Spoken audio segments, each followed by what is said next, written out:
Hidden away in Lincolnshire sits the Paul Fletcher International Kart Circuit, one of the UK's most prestigious karting venues.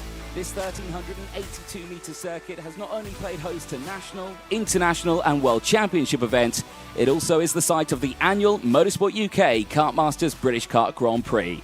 Now in its 28th year, Kartmasters has never been bigger, with a record 300-plus entries representing 27 different nations from across the world. In 8 classes, each driver will attempt to join the likes of Lewis Hamilton, Alex Albon and George Russell on the Kartmasters Roll of Honour.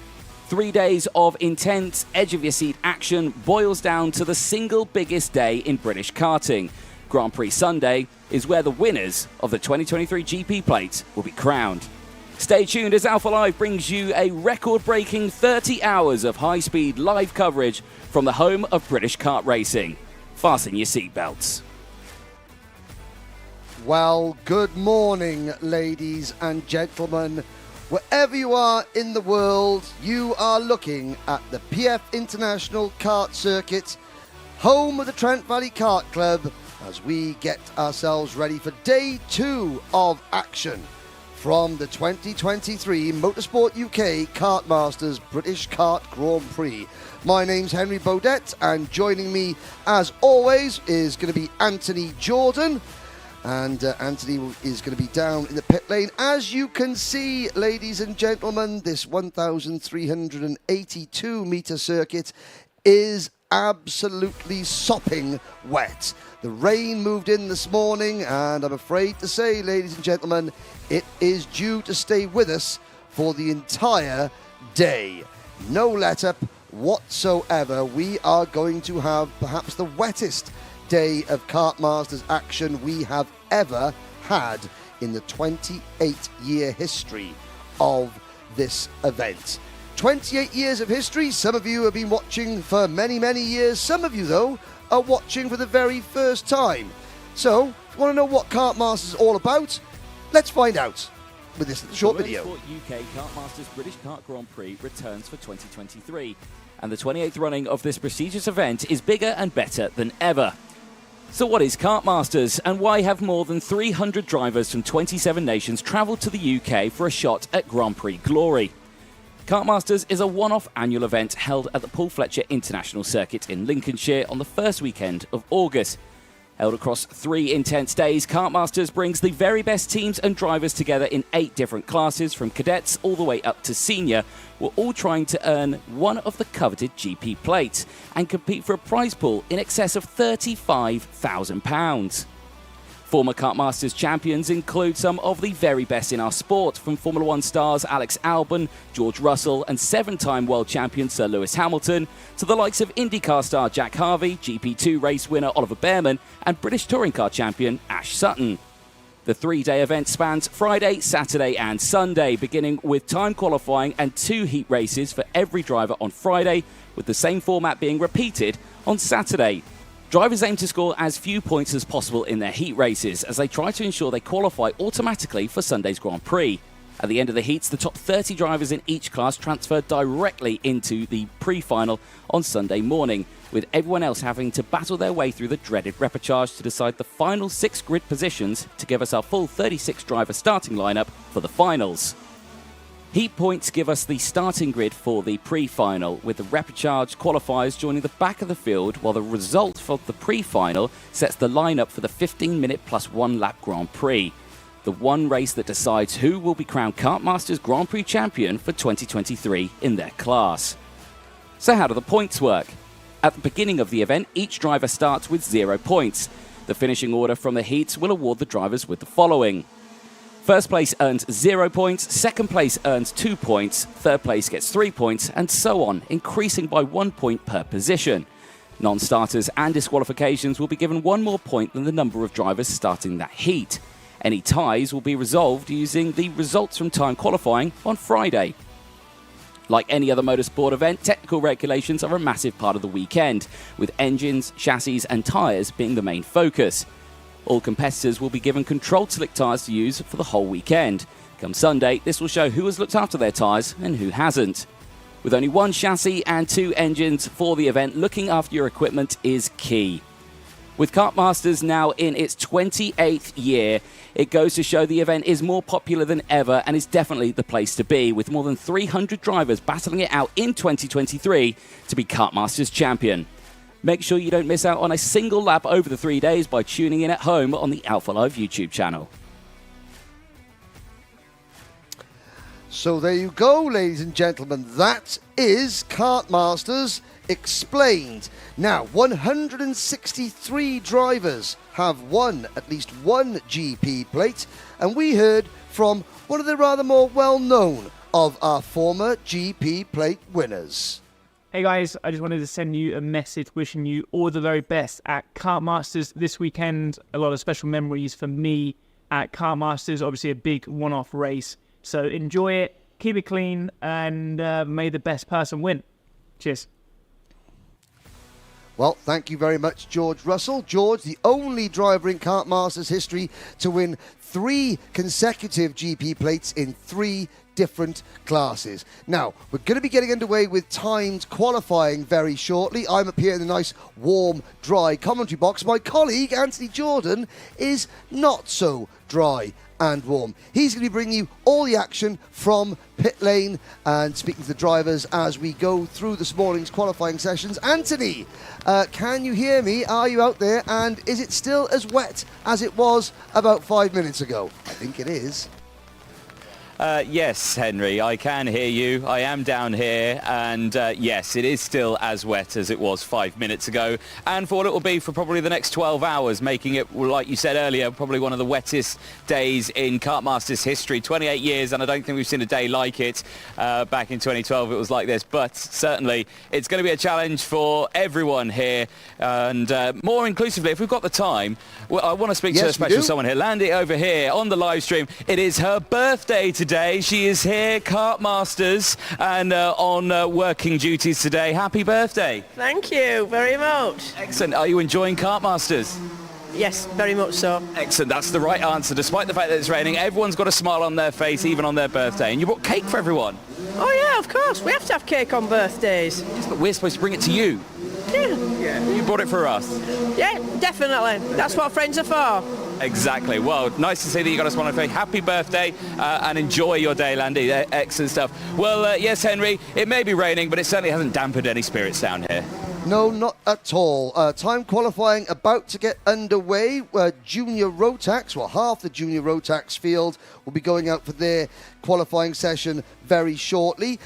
Once again, ladies and gentlemen, thank you for all your comments coming in on the live chat. If you go to the Alpha Live YouTube channel and you can comment in, we can see your comments up here in the commentary box. Morning to Angus Fender, morning to Michael Burke from Bathurst, Australia, morning to Alex Reed. A few people saying good luck to Lachlan Robinson, the Australian driver here in Senior Rotax. Ron Lynn saying good luck to Lewis Goff from all at Alchemy Car Care. Please keep your comments coming in as we get set to go with the first group of Junior Rotax drivers.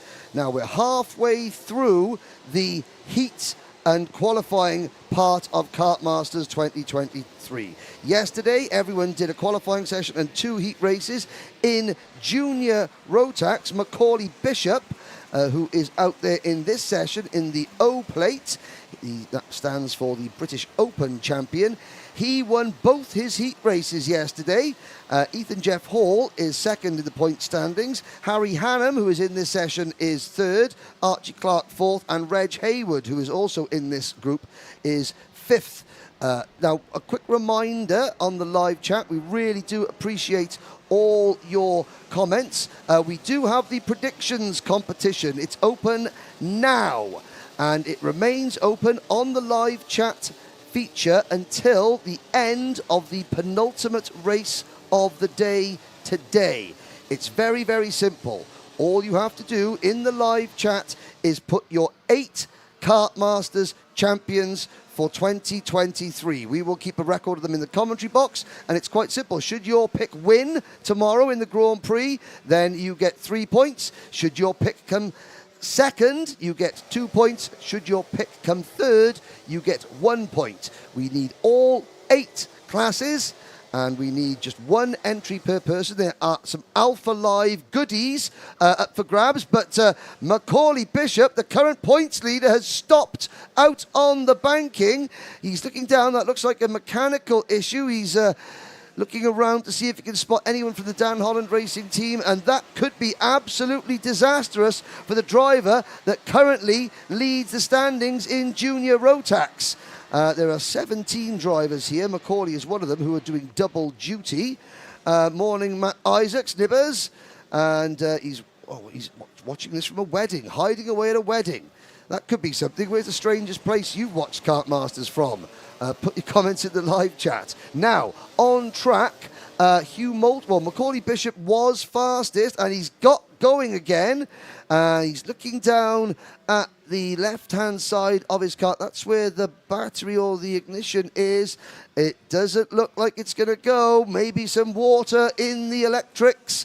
And Macaulay Bishop is out of this qualifying session. He drops to 12th place already. He's trudges away looking rather displeased as well. He might. It's Kenzo Craigie for Argenti Motorsports, who is fastest at the moment. Liam Hartley is second, Reg Hayward is third, Gustav Usakovs is fourth fastest, and Gustav had a terrible qualifying session yesterday. And have a little look watching from Australia. John Lambshead, welcome aboard. Carolina Thiel saying, come on, she's supporting Kasper Pajewski. We'll see Kasper a little bit later on. But it's Hugh Moulton now, top of the charts, with a time of 1 minute 19.6 seconds. 5 minutes qualifying, that's all it is. And you can see Gustav Usakovs there in the number 4 kart. Well, Carolina Thiel is tuning in from a remote island in the Stockholm archipelago, also at a wedding. So, Kenzo Craigie back to the top of the charts. Kenzo currently 9th in the point standings, and this could really help elevate him, because in the wet, the drivers that start at the front have such a big advantage over everybody else for the single reason that they can see where they're going. They haven't got to worry about the spray being kicked up from the karts in front of them. You're going to see a lot of very, very different racing lines that you saw yesterday. Yesterday was mixed conditions. It was wet, it was dry, it was damp, it was all sorts. But look at how the drivers move around in the kart. They try and shift their body weight in their seat to get themselves a little tiny bit more grip, a bit of traction if they can. There's the number 1, 2, 3 kart. Perfect example there of a driver just moving up in his seat to cock the left rear wheel in the air. That was Joseph Rippin for the MLC Motorsports team. And Anthony, I know that there's nobody in the pits at the moment, but the checkered flag is coming out. Kenzo Craigie is currently top of the charts. He's going to be the first driver to you, Anthony, because he's taken the checkered flag. But the main news is, I don't know if you can see anyone from the Dan Holland Racing team down there, but Macaulay Bishop will qualify in this group 27th and last. Yes, that is going to be the biggest thing, isn't it? That is a big shock, actually. You know, that's why I think a lot of drivers like this format. I think that's why we personally, as presenters, and I'm sure, you know, spectators of Kartmasters like this format, because you never know what's going to happen in the second round of qualifying. It may not go a driver's way, and for Macaulay Bishop, that certainly has happened. But, you know, kudos to Kenzo Craigie. Certainly, he might have a good second day here. Yeah, indeed. Max Cuthbert, P2. Joshua Graham, 3rd. Hugh Moulton, 4th. Gustav Usakovs, 5th. Joseph Rippin, 6th. Thomas Ingram Hill getting some support online. The half Ghanaian, half Welsh driver in kart number 22, 7th fastest. Harry the Lion Hannum, who currently owns the move or the overtake of the Kartmasters weekend so far. We saw a great move from him coming into hairpin number 1 yesterday. Harry coming into the pit lane now is 8th fastest in that session, with Oliver Sander and Reg Hayward rounding out your top 10. once again, a bad qualifying session for Harrison Whitcomb, only 15th fastest. And further down the order, Logan Howes, Kasper Tomilewski, Rian Dharmadasa. Rian Dharmadasa in kart number 121, the only driver here from Sri Lanka, is only 24th fastest. But now you're watching the drivers come in through the weigh scales. You can see the two officials there in the black ponchos. They're checking the nose cones to see if any of the brackets on the front have dropped. And that'll be a penalty, even in qualifying. And here comes some of the drivers. There goes Harrison Whitcomb through your picture. So yeah, Anthony, Kenzo Craigie leading the way. Max Cuthbert, we haven't seen much of him in the UK this year, racing only in Europe. He is second fastest. Looking down the order. Certainly good one for Max Cuthbert in the number 33. I'm sure he'll be happy with that one. Henry, while we're down here, just want to have a quick chat with some of the drivers. One of them's just disappeared out of Parc Fermé. Which is Harrison Whitcomb. He's going to make his way back. Harrison? No, he's talking. Right, okay. While Harrison's talking, we're going to go find someone else. Let's go find Kenzo because, well, I mean, what a sterling drive from him. Max Cuthbert as well. Let's see if we can chat to him in the number 33. As they're all now starting to come in, I've got numbers all over the place, and at the moment, it's a bit of a pandemonium. So, Henry, bear with me 2 seconds. I'm trying to look for the number 44 that has just come into my view now as he's trying to find a way through. Oh, there you go. If you want everyone to know what Kartmasters is like, ladies and gentlemen, it's this. It's kart trolleys and karts all over the place. And excuse me, thank you. And rain. Lots of rain. Right, where did the 44 go? He went in here. Perfect. Let's go chat to Kenzo Craigie. Kenzo, let's have a quick chat, mate. I've still got the umbrella up. I know it's not raining in here. But, mate, well, pole position, or fastest in group on that one. Solid drive from yourself. Yeah, it was a good quali. Went out at the front, got clean air, and we were just really fast the whole time. Yeah, we made a mistake on the second lap, so we had to really push on the last lap. So yeah, it just feels amazing. In junior Rotax, one of the toughest grids to be on pole in group. Yeah. In our first year of juniors as well. It's great. First year in juniors, pole and Kartmasters, mate. Great way to start this week, or the midway point of this season weekend. Looking forward to seeing what you can do today. Yeah. Excellent. Congratulations, mate, there to Kenzo Craigie. There is Max Cuthbert's kart that's in. There you can see Jensen Graham also, who's just come in, the number 88, third fast out there, I think. Let's see if we can try and chat to Harrison, who I think is back in Parc Fermé. I'm getting excused out the way by everyone. Cameraman, please follow as quickly as you can. Thank you. Let's chat to Harrison here. Harrison, it's a bit of a grumpy look on your face there. I mean, qualifying's not gone your way these weekends, but the races, however, certainly a very different story. You've absolutely been rapid on pace. Yeah, the pace is good in the tri, not so much in the wet, as we haven't got the same wets as everyone else. Everyone that's been to Marienburg, I got softer wet tyres, and we're stuck on the hard tyres, which have no treads, so we're kind of stuck when it's wet. But as soon as it gets dry, we'll be right back at the front. Yeah, exactly that, mate. It's going to be a tough old weekend, but still, hopefully, best in the qualifying heats. Yeah, thank you very much. Excellent stuff there, Harrison Whitcomb. Henry, qualifying for the next one is heading out onto the circuit. We've got a bit of time before they start setting some qualifying laps. Certainly here again, somber moves by the drivers, but Kenzo Craigie, what a drive. Yeah, and Harrison Whitcomb, he's in a bit of a danger zone. So at the end of today, the drivers who are in the top 30 in the points table in each class, and there are 3 classes with more than 36 entries, Junior Rotax being one of them.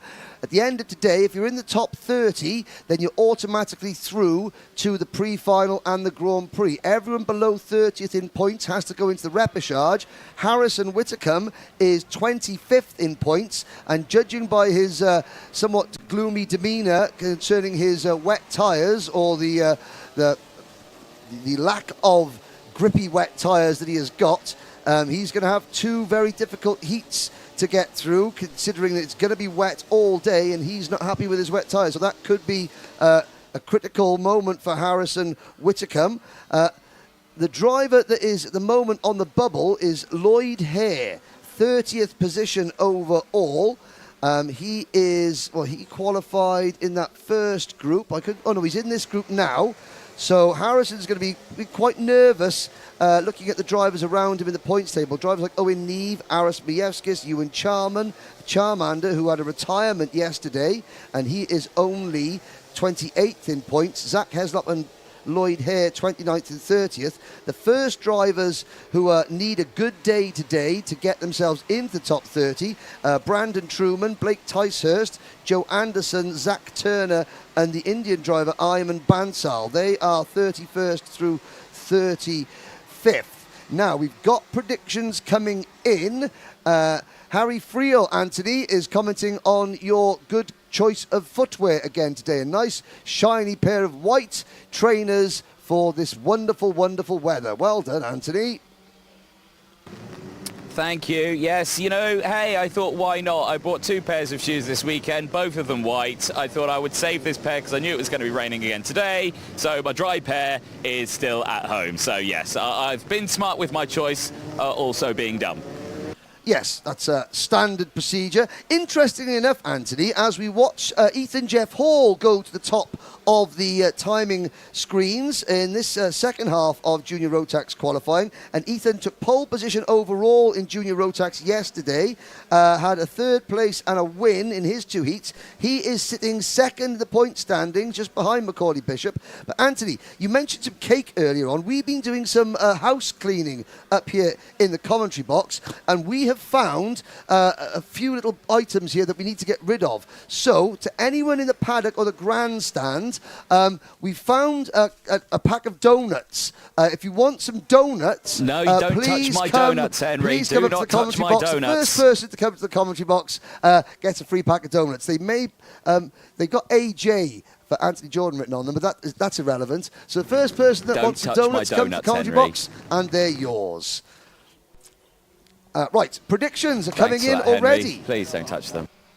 Anthony, predictions coming in already. Last year, I have to say, ladies and gentlemen, Anthony beat me in the predictions competition. I will get my revenge this year. We're looking at the number 87 kart on our screens. That's Alfie Thompson going through for Strawberry Racing. Ethan Jeff Hall, a 1 minute 17.84. Archie Clark is second fastest.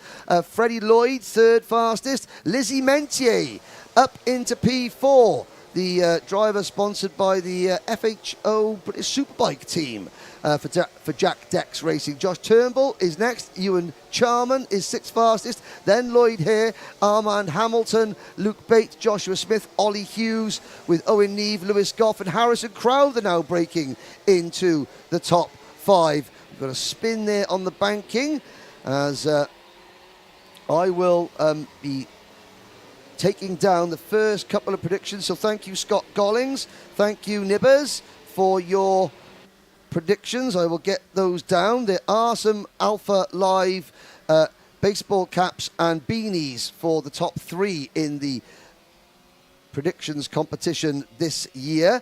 But to win those, you have to be based in the UK.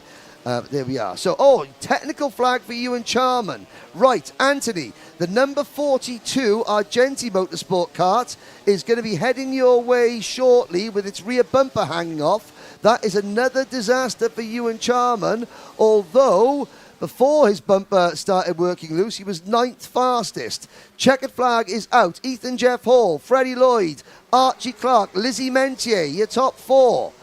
Waiting for Timo Youngling to come round. Timo getting some support on the live chat from Victor Hansen, who sadly had to withdraw from the meeting. He's got tonsillitis. So there's the checkered flag. Now you're going to see the number 42 Argenti kart, Anthony, coming in with a rear bumper hanging off. But Ethan Jeff Hall, fastest in that session. I've got to say, a chat with Lizzie Mentier, a top 4 in that session for Lizzie. If you can find the number 50 Jack Dex Racing kart when she comes in, I think she'll be a very, very happy driver. Further down the order, you've got Alfie Thompson, Alberto Gonzalez, Benjamin Baker, Nathan Kappen down at the back of the running order. But I wonder, Andy, now even if a kart breaks down, it's still got to come into Parc Ferme and get go through scrutineering or have the scrutineers and the technical delegates to make sure that everything is okay. Has Macaulay Bishop's kart made its way back to you, Anthony? And if so, do you any idea what went wrong with it?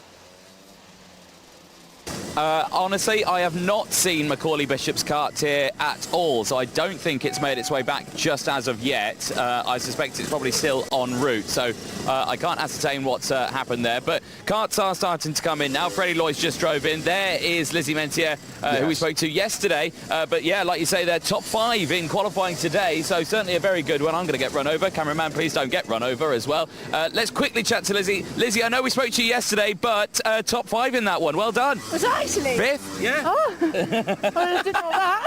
Yeah, there you go. What a drive from you in these wet conditions. Yeah, it's not bad, I guess. Didn't expect that. Well, it certainly shows that Kartmasters is for everyone in this one, and you are certainly driving your wheels off on this one. Qualifying heats now, are you looking forward to them? Looking forward if it's dry, but if it's wet and I've just done P5, then I'll take it. It's going to be wet all day, unfortunately. It's this all day. But with that, solid drive. Well done. Thank you. Excellent stuff, Lizzie Mentier. Let's chat to fastest in session, Ethan Jeff Hall, who is in here. Ethan, I know it's not raining. Turn around for us. Get your helmet off. Well, while you wait for Ethan Jeff Hall, Lizzie Mentier actually group. 18th in the point standings at the moment, so that's really, really good for Lizzie. Right, okay, thank you, Henry. Point yes, standings, good. But, are they still? Yeah, Henry, I'm with Ethan. Right, Ethan, sorry, Henry was talking while we were trying to do an interview. This is a good result for yourself, fastest in group. You're looking good in both classes this weekend, both in Rotax and in X30. Out of the two of them, are you hoping to go for the double this weekend? Yeah, that would be ideal. Yeah, that's what we're looking forward to. I mean, Kartmasters certainly is a challenge this weekend, being the hardest with the wet conditions, but you're certainly looking strong in both. Out of the two of them, which are you preferring to drive, though, in these wet conditions? Probably X30's got more grip, but I prefer driving Rotax. More experience with the Rotax? Yeah. Yeah, exactly. Well, mate, congratulations. Well done, fast in group. Thank you very much. Excellent stuff there for Ethan Jeff Hall. While we've got a bit of time, let's see if we can try find the 141. Cameraman, I'm going to put you to use here. Can you spot a 141 around here as I'm poking everyone in the eye with my umbrella? I do apologise. It's an Evolution can we see the 141? Yes, kart. I can. Yeah, I've got eyes on it. Yet Lloyd Hare in this one. Let's see where Lloyd is. Where is Lloyd? I can't see them. They've all got their race suits on. Lloyd, where are you? Back there. Lloyd, sorry, I'm hitting everyone with my umbrella. Lloyd, well, you are at the moment 30th in the point standings. You are right on the cusp of going straight into the pre-final or battling in the repechage. Today's going to be a struggle then for you to try and stay within that pre-final, isn't it? I think if it dried out, we'd be well in there. We'd one of the better ones. But the wet, we struggle a little bit, but we're learning, we're getting there. Showing good improvement from yesterday. So just got to go forward in the heats and hopefully we'll get through. Yeah. Avoid the dreaded repechage, I think. Yeah, we were in it last year and we don't want to be in it again. Good man, good man. Hopefully all the best out there for you.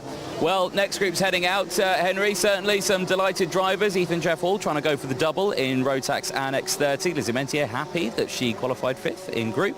And, well, there you go. Lloyd Hare hoping to stay out of the repechage. So lots happening in Junior Rotax, but more has happening out on track now. Thank you, Anthony. And again, thank you keeping your predictions coming in. Isaac Phelps. Samantha McMahon, Henry, I'm on my way to the track with 2 bottles of Iron Brew for you. Don't want me running out like yesterday. Well, thank you, Samantha. And I tell you what, I'll swap you 2 bottles of Iron Brew for a pack of donuts. How's that? I'm sure you'll appreciate that. Senior Rotax, the first half of the grid out on circuit at the moment. There are 50 drivers in total in Senior Rotax. Yesterday, Kai Hunter, the defending GP plate winner, won both his heat races. He leads the point standings. Matthew Higgins is second. James Lowther is third. Lewis Gilbert and Lucas Ellingham round out the top 5. We've got Hunter, Lowther and Ellingham in this group. There is the number 16 kart. That's Zain Salim. Now, Zain is from Egypt. He's based out in the United Arab Emirates now. And Zain is getting used to these wet weather conditions. He doesn't have much experience in the rain. as do very few of the drivers that have come from the Middle East and the United Arab Emirates, places like Qatar and Bahrain, who are also represented here this weekend. So for those drivers, it's an even bigger culture shock than the standard Kartmasters level of racing. Miles Barthorpe getting some good luck messages on the live chat, and Miles is 30th in the point standings at the moment in senior Rotax. So Miles is, again, the driver sitting on the bubble, as it were, of making it or not. There's Guy Cunnington, the 2021 senior Rotax GP plate winner, the 2019 British senior Rotax champion. And there is James Lowther, the driver who is third in points. He's driving the XL Motorsport team. Now, they're based in Dubai. We've got two Dubai-based teams here in the paddock, XL Motorsport and George Gibbons Motorsport. And it's a Herculean effort, I have to say, to bring the awnings and all the kits over here from the Middle East to the United Kingdom. Lee Narroway on the live chat. Give a shout out to Archie Owen. Luca Narroway, a driver in the British Championship, his fellow Croc Promotions teammate. Archie Owen, we'll see him later on. There is Gus Lawrence. Now, on the Paddock show last night, we did get Gus Lawrence's hair care routine revealed, so you can watch that on the Alpha Live YouTube channel if you haven't done so already. Gus Lawrence trying to do double duty at the moment. It's not gone wonderfully well for him in senior Rotax. He's only 11th in points. In senior X30, the class he usually races in, it's going much better. But 11th in points for Gus Lawrence at the moment. Drivers at the end of day number 1 who are outside the top 30 include Leon Henderson, Ollie Goodyear, George Hunter, Oakley Pryor, Nicole Sutherland, Sam Gornall, Jack Steadman, Alfie Gallagher. Just some of the drivers outside the top 30. It's Kai Hunter who is fastest at the moment. Motorsport Magpie asking, any way we can see the overnight scores? Wow, yes, if you go to motorsport-timing.co.uk, they will see the intermediate classifications for each class on there. So just find the Kartmasters tab. It's pretty noticeable on Ian Rogers' website. David Terry. Oh, thanks, David. Well, if you don't know me, I talk rubbish all the time. And this isn't a race, this is a qualifying session. Kai Hunter, George Donald, Guy Cunnington, James Lowther and Harry Linden are the top 5 at the moment. Oh, and one of the Jack Dex racing karts going for a little off-track excursion. That was Zayn Salim, as he's getting used to these conditions. Our Carter 73. Big shout out to Ollie Goodyear. Yes, Ollie Goodyear, privateer driver. He's just outside the top 30 in the point standings, the halfway mark of Kartmasters 23. But he's on that CRG chassis, which is very, very good indeed. And he does know his way around here in the wet. He's a regular here at the Trent Valley Kart Club. The checkered flag has come out. So at the moment, Kai Hunter, Gus Lawrence, George Donald for the Jacks Motorsport team. They're your top 3. Kai Hunter improves his time to a 1 minute 16.74. Can anyone beat them? James Lowther, 3rd fastest still. Tom Adams goes 5th fastest. Lucas Ellingham is 6th quickest. Harry Linden goes 7th fastest. We're still waiting for Gus Lawrence and George Donald. Gus not on a particularly good lap, neither's George Donald. So I don't think they're going to beat Kai Hunter's best time. Donald goes 3rd. That's a really strong result for George Donald. Anthony, I think that when the Jacks Motorsport number 96 kart gets to you, then he'll be a very happy driver. George Donald, that's certainly above where he was generally running yesterday. Someone asked, Charlie Longman Racing, are there predictions this year? Yes, there are. You've got until the end of the penultimate race today to get your predictions in. We need 8 Kartmasters winners in each class, 1 for each class, and there are some Alpha Live goodies for the top 3. Now, Anthony, the rain is not letting up one little bit. We were getting some word from some of our camera crew out on circuit that there was starting to get a little bit puddly through the Terry Fullerton S's and Bobby Game corner. I know you can't see the track from where you are, but I have to say from my vantage point, the standing water is dissipating and the track conditions are improving ever so slightly.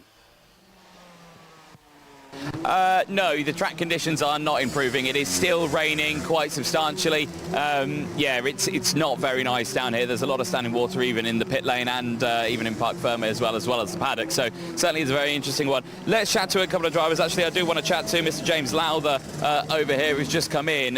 He doesn't look very happy, but I mean, he's P4 out there. Yeah, P4 James, just a quick chat. You came in, right, you're actually having a very relatively good weekend here. You're P4 out there in that session, and what are you, third in the points? Third in points overall so far, fourth there in quali, fourth yesterday in quali. New team, everything's going right now. Yeah, talk about the XL team. They're not a British team, they're based out in Dubai, aren't they? So, you know, they're coming over here and you're working well with them. Yeah, we've had a tough season so far. As soon as we've come in here, we've been fastest in a few practices, and we're right up there where we've been struggling this year, and we're back on it again. You're running on the Red Speed chassis. That certainly has been proven to be quite a good set of wheels, hasn't it? Yeah, it's good this weekend. Yeah, excellent. Well, best of luck for the rest of it. You're doing well. Thank you. Excellent. James Lowther there seems pretty happy.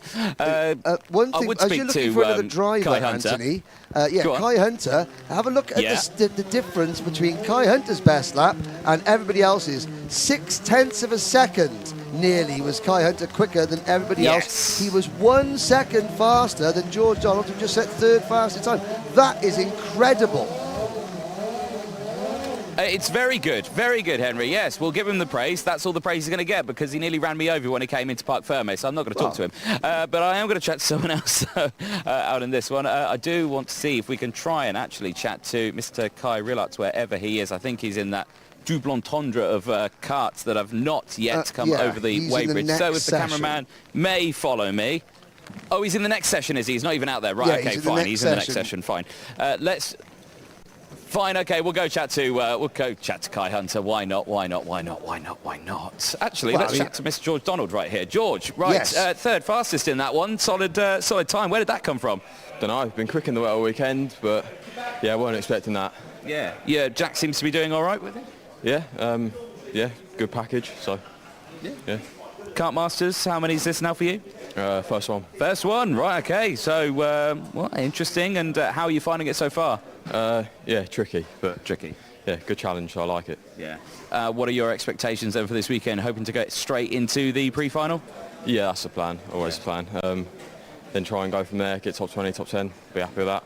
Yeah. Well, awesome, mate. Well, you'll be doing well with a P3 in qualifying here. Go on. Henry's talking. He wants to ask a question. Bear with. Yeah, I was saying, George is 23rd in points. Now, this really good qualifying performance, how does that change his thought process in the race? Is he going to be less aggressive because he's going to be starting up at the front? He doesn't need to make those moves to sort of get himself up the order, does he? Right, so Henry was saying there that you're 23rd in the points. Yeah. And how does this now, qualifying third, how does this change your driving style going into today from yesterday? Doesn't really change anything. We was high up yesterday. She had two bad starts, struggled at the start and fell down the field a bit, but the pace is there, so try to get good starts and then get away. That's the plan. Well, hopefully all the best for this one, and yeah, we'll see you out there. Thank you very much. Excellent stuff there for George Donald, P3 out there. Henry, the next one's going out. I'm going to stand by not talking to Kai Hunter after he did nearly run me over, but not on purpose though. Yeah, next one's coming up though. Conditions not improving. Henry, it's still very wet out there. Yes, it is. So this is now the second half of the senior Rotax field. Couple of questions coming in. How are they going to combine the time qualifying results? Well, if the leader of this session, best time is within 101% of Kai Hunter's best time, then they will just just be mixed together, as is. If for some reason the leader of this session's best time is more than 101% of the session 1 leading time, then they will simply take the session 1 leading time overall pole, the session 2 leading time second, the second in session 1 will be third, second in session 2 will be fourth, and so on down the order. So it all depends on how close the driver that sets the fastest time in this session gets to Kai Hunter's mark from session number 1.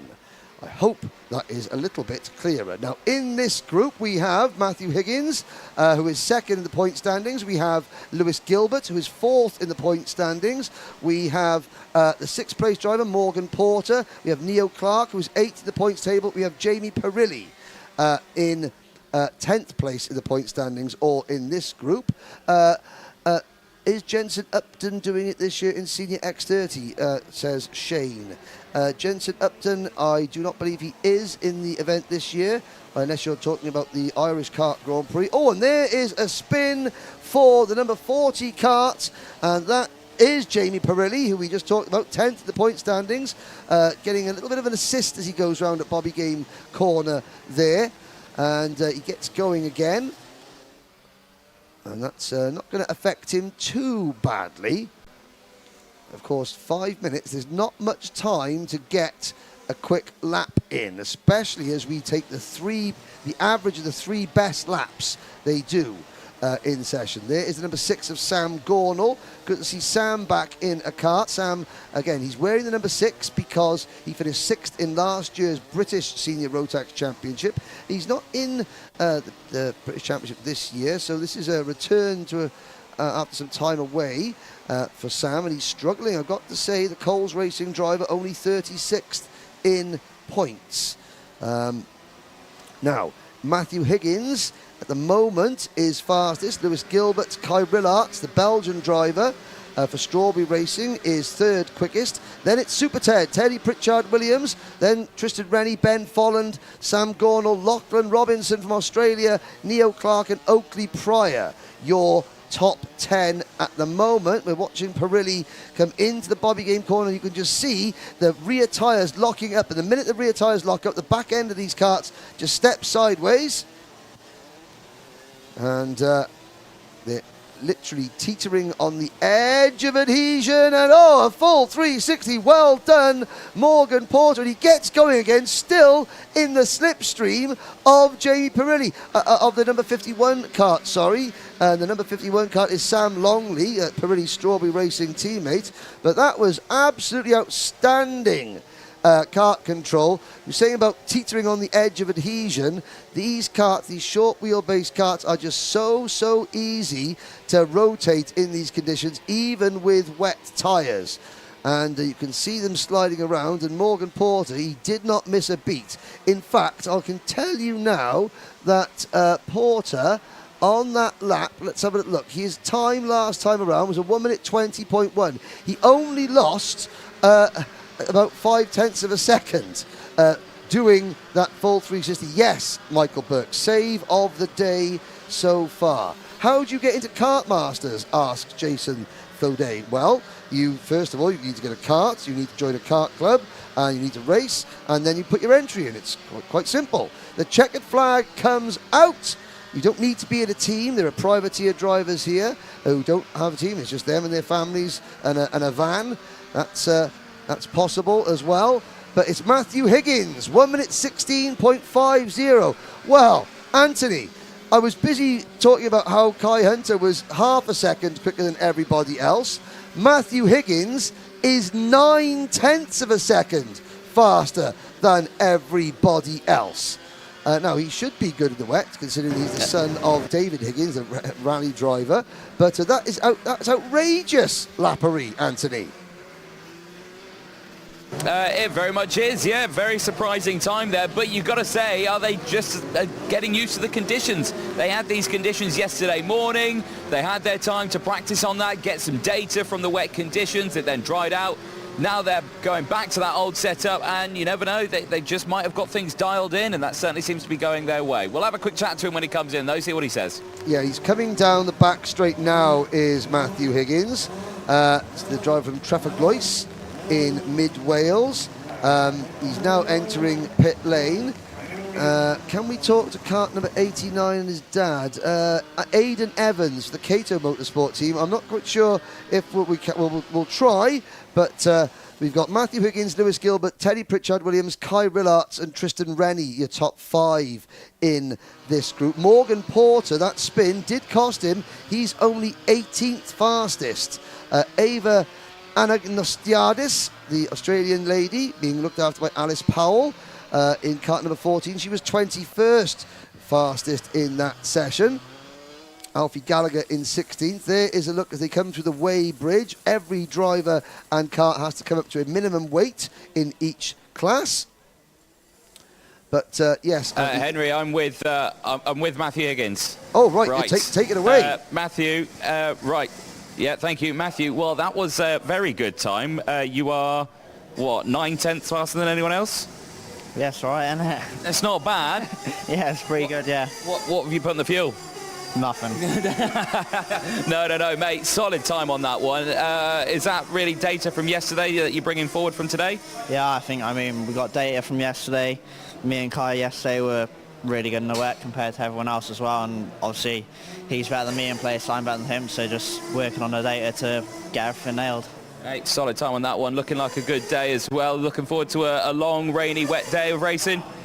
Yeah, you can put it like that. Awesome, mate. Congratulations there, Matthew Higgins. Certainly solid drive in that one. Teddy Pritchard-Williams finishing. Super Ted 3rd fastest as well. Lewis Gilbert finishing 2nd fastest. We'll go out into the rain because that's why I have an umbrella and it looks weird standing in the shelter when I have an umbrella in my hand. I want to chat to this man right here, yes. Kai Rillarts, who's just come into the pit lane. Now, Kai is a Belgian driver racing for Strawberry Racing. Kai, welcome to Kartmasters. Is it your first? Yeah, first time here. Yes, right, okay. So you're a Belgian driver, used to these wet, rainy conditions, but how are you finding PFI? Yeah, it's a really nice track. Quite hard in the wet, but until now it's going quite well. Yeah. Now, we know you're a quick peddler. You were 4th in the grand finals, so we know that you're pretty rapid around here. How have you been finding it for Kartmasters, though, in terms of racing against this lot? Yeah, yesterday went pretty well. First heat started P11, ended up P7, and then last heat was dry, was pretty good, started 12th, at one point it was 7th, but sadly some contact and then dropped back. But for the rest, speed is good, so let's see. Yeah, mate, well, congratulations on that one. Solid time in that one. Where did you finish? P4, so yeah, 4th fast in that one, so solid time. Yeah, it was pretty good, so let's see what we can do in the race. Best of luck, mate. Cool. Kai Rillarts there. Nice work from him. There is Ava. Ava, let's have a quick chat. How are you finding Kartmasters? It's difficult, but we're making progress slowly, so it's getting there. That's what you need. You got Alice Powell on your spanners this weekend? No, I got my dad. You got your dad on the spanners, but you've got some support there as well. Yeah, rainy, horrible conditions. Certainly not the thing we want to go racing in. No, we came here for summer and we got rain, so... Yeah, don't come to the UK for summer, ladies and gentlemen. It's not good. Tomorrow is going to be a different day, though. Shiny, you're hoping that it will be a better day tomorrow? Yeah, I think we're going to be good tomorrow. Just try and get through today and make more progress. Excellent. That's what we like to hear. Good job, though, today. Well done there, Ava. Doing a good job. Right, let's see. Who can we chat to now? We've spoken to Kai Rillarts. Let's see if we can try and find... do we have Lachlan Robinson in this group, the number 26? Let's see if we've got a quick time to chat to Lachlan Robinson. I think Lockie went out in the first Everyone's group. leaving. I think right, he went out in the first group. Okay, so we don't have him. Well, okay, fine. Henry, well, certainly a very interesting one on this one then. Everyone seems to be a bit more happier. Next session's going out on track. The rain's not letting off. My feet are getting wet. I'm cold. I want to go back to the commentary box. And you're now minus a packet of donuts as well, sadly. There we are. Never mind. Now, green flag is out. Yep, sorry. It's had to be done. Only joking, DJ. Now, this is Junior X30, another class with 49 entries. So not every single one of the Junior X30 drivers is going to make the pre-final and the Grand Prix itself. As we've got the point standings at the end of yesterday. It was Freddie Lloyd, a clean sweep in his 2 heat races for Fast Freddie. He leads the standings. Ethan Jeff Hall, who we just saw do really well in Junior Rotax, he's 2nd in the point standings. He had a heat win yesterday. Macaulay Bishop is 3rd in the point standings. He's out in this session and he'll be hoping for far better fortune than what befell him in Junior Rotax. You've got Aston Sharp 4th in the point standings. Harrison Mackie is 5th in points. Fred Green is 6th. Noah Wolf 7th. Cian Geraghty is 8th. Harry Hannam 9th. And Cathal Clark is 10th. There's your top 10 in points after 2 of the 4 heat races. The grid positions for heats 3 and 4 for each driver are decided in this session. Lots of drivers doing double duty this year in juniors, and we had the debate yesterday which was, you know, less physical, doing double duty if it was wet or doing double duty if it was dry, and the overwhelming majority disagreed with Anthony Jordan and agreed with me that it is far less physical on the drivers, maybe more mentally taxing in the rain, but physicality-wise, it is slightly easier when it is raining. Now, we have got, yes, if you go to the Alpha Live Instagram page, so Alpha Live Productions on Instagram, you can see the save of the day so far by Morgan Porter. There is Fast Freddie Lloyd, the number 17 Fusion Motorsport kart. At the moment, Freddie is only 17th quickest. He is, however, on a very good lap at the moment. He's gone purple through Sector 1, personal best through Sector 2, and that lap moves him up to 3rd place overall, behind Macaulay Bishop and Harrison Mackie. So Lloyd slots into 3rd. Henry Jocelyn back in the paddock for Kartmasters. He's started Janetta racing this year, but he's making a one-off return to his kart at Kartmasters for the Mick Barrett racing team. Henry Jocelyn is 6th. Monday Junior Canini in kart number 31 for Fusion Motorsport moves into 5th position on the timing screens. Now that is a brand new chassis for Monday Junior Canini. Yesterday in the second heat race, Monday, the chassis snapped completely, and he had 2 kilos of lead fell off the underside of his seat, which were collected by Morgan Moore.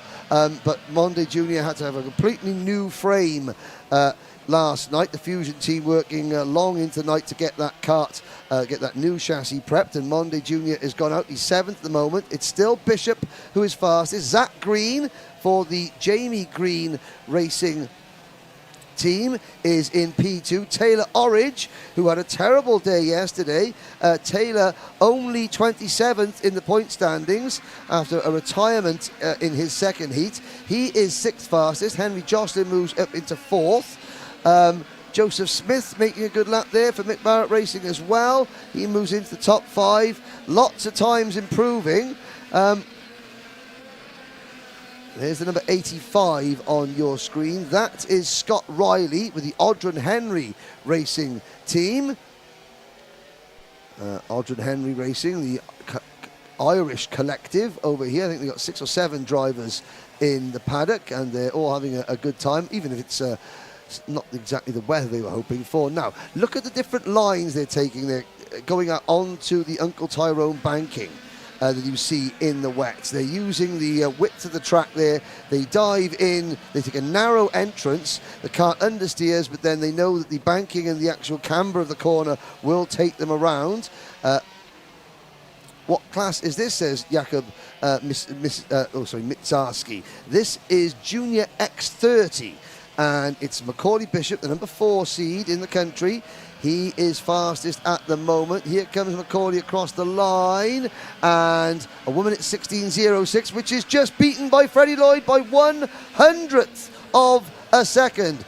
A 1:16.05 for Lloyd, 100th quicker than Bishop, and then there's a 1/10th of a second gap back to Harrison Mackie, who's 3rd fastest at the moment. So in senior Rotax, we saw huge differentials in terms of 1st and 2nd place. In Junior X30, it's just 1/100th of a second. And Anthony, Freddie Lloyd, he'll be a happy chappy, but Macaulay Bishop, I wonder if we can get a chance to chat with Macaulay to see what went wrong in Junior Rotax and what has gone right here. As we see a couple of other drivers slithering across the line. There is the Praga kart, that purple and silver kart going across the line. That was Spencer Allen, and Spencer Allen 25th in this session. Looking at some of the other drivers, Zhao Chenji from China was 23rd. We've got George Nassar from Lebanon was 20th. Saka Alamasherji from Kuwait was 16th fastest. That's very impressive as we look at the best part of Anthony. You can't see him because he's covered by an umbrella. Oh, he can hear me, sorry. He's going to retort in about 2 seconds' time with some pithy remark, I'm sure. I can hear you, Henry, and yes, I may have so many remarks, but no, I'm always nice to you. You're always mean to me. Anyway, yeah, cards have come in. Sorry, I'm going to interrupt you and talk over you. We're having lots and lots of comments on the live chat asking, can we speak to one of the Irish drivers? Now, the Irish drivers from the Aldrin Henry Racing, number 85, Scott Riley, is in this session, so if we can get a chance to chat to some of the Aldrin Henry Racing drivers. Yes, Scott Riley, we're getting lots and lots of comments coming in the live chat, asking, requesting, begging even, to speak to some of the Irish drivers. Begging? Well, I mean... Right, okay, well, if they're begging, I must ensue. I must do something about it. Yes, I will, of course, endeavour to chat to some of them. Yeah, if Scott Riley comes in the number 85, I will do my best to chat to him. I think he's somewhere all the way down there at the moment, so we might have to wait some time. While we wait, though, for him, I would like to chat to some drivers. There's Monday Junior Canini just coming in, the number 31. Here is the 96 just coming in. That's George Quartermain who's just coming in. This is Scott Riley right now who's just coming into the pit lane. Well, Scott Riley's in. Let's go chat to him, shall we? I'll make my way over to Scott and we will have a chat. Scott, hello. Qualifying, certainly that's a tough one out there. How are the conditions? Very slippy and wet. Very slippy and wet. You're with the Aldrin team here and from Ireland? Yeah. Excellent. And yeah, how are you finding Kartmasters in these lovely, wet, horrible conditions? I like the wet, so it's pretty fun. You're a fan of it? Okay. Yeah. And how were the races yesterday? Yeah, pretty good. I came from last 15th in both of them, so yeah, pretty good. So certainly you're enjoying Kartmasters experience so far? Yeah. Excellent. What are your predictions? What do you think you're going to do this weekend? Where do you think you're going to come? Maybe 20th. 20th? No, higher than that. 15th. Oh, okay, 15th. A modest 15th. There we go. We'll take that. Mate, well done in qualifying. Best luck for the rest of this weekend. Thank you. Excellent stuff there. Good. There we go. Tick in the old box there, I think, there, Henry. Right, so we haven't got any of our drivers. We have not got Freddie Lloyd in yet. Where are they? There's Taylor Orridge. Hello. Don't run me over. Cheers, Taylor. Cheers, mate. Right, let's go back down here, because where are they all? No, they've gone past us. They're in somewhere. They're in somewhere. We just can't find them. There we go. The top three will be indoors, underneath in the scrutineering area. Well, that would make absolute logical sense. I want to quickly chat to Macaulay actually first, second in this session. Macaulay, if I could just quickly jump in. Mate, second out there, very, very close. What went right here in X30 that didn't go well in Rotax? Rotax, my brother got to do the brake this up, so the carrier thing snapped. I don't have any brakes. Right, okay, but all is well in X30. Yeah, it was right. The car felt good. Just unlucky not to get pole.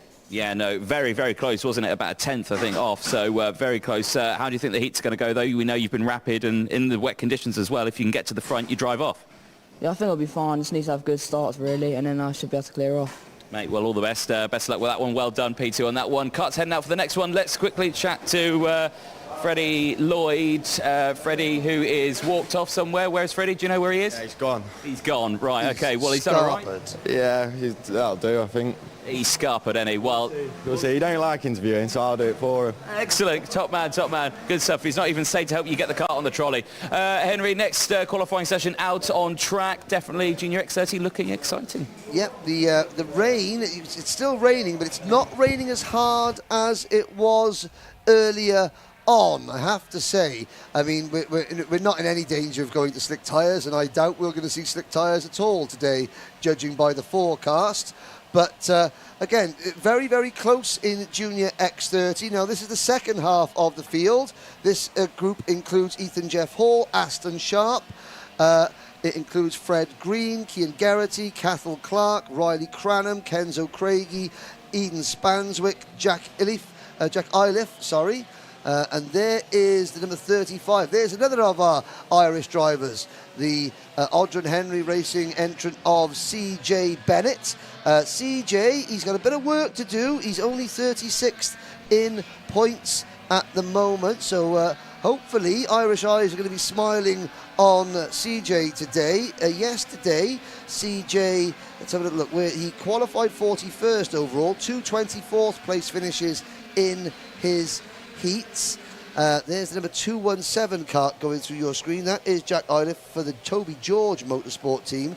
He's from the United States, and Anthony, he races in the CIK European Championships as well. So this is a British debut for him. But yeah, the conditions are, well, I say improving in sort of inverted commas. There's no standing water anymore. And Ethan Jeff Hall and Fred Green go to the top of the timing charts. So that's interesting.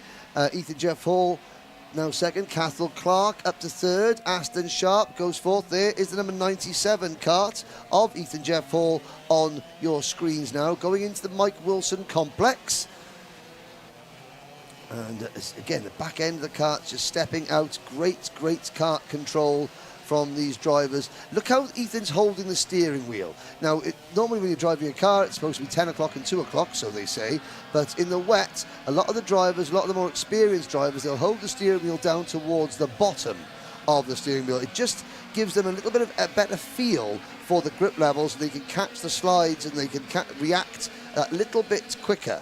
It's all about muscle memory, as yellow flags waving on the under the bridge there, so somebody has gone off. It's an MDL, Mark and Dave Litchfield racing kart. And let's have a look. Who is that? Is that Tristan Powell? That could be Tristan Powell in the number 88 kart, who was second fastest at the moment. He's going to drop down the order. Lewis Islin goes up to P2. I'm just trying to see, where is Tristan Powell? I think it might be Tristan, you know, in the number 88 kart. His teammate, Cian Geraghty, has just gone third fastest. But yeah, so that was Macaulay Bishop telling Anthony that the brake caliper came loose and he had no brakes, which is not something that you want to be doing, or to have a situation in a kart, especially in these conditions. There's number 249, Theo Palmer for the XL Motorsport team, going into the Mike Wilson complex. Theo is currently 16th in this session. Overall, in the point standings, he is, let's have a look, where is Theo Palmer? The answer is, he's not doing too badly, actually. He is 24th in the point standings as things stand. Now, Anthony, just a quick question. Out of the commentary box window, it looks like it might have just stopped raining, or at least it's now not raining properly, but it's just sort of spitting. What can you see from your standpoint? It is raining. It's just a light spit, I would say. Yeah, I mean, it's still enough to warrant having an umbrella over my head, but yeah, it's still substantial.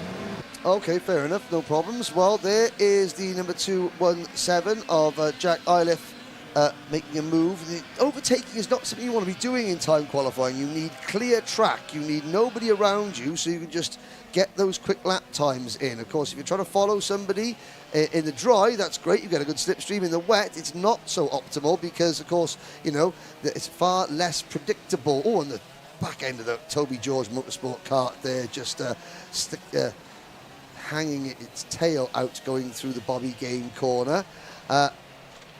Ethan Jeff Hall, currently fastest with a 1 minute 16.41, just 0.2 of a second quicker than Fred Green, but Fred Green has gone purple through sector number 1. Fred Green for the Jamie Green racing team. He's not wonderful through the middle sector. Cathal Clark is going quickly on this lap.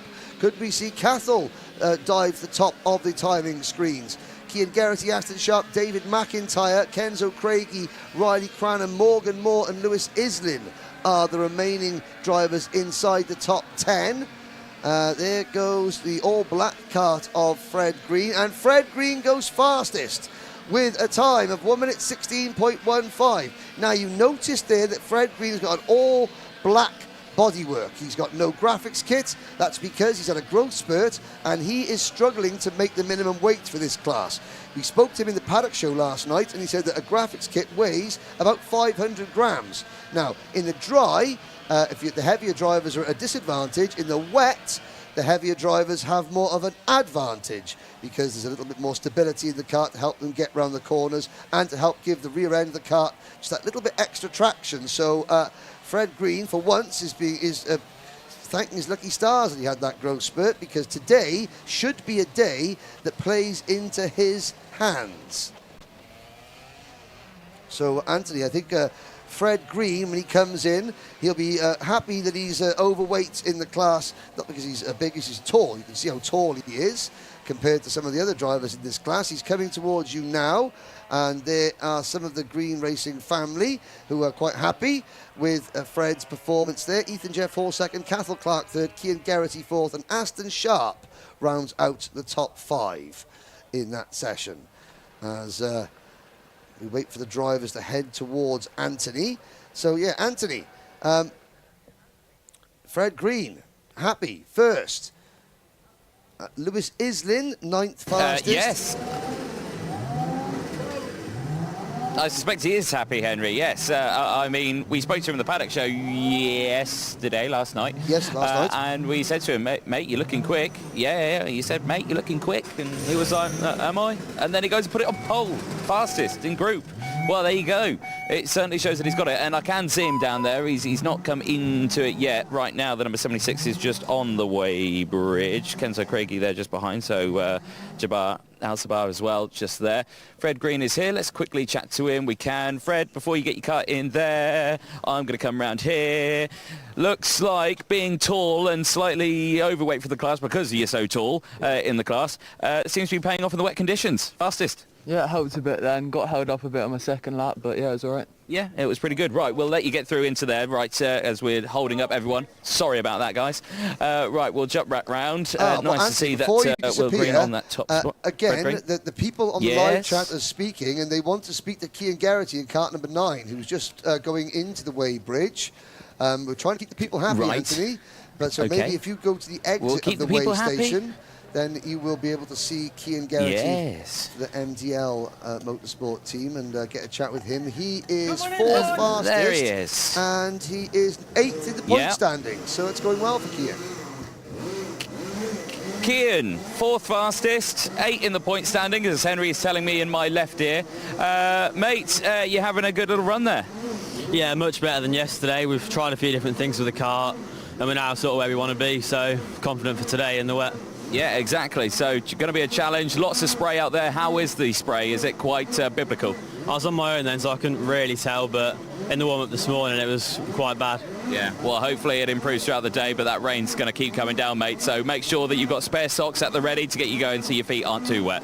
Cheers. Excellent. There you go. Spare socks, vital. Hashtag spare socks. There we go. Hashtag, yeah. Oh, do thunk it. Right, I want to quickly chat to Mr. Jack Iliff because, like you say, American first time here. He's out on track. He's in the 271, I believe, out there. 217. Or the 217, actually, I should say. Yeah, 217, and I see the 217. It's down there. I'm going to try and sneak my way through. Excuse me, out the way. And I see Jack just here. Jack, don't disappear from me. Go on. All right, JP.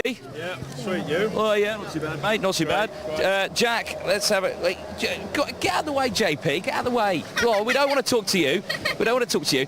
Jack, well, welcome to the UK. You raced apparently over in Europe. You're here with the Toby George Motorsport team. How are you finding it in the UK? Good. Today in the qualifying we were quite strong up until the last lap. I overtook a driver and he wasn't the smartest and ruined both of our laps. Otherwise I think third was possible. Yeah.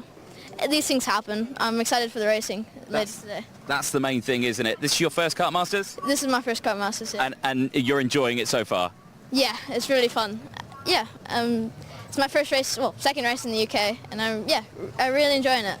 Brilliant. Well, well done. We'll see you out there today, and all the best in the lovely rainy conditions we've got here.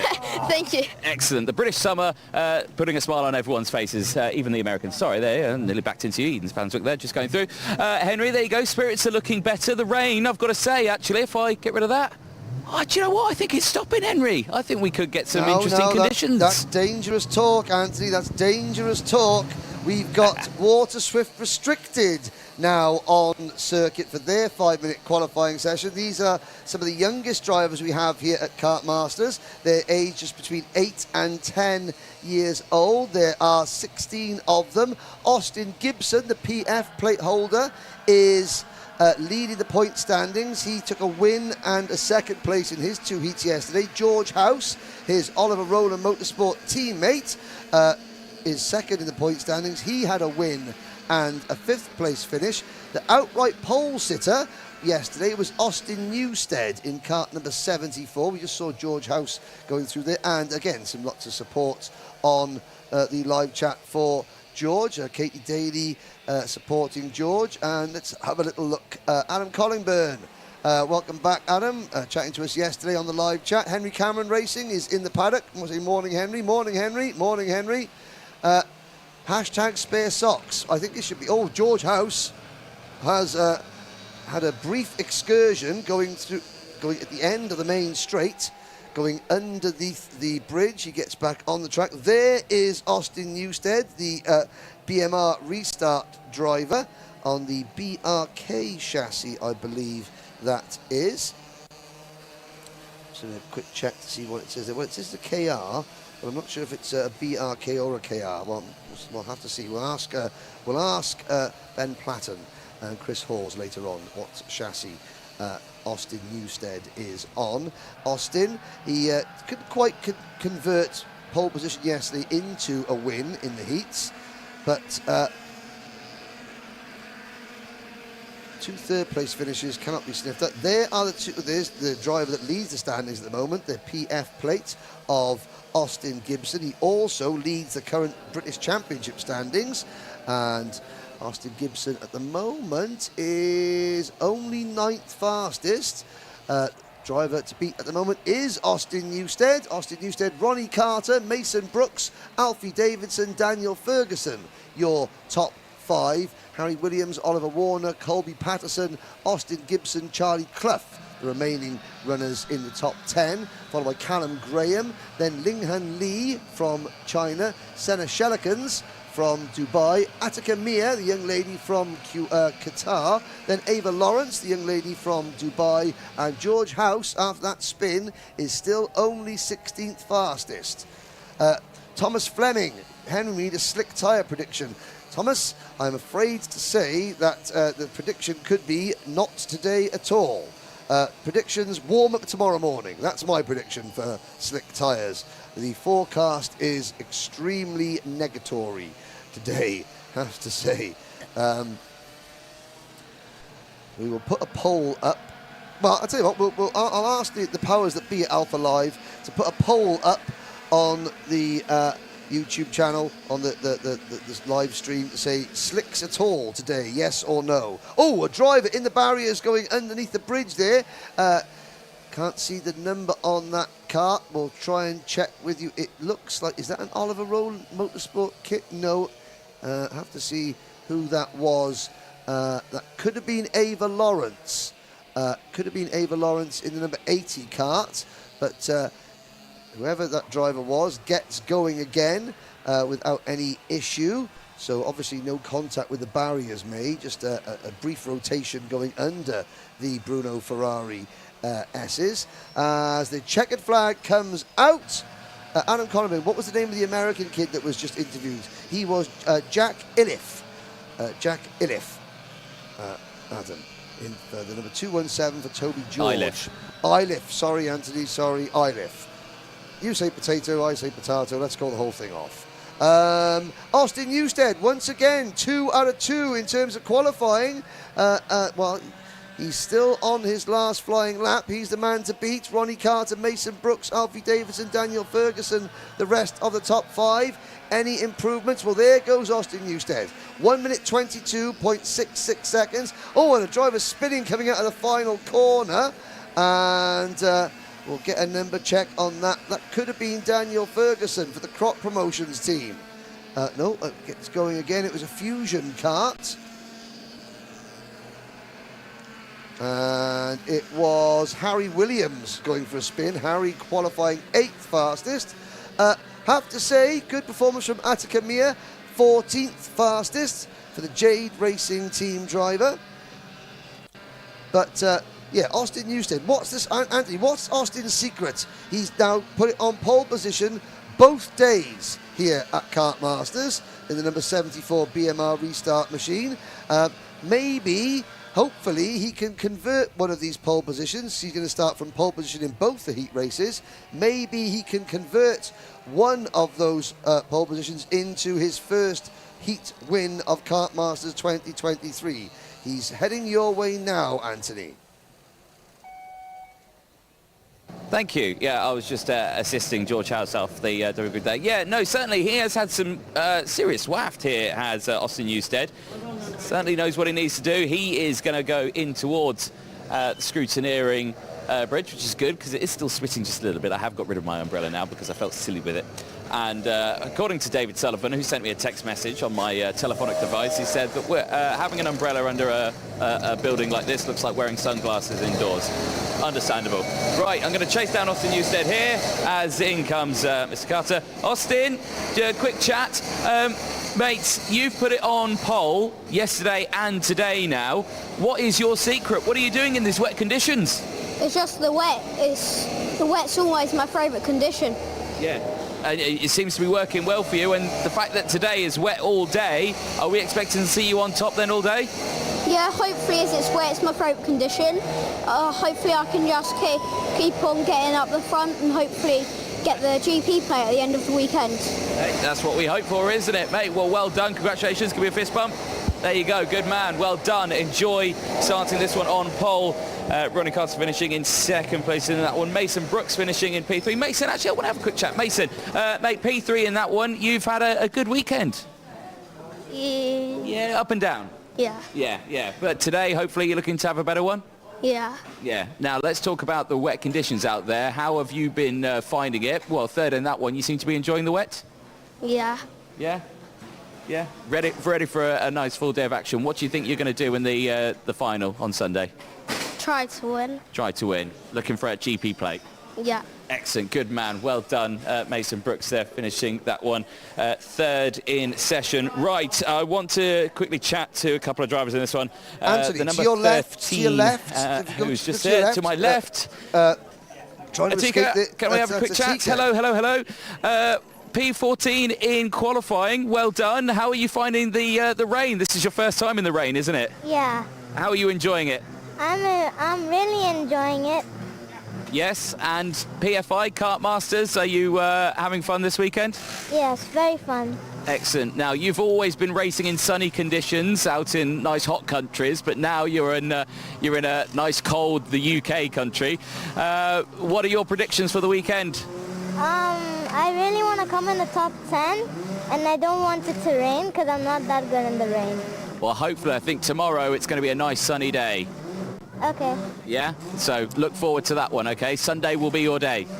Okay. Excellent. Thank you very much, Tika, there, enjoying it. So there you go. Some drivers not liking the rainy conditions. Well, Some drivers enjoying it. She qualified 16th yesterday and 14th today, so she's getting better. She may not like it, but she is getting better in the rain. Now, there's the OMS number 11 is behind you there. That is Callum Graham. OMS have got the best setup in the paddock. There is hospitality galore for the OMS team. They do. They do. But in the meantime, I just want to quickly chat to this man here, actually. Yes. Let's... okay, Austin Gibson. You are leading the points in the British Kart Championships. You are leading the points here this weekend. Qualifying has always been around P4, but the races, you make it up. Talk us what's your secret?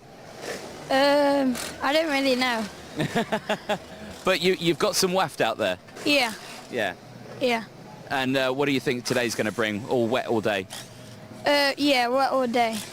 Yeah. And how do you think it's going to go? It's gonna go pretty good. We're gonna try and win all the heats, and yeah. Yeah. Well, you've got the PF plate, so you know your way around here. So best of luck in today's heats. On this one, sorry, getting in the way again. Next qualifying session is out there. Water Swift again, the unrestricted class. Henry, the rain is starting to come down a little bit more again. Is it? Oh, because out of the commentary box window I'm looking at no rain. But yesterday we actually had a situation in one race where it was wet half the track and dry the other half of the track. But it's certainly still completely soaking wet throughout the 1,382 metre circuit here this morning. There is the number 28 kart on your screen. That is, let's check there, who is that? This is the Water Swift Unrestricted class. The drivers aged between 10 and 12. It's Rashid Hilal for Victorious Motorsport. Rashid making his British karting, making his Kartmasters debut, I should say. And there are 29 of the unrestricted Water Swifts.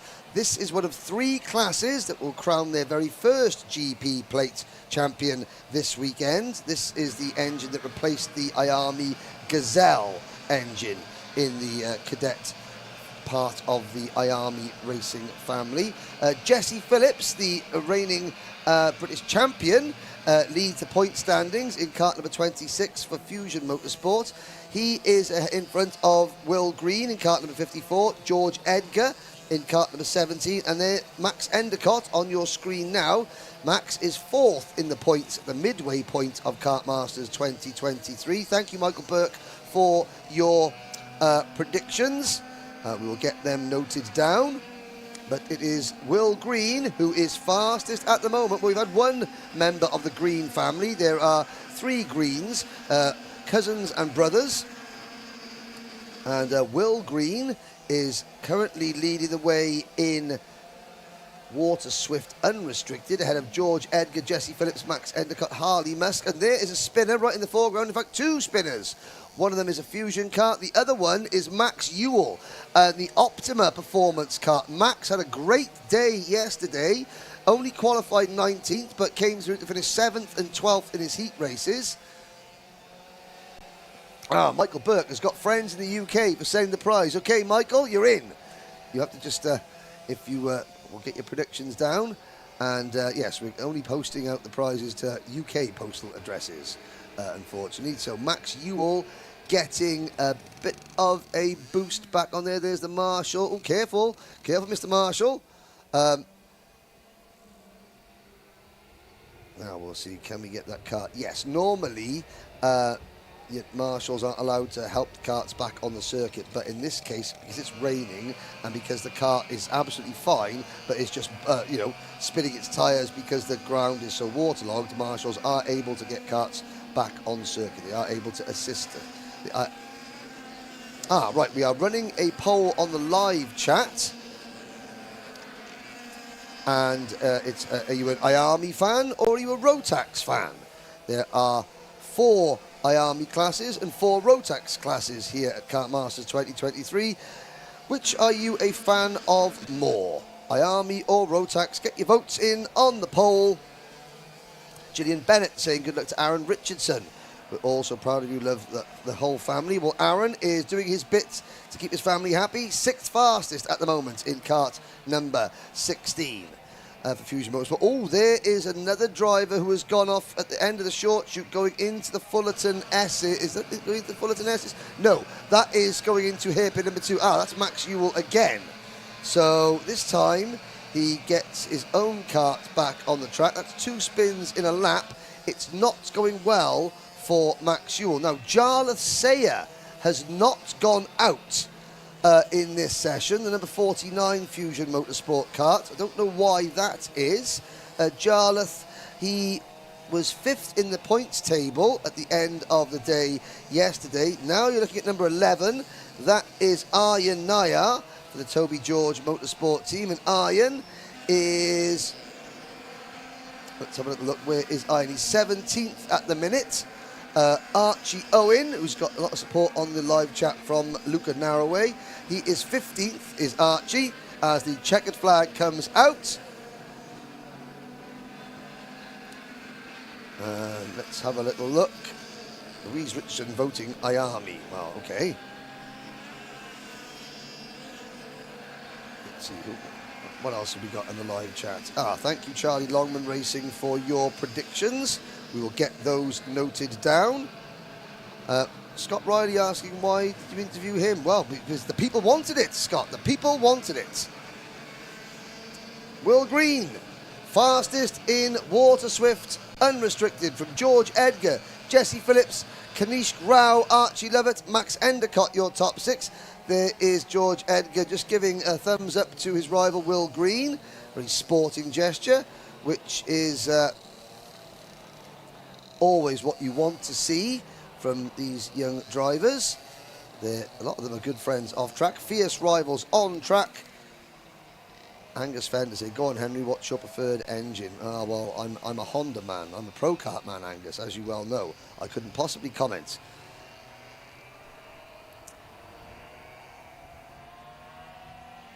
And this is the first time in Kartmasters since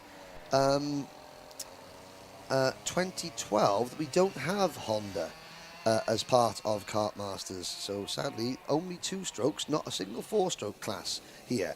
Anthony Jordan has not got his umbrella up, and I can see it raining, which makes me very, very happy. And he has got George Edgar coming towards him.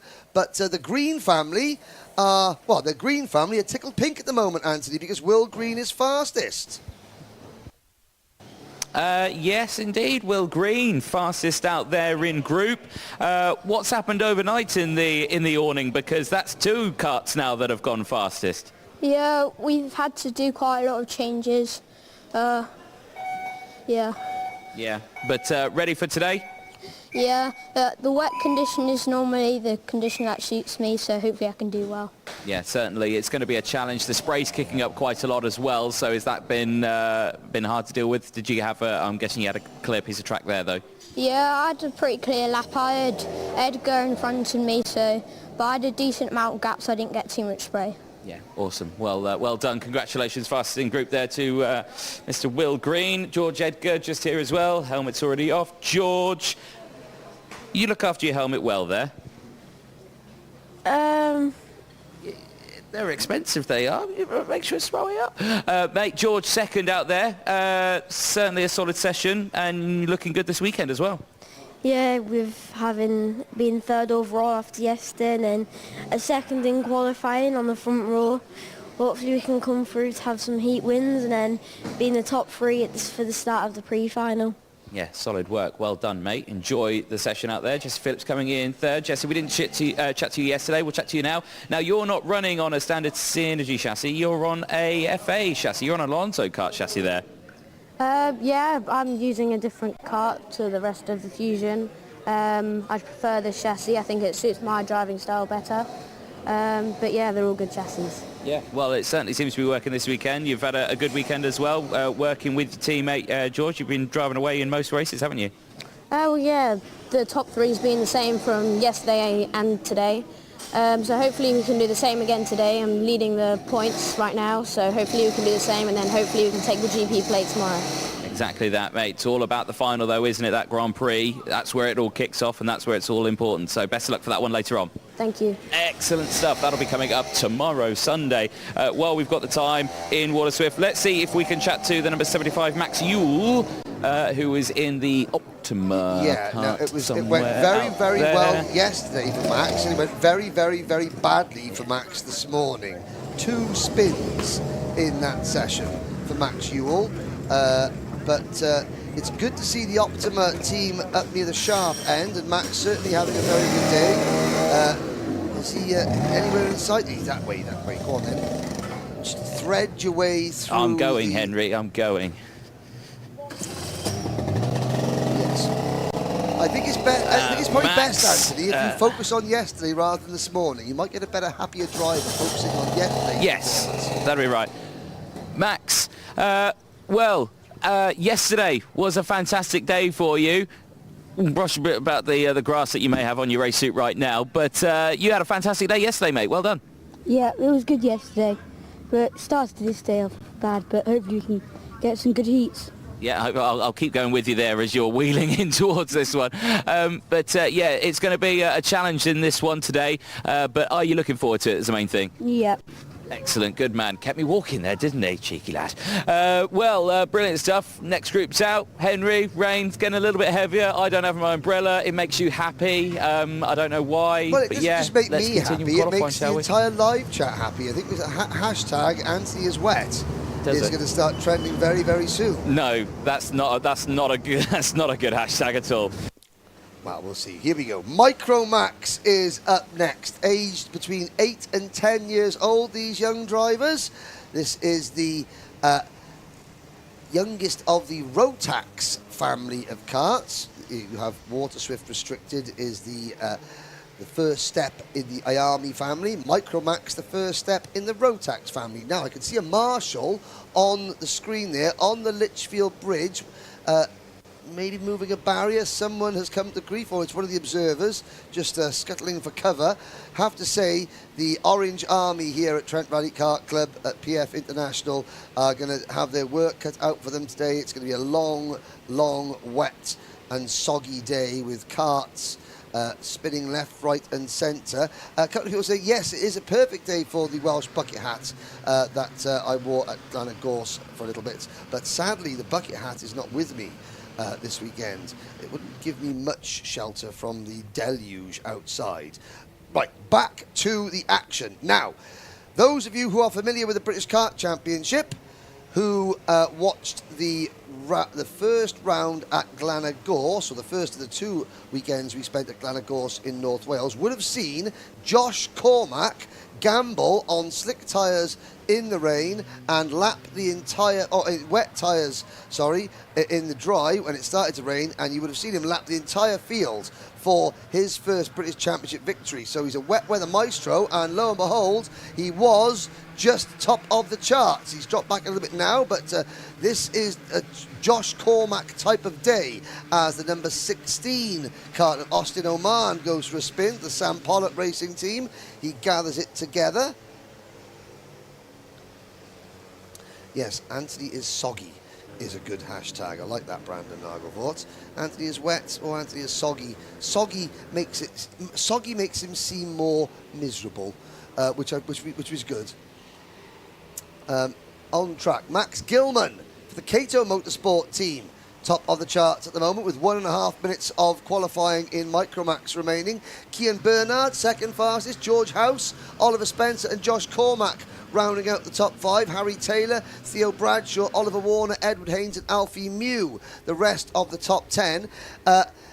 Emerson Makanju-Uran, as we can see the number 12 kart there, that is our Japanese driver, Kuryu Kiyotake, retiring from the session. He's had an off-track moment. Emerson Makanju-Uran, who leads the point standings, currently only 16th fastest, but he is on a good lap. Harry Taylor, who is second in the points table. Harry is running 6th at the moment in qualifying. Oliver Spencer, the O-plate, who is third in points, is now up into P2 behind Cian Bernard. Well, the number 82 Zip Factory driver didn't do a lap in qualifying yesterday. He got involved in an incident and retired before he set a time. He started 29th and last in all of his heat races, and yet he sits 7th in the points table because he drove through the field to finish 12th and 8th in his 2 heat races, and is at it again here, doing very well. 1 minute 24.21, nearly half a second quicker than anybody else, and there are yellow flags waving through sector number 1 for the retired kart of Kiyotake, and so that should mean that drivers aren't doing personal best times at the moment. In fact, yeah, looking down there, nobody putting in personal best sectors through the opening sector of this lap. As the number 15 car, Alfie Mayer, has a brief off-track excursion. There is the number 33, Emerson Makanju-Uran for the Dan Holland Racing team, and he is still only 12th at the moment. He had a perfect score pole position and 2 heat wins yesterday. The only driver to remain perfect in terms of qualifying and the heat races yesterday.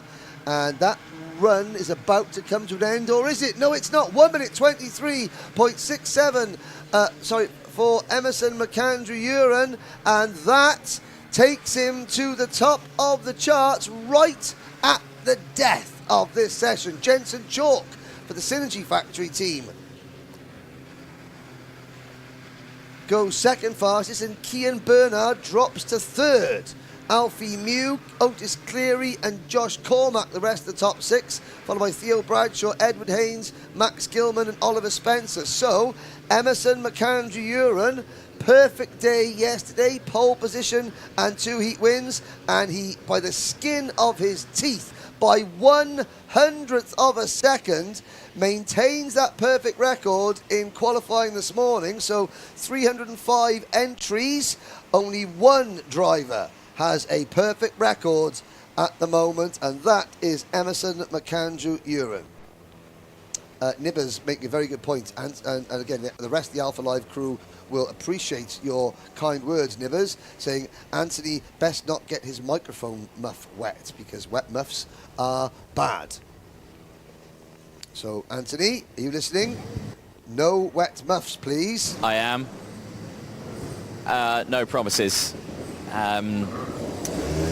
Yeah, good qualifying session out on that one. Nicely done for Emerson McAndrew-Uren. Like you were saying, yeah, matching his perfect score so far.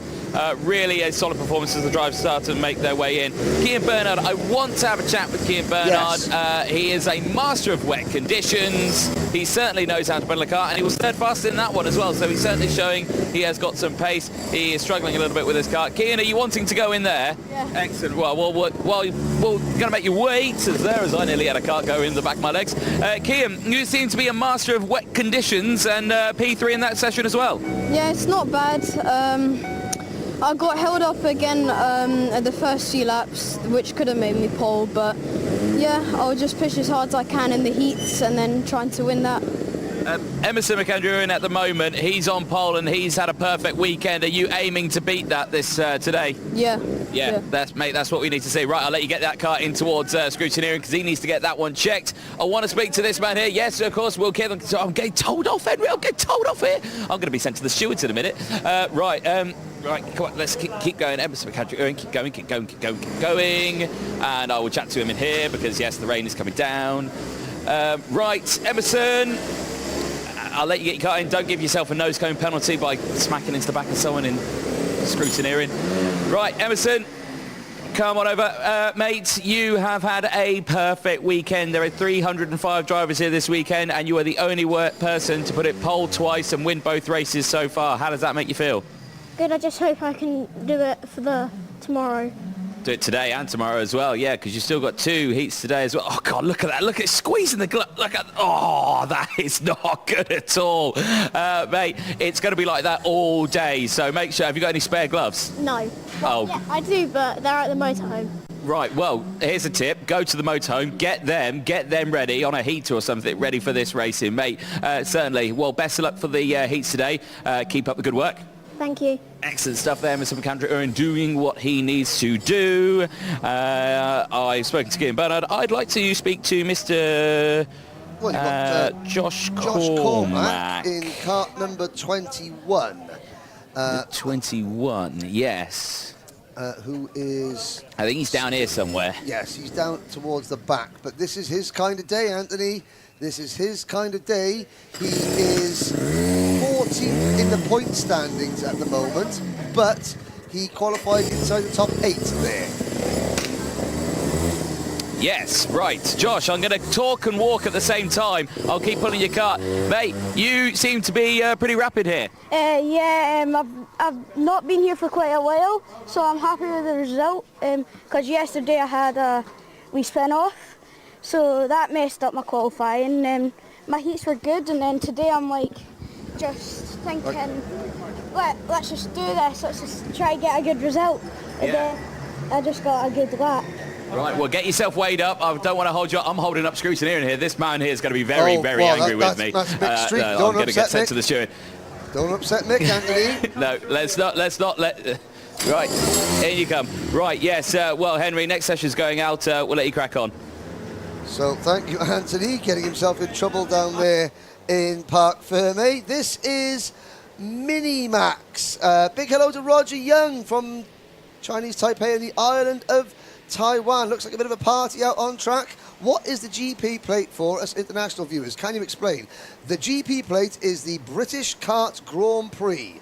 There are only 3 official Grand Prix events in the UK every year that are allowed to be called a Grand Prix by the governing body. That is the British Formula 1 Grand Prix, the British MotoGP for bikes, and this event. So they all these drivers are fighting for the honour to wear the GP plate on their kart for the next 12 months in their class. Only 1 driver per class can have a GP plate, and this is the event where they are handed out.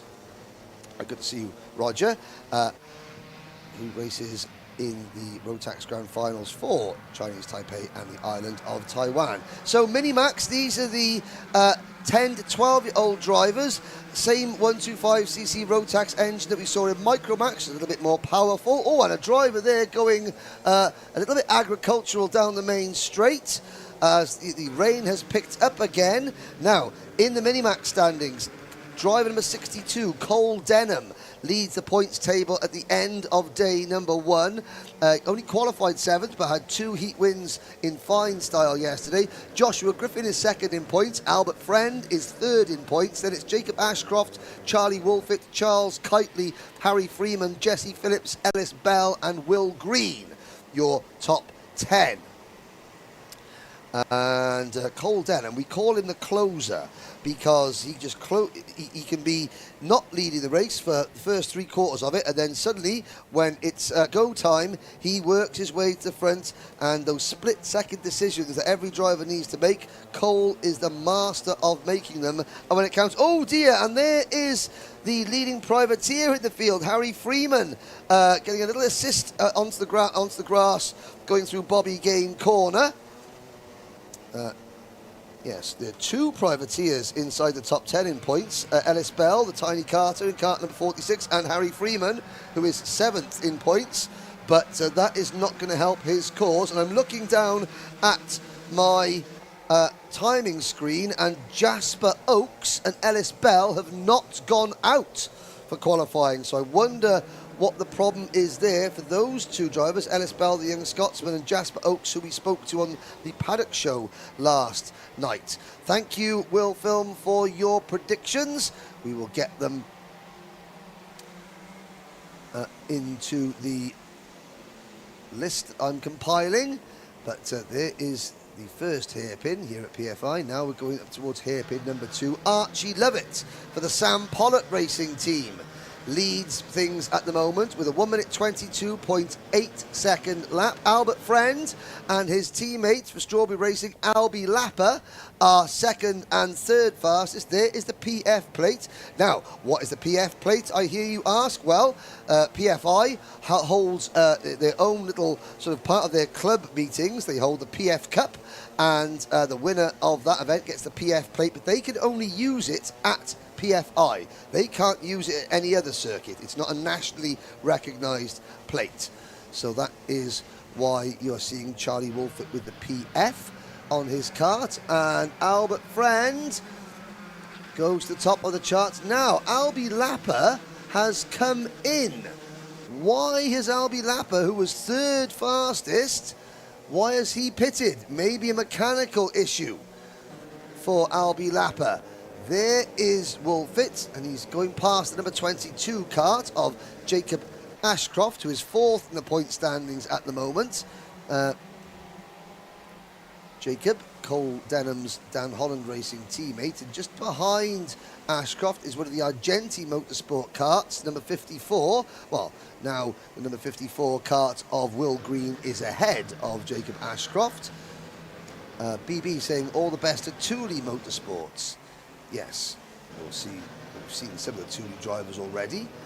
We'll see them in the heats later on. The first heat race is due to start at 10 minutes past 12. So this qualifying session will be followed by Senior X30, and that will conclude qualifying for Kartmasters 2023. We're watching, now this isn't ideal in the wet in qualifying. Drivers battling and trying to overtake each other. You don't want to be doing that in qualifying. You want to try and get some nice clean air. No one around you, especially in the wet, where spray can cause real problems. As you can see there, the number 54 car of Will Green running wide, coming out of the final corner. There is Albie Lapper. Right, Anthony, he was third fastest, was the number 29 kart, but now he is 31st. Why did he come in? I wonder if you can find out for us. I will see if I can find out, yes. I mean, I don't quite know. He seems very upset at the moment, so I'd probably want to not delve too deep into it, but he's going to get himself weighed up at the moment. But yeah, certainly something's not gone right with the kart, and yeah, I'll try and find out. Thank you very much. Do as you wish. Archie Levitt is pole position for the Sam Pollitt Racing Team. Archie in kart number 86. Looking down to see where Archie is. Archie is only 17th in points, so a bit of a turn-up, bit of a surprise in Minimax. 17th in points, Archie Levitt, pole position for today's two heat races. Albert Friend, who last weekend at Le Mans at the Rotax Max Challenge International Trophy won the Minimax class and booked his ticket to the Rotax Grand Finals in Bahrain. Joshua Griffin, third for the Synergy Factory team. Cole Denham, the points leader, only fourth. Charlie Wolfett is fifth. Will Green sixth. Then Charles Kitely, Oliver Meek, Noah Barham and Jacob Ashcroft, your top 10. Further down, we have Jesse Phillips, who is doing double duty. There goes Jesse. Jesse is only 22nd fastest in this class, but this is not a class he's used to racing in. Denek Babicek from the Czech Republic is 24th fastest. Cody LePatruel from St Sampson in Guernsey, 23rd fastest. And there is a look. There is the Motorsport timing tower here. There's producer James Fitzhugh and the rest of the Alpha Live crew, the production team here. There's a whole host of Alpha Live staff scattered around the circuit, and in the main race control building where Sky Sports' Chris McCarthy is conducting a number of interviews that will be going out on the Alpha Live YouTube channel in the days to come, and Chris will be presenting the finals day tomorrow for us, when I am reliably informed by the local meteorological service that it will be dry. Thank goodness. Now, Anthony, drivers are back with you. Archie Levitt is going to be the happiest of them all because he's on pole position. Yes, he will be the happy one, but he's not in Parc Fermé just yet. He's still in the big queue, and I've been told off for interviewing drivers in the big queue. I might still do it anyway. I like playing with fire. But I've got Albert Friend in here, who I want to have a quick chat with. Albert, we tried to speak to you yesterday in the Paddock show, but we couldn't find you. You are certainly having a good weekend. You've always been up at that sharp end, haven't you? How are you finding this weekend? Good. Yeah, really good weekend so far. Bit tricky in the rain, and considering now I'm on the outside in second, but I'll try to get across at the start and then go from there. Yeah. Well, the outside line generally tends to work better here, doesn't it, at PF with the dirty part of the track, so hopefully that works out for you. Yeah. Yeah, excellent stuff. Well, congratulations, well done, and best of luck in the qualifying heat today. Thank you. Excellent stuff there for Archie, or Albert Friend. Joshua Griffin just here as well. Joshua, let's have a quick chat. Joshua, looking quick out there. You're having a good weekend as well, aren't you? Yeah. We spoke to you yesterday in the Paddock show. You rounded it out for us, didn't you? Now you've got a proper chance to have a quick talk with us. Kartmasters is an exciting weekend, brings out the best of drivers. How are you enjoying it? Yeah, it's been really good so far for me. We've had a P2 and a P3 in both of the heats, and then I think we got third there in the qualifying. Yeah, so very good weekend so far. What would it mean if you can come away with a GP plate this weekend? Yeah, that would be really good, to be honest. Yeah. Would you run that over the whole year? Yeah. Excellent, top man. That's what we like to hear. Well, well done. Congratulations. Solid qualifying for you. Rain coming down. If you look out there, a little bit more. Henry, final qualifying session. Senior X30 is going out. Not sure what's going to happen in this one, Henry. Looking forward to it. Yeah, indeed. You raised a good point there, Anthony, when you asked Josh Griffin, would he run the GP plate? Not every driver that is eligible to run the GP plate chooses to, and that's for a variety of reasons. They may have been the national champion, they may have a national seed, like a 1, 2, 3 or 4 that they would prefer to run, but other drivers, they're quite superstitious. They think that it's a bit of a target, don't they? I know that Kai Hunter doesn't normally run the GP plate, but he is running it this weekend, and when we spoke to him yesterday, he said, well, you know, it is a target, but he says that, you know, it's a tough event, and I'm wearing it because I've won it, and everyone else has got to come and take it off me. But now we look at the last qualifying session of the day, and it is Senior X30, 35 drivers, and it's the number 142 car, the second car in line here, Caden McQueen, who leads the point standings, a win and a second place yesterday for Caden. Gus Lawrence, the reigning and defending British champion in Senior X30, is second in the points table. Bart Harrison is third in points, Morgan Porter fourth, Louis Johnson-Cool fifth, and the rest of the top 10 in points: Sam Heading, Harley Keeble, Harry Burgoyne Jr., Sam Shaw and Henry Gregory. There is the number 6 premium karting entry of Sam Shaw, and that is another brand new chassis. We were in the premium karting awning as Sam's dad, Rob, and Moose Hingham were building that kart up. There was a few murmurs as to why that. I think that the old chassis was a little bit too tired. And it was flexing a little bit too much for Sam's liking, and he's obviously taking really good care of his new chassis. Oh, that's actually his teammate, sorry, the number 61 premium karting entry of Louis Johnson-Cool, having a bit of shoulder barging there with another driver. There's the number 77 of Henry Gregory going through, privateer driver on the Mad Croc kart. And there's Gregory. He makes a move on Louis Johnson-Cool. One driver entering the circuit later than everybody else. That was the number 54 kart of Connor Grant for the Odron Henry Racing team. But it does look as though all 35 drivers have made it out onto the circuit. And it's Harley Keeble, the MDL entered driver representing Sodicart USA, who only entered this event. There was a late entry, there was a withdrawal. I think Marcus Lucio withdrew from the original entry list. That opened up a spot for Harley Keeble, the 2019 British Cadet champion, and he took the opportunity and is running away with it with both hands, although he's just dropped from 1st to 7th. So, spoke too soon there. Aidan Mitchell asking, so are you allowed to run more than one chassis in this then? You're allowed 2, and if your chassis breaks, you are allowed to replace it. You're not allowed to just swap between the 2 because you fancy it. You have to, if your chassis breaks, and the scrutineers and the technical delegates think, well, that's a dangerous situation, you can't race with a snap chassis, then you are allowed to change it. There is Dayton Coulthard, son of former Formula 1 driver David Coulthard. Dayton is 19th in the point standings, not having a bad weekend. Angus Fender. By the way, Henry Gregory is with JGR. The only reason he's using a Crop Promotions pod is because, he wrote one off at Wilton Mill and can't be bothered. Can't be bothered, Gregory. Right, I will change my entry list to reflect the accurate information that my good friend Angus Fender has just fed to me. There's the number 7 kart on your screen very briefly. That's Kalai Atkins. Up and down day yesterday for Kalai, who is currently 2nd in the British Championship, but he had an exhaust failure or exhaust problem that caused him a retirement in one of his heat races. So Kalai is down the order. Let's have a look. Where is Kalai? He's only 21st in the points table.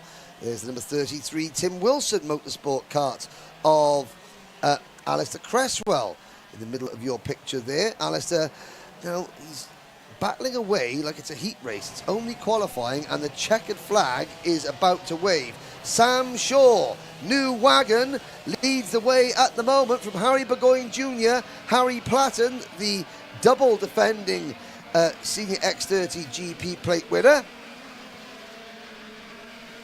And Platten is currently third at the moment. Marcus Littlewood is fourth on our timing screens. Harley Keeble crossed the line. He will go no higher than fifth. Gus Lawrence, sixth fastest. Kalai Atkins next, then Sam Heading, Bart Harrison, and current points leader, Caden McQueen, only 10th fastest, but Caden is on, no, he's actually dropped to 11th. He takes the checkered flag, doesn't improve, and falls to 11th. Harry Burgoyne Jr. for Mick Barrett Racing goes to the top of the chart, but he's beaten by just 700ths of a second by Sam Shaw.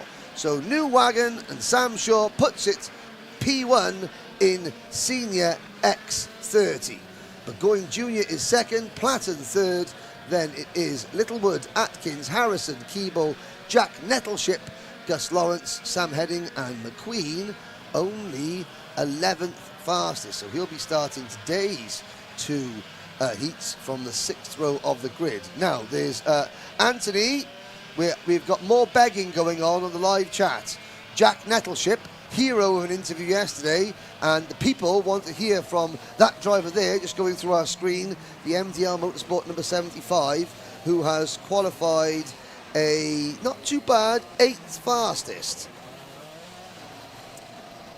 Well, I can certainly do my best of interviewing Jack Nettleship when he comes in. Due to calls, I've got to make sure I tick off my list, Henry. Yeah, I was going to say, yeah, I mean... Please all beggars, can we? Beggars can't be choosers. We can't please everybody. Certainly, Caden McQueen, points leader, only starting 11th. Yes. It'd be worth getting a chat with him. And also... Well, he's already in the pit lane. Oh, well, get over there and get on with so it then, I can chat boy. with him. I will get on with it. Thank you, Henry. Caden, nice to see you. Very gently putting your gloves down on the exhaust there to try and dry them off.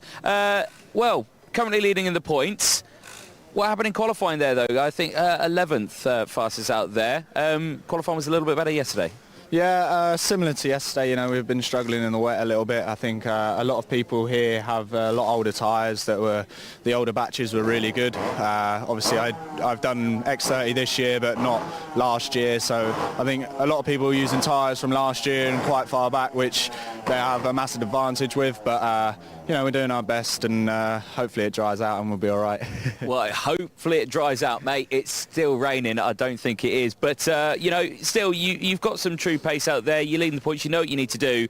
You're quick around here at PFI. I'm sure you'll come out on top still. Yeah, I mean, you know, just play it safe today, get some points and make sure we're there or thereabouts for tomorrow. I think, you know, heats are almost irrelevant, especially on a weekend like this. So as long as we're there for the final, we'll be fine. Mate, that's what we need. Right. Congratulations, well done. Caden McQueen currently leading the points.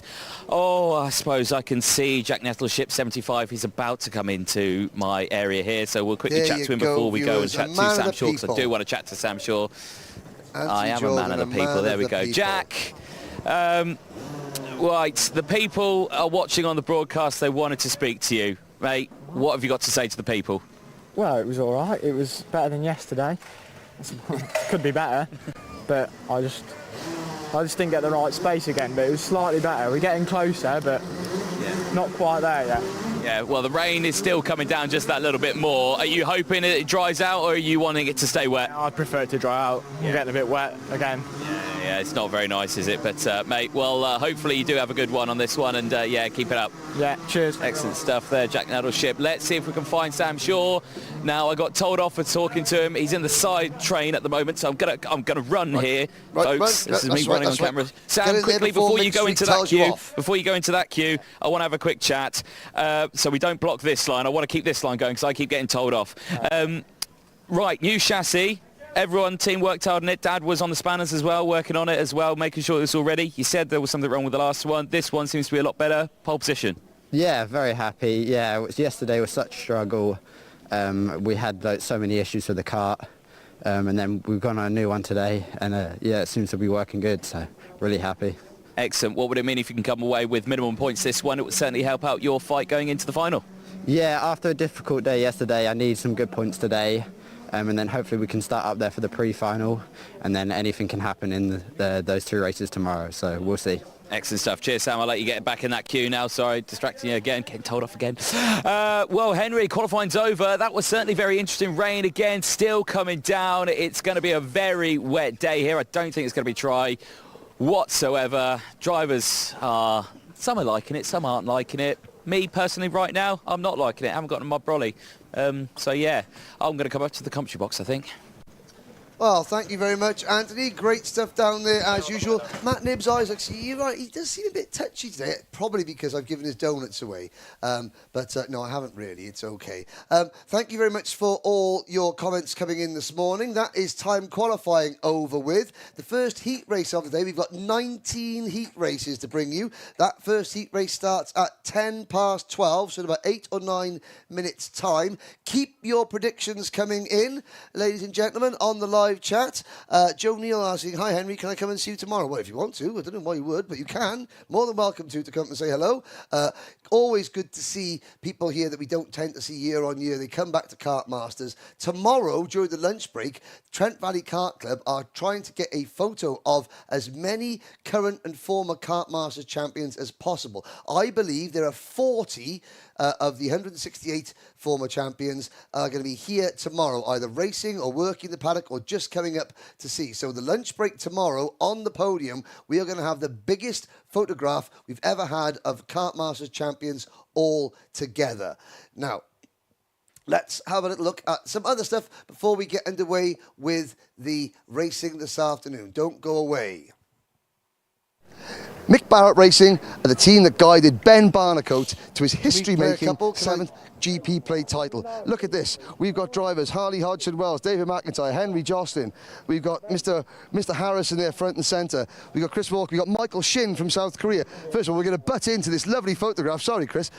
Okay, first of all, I want a quick prediction. Aston Sharp, result on Sunday, go. P1.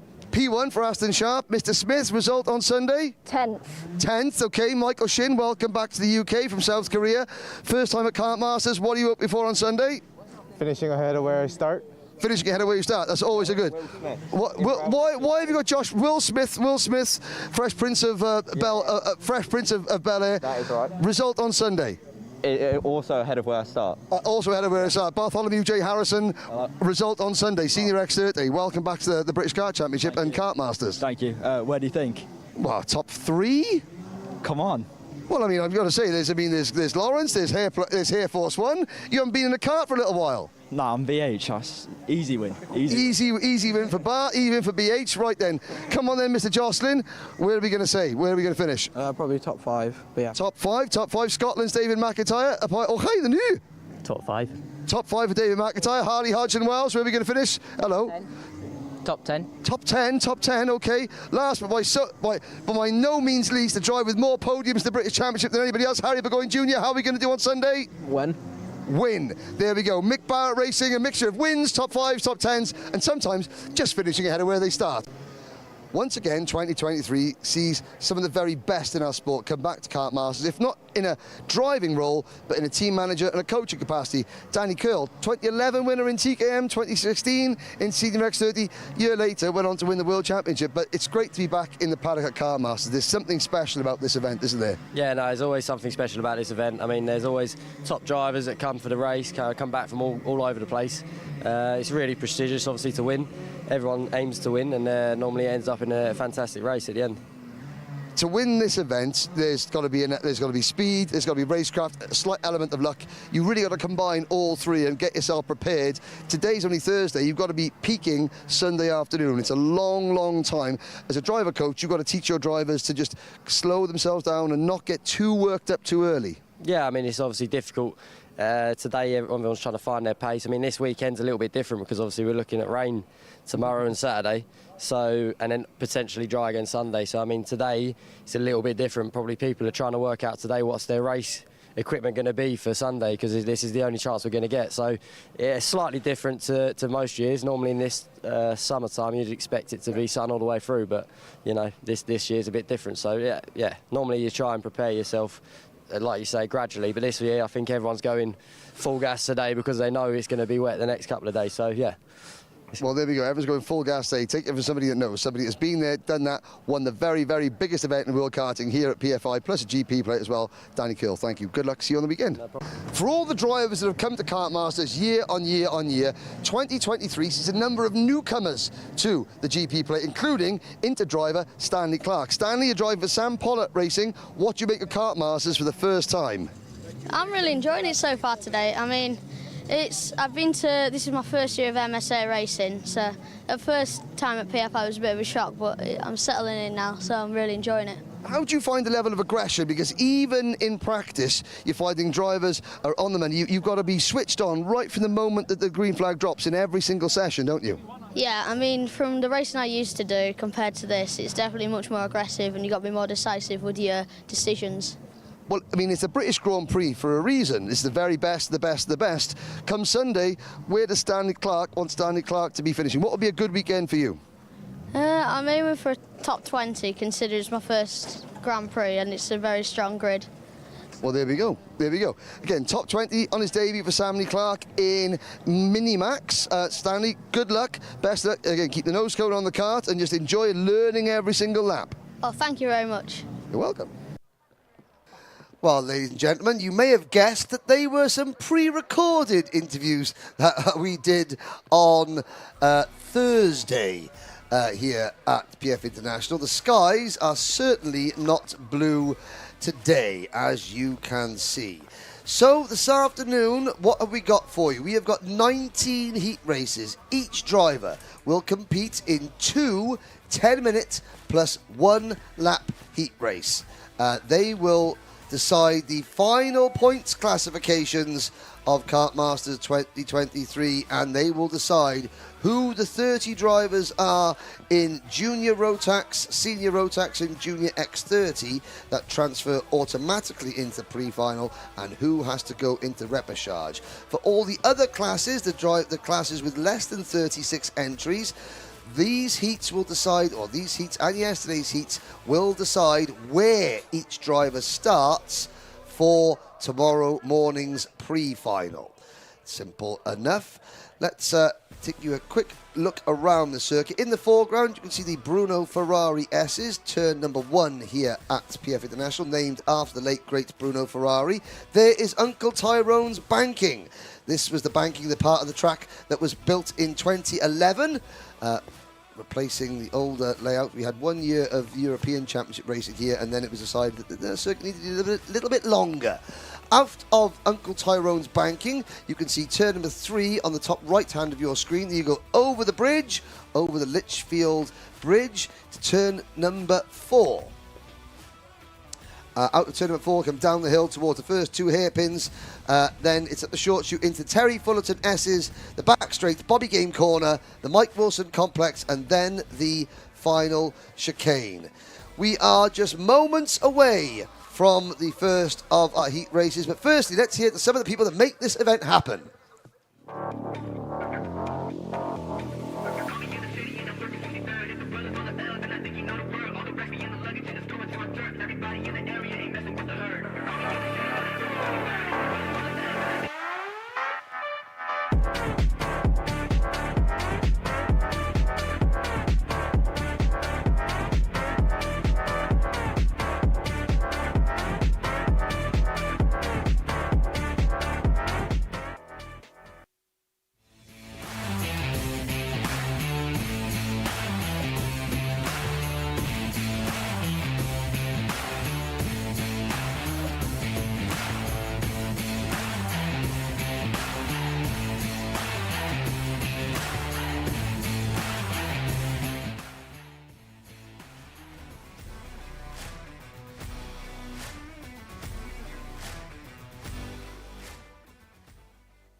Here we go then, ladies and gentlemen, the starting lineup for race number 20, Junior Rotax. Pole position driving kart number 44 for the Argenti Motorsport team is Kenzo Craigie. On the outside of row number 1 is Timo Jungling. Row number 2, Freddie Lloyd and Joshua Graham. Hugh Moulton and Lizzie Mentier go from row number 3. Joshua Turnbull and Joseph Rippin start from row number 4. Thomas Ingram Hill and Harrison Crowther round out the top 10. Blake Ticehurst and Oliver Sander are up next, followed by Reg Hayward and Jack Hobson. Armand Hamilton and Liam Hartley go from row number 8, with Finley Buck and Luke Bate on row 9. The top 20 rounded out by Owen Neve and Kaiser Raymond. Aris Majewskis and Lloyd Hare go from row 11, followed by Ollie Hughes, Ayman Bansal, Henry Cameron, Theo Palmer, and there you have Nathan Kappan and Brandon Truman as we flick through the starting order on your screens. Behind Brandon Truman, we'll get to row 15 very shortly. You can see the top 24 drivers. Then it is Ethan Carney and Alberto Gonzalez rounding out your top 30. Alfie Thompson, Rian Damadasa, Kasper Tomalewski, Logan Howes and Ewan Charman round out your 30. 5 kart starting lineup. Anthony Jordan, you have recovered from your travails in the rain this morning. Welcome back to the nice, dry, warm commentary box. And you are now not the wettest person on circuit on PFI, because the drivers on track are, and we've already had somebody go into the barriers. Yeah, the 117 Harrison Crowther left the pit lane a little bit too heavy on the power. And he took out the timing beam, so Motorsport Timing Ian Rogers will not be happy at all. And do you know what? Harrison Crowther did so well yesterday. He had a terrible qualifying set. Well, he qualified 14th and he crashed in his second heat and drove all the way back up to 10th. And now he faces an uphill struggle. Harrison is 20th in the point standings at the moment, and that position will drop because he will score last place points. Although actually he's making his way back up. I thought that taking out the timing beacon would have potentially ended his race. But there goes Harrison. And he fights his way back into position. Technically, hasn't he already passed the red line there? Well, I'm not so sure about that. Maybe it's underwater, we can't see it.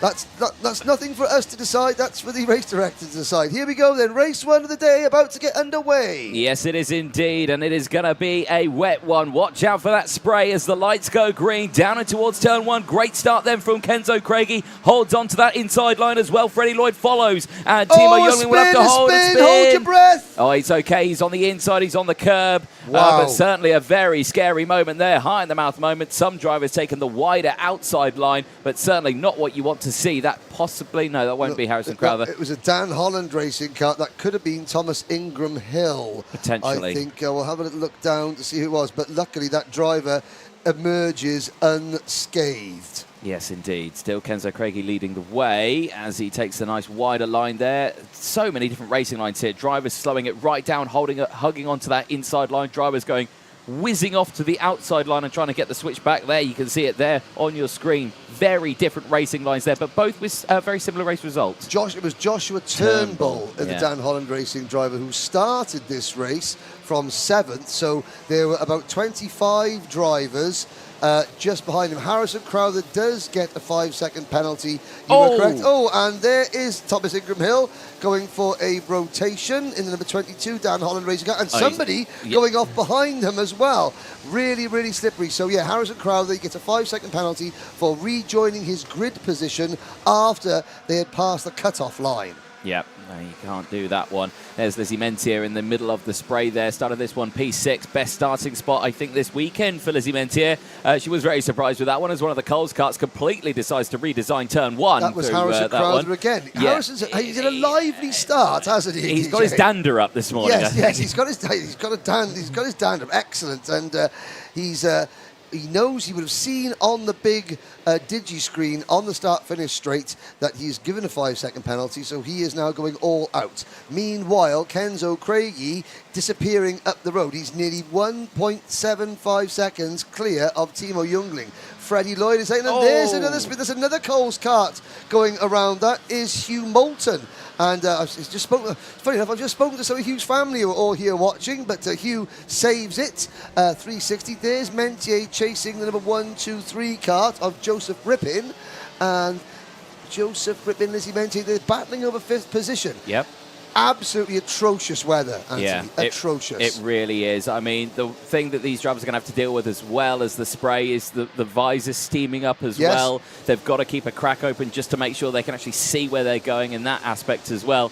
Visibility is just not on today, but right now, Kenzo Craigie is doing exactly what he needs to do. He's leading. He doesn't have the spray in front of him. He's just got to contend with his visor fogging up potentially out there. Lloyd's still there in second from Timo Jungling. They're still battling away. They're actually very close. The battle for second place is certainly something we should probably be watching. Yep, it's Freddie Lloyd for Fusion Motorsport against Timo Jungling for Dan Holland Racing. This is the midfield scrap coming out of the bridge through turn number 4 down the hill.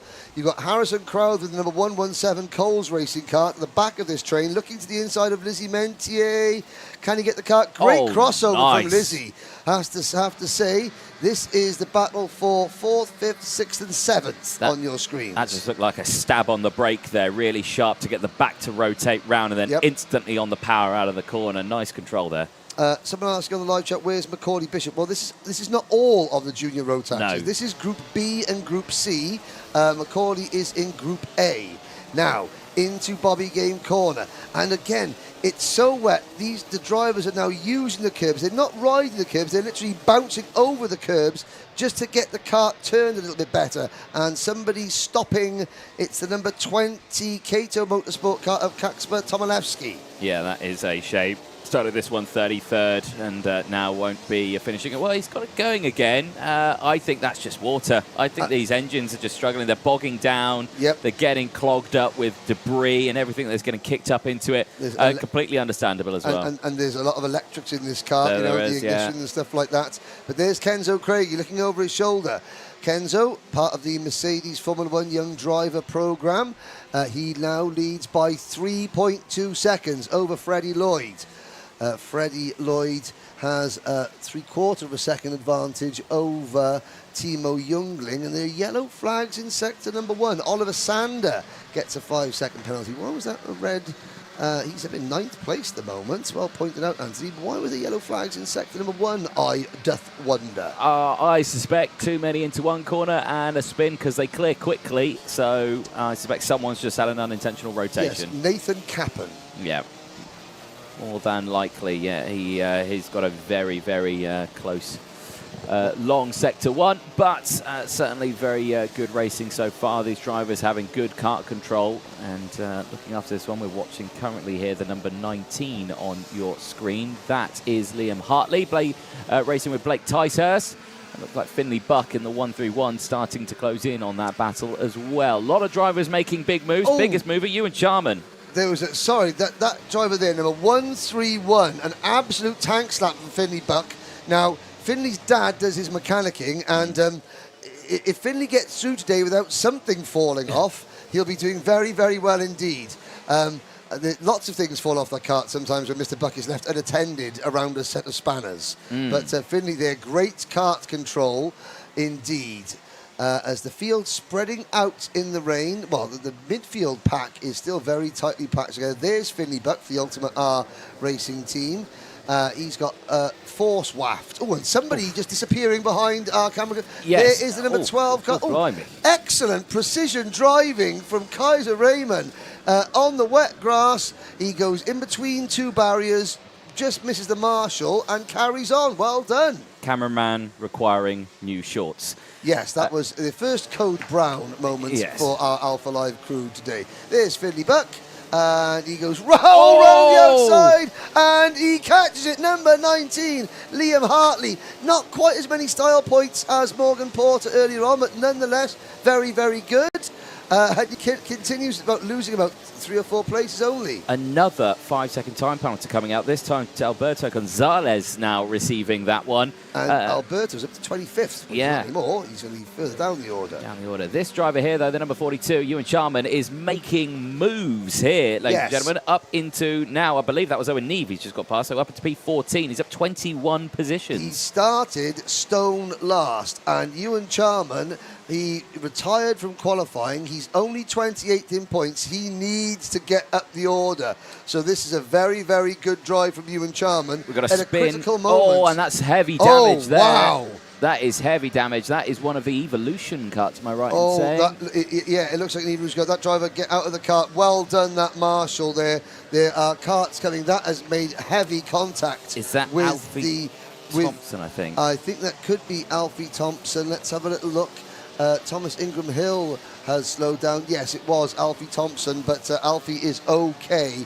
That was a big, big impact to the cart sideways under the bridge in these wet conditions. And I've got to say, well done to that Marshall for getting across and putting himself in harm's way to warn other drivers of a stranded cart in the middle of the track. Kenzo Craigie is unconcerned by all this because he is now 3.5 seconds up the road. There he goes over the bridge, and there is second place driver Freddie Lloyd and Timo Jungling going through now your screens. There is Thomas Ingram Hill, who's had an up and down race. He at the moment is down in 25th place. Yeah, he really is. Drivers now really struggling to maintain control of these carts. There has been a spin, I think, on nearly every lap here, and that is just down to visibility. These conditions here at PFI are dreadful. They are not ideal for racing whatsoever. The fact that these drivers are still putting in the laps and still doing what they need to do, certainly having a good drive. And this is one of those drivers, Kenzo Craigie. That gap, look at that, 3 seconds clear from Freddie Lloyd. And Freddie Lloyd's been rapid round PFI. Yeah, exactly. Freddie Lloyd is leading Junior X30, and he's currently in the top 10 in points in Junior Rotax. But again, and this is how important qualifying is in the rain. Because Kenzo has had a clean run. He hasn't had to deal with any spray. Okay, so he had to sort of fight his way through the first couple of corners to establish himself in the lead. But once he gets the lead, he hasn't got to worry about drivers in front of him making mistakes. He hasn't got to worry about being blinded by the spray. He can just sort of concentrate on his lines, and he clatters the curb coming through turn number 4, but that was a deliberate clattering of the curb because Logan Howe was the latest driver to get a 5-second time penalty. Well, the officials clamping down early doors here today in Junior Rotax. Yeah, they really are. So everyone's had their Wheelie Bix today to make sure all the racing stays on point. Side-by-side action going across the start-finish line as we watch here. Kenzo Craigie again just demonstrating fabulous kart control here around PFI. With that clear track in front of him, you can certainly say that he's got a good advantage against the rest of the field. But Andy, despite as the clock strikes 0, despite all the various little spins and offs that we've had, only Alfie Thompson has retired from the race. Yes.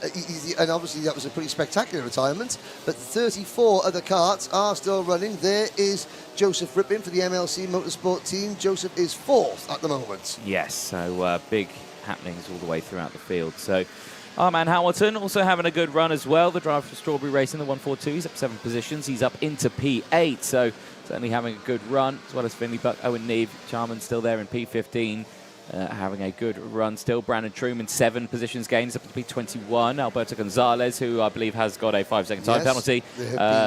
Yeah. 4 of them dished out. Harrison Crowther, Alberto Gonzalez, Oliver Sander, and Logan Howes. Logan Howe's being the latest of the 4, but eyes on the remainder of this race as we watch Joe Rippin there. Full commitment there under braking into hairpin 1. Opposite lock, kart turning left as he wants to go right, but he saved it and catches it. But Kenzo Craigie, last year's Honda Cadet GP plate champion.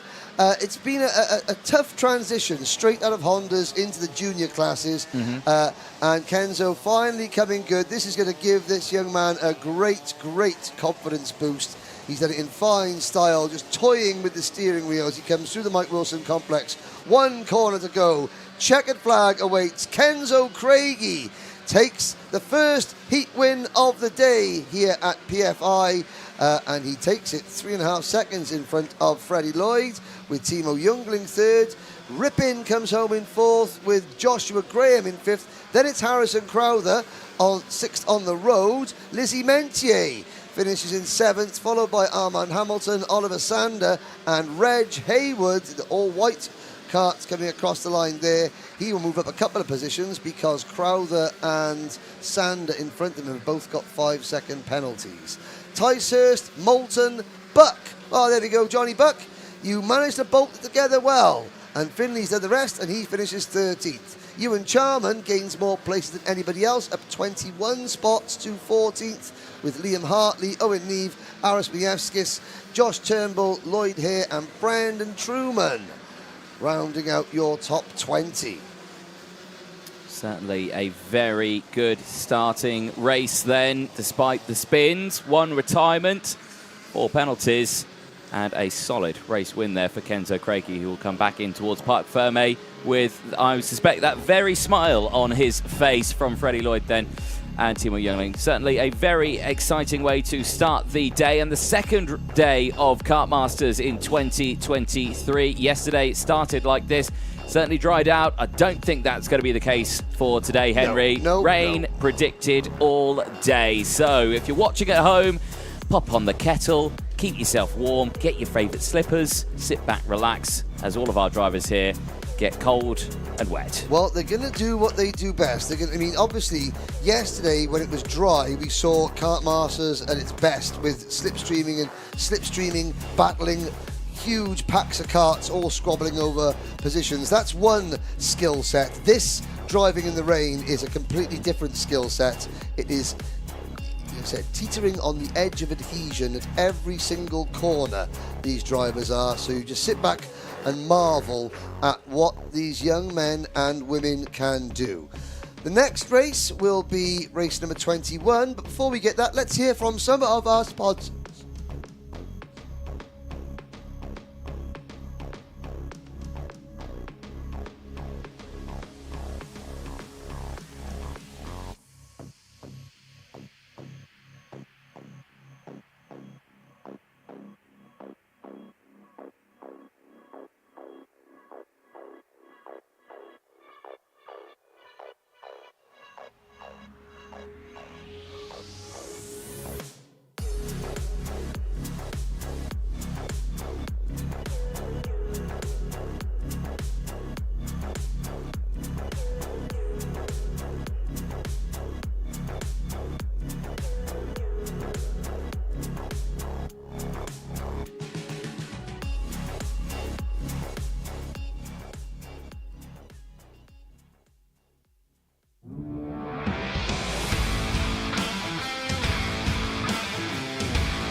Back, ladies and gentlemen, in between the time of that last race and this one, nothing's happened. It's still very wet. But Senior Rotax Race 21 is about to take to the circuit. Busy old grid in this one, 32 in total. It is going to be an electric race. And what can Kai Hunter do again this time around? The GP plate certainly has had a good one in qualifying. Can he maintain that momentum in today's qualifying heats? That is the biggest story, because yesterday certainly was an interesting day. Second in qualifying, 2 heat wins, 0 points. He's all good. Iron Brew has just been delivered to the commentary box. I'm very upset because now he's going to be jumping up and down. Let's take you through the starting lineup anyway. Kai Hunter and Lewis Gilbert starting this one on the front row. Teddy Pritchard Williams and George Donald going from row 2. James Lowther and Tristan Rennie, they round out row number 3. Row 4 sees Miles Barthorpe and Tom Adams for the Tooley Motorsport team. They go from row 4. Lucas Ellingham and Ben Folland, they round out row number 5 and the top 10. Jamie Barilli, after a spin in qualifying, he starts this one on the 6th row of the grid. He's got George Holbrook alongside for the Dan Holland Racing team. Ray Cunnington and Lachlan Robinson, they go from row 7. Sam Gornall and Josh Price round out row number 8. Leon Henderson and Oakley Pryor, they go from row 9. Sam Longley and George Hunter go from row 10 and round out the top 20 from Jack Stedman and Sam Light. Morgan Porter and Will Ellswood on row 12. Jude Fernahoe and Ollie Goodyear on row 13. Ava Noxiadis go and Nicole Sutherland go from row 14. Enzo Dickenberg and Jack Doyle round out the top 30 on row 15. Aidan Evans and Zayn Salim round out the final row of the grid. 16 rows, 32 drivers, wet conditions. Henry, you're happy, bunny, aren't you? The lady that just brought me 2 full 2-litre bottles of Iron Brew, you know, I applaud you in every way. You've made me the happiest man in Lincolnshire. Okay. If not the world. Okay. I've now got 6 litres of Iron Brew. Okay, ladies and gentlemen. I am a happy, happy Welshman, ladies and gentlemen. Okay, so that's... I'm not saying there's favouritism in this paddock. Yes. I'm not saying that at all, but you've just been delivered that. Yes, yes. You then also received this. Thank you to David Robinson from Australia. It's got Tim Tams. It's got, it's got ginger beer as well in it. Look at this. I mean, is it any wonder that you look like that and I look like this? There's the only downside, ladies and gentlemen. Thank you very much. We will be testing some of these snacks later on. Meanwhile, there's a go-kart race we should really commentate on. Yeah, we probably should. Yes, we'll try. We'll try. There we go. Kai Hunter, fabulous day yesterday. Second in qualifying yesterday, but 2 race wins. He wants another good day today. Can he maintain that one? He's not had a perfect weekend. That would go to Emerson McAndrew-Uren, who has certainly got a perfect weekend so far. 2 pole positions and 2 race wins. Here we go then to the lights, and it's a false start. They will go round again. Look at the spray there. You can't see the back of the grid. No, exactly. And I have to say that hello to Jake Sanson watching on, having a rare weekend off. And glad you're enjoying the coverage, Jake. Yes. Freddie Lloyd in Junior Rotax. He's with Evolution Racing, not Fusion Motorsport, which is why he's got an Evolution Racing graphics kit on his kart. I suppose we should have spotted that one. Oliver Cottam is back, TCR UK driver. TCR is... the best. No, the future. That's the one. Right, I know Stuart Lyons the paddock. I queued him up, Stuart. I queued him up, and he let you down. Hey, I am focusing on kart racing right now. Well, I'll focus on TCR at Silverstone, which is the next round. Okay, but I mean, at the moment, there's no kart racing because they're on another rolling lap. You've got Lewis Gilbert, the Diamond of Dalry, on the outside of row number 1 for the Kraft Motorsport team. Super Ted, Teddy Pritchard Williams in the number 35 MLC Motorsport kart on the inside of row number 2, and that really impressive number 96 Jax Motorsport kart. Great effort from George Donald. P4 on the grid. Then it's Lowther, Rennie, Barthorpe, Adams, Ellingham, Folland, Perilli. Watch for Guy Cunnington starting in mid-pack. Lachlan Robinson is also in the middle of this grid in the number 26 KR Sport entry.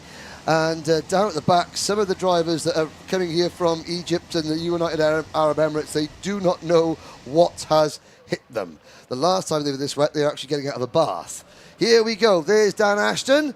His mum Linda is going to be worried because he's standing in front of the karts, but the lights are out and we're off and racing. It's a great start from Hunter. And Teddy Pritchard Williams slots into second place. Gilbert's down the floor. Oh no, and a spin. 3 karts into the barriers and more spinning behind them. There's a pile up under the bridge and there's more karts going off the inside. That's the risk going into turn number 1 in these conditions. There's a KR Sport kart on the grass coming off the banking, and that, I think, is Lockie Robinson. It is. Lachlan gets going again. We've got 1 Kraft Motorsport kart just being fished out of the barriers. The Marshall doing an excellent job again. I think that was... Let's have a little look. Was that Tristan Rennie getting going again? I think George Donald might have been one of the drivers that spun, and that great qualifying effort might have just come to naught.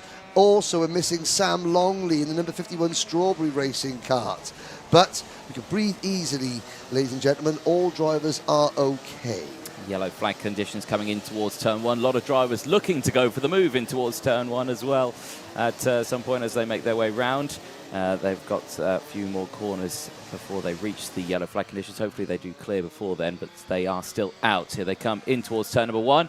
And a good advantage already has Kai Hunter. Teddy Pritchard Williams there in second place from James Lowther. Gilbert there in 4th place. He's dropped down 2 positions, but still in this race from Ellingham, Pirelli, Cunnington, then Barthorpe, Follen, Henderson, rounding out the top 10. Morgan Porter, what a charge. 12 places gained. He's up to P11. Yes, indeed. But Teddy Pritchard Williams, 1.2 seconds behind Kai Hunter as they come off turn number 4. There is Super Ted, and he's being chased by James Lowther. And Lewis Gilbert in 4th position. Ellingham is next, and Lucas Ellingham has done so well. He doesn't race the British Championship. He does club meetings. We saw him at the O Plate, getting on the podium at the O Plate at the start of the year. And he's 5th in points at the moment, and 5th on the road in this one. There's Tom Adams in the number 17 Thule Motorsport kart trying to make a move, and that is a little bit further down the order. That is 13th and 14th place we're looking at. There is Guy Cunnington, the 2021 GP plate holder. He's made good progress up into 7th place. Now, Looking back, where is Mr. Donald after that great start? 23rd. It's all gone Pete Tong for George Donald. But at least he's still in the race. Sam Longley is the only retiree. Tristan Rennie, after making contact with the barriers underneath the bridge, is still running, but down in 31st position and half a minute behind your race leader. The People's Republic of Thailand Weir's own Kai Hunter. So making moves here. There is Jamie Perilli right on that rear bumper of Guy Cunnington. Those two scrapping away nicely there. There's one of the KR Sport Cars just in the background as well coming through. That looked like Lachlan Johnson with Nicole Sutherland just in front as well. So keep a close eye on that battle. Rain still falling here, ladies and gentlemen. In terms of standing water, there's a little bit out there, but it's manageable for the drivers in between the sessions. The marshals have been going about with their broomsticks and clearing as much as they can to try and help these drivers out. Saw a couple of comments on the live chat during qualifying saying, well, what's the point of doing that? It's not even on the racing line. Well, the problem is, if water develops into a pool off the racing line, it then filters onto the racing line and becomes an issue. But again, the tyres, the karts do dissipate the standing water. There's Kai Hunter. He is dissipating he's disappearing. Not dissipating, he's disappearing up the road. 2.1 seconds in front of this battle for second position. James Lowther trying to work his way around the rear bumper of Teddy Pritchard-Williams. And of course, even though you're taking these different lines in the wet, it is actually harder to overtake because, you know, the driver you're trying to pass is right on the edge of adhesion, which means you've got to tip over the edge of adhesion, if you catch my drift. And there's Lowther.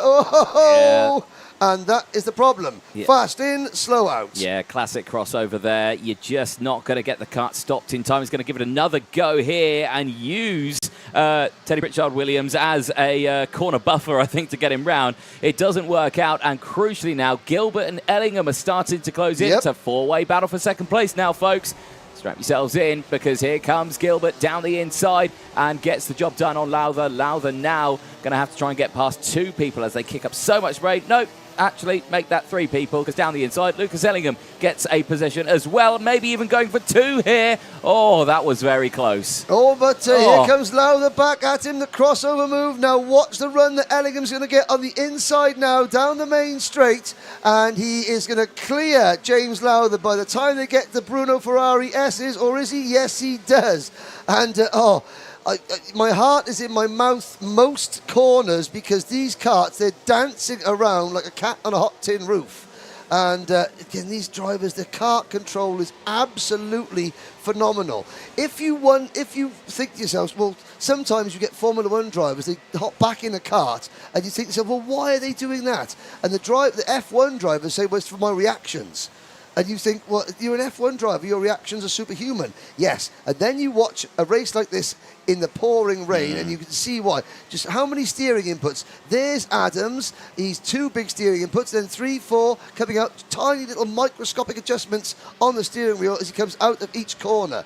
That is what makes Formula One drivers come back to karting, to keep themselves keep their reaction speeds in shape. There's Josh Price and Ben Follen just going into the Fullerton S's there. They're having a good old race, aren't they? Yeah, Josh Price, first time back at Kartmasters since, in at least about 7 or 8 years. He's 15th overall.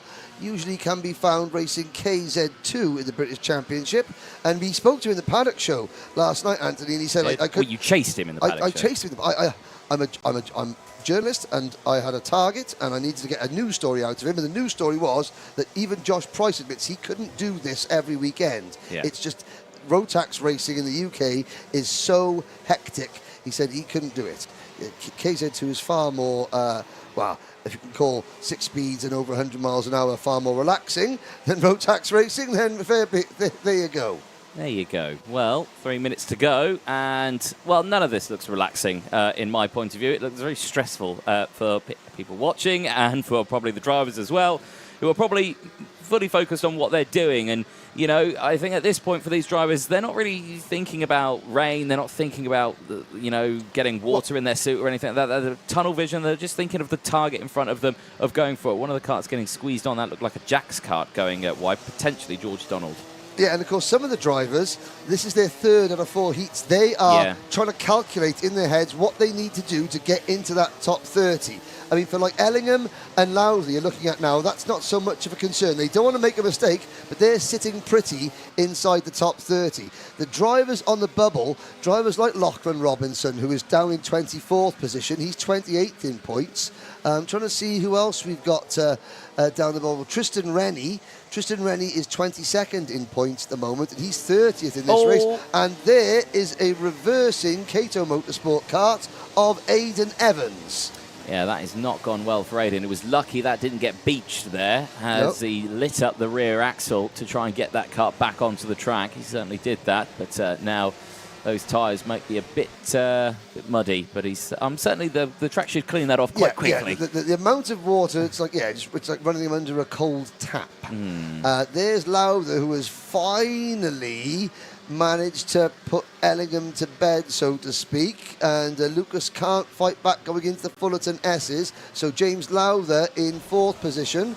Ellingham in the number 99 Jack Dex Racing MS chassis is 5th. There's Guy Cunnington, and you can, again, great clear visors, you can see the driver's eyes, you can look how razor focused Guy Cunnington is. He's not looking ahead, he's looking for the next apex. Now he looks over, again, apex, turning point, curb. And now when he gets onto the straight, he will focus on the rear bumper of Ellingham's kart as they head through the Bruno Ferrari S's. Elizabeth Walden Dunn, am I right in saying that this is the first wet GP plate weekend in a long time? Yes, since 2012 was the last. Yes, we may have had an occasional wet day, and I hope Alex Dunn is doing well. But the 2012 Sunday at Kartmasters was not as biblical as this, but it wasn't far off, I have to say. But this is easily, I mean, the wettest day that we've had since 2012. Ollie Goodyear there in the number 55 kart, getting all crossed up going underneath the bridge. Ollie Goodyear is currently down in 23rd position, just in front of the number 19 Craft Motorsport kart of Will Ellsworth. Andrew Hayden, is it me, or does Anthony sound like that other Anthony? Sky F1 commentator Anthony Davidson? No. Andrew Hayden from Hayden Media. Please don't pick on my Anthony. Anthony Davidson is someone else's Anthony, but this Anthony is a law and a voice all unto himself. I am, thank you. But it's the only nice thing I'm going to say about you all weekend. Now get on with the race. Come on. Get on with the race there. Well, Lucas Ellingham's all over that rear bumper of James Lowther. Oh, no, it's not James Lowther. That's Guy Cunnington who's just made the move on him. So they are certainly having a good scrap as those... just the spray that these guys are kicking up here, it's such a challenge for all of them.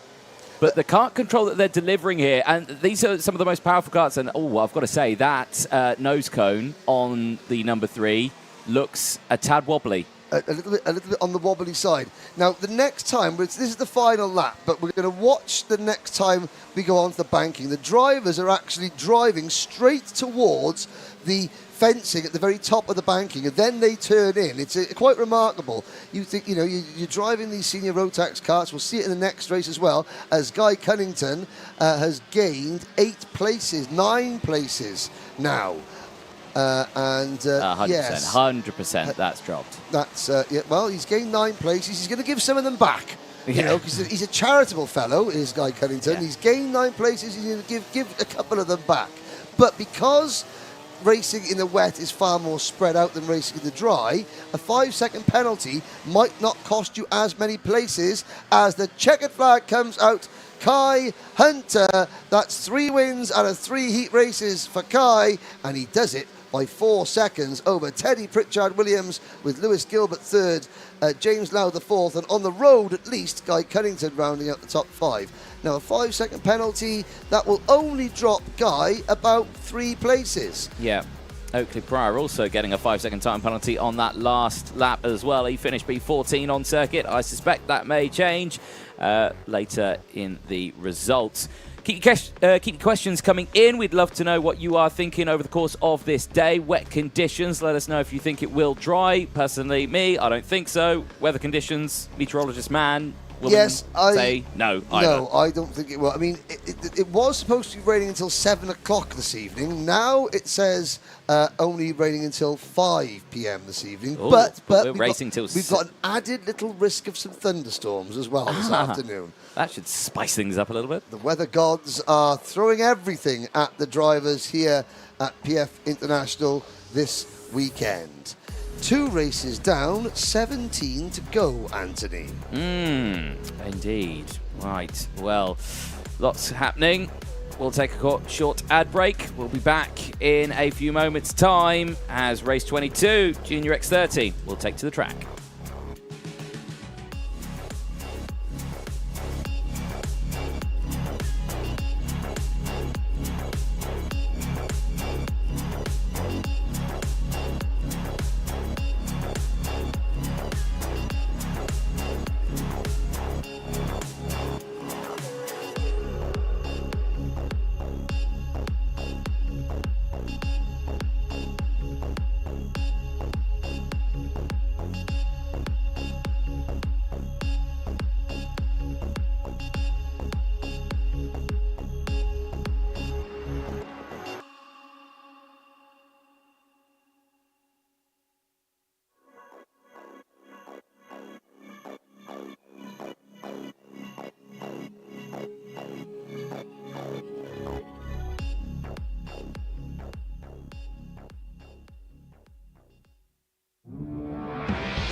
Race number 22. Junior X30 starts with Fred Green and Macaulay Bishop on the front row, Harrison Mackie and Cathal Clark on row 2, Cian Geraghty and Noah Wolf on row 3. Henry Jocelyn and David McIntyre go from row number 4, with the top 10 rounded out by Riley Cranham and Mondi Junior Canini. Jensen Graham and Lewis Islin are up next on row 6, while Morgan Moore and Lewis Bird share row 7. Joey Brown and Jack Illiff go on row number 8, while Rocco Leon Shenton and Harry the Lion Hannam on row number 9. Charlie Morrison-Jones and Henry Carter complete your top 20, with Theo Palmer and August Braber up next. Jack Mowat and Joel Hull are on row number 12, whilst on row number 13 we see Mayan Patel and George Nassar. Emmanuel Hay and Jabba As-Sabah and Harley Hodgson-Wells and Zhao Chen Ji complete the top 30. The final row of the grid, George Quartermain and Tristan Powell. Another 10 minutes plus 1 lap heat race. A couple of notes: Tristan Powell starting at the back because he had a mechanical failure in qualifying. Jack Mowat getting plenty of support on the online chat. And also, a little bit further back than we would expect to see him, Noah Wolf on the third row of the grid, but there you have it. Number 51, Fred Green for the Jamie Green Racing Team. Again, he has got a plain black body kit because the graphics kits of these karts weigh about 500 grams. And as you can see, Fred is much taller than the rest of the drivers, and therefore he has got an issue making the weight limit, and which is a hindrance in the dry. It is a help in the wet. Here we go then. Oh, there's karts going off, coming to the start line, and we are off and racing, however. So at the back of the grid there was chaos. At the front it's all okay. Macaulay Bishop takes the grass going through turn number 1, but Fred Green hangs on to lead. They're 3 wide, and there was someone coming in like a cannonball out onto the banking, but they all somehow get round cleanly. The drivers look at the spray. How can they see where they're going, and yet somehow they all keep it together? They do, but they've got to negotiate hairpin 1 now as well. This is where it gets really tricky for the drivers because you'll have so many different racing lines there. You see some tucking right to the inside, some hitting an early apex, then running out wide, some going really wide in the entrance and cutting back and taking a late apex. It just means crossovers happen left, right and centre. But for Macaulay Bishop, it's a lightning start, and he's starting to break away from the main pack as well. Yep, Bishop has already made his way past Fred Green. Yesterday, Macaulay had a second and a third place finish in his 2 heat races, and he is looking to take his first win in Junior X30 in this one. There's a move. That's one of the MDL Motorsport drivers. That's the number 9 kart of Cian Geraghty, trying to make a move coming out of the Mike Wilson complex, failing to do so through the final chicane and on to the start-finish straight. And just if we can't see the kart, then just imagine what it's like being sat behind the wheel, basically staring into a wall of water at over 65 miles an hour. Yeah, it really is something incredible that these drivers are doing here. Some of the junior drivers as well. You know, the fact that they're able to control these cuts in these conditions that look like Monday Junior Canini and Noah Wolf going off there in the background. They sort themselves out. They're battling for around P8, P9 as they come down into the braking zone here. Not too good. Yeah, that was a bit of a nice little jostle between the two of them. Mono Junior Canini having a disaster in his last race yesterday. A bit of drama for him with his weight on the kart. Weight of the kart, and then the chassis snapping all the way around. Yeah. A clean break, as it were. Now, on the live chat, yes, Les Latham, good to see you, Les. Big up to Charlie Morrison-Jones, building his own engines. Oh, hang on, someone's gone around. That's the number 18 kart of Riley Cranham and Jake Sanson. You're quite right, Macaulay Austin, special talent, but he is just one of 305 very special talents here at Kartmasters, and you can see why as they plunge through the final chicane, the rain pelting down on the tarmac. But it's number 111 kart there of Cathal Clark in 3rd position, just in front of his Fusion Motorsport teammate Harrison Mackie, Cian Geraghty and David McIntyre, Scotland's David McIntyre for Mick Barrett Racing in 6th position. Then it is Noah Wolf in 7th. And why do they use different bodywork compared to the chassis? Well, personal preference, I think it really is, isn't it? Obviously, each brand of kart comes with its own official graphics kit. But then, obviously, different teams have their own specific identity, colour schemes and branding that they use. And, of course, you know, what did Groove Armada say? If everybody looked the same. That's a handy mute button. You get tired of looking at each other. There we go. Beautiful mute button, that one. There we go. I'll unmute it now. Yeah, certainly it is just one of those things. They get the karts, they are delivered, anything like that. There are different body types in terms of the NASA panels as well that they can use. Now you've got like the hot dog shaped one, or the one drain pipe one. The drain pipe one. The one with the hole in the middle. The one with the hole in the middle. They have got official names right now. Well, I can't drain remember pipe them. one, the hole in the middle, and yeah. They're designed to create aerodynamic assistance. Yeah. In these conditions, though, I don't think they're doing much. No.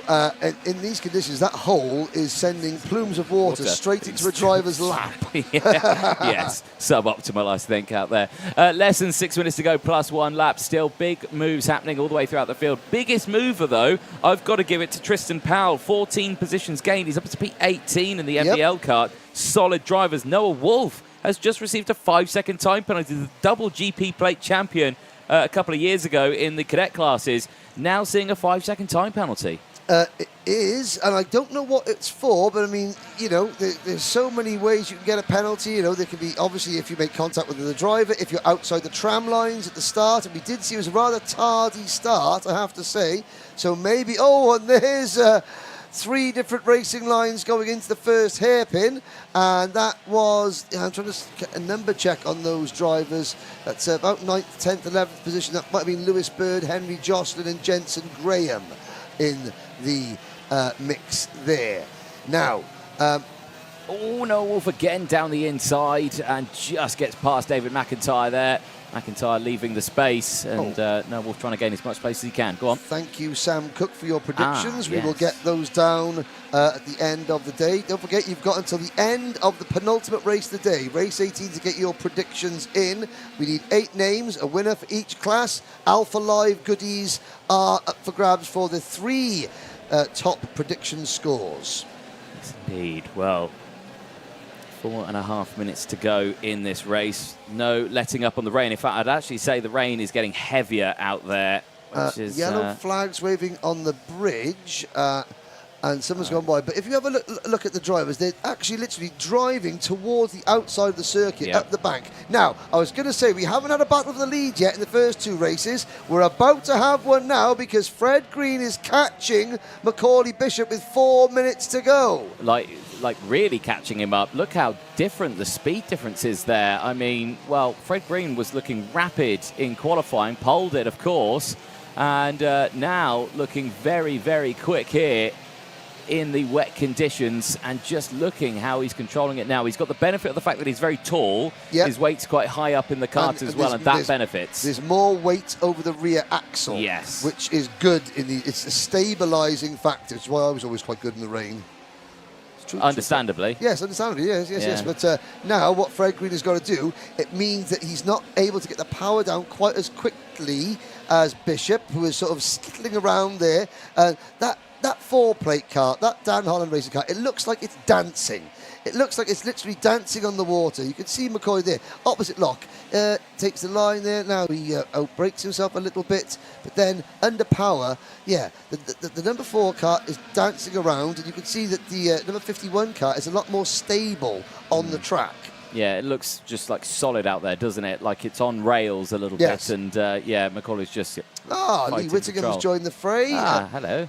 This time last year, Lee Whittingham was busy trying to write off about 7 frames in his Kartmasters appearance. Hiya, Lee. How are you? Only joking, Lee. That's right. You can retract the Henry bit. Afternoon, Anthony. There you go. There we are. There we go. Now, good battle. There's the number 24 kart on your screen. That's Lewis Bird, the Mad Croc team, and he is just in front of these 2 drivers, the number 22 of Jensen Graham and the number 11 of Joey Brown. This is the fight for 10th, 11th and 12th. And just do you know what? Commentator's curse. I said we're about to have a battle for the lead. Macaulay heard me and went, Henry, I'm not having it. And we go, oh dear.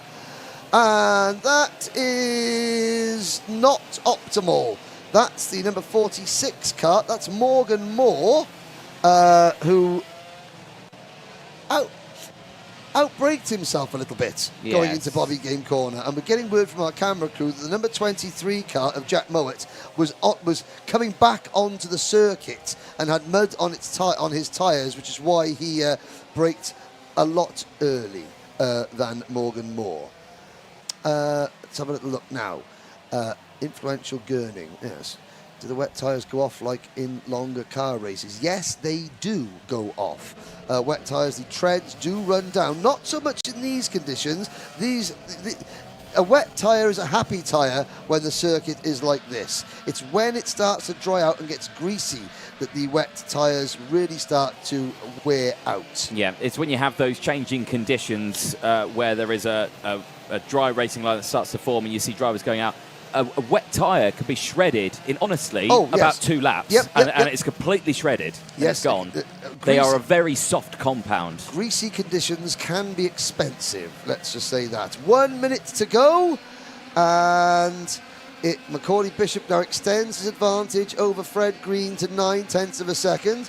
This is the fight. There's Monday Junior Canini on your screen in kart number 31. So this is the fight for 8th, 9th, 10th, 11th and 12th, with the McBarrett Racing number 26 of Henry Jocelyn at the head of this group. There's the Mad Croc number 24 of Lewis Bird, and Bird is 10th, and he has got Jensen Graham right behind him, sneaking around under braking. They all get round hairpin number 1 cleanly. Certainly do. Well, there you go. Just shows. Oh, look at the twitching there. Oh, that kart control again from Lewis Bird is second to none. He's got Jensen Graham right behind him, who I think is going to try and go for a move here. If he keeps doing moves like that, going completely sideways into a corner, it may look really fancy, but it might not be the quickest way. Well, it might be in these conditions, but you know, it's just every driver has a different style. And there, look at that. That was a classic. He turned into the corner. It had grip. Then all of a sudden, he hit some water, and then it just catched, and then he went out wide with the full lock on. It just, these conditions are so difficult. Final lap, Macaulay Bishop leads Fred Green. They go through turn number 3, onto the bridge, out of turn number 4. You can see them both climbing over that inside curb. They're using that to sort of give the kart a little bit more purchase so they can get the kart turned. Sideways at the braking for Macaulay Bishop as he comes out of hairpin number 1 up towards hairpin number 2. And Fred Green now getting the back end of the kart out. I tell you what, Anthony, Fred hasn't given up yet. He hasn't given up. I don't think he's going to be close enough, but he's certainly giving it the beans on the final lap. Well, he's certainly showing that in these conditions, Macaulay Bishop is not one of the only fast drivers out there on the circuit. Fred Green certainly showing that he has got the waft as well, as they make their way into the Mike Wilson complex for the final time there, and I'm sure these drivers will be delighted for that one, but with a couple of them doing double duties, they are going to have a very short amount of time to get themselves sorted out and ready for their next race. But out of the final corner, Macaulay Bishop with the fastest lap of the race as well, sees the checker flag and will take the win in race 22, heat 4 for Junior X30, and that is another 0 points to his name and will certainly help out his fight to gain pole position for the final later on this weekend. But of course, the pre-final going before the two of that one, side by side. Riley Cranham and, well, I mean, Rocco Shenton is driving the Arrow and, well, no, anything you can do, I can do better. And that is, well, I was about to say, we haven't seen the Arrow kart of Rocco Shenton. Now, Rocco's got to be careful. He's right on the edge of the racing line. I wouldn't be putting my foot on the track there, Rocco. I hope that they all manage to, I'm looking out of the car. Yeah, they both get going. But, yeah, Cranham and Shenton elbowing each other through the Mike Wilson complex. That Arrow kart there, the Australian-designed Arrow chassis. There it goes across the line. Privateer driver Rocco Shenton will eventually finish 31st. Riley Cranham, Rocco's cohort in that little incident, will finish 32nd and last. Here's your results then, ladies and gentlemen, of the opening Junior X30 heat of the day. Macaulay Bishop winning from Fred Clark. Cathal Clark in 3rd, Harrison Mackie 4th, Cian Geraghty is 5th. Then it's Noah Wolfe, David McIntyre, Henry Jocelyn, Mondi Junior Canini, and Lewis Bird, your top 10. Jensen Graham, Joey Brown, Lewis Islin, and Jack Iliff in 14th. Harry Hannam finishes 15th. Then Charlie Morrison-Jones, Tristan Powell from the back of the grid all the way up to 17th position. Then Theo Palmer, Morgan Moore, and Emmanuel Hay. The rest of the finishers on your screen now. Brakes on all four wheels? No, just the rear axle. The only karts that would run the front brakes are DD2 and KZ karts. Yeah. Yes. The Arrow chassis is Aussie Tough. Yes, Michael Burke. And Rocco Shenton was testing its structural rigidity there. I think that's probably the best way we can describe that. God, look at that view. The rain's just relentless here. It's just not stopping, is it? No, and I mean, the cloud is socked in all the way around this circuit. I do believe there was an air show planned for the local area that's been cancelled today as well. But understandable. Here is another word from some of our very loyal sponsors.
Welcome back, ladies and gentlemen, to the Motorsport UK Kartmasters British Kart Grand Prix in 2023. Let's take you through your starting lineup for the Water Restricted class. And it also is race 23 and heat 3. There we go, it's all the threes.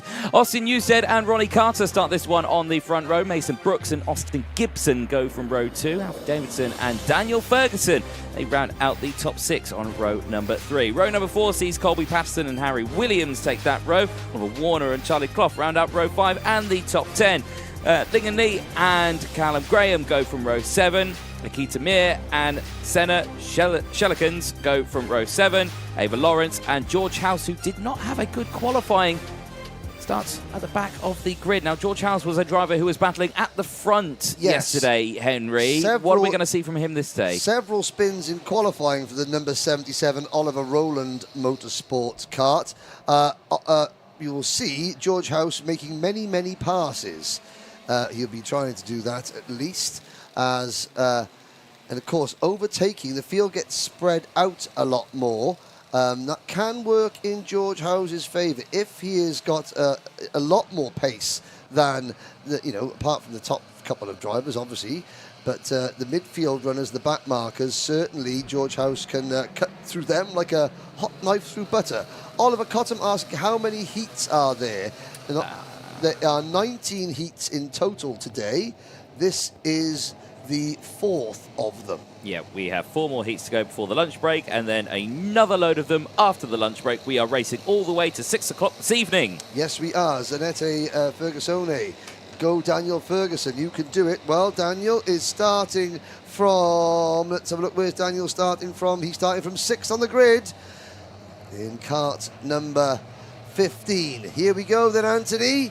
Water Swift restricted. Unfortunately, the water is unrestricted on the track. Exactly. Couldn't have been a more appropriate name for the class. Here we go then. Lights go out and down in towards turn 1 they go. Good start, 3 wide in towards turn 1 in these conditions. That's going to be risky, but they get it done. And amazingly, all of them come through unscathed out of the bridge into the banking for the first time. Everyone with a good start, but look at that lightning start there for Austin Newstead. He said he was good in these conditions. Yep. He is certainly proving that right now. Well, now, yesterday he put it on pole in similar conditions this morning, but I'm trying to think back. The Water Swift restricted karts, they had a greasy heat and then a dry heat, didn't they?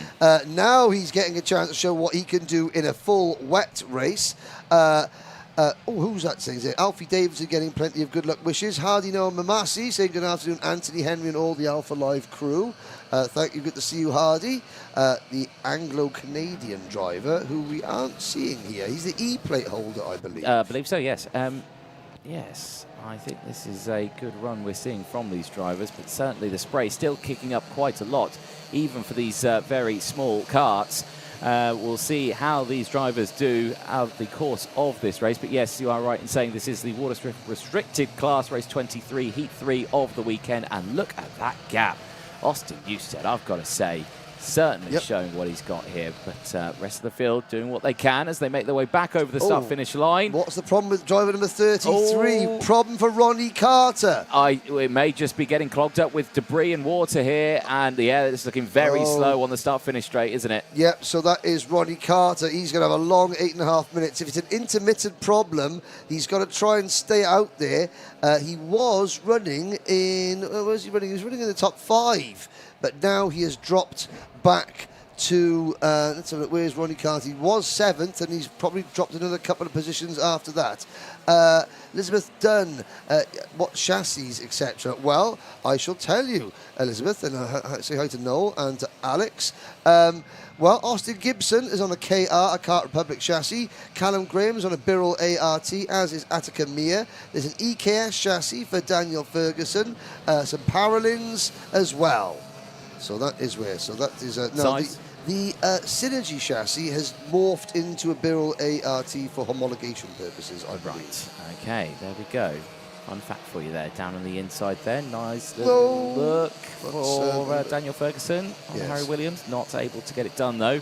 Williams taking that outside line and working slightly well. In terms of the chassis size on these, right in saying 950? 950, yes. 950. They're the same. This is not a standard cadet chassis from when Elizabeth, when Alex used to race in cadet. Same size chassis, just with different names. There's different colours on them now.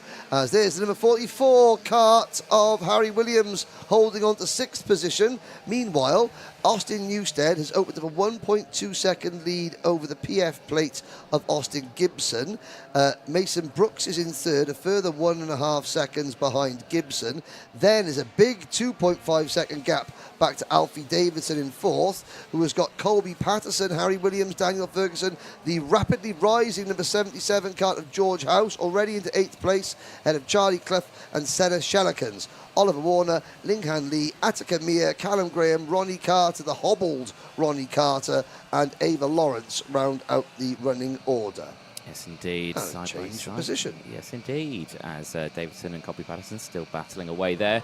Patterson being squeezed slightly onto the grass there, but maintains control and keeps it on the track. We are watching here the number 24, Colby Patterson, still making his way through. As again, that little dive to the inside for Daniel Ferguson. He's thinking that inside line is still the one to go for, but that's the normal racing line. And on the exit, he then loses all that momentum and time that he thinks he gains in the entrance. But these are the youngest drivers They here. are. They are learning the conditions. These drivers are the Micromax drivers. They're aged between 8 and 10.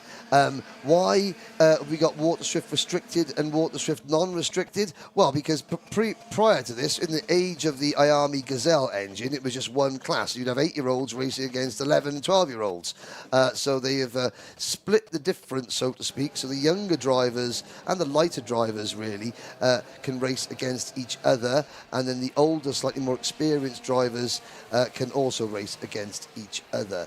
Oliver Friend asking, is Kit Bolofsky racing this year? Not at Kartmasters. As we watch a battle, there's the Oliver Roller Motorsport number 24 of Colby Patterson once again getting past Alfie Davidson. Kit Bolofsky racing in Europe this year. Yeah, with the Birrell ART team, Birrell team. Yes. Oh, there's a spin. Oh, and look at that. He's spun between the two karts there, and now he's got to hope that no one barrels into him. That is Daniel Ferguson getting going again. Do you know, that gave me MotoGP at Red Bull Ring vibes, that did, with going into the hairpin turn. I know exactly what you mean. With just suddenly a kart just spears between two karts that are taken. Going backwards, yes. Now, we have Alfie Davidson still, well, he's fallen back a little bit now from Colby Patterson. This is the battle for 4th and 5th position. There's the number 44 kart of Harry Williams. He moves up into P6 with George House in that number 77 kart from the back of the grid all the way up to 7th place. You're not missing anything at the front, ladies and gentlemen. Austin Newstead still leads Austin Gibson by just under 1 second. But further down the order, here is House, and a spin there. Full half spin for Harry Williams. He catches it but loses a position to the number 51 Oliver Roller Motorsport car of Charlie Clough. Very easily done in these conditions. The back just steps out, or you tap the brake just a little bit too much, because remember the brakes are on the rear axle as well, so you hit the brake a little bit too hard, the rear axle locks and it could just send you. So yeah, you have to be so careful in these conditions. Very easily done, but well held not to go for a full rotation. Loses a bit of time, though, but still in this race. Back here, though, at the front, Austin Newstead, and that gap seems to be coming down a little bit. Austin Gibson, he's gained about 0.05 of a second on this lap, but he's chipping away at it. Still 3.5 minutes to go. Austin Newstead is going to relax one little bit. One tiny little mistake, you miss your turning point by a couple of inches, and it could spell disaster in these conditions. There's the top 3 as we start lap number 6 with 3 minutes plus 1 lap to go. It's Newstead, Gibson and Mason Brooks. Behind Mason Brooks, there's a 6-second gap back to Colby Patterson with Davidson, House, Clough, Williams, Carter, Warner, Lee, Graham, Ferguson, Mia, Lawrence and Shellakins. The rest of the running order, all 16 drivers still running. And I have to say, Anthony, that we've got a couple of issues with a few spins, and there's 1 or 2 karts that are slightly hobbled with a bit of moisture getting into the electrics, so to speak. But in terms of drivers starting and drivers finishing, there have been very, very few retirements. Yes, it is certainly showing the reliability of these new engines that have been brought into the Motorsport UK I'm talking threshold. about that across the first 4 races of this afternoon in these conditions. Yeah. Yes, we've had some spins, bits of contact and what have you, but generally there's not drivers piling off, and that's what the race directors, that's what Nigel Edwards and Dan Ashton are all looking at out on the circuit. They're seeing, safety is paramount, especially for the younger drivers. But as long as the drivers, they might be going slowly, but they're not spearing off. They're not there's a bit of aquaplaning, but there's still very little in the way of standing water. Right, that's well done. Again, can anyone explain the difference between this class and a standard cadet IAME? Well, the standard IAME Gazelle engine is an air-cooled engine, and it's a pull start as well. Power delivery, I think, are probably about the same, anything like that. It's just it's not water-cooled. The IAME Water Swift engine, different shape. It's the same shape as what an IAME X30 engine would be, but it has got the radiator, which is water-cooled. That's the main big difference. And then the restricted version is just a slightly slower. It allows the same engine to be used between restricted and the intermediate class, meaning you don't need to change the engine. You can just take the restrictor out and off you go. Well done, Anthony Jordan, for that concise and correct explanation. Thank you very much. It's the first and last time you'll ever hear me be correct. Well, how about this? This is the battle continuing for 4th place. It's been going on all race. Colby Patterson against number 46, Alfie Davidson.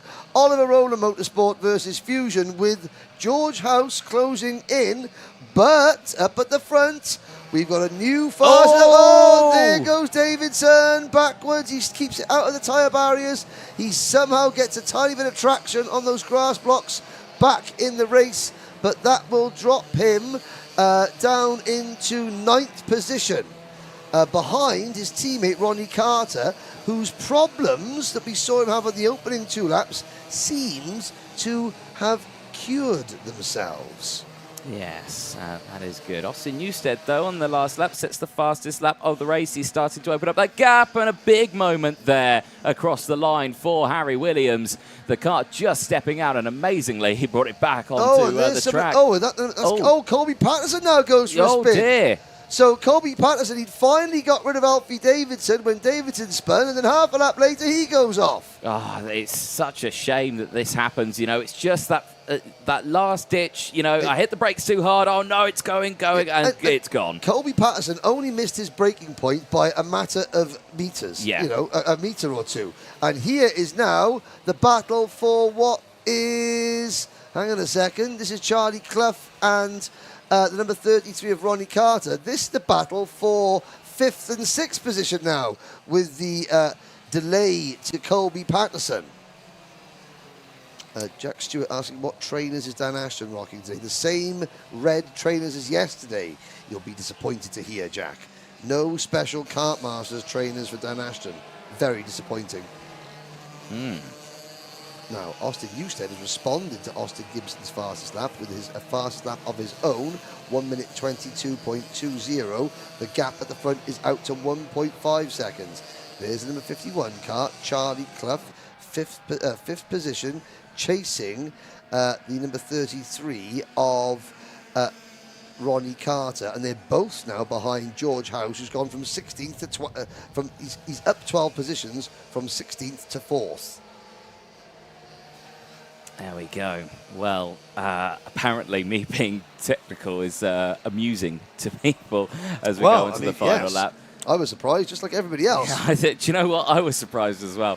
But there we go. What a drive here from Austin Newstead, though. I mean, that's pretty controlled. 1.2 seconds the gap. Gibson as well. You can't take it away from Gibson. Nope. Fantastic drive from him as well on the PF plate. He gained 2 positions. Solid drive from him as well. The same as George House and Mason Brooks. All 4 of them have had a brilliant drive.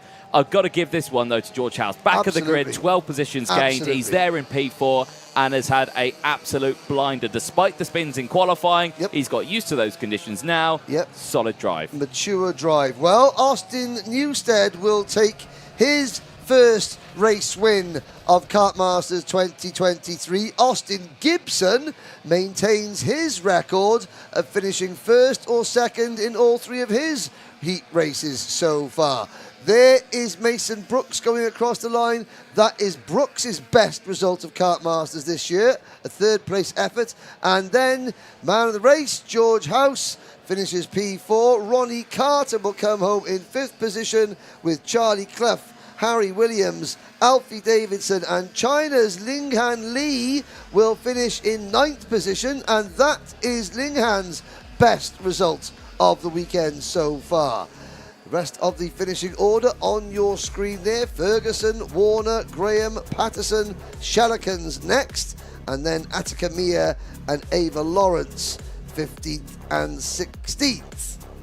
Solid drive from the entire field there as well. Good to see Water Swift Restricted looking promising out there in the conditions. We'll see them out later on today. Water Swift Restricted back out, race 31, heat 4. They are due at 3:54, ladies and gentlemen, on your television screens. Yes, for your viewing pleasure. Now, we've got just a little bit...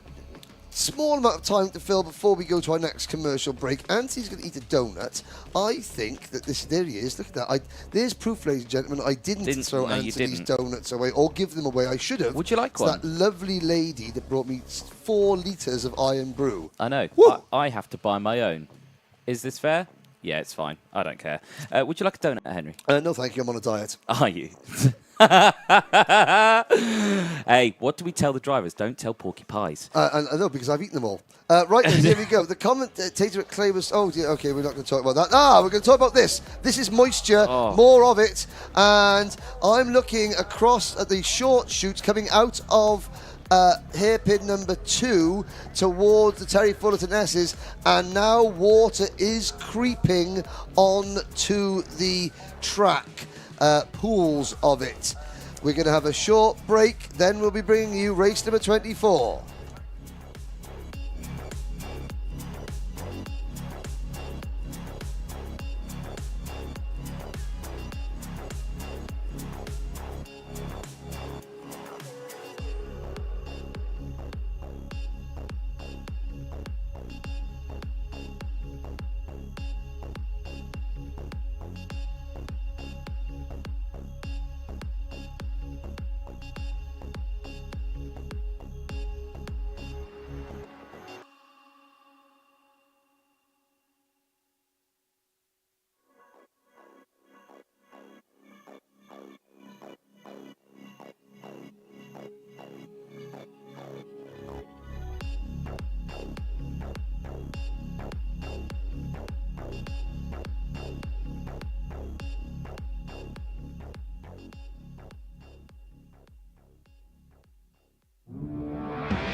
Race number 24, the opening Water Swift Unrestricted heat of the day.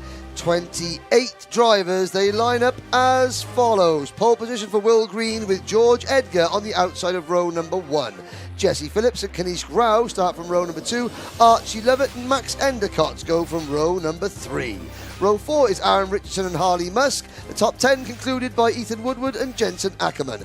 Albert Friend and Jacob Bashler go from row number 6. Alfie Brown and Archie Owen share row number 7. Aryan Nayar and Knight Measures go from row 8 with Finley Lines and Ethan Weldon on row 9. The top 20 rounded out by George Clark and Sukmani Kira with Alexander Di Benedictis and Denek Babicek on row 11. Row 12 is Ryan Townsend Grant and Charlie Goddard, Hayden Gilbert, Rashid Hilal, Max Ewell and Jarlath Sayer. Round out your full 28 kart grid, and all 28 karts are out there. And I don't often say this, but I actually feel sorry for Dan Ashton right now. No, I don't. He's got an umbrella. He's got an umbrella. Right, there we go. My moment of pity has passed. Yes, thank you. Yes, the seafood diet, that's correct. Oliver Cotton, have I got my Batman swimming armbands on? Well, I should do. The Silver Bullet is parked in a muddy field at the moment. We may need some assistance to get out. That was because my Silver Bullet, my car, has got a water feature in it that fills up the footwell every time it rains. Does it? Fantastic. And the Lauren Carter and the guys at TCI UK were very, very kind to give me some water wings at Croft earlier this year. Brilliant. Didn't know that. Talk about your Iron Brew there. Yes, my Iron Brew. Yes. Now, I've spent a lot of time in Italy recently. Right. Have you had an Aperol Spritz before? No. Is it an Iron Brew? No. Then I haven't had it. So next question. But please. It's orange and it tastes like Iron Brew. Really? Okay, right. I'm interested. What is it called? I'm going to write it down. An Aperol Spritz. Aperol Spritz. Okay. Okie dokie. Has it got lots of calories in it and lots of sugar that makes you go a little bit funny like this? Oh dear, that's a little bit funny like that. And that's number 93. That's Charlie Goddard, having a brief off-track excursion at the end of the back straight. That is the worst I've seen this rain yet. Look how bad that is. It's just coming down in stair rods. Brings to mind, yes. Right. And of course, coming into the tram lines is even harder for the drivers. And again, hands in the air. Are we going to go racing? Yes, we are. Even though the formation was sketchy, to say the least. Oh, they're 3-4 wide. Anyone going to get over the curb? Somehow they all managed to keep it on the prepared surface. One driver at the very back runs over the grass blocks, but Water Swift Unrestricted off and running with pole sitter Will Green taking the early advantage, and everybody swimming their way through behind. It is George Edgar, Jesse Phillips, second and third. Then, is that the first of the Oliver Rowland Motorsport karts of Kanish Grau? I think it is, in fourth position. Aaron Richardson getting plenty of support from the family, as always, in kart number 16.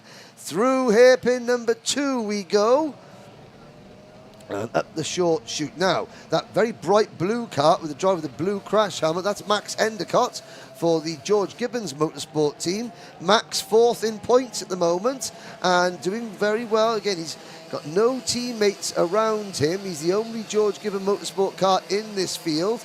There's lots of Fusions, lots of Oliver Rowland Motorsport entries, a couple of from Strawberry, Mark Dave Litchfield, the Crop Promotions team, Toby George has got a driver or two. The BMR team are in this race, so are OMS and the Simon Wright Racing Development team, as well as a smattering of privateers, but they're all being led by the Jamie Green Racing number 54 of Will Green. Yeah, Will Green has had a good day, or good weekend as well, actually, has Will Green. He's certainly always been up at that sharp end, battling away with Phillips and Edgar. All of them very promising results after qualifying.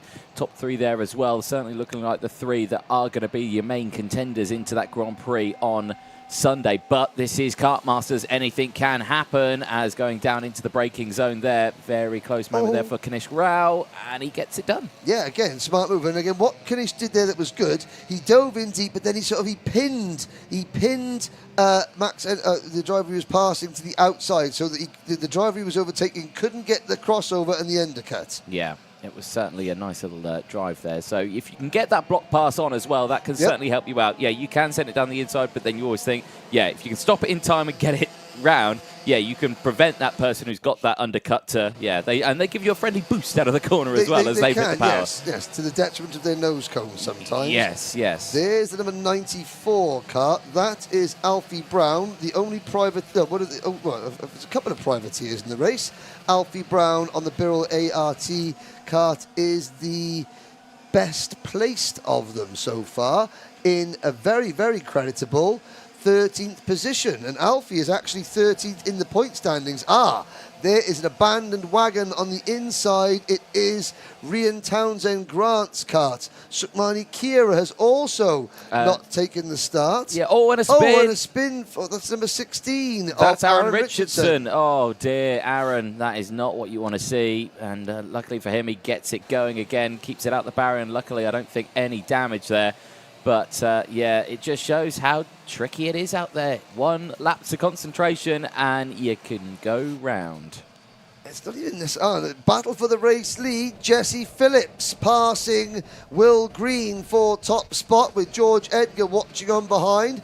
Phillips leads the point standings at the moment. A win and a second place yesterday for him. Will Green second in points. He also had a win but a third place finish. And Edgar in P3, a second and a third in his 2 heats yesterday. Now, Remy Gilbert coming up here with, can we get the live points up? At the moment, no, because they need to do their second round of heats today. The intermediate classifications are available on the motorsport-timing web page. In the results page, you can see the point standings from yesterday that will be carried over to today, but we won't see those until later on. I think what we'll probably see in the 4th race, the last heat, then we'll see some positions. Whether they'll be just today's positions. I think they'll just be today's. Or whether the magician that is Ian Rogers will be able to give us... We'll have to wait and see, Remy. Hold your horses, young man. Now, speaking of horses, there are 5 of them galloping down the hill towards hairpin number 1, led by Jesse Phillips, followed by Will Green, with George Edgar, Max Endicott and Archie Lovett in tow. Then there's a gap back to Kanishk Rao in 6th position. Harley Musk runs in 7th, followed by Ethan Woodward, Jensen Ackerman, Jarlath Sayer. What? Jarlath is on a mission. Up 18 places from 28th to 10th. Good stuff from Jarlath, the number 49 cart, with Mr. Excitement, Reggie Dewey on the spanners.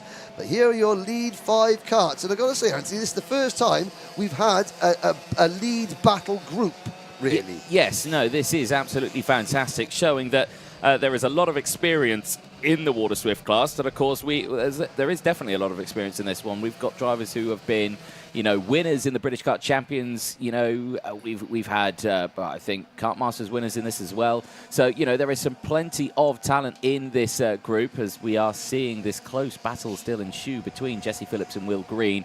Will Green, he may have lost that lead, but he certainly hasn't lost any of that momentum. He is closing right in once again on Phillips, and he is not going to allow him to get away. Loving the clear visors. Loving that you can see the eyes of the drivers fully focused here. Yes, 4 minutes, 10 seconds to go.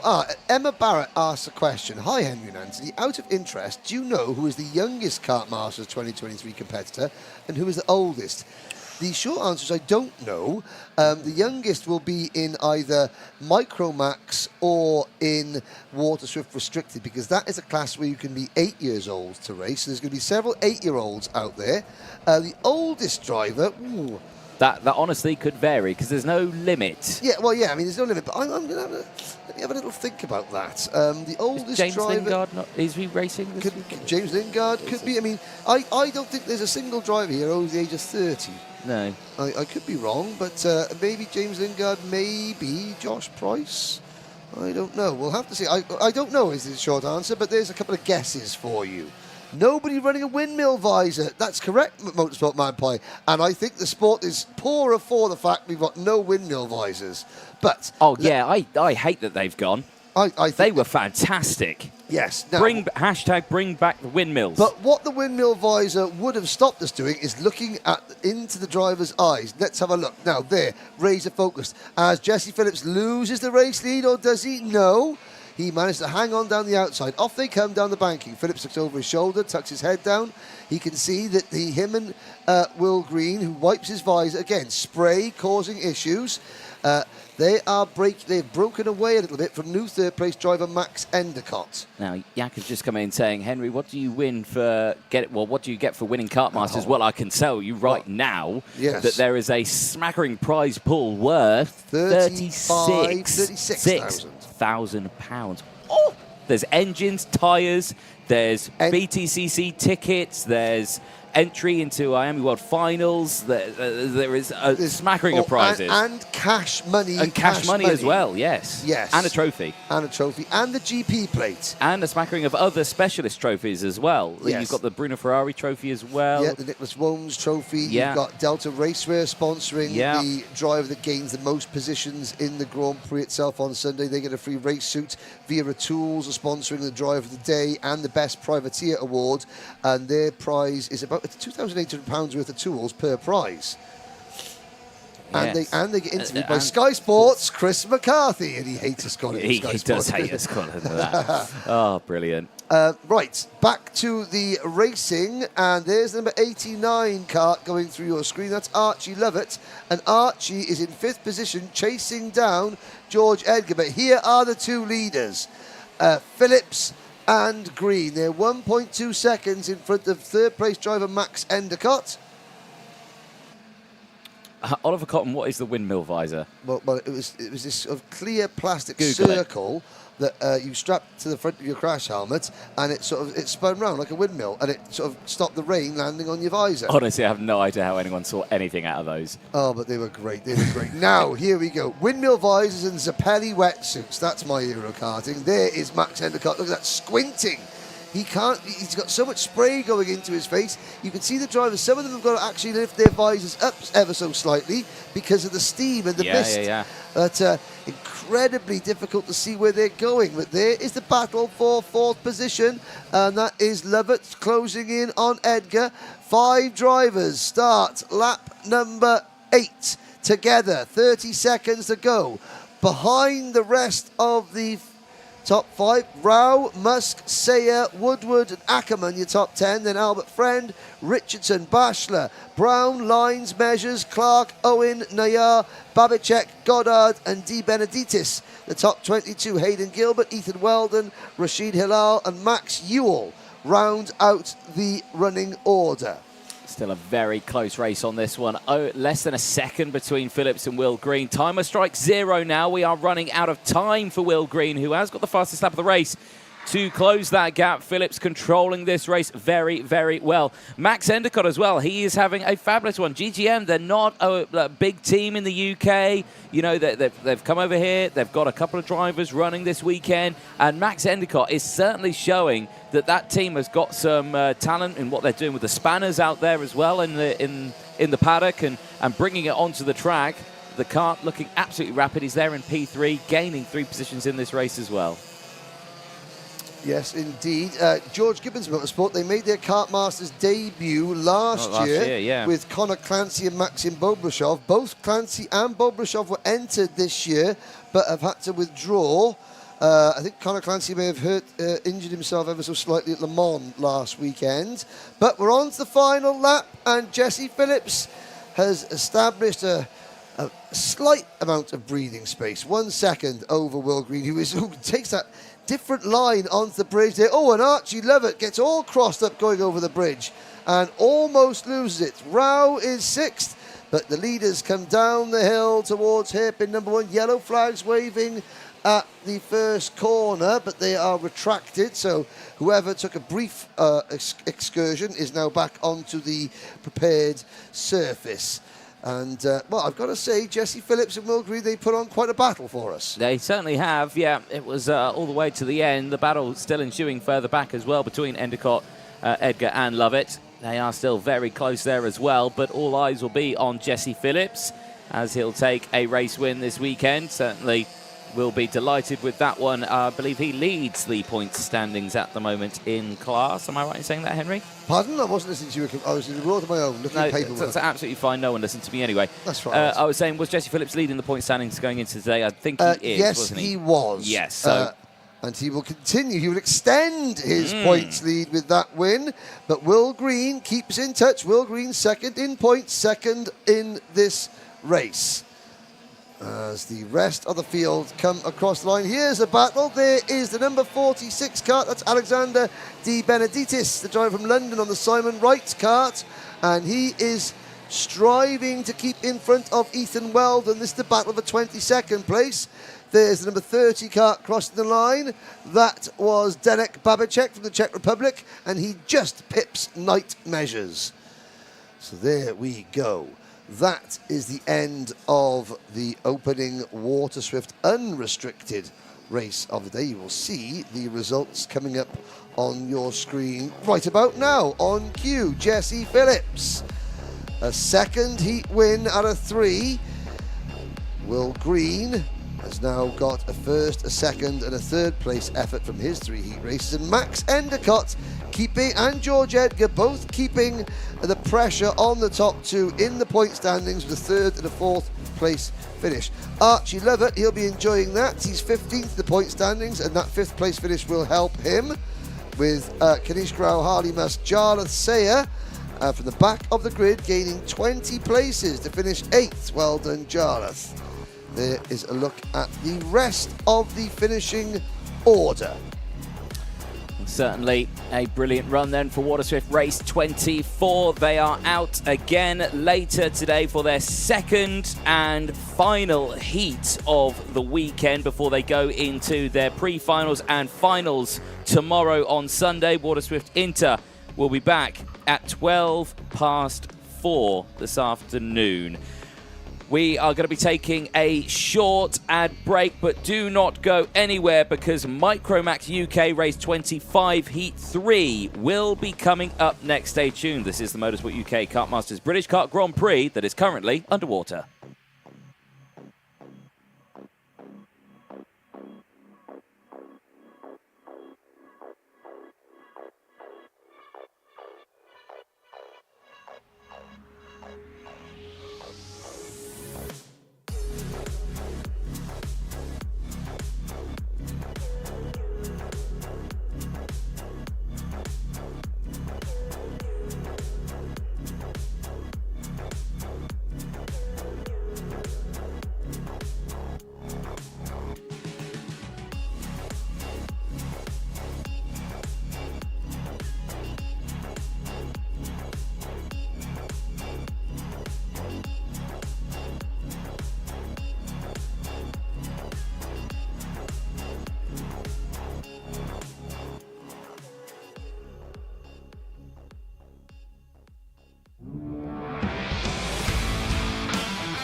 Welcome back, ladies and gentlemen. Micromax UK, the race 25 of the weekend, is about to head out onto the circuit for their first race of the day. We'll take you through the starting lineup in just a moment's time, but this is a crucial one because Emerson McAndrew-Urin so far is the only driver who has had a perfect race weekend this weekend. Polled it in both yesterday's and today's qualifying. Yesterday had 2 qualifying heat wins. He is looking to maintain that over the course of today. He starts this one on pole position with Jensen Chalk alongside. Keane Bernard and Alfie New go from row 2 with Otis Cleary and Josh Cormack going from row 3. Theo Bradshaw and Edward Haynes round out row 4 from Max Gilman and Oliver Spencer, the O-Plates, who didn't have the best qualifying. He starts it on the 5th row on P10. Zach Starbuck and Oliver Warner, they go from row 6 with Harry Taylor and George House on row 7. Arthur Farrow and Grayson Wortley, they round out row 8 with Alex Riley and Jos Hushka rounding out row 9. Luke Millward and Dax Farrier round out the top 20 on row 10. Austin Oman and Alfie Mayer go from row 11. Drew Davidson and Lucian Smith round out row 12 from Riley Murrow and Sebastian Lusch on row 13. Dian Pahal and Ari Kallenberg round out row 14 with Kuryo Kiyotake rounding out the 29 karts on row 15. Looking forward to this one, and the rain still tumbling down here at PFI in Lincolnshire. Today was predicted rain all the way throughout the day. It is not going to brighten up tomorrow. Hopefully, should be a completely different day. But what will the grip levels on track be like tomorrow? Because there'll be absolutely no rubber down on the circuit going into tomorrow morning. Tomorrow morning's warm-up sessions will be absolutely vital to make sure there is racing rubber down on the circuit. Looking forward to this one. Henry, you're back in the commentary box. You went outside. What is it like out there? It's wet and it's cold and it feels like October, not the first weekend in August. Just imagine if you were standing out there for qualifying. Oh, luckily I wasn't, so I don't have to think about that. Right, this is where we could see the ending of the only remaining perfect record here at Kartmasters. Emerson McAndrew-Urin, pole position yesterday, 2 heat wins yesterday, pole position this morning. Can he make it 5 out of 5? Let's find out. Into the final corner they go. Last yellow flag they will see before they see the green lights come on into the tram lines. Getting away early there is Emerson McAndrew, he is eager to get that third win this weekend, and in towards turn 1 they go. He might get out dragged in towards turn 1 by Jensen Chalk, but he's not. Jensen Chalk slots into second place. Still a very good start. The whole grid gets under the bridge well. Can they make it up the banking well? I think they can. Plumes of spray being kicked up by these Micromax drivers, and yet somehow they all come through turn 3 cleanly. As I say that, a brief 360 from one driver. Bless you, Henry, as he mutes his microphone there in the commentary box. But certainly it is a interesting development in this one. 9.5 minutes to go. We are still halfway through lap 1, and still look at the spray that is kicking up here. Absolutely. It's fantastic to watch the kart control, but for these drivers and for everyone watching here at the circuit, I suspect it's very difficult. Here comes Jensen Chalk down the inside and takes that one. Nicely done by Chalky. He'll be happy with that. Yeah, this is Jensen's first time out as a member of the Synergy Factory team. Watch though for the driver in third position, the number 82, the Zip Factory entry of Kian Bernard, and he was 29th in qualifying yesterday. He's qualified really well today, and he has been on a mission all throughout Kartmasters after that first lap crash in qualifying yesterday. There's the number 45 kart. That's Lucian Smith for the Project 1 racing team. Big hello to everyone at Project 1. Gerard Cox, hope you're watching, and hope you're keeping well. It's Chalk, McAndrew Uren, Bernard, Alfie Mew, Edward Haynes, Josh Cormack, Oliver Spencer, Otis Cleary, Theo Bradshaw, and Zach Starbuck. The top 10. And there is a drive. Oh, that's Emerson McAndrew Uren. Oh, no. On the grass. The perfect record. It was hanging by a thread, and now I think that thread has snapped. Yeah, that is a disaster for Emerson. He was looking so strong this weekend. He's still got a strong weekend. Don't get me wrong, he's still got 0 points to his name. He will get a chunk of them, though, in this race. He will not like that. There's and another spin. That is the 21 That's car. Josh Cormack. That's Josh Cormack. Oh, and he's got to make sure that no one piles into him. So the wet weather specialist, and again, he just got tipped around there. Another driver going up the inside, trying to get the cart turned in. Cormack was taking a more traditional, very wide entrance and then cutting back across the corner. There's George House. Doing double duty this weekend. There are 17 drivers doing double duty. That means 2 classes.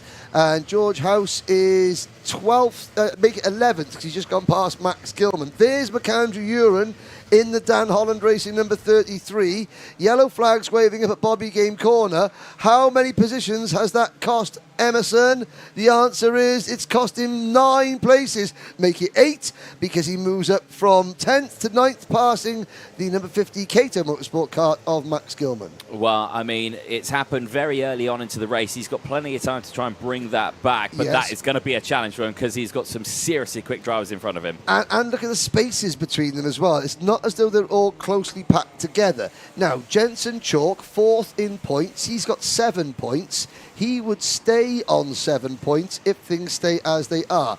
Emerson has got 0 points, perfect score, because don't forget you get 0 points for winning a heat, you get 2 points for finishing second, 3 points for finishing third, etc., etc. The idea is you have the lowest, you try to keep the lowest point score possible.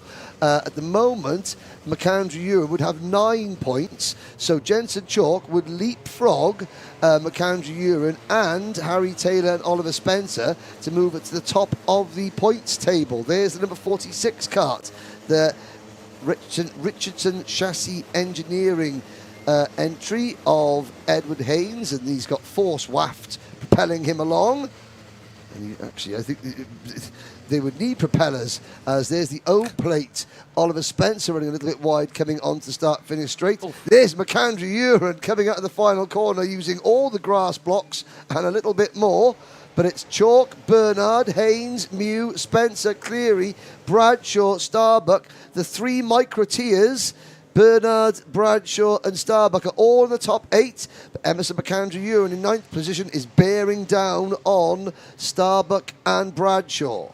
This is good stuff from this one. Still 5 minutes to go in this race. Very close here. Downing towards hairpin number 1. Oliver Spencer on a charge here. trying to gain as many positions as he can.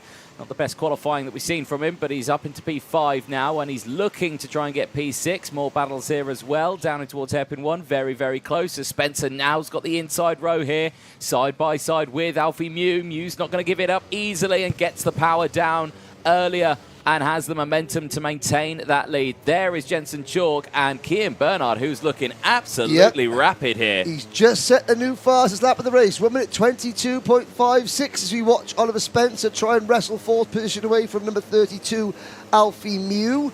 The Coles Racing number 32 of Alfie Mew, hanging tough, and Alfie, he's only 12th in points. Best, we had a 3rd place yesterday, but then he also had a retirement, a 26th place finish. So, Alfie, oh, look at that.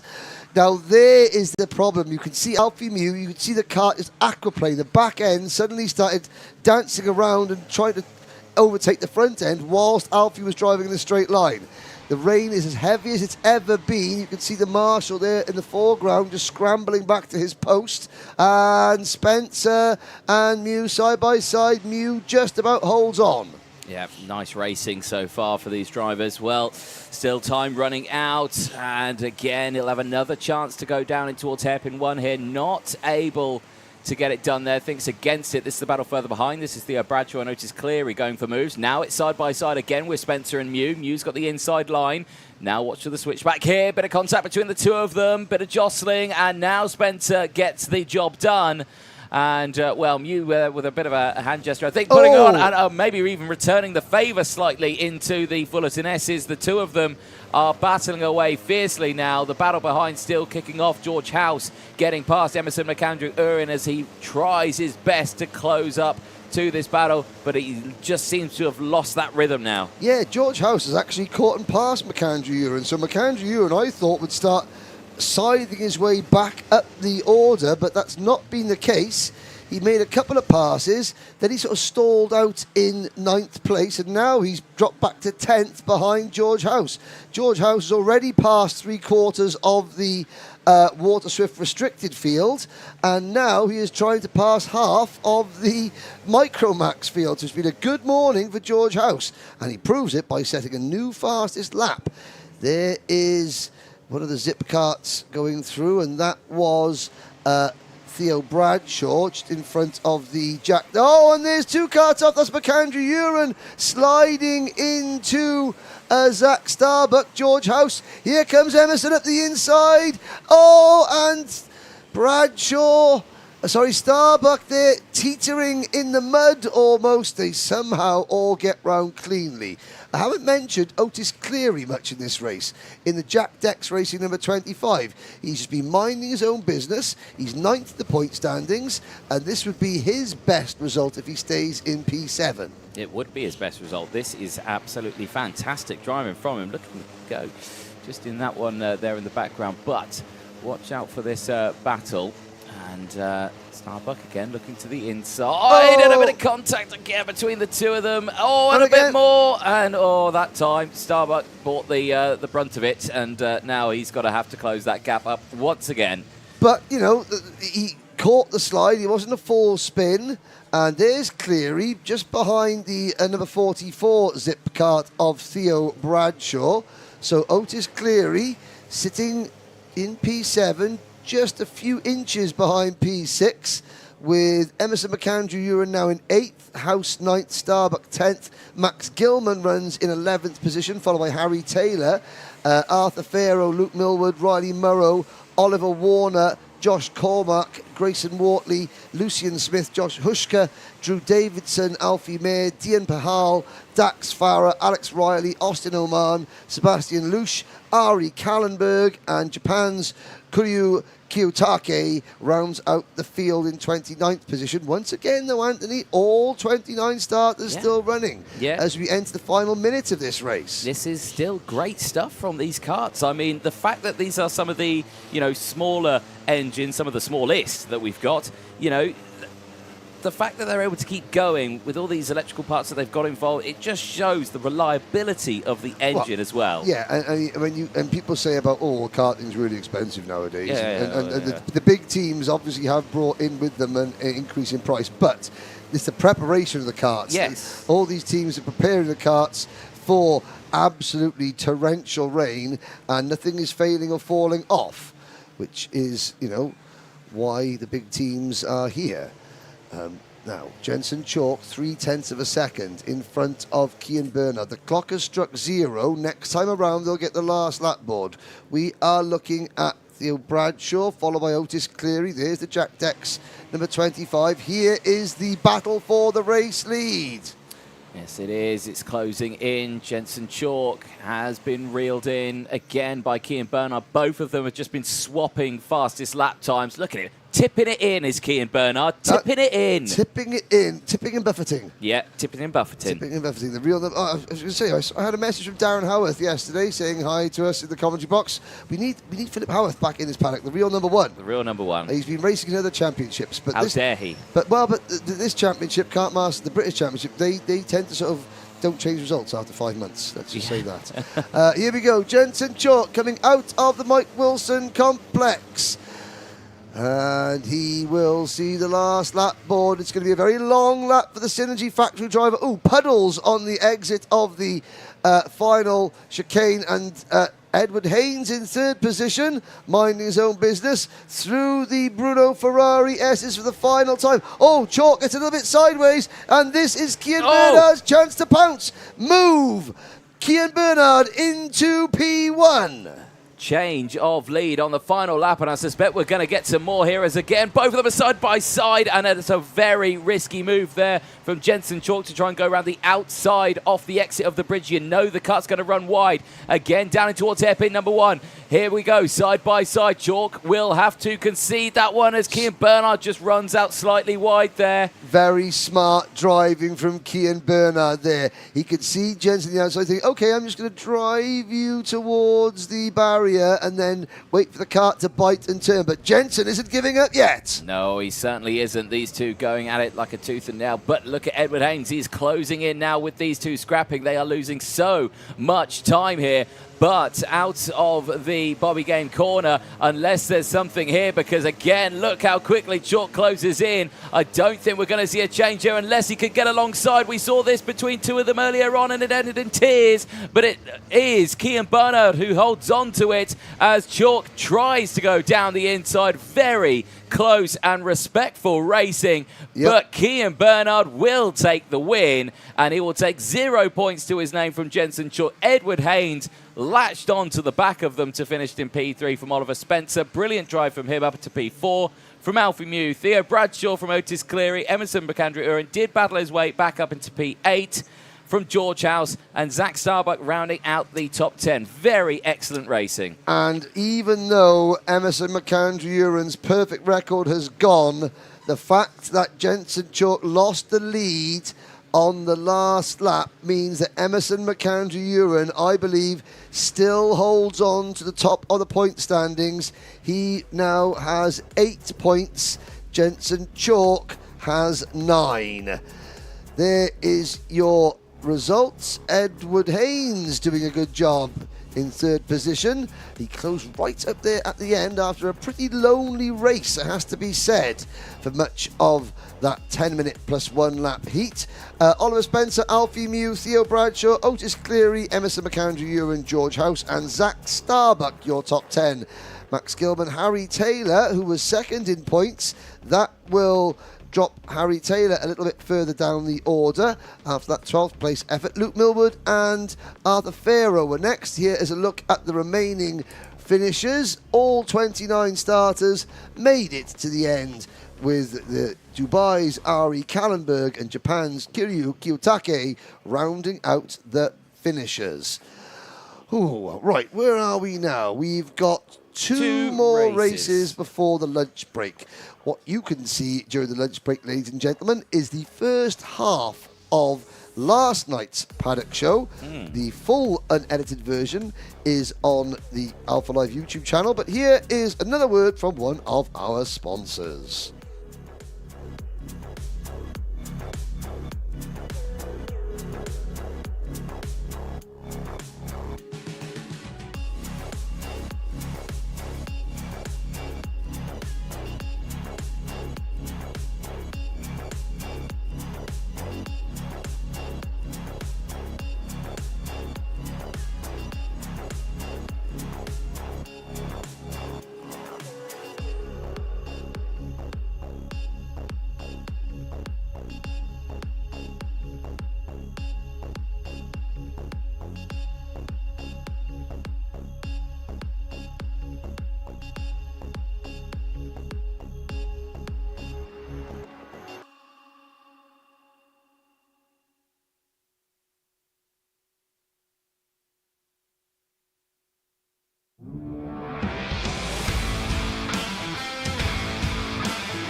The penultimate race of this morning's session. It is Minimax 950, race number 26. Your starting lineup is as follows. Archie Levitt and Albert Friend start on row number 1. Joshua Griffin and Cole Denham go from row number 2. Charlie Wolfett and Oliver Meek start on row number 3. Noah Barham, Will Green, Jacob Ashcroft and Harry Freeman round out the top 10, ahead of Charlie King and Charles Kitely.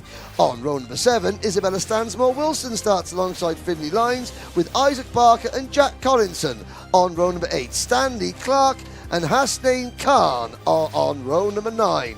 Tom Reed and Eric Gilsenan round out your top 20 ahead of Jesse Phillips, Miles Burton, Cody LePatruel, Denek Babicek, and then the remaining runners, Mitanch Shane, Aaron Mehta, Laurie McVie, Harry Neeson, Hugh Hobson, Kieran Stewart, with the final 3 drivers, one to watch, Albie Lapper, Jesper Oakson starting right at the back, the tiny Carter, Ellis Bell, who missed qualifying.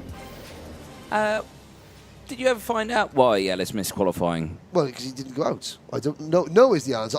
Anthony, if you recall, you were the one in the pit lane. Yes, that is a strong fact that you do bring into play. Yes. I don't know why. It's a valid point. I will ask Graham, Alice's dad, on the lunch break if I come across his path. I do know that Jesper Oakes missed the starting gate for qualifying. Then I would imagine that Ellis Bell probably would have had the same issue. Maybe. But it didn't say that on the notes on the timing. It didn't, did it? Oh, okay. Well, it remains one of life's mysteries. We'll ask him maybe in tonight's Paddock Show. We shall. Here we go then. It's Minimax and it's the Sam Pollitt Racing, number 86 of Archie Levitt, who brings the field to the line.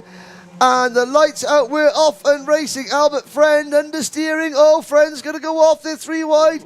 Keep it straight, boys. They do as we head under the bridge there. Great start from Archie Levitt. And you can see Albert Friend there as somebody exits stage left. That's a Strawberry Racing kart. And I believe that could have been Cody LePatruel. Potentially so, but still, they're still fighting their way through the grid there. Yeah, crucial that if you do run wide at turn 1, vital you keep your steering wheel dead straight. Yep. If you turn it just a fraction left or right, the back will go. Because again, the kart's bouncing up and down there. You're worried about coming back on in front of a pack of karts. So the instinct is to turn and brake. Oh. And that is bad news. There's a move. What a move. Cole Denham goes from 4th to 1st. Has he held on to it coming out of the... No, he hasn't. He's lost all the places. He gained 4 places and... Oh, has he?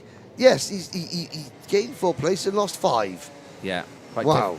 It's difficult to tell them out now in this one because a lot of them running their spare helmets that they have, that not their dry running helmets, so they would never release into these wet conditions. So a lot of different helmet styles out there at the moment. But big a lot of the oh dear, that is the Thule Motorsport number 47 of Harry Neeson. We played golf with Harry in Thursday night's Paddock Show. We did. And sadly, Harry and all his sponsors are going to be a little bit disappointed with this one. He's out of the race. Yeah. Well, he stopped, and I saw he was rubbing his visor. Yes, he's out of his cart and running back to a marshal post. Yeah, broken track rod on that kart as well, so that's not going far very quickly. Right. Joshua Griffin has the race lead from Archie Levitt. Jacob Ashcroft is up into 3rd position. Then it's Charlie Wolfett. Albert Friend is 5th. Cole Denham is 6th, followed by Barham, Will Green. Here's a battle for the lead. Archie Levitt coming back at Joshua Griffin. Can he get the kart slowed down for the corner? Yes, he can. Solid under braking there for Archie Levitt. That was very nicely done into hairpin 1. Hairpin 2 now next. And again, just chopping and changing. Ashcroft there, you can just see tipping it in. Changing it and trying to get it round. Watch out for those big puddles on the entry apexes. They'll see one here as well as they go through it. Very, very harsh conditions these drivers are dealing with, but Ashcroft's got the run here. Good drive coming off the Fullerton S's there, but that takes the normal racing line. Yeah, he's trying it again, but Griffin able to use the outside line to sort of keep his speed up and use the extra momentum to catapult himself back in front of the 22 Dan Holland racing kart. And there he runs very, very wide. And Archie Levitt for the Sam Pollitt Racing team is pulling away at the front. apart from Harry Neeson, everyone else still running.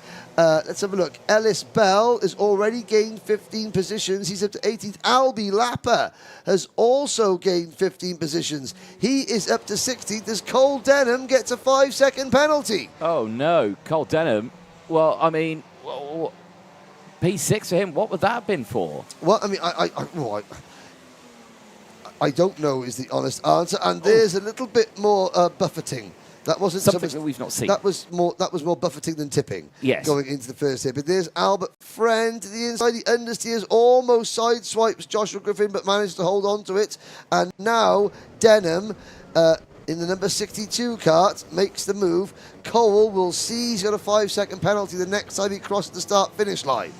More comments coming in to wish drivers good luck. DBX Chick watching from sunny Cyprus. Good luck to Miles Burton in the 43. You can really go off somebody, can't you? You really can't. Yeah, sunny Cyprus. Yeah. You mean sunny Cyprus. Those two words today, feels like heaven. Frank Bourne says, what time roughly is the Senior Max race, later. Please?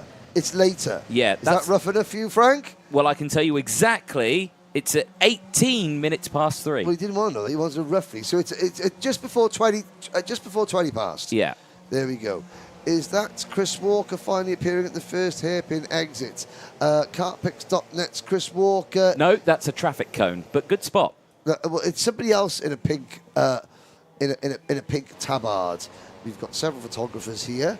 So Mr. Karting, Stu Stretton was here yesterday, and somebody's gone off at the bridge. There's one driver. It's the number 88, and that is Isabella Stansmore Wilson. And she's trying to get that kart back onto the track. She's got to push it uphill on very slippery, muddy grass. Yeah, that is not going to be good in this one. Oh, my word. That is one of the Argenti karts, the number 54 of Will Green, just squeezing the Coles Racing number 74 of Charlie King onto the mud. Charlie King, a huge bow wave appears as King splashes through the grass at the exit of the circuit, but he manages to hold on to it. He's lost a position. He's lost time. Well, he's actually stayed ahead of the number 54. Good stuff there from the number 74 of Charlie King.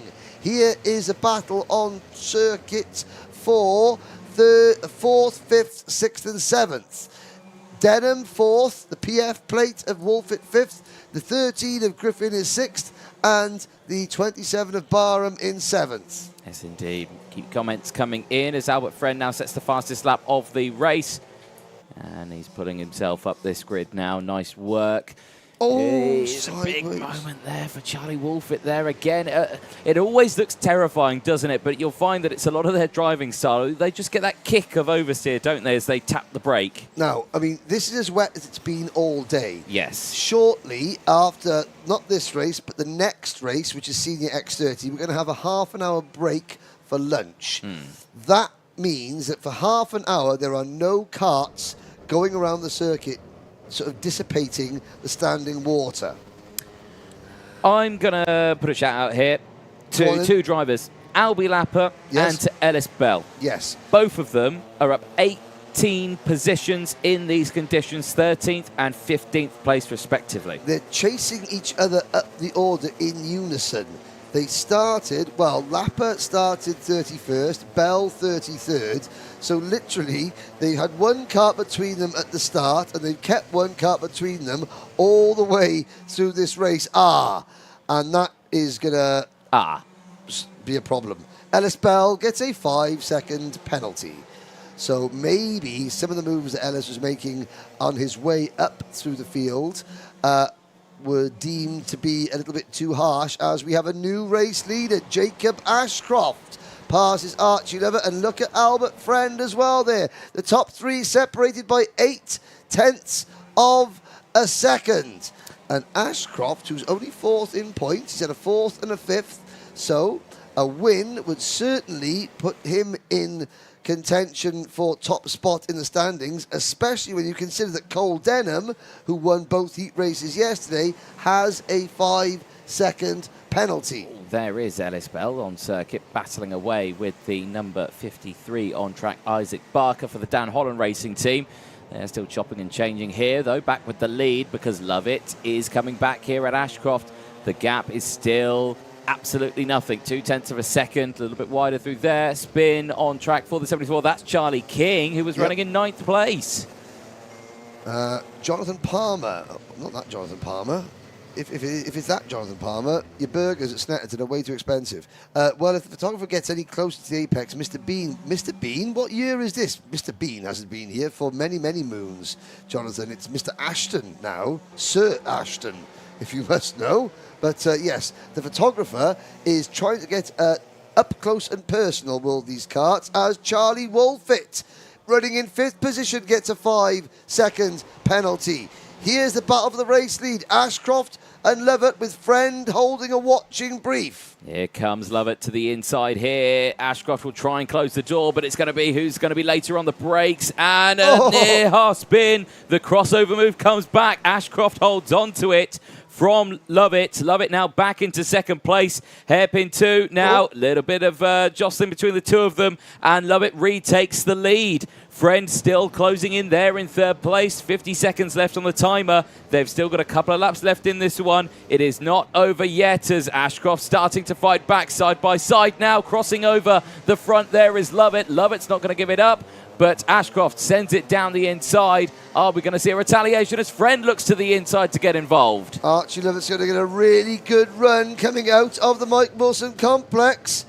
Now let's see the different lines they take. Archie is going to be slower onto the main straight, though, so Ashcroft will pull away, and now Lovett will come under pressure from Albert Friend. The kart's dancing around in the rain down the main straight, and Albert Friend, wow, that's a brave race to try and even make a pass in the dry conditions. In these sort of conditions, it is borderline madness. Yeah, not worth thinking about what would have happened there if we'd actually fully committed to the move. But Ashcroft now with the advantage, like you were saying, 0.4 of a second is that advantage. Let's see what it is as they go down in towards hairpin 1, because that doesn't look like 0.4 to me, and it's not. It's back down to 0.2 of a second as Archie Lovett now gets a 5-second time penalty. Oh my word! So that renders the battle for the victory incomplete.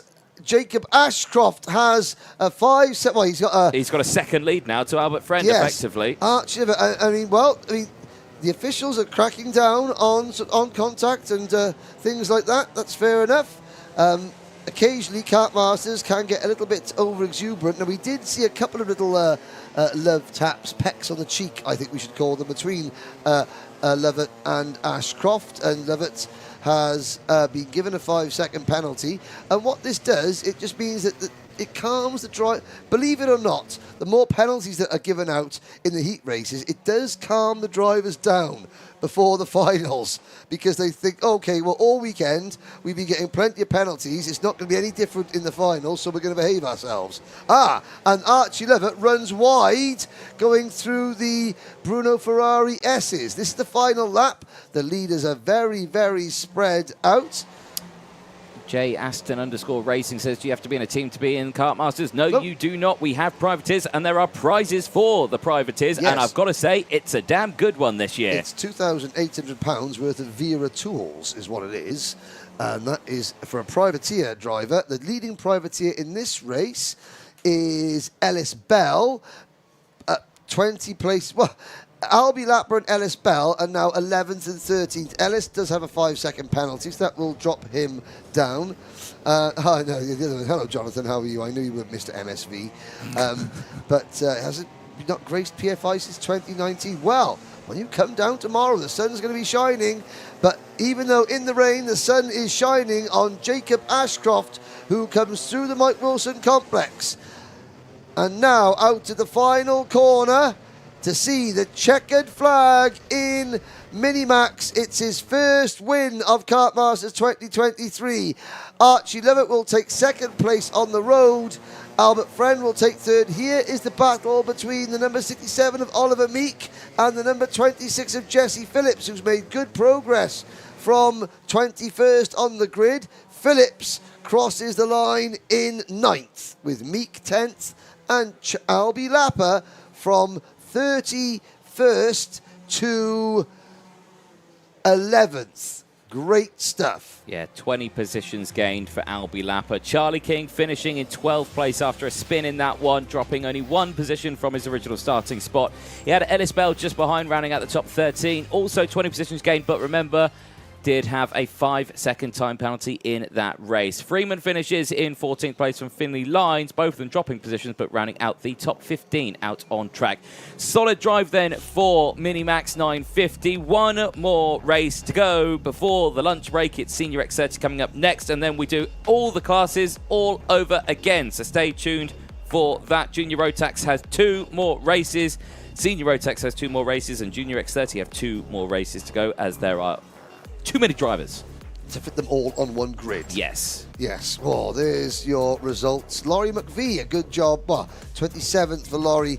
And Mitansh Jain, the driver from India, is 25th. Cody Lepatruel, 24th. Denek Babacek finishes in 21st position. But once again, well, Noah Barham retired with 2 laps to go. So 31 of the 33 drivers finished that race, and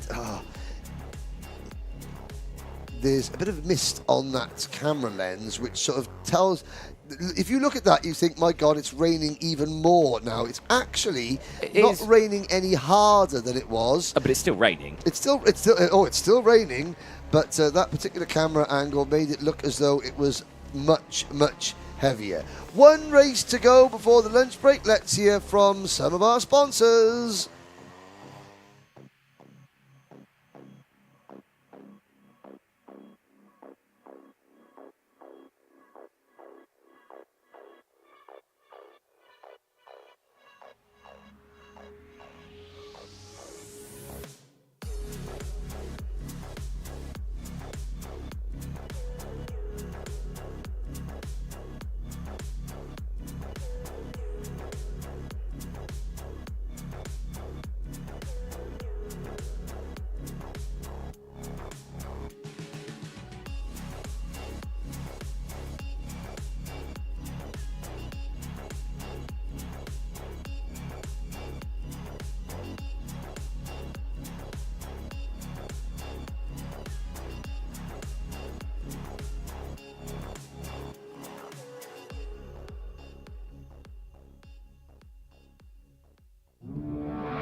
Welcome back, ladies and gentlemen. Senior X30 Race 27, Heat 3, about to take to the circuit. And Henry, I've got to say, the rain is still coming down. Sam Shaw and Harry Burgoyne Jr. start this one on the front row. Brilliant qualifying from Sam Shaw. He's got that new chassis on board. GP plate Harry Platten starts this one on the second row with Marcus Littlewood alongside. Calai Atkins, a much better qualifying today than yesterday. He starts on the third row with Bart Harrison alongside. Row number 4 sees Harley Keeble and Jack Nettleship for the MDL team, with Gus Lawrence, the PF International team driver, working hard in the X30 grid. He has got Sam Heading alongside. They start on that 5th row of the grid. Caden McQueen and Morgan Porter round out row number 6. Louis Johnson-Cool and Rashan Chigarimbo round out row number 7. Brilliant drive for Chigarimbo. He is certainly showing what he's got here. He's got Henry Gregory and Christopher Bingham starting on the 8th row just behind them. Dayton Coulthard and Harvey Ryby go from row 9, with Finn McLaughlin and Harry Cottrell going from row 10, rounding out the top 20. Alex Duncan and Tiger Dixon round out row 11, with Aditya Kulkarni and Michael Shin going from row 12.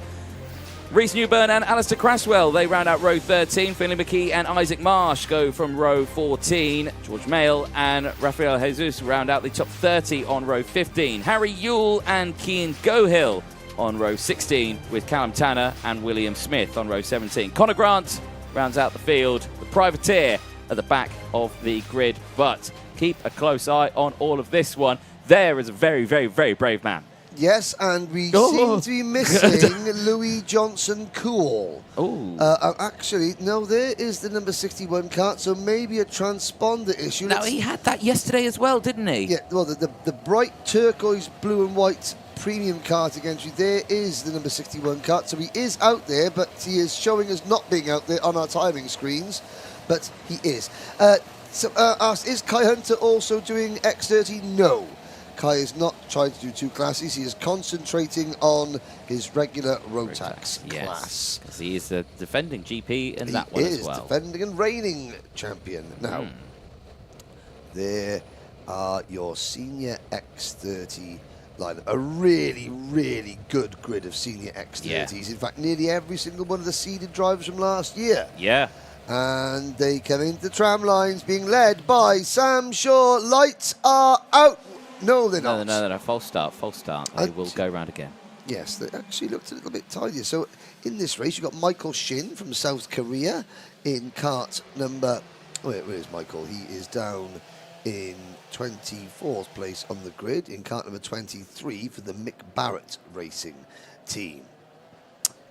Well, false start flag's going out. You can see that denoted by the green flag with the yellow chevron in the middle of it. And despite that, they're still going quite quick. I mean, Anthony, the last... Let's have a look at the timetable. So the last... how many races? 1, 2, 3... The last 4 races have been the slower karts, have been the Micromax, the Minimax, the Water Swift classes. Now, since those last 4 races, or since we last saw Junior X30 on track, which is a little while ago now, I think conditions have worsened, and now the Senior X30 karts, the fastest karts we've got here, well, them and the Senior Rotax karts, the fastest karts we've got here, they're going out onto a circuit that is in far worse condition in terms of the amount of water on it than they experienced in qualifying. So I don't think that second rolling lap was necessarily a bad thing. No, possibly not. They cleared a good chunk of it, didn't it? There's number 177 of Callum Tanner, driver from Bolton, who is, well, yesterday Callum, he didn't go out in qualifying, and then he had a DNF in his first heat, finished 29th in heat number 2, so he has got plenty of work to do. The good news is you all 35 senior X30 drivers will make the final.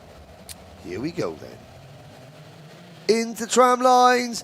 Now that they're not out again. Another false start. Well, they've got to be careful. One more of those. Well, if you have a little look, if you eagle-eyed viewers among you would have seen the figure of Nigel Edwards standing atop the starters gantry. Ryan Manchester has been up there all day, but Nigel not happy, and we haven't had a game of shut up and listen yet, have we? We've not. And I think we might be about to have one, though. No, I know, not yet, because they will have seen the flags come out. They have not. No, there's no red flags. There's still a false start flag that's been out. But I suspect that we're going to see Dan Ashton standing in the middle of the circuit with his arms up to the side. Linda, watch, don't get upset now, but Dan's going to do this. He's going to stand right there. He's going to tell Sam Shaw, right, you behave yourself. Oh, God, you behave yourself. There too long. Oh, God. Now he hot-foots it off to the side of the track. Oh. There we go, Dan's mum, Linda. I know she watches. You can rest easy. I mean, that gave me a heart attack. Well, you know, but this is what the race directors have got to do. There's another marshal, and Sam Shaw nods. Yes, I know. The bloke just back there told me the same thing. Yeah.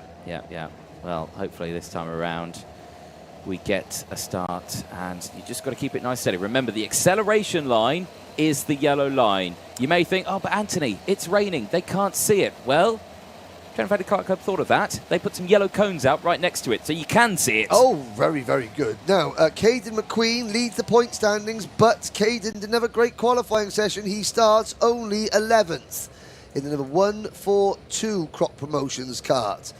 Now Sam Shaw is bringing them to a literal crawl. Oh, and somebody at the back there stopping halfway towards the exit of the Mike Wilson complex. That could be a kart that has ingested too and there's much another H2O. one.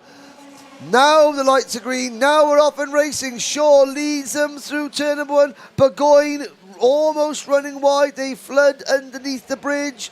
Who have we lost, Anthony? Who are the two karts that stopped? Oh, Henry Gregory and Tiger Dixon are the two karts that have not gone from the start. Oh, and there's Gus Lawrence you saw in the PF International Racing kart running very wide. There's Callum Tanner at the back of the field. They plunge out of turn number 4, down the hill towards hairpin number 1. Air Force 1, Harry Platten, is in second position, but they're all trying to chase Sam Shaw, and they all get round the first hairpin. roughly speaking, yes. Yeah, clean enough. As they now make their way back down in through hairpin number 1. It's a good start from Harry Platten, who's up into second place now. He's got past Burgoyne Jr. 2 karts have come together as well at the exit. The number 33 and the 42 have gone awry. Alistair Cresswell in the 33 and Harry Cottrell in the S8 Racing number 42. There's Louis Johnson-Cool giving Gus Lawrence a bit of a peck on the rear bumper there. And there's another of the Fullerton karts. Christopher Bingham. Oh, it's not been a good first lap for S8 Racing. And there's a lot of jostling going on. Quite a physical opening lap. And here we go. Battle for second is on. Yeah. Guy Atkins making moves there as well, getting past Burgoyne Jr. now up into third place. Meanwhile, Sam Shaw and that brand new chassis has just driven away here. So looking very, very strong. Burgoyne Jr. wanting to get back at Atkins. Now, Atkins is used to these conditions. He dominated at Marienburg in the Miami Euro Series in these very conditions against a field of very experienced drivers. He knows how to pedal a kart like this around a track. And Kalai is currently second in the Miami X30 Euro Series. And, right, well, Henry Gregory, Harry Cottrell and Tiger Dixon are out of the race. I mean, what other sort of... You never get in a kart race that was in dry conditions a 1.9 second lead at the end of lap number 1, and yet Sam Shaw utilising the clean air in front of him, utilising the lack of spray to perfect effect. There's Marcus Littlewood. Marcus has... Oh, and he was almost took a side swipe at Bart Harrison there. Marcus has just recently been named the Motorsport UK Academy Young Driver of the Year. Right. And he has the PF plate. He runs for the Jade Racing Team on the Birrell ART chassis. Did Adam Holmes not qualify for Junior X30? I'm not sure. Adam Holmes, he's in one of the classes, isn't he? Yes. Yes, but the last Junior X30 race you saw wasn't all the drivers, Shane. They had been split to 3 groups. Well, Anthony discussed the race on your screen and the spin for Scotland's Alex Duncan. I will see where Adam Holmes is. He's in X30 Junior and he is in the race. We'll see him later on, twice. Yes. Well, there's still just under 7 minutes to go, 6 minutes 48. And we're still watching here the top 5. Very close at a big moment there. A mistake from Bart Harrison under braking into hairpin 2. And amazingly, though, because he's on that outside line, he's still got a mega drive out of the corner. He tried to turn a negative into a positive, and he still might. But, he went very, very, very wide. But then just literally turned the kart on a sixpence, lined it up straight and gunned it. And it almost got him back in front of Marcus Littlewood. Yeah, that would have been the luckiest mistake ever if you could maintain your position after losing it instantly. But though that has lost him time, though, and that's allowing Sam Heading, Jack Nettleship, Gus Lawrence, Morgan Porter to close in. They're still there in the top 10. You can see them in the background.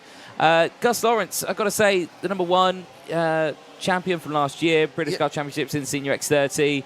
Team based here at PF International, but he struggled with the pace here, I think. Well, I mean, it's track position more than anything. I think we spoke to him yesterday in the Paddock show, and he was saying that the kart is as quick as everybody else, but it was just a mixture of track conditions. I think he got a penalty in qualifying yesterday, a no-scone penalty in qualifying, which didn't help him.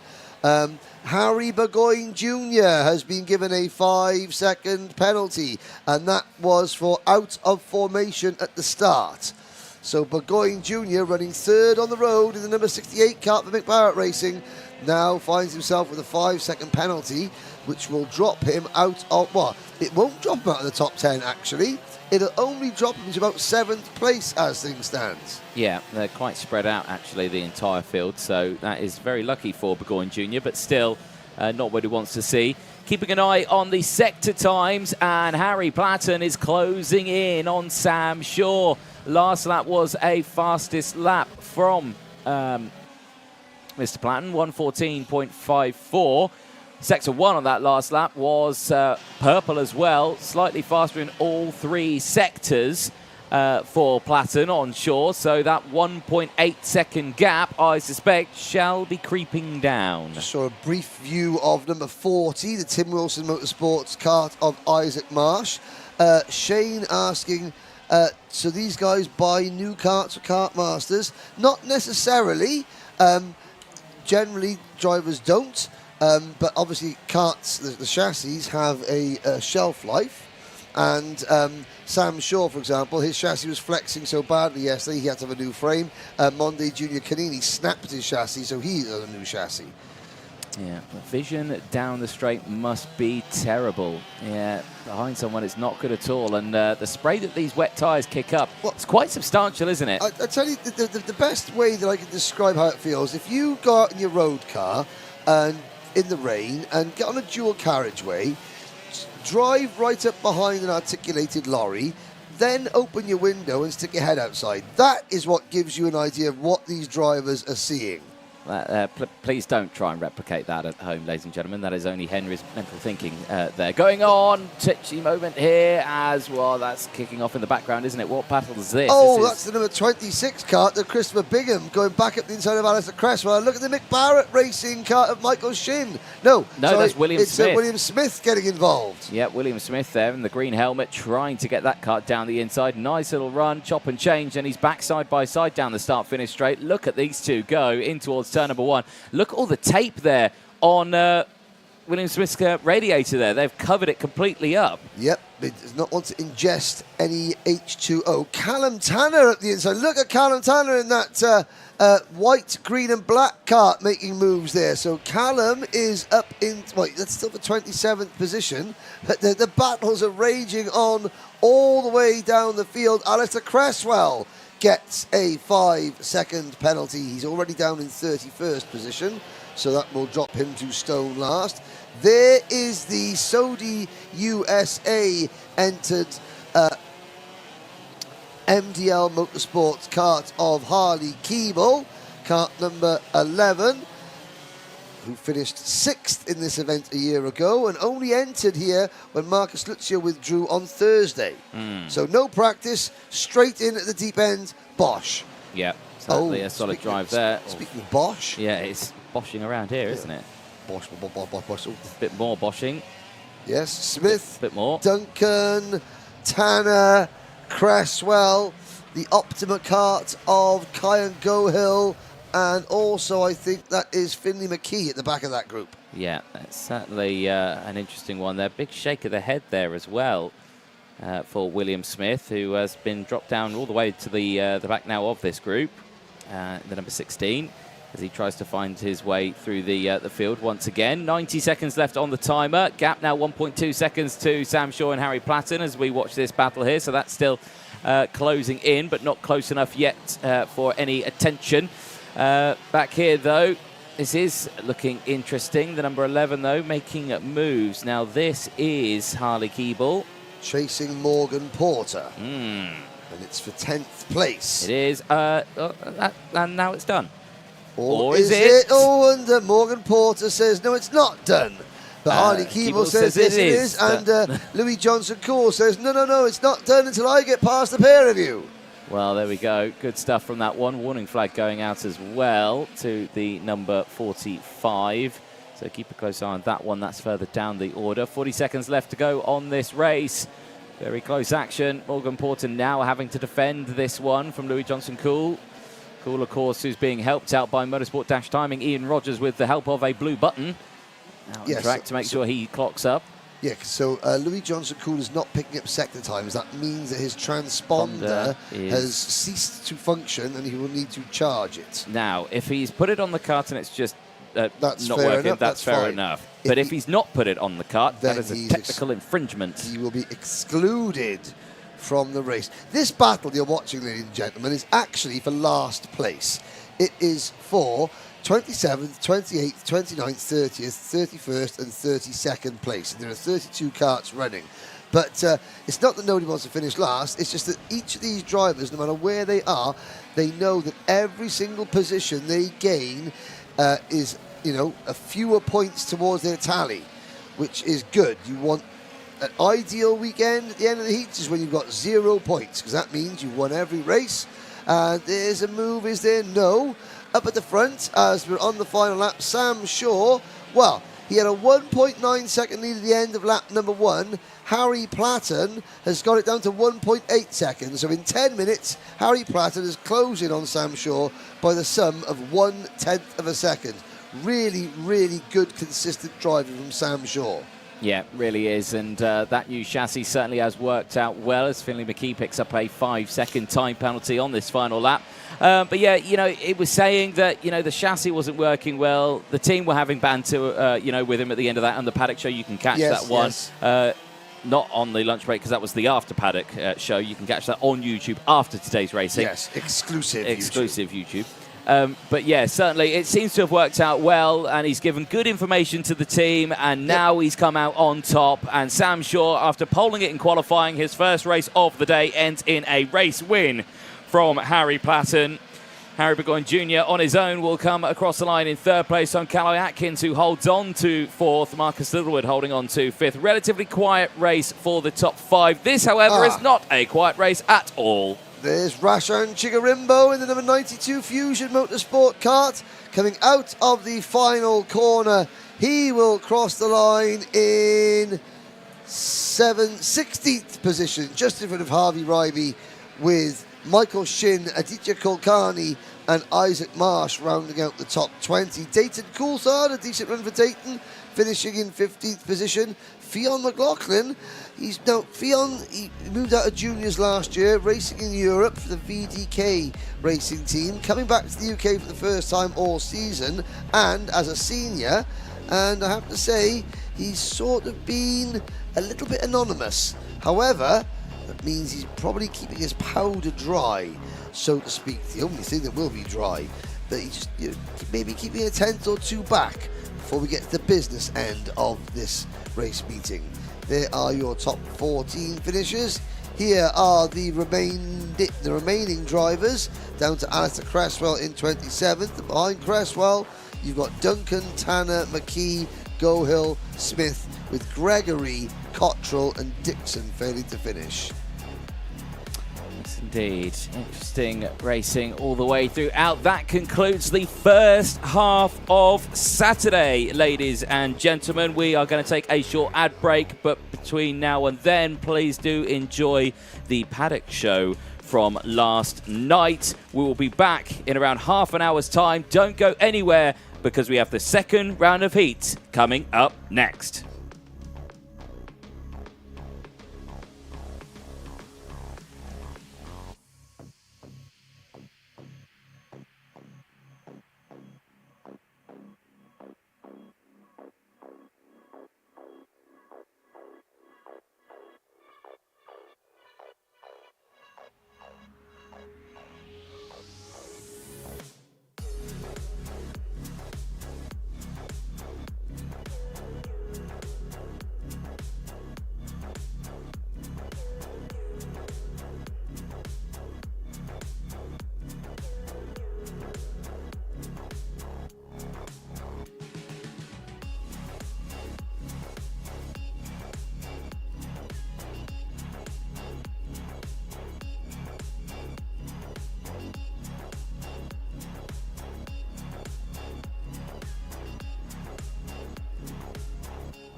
Gotta say, Anthony, new screen here at PFI, the highlights of today, there have been lots of them, haven't there? There has Almost want to just sit here.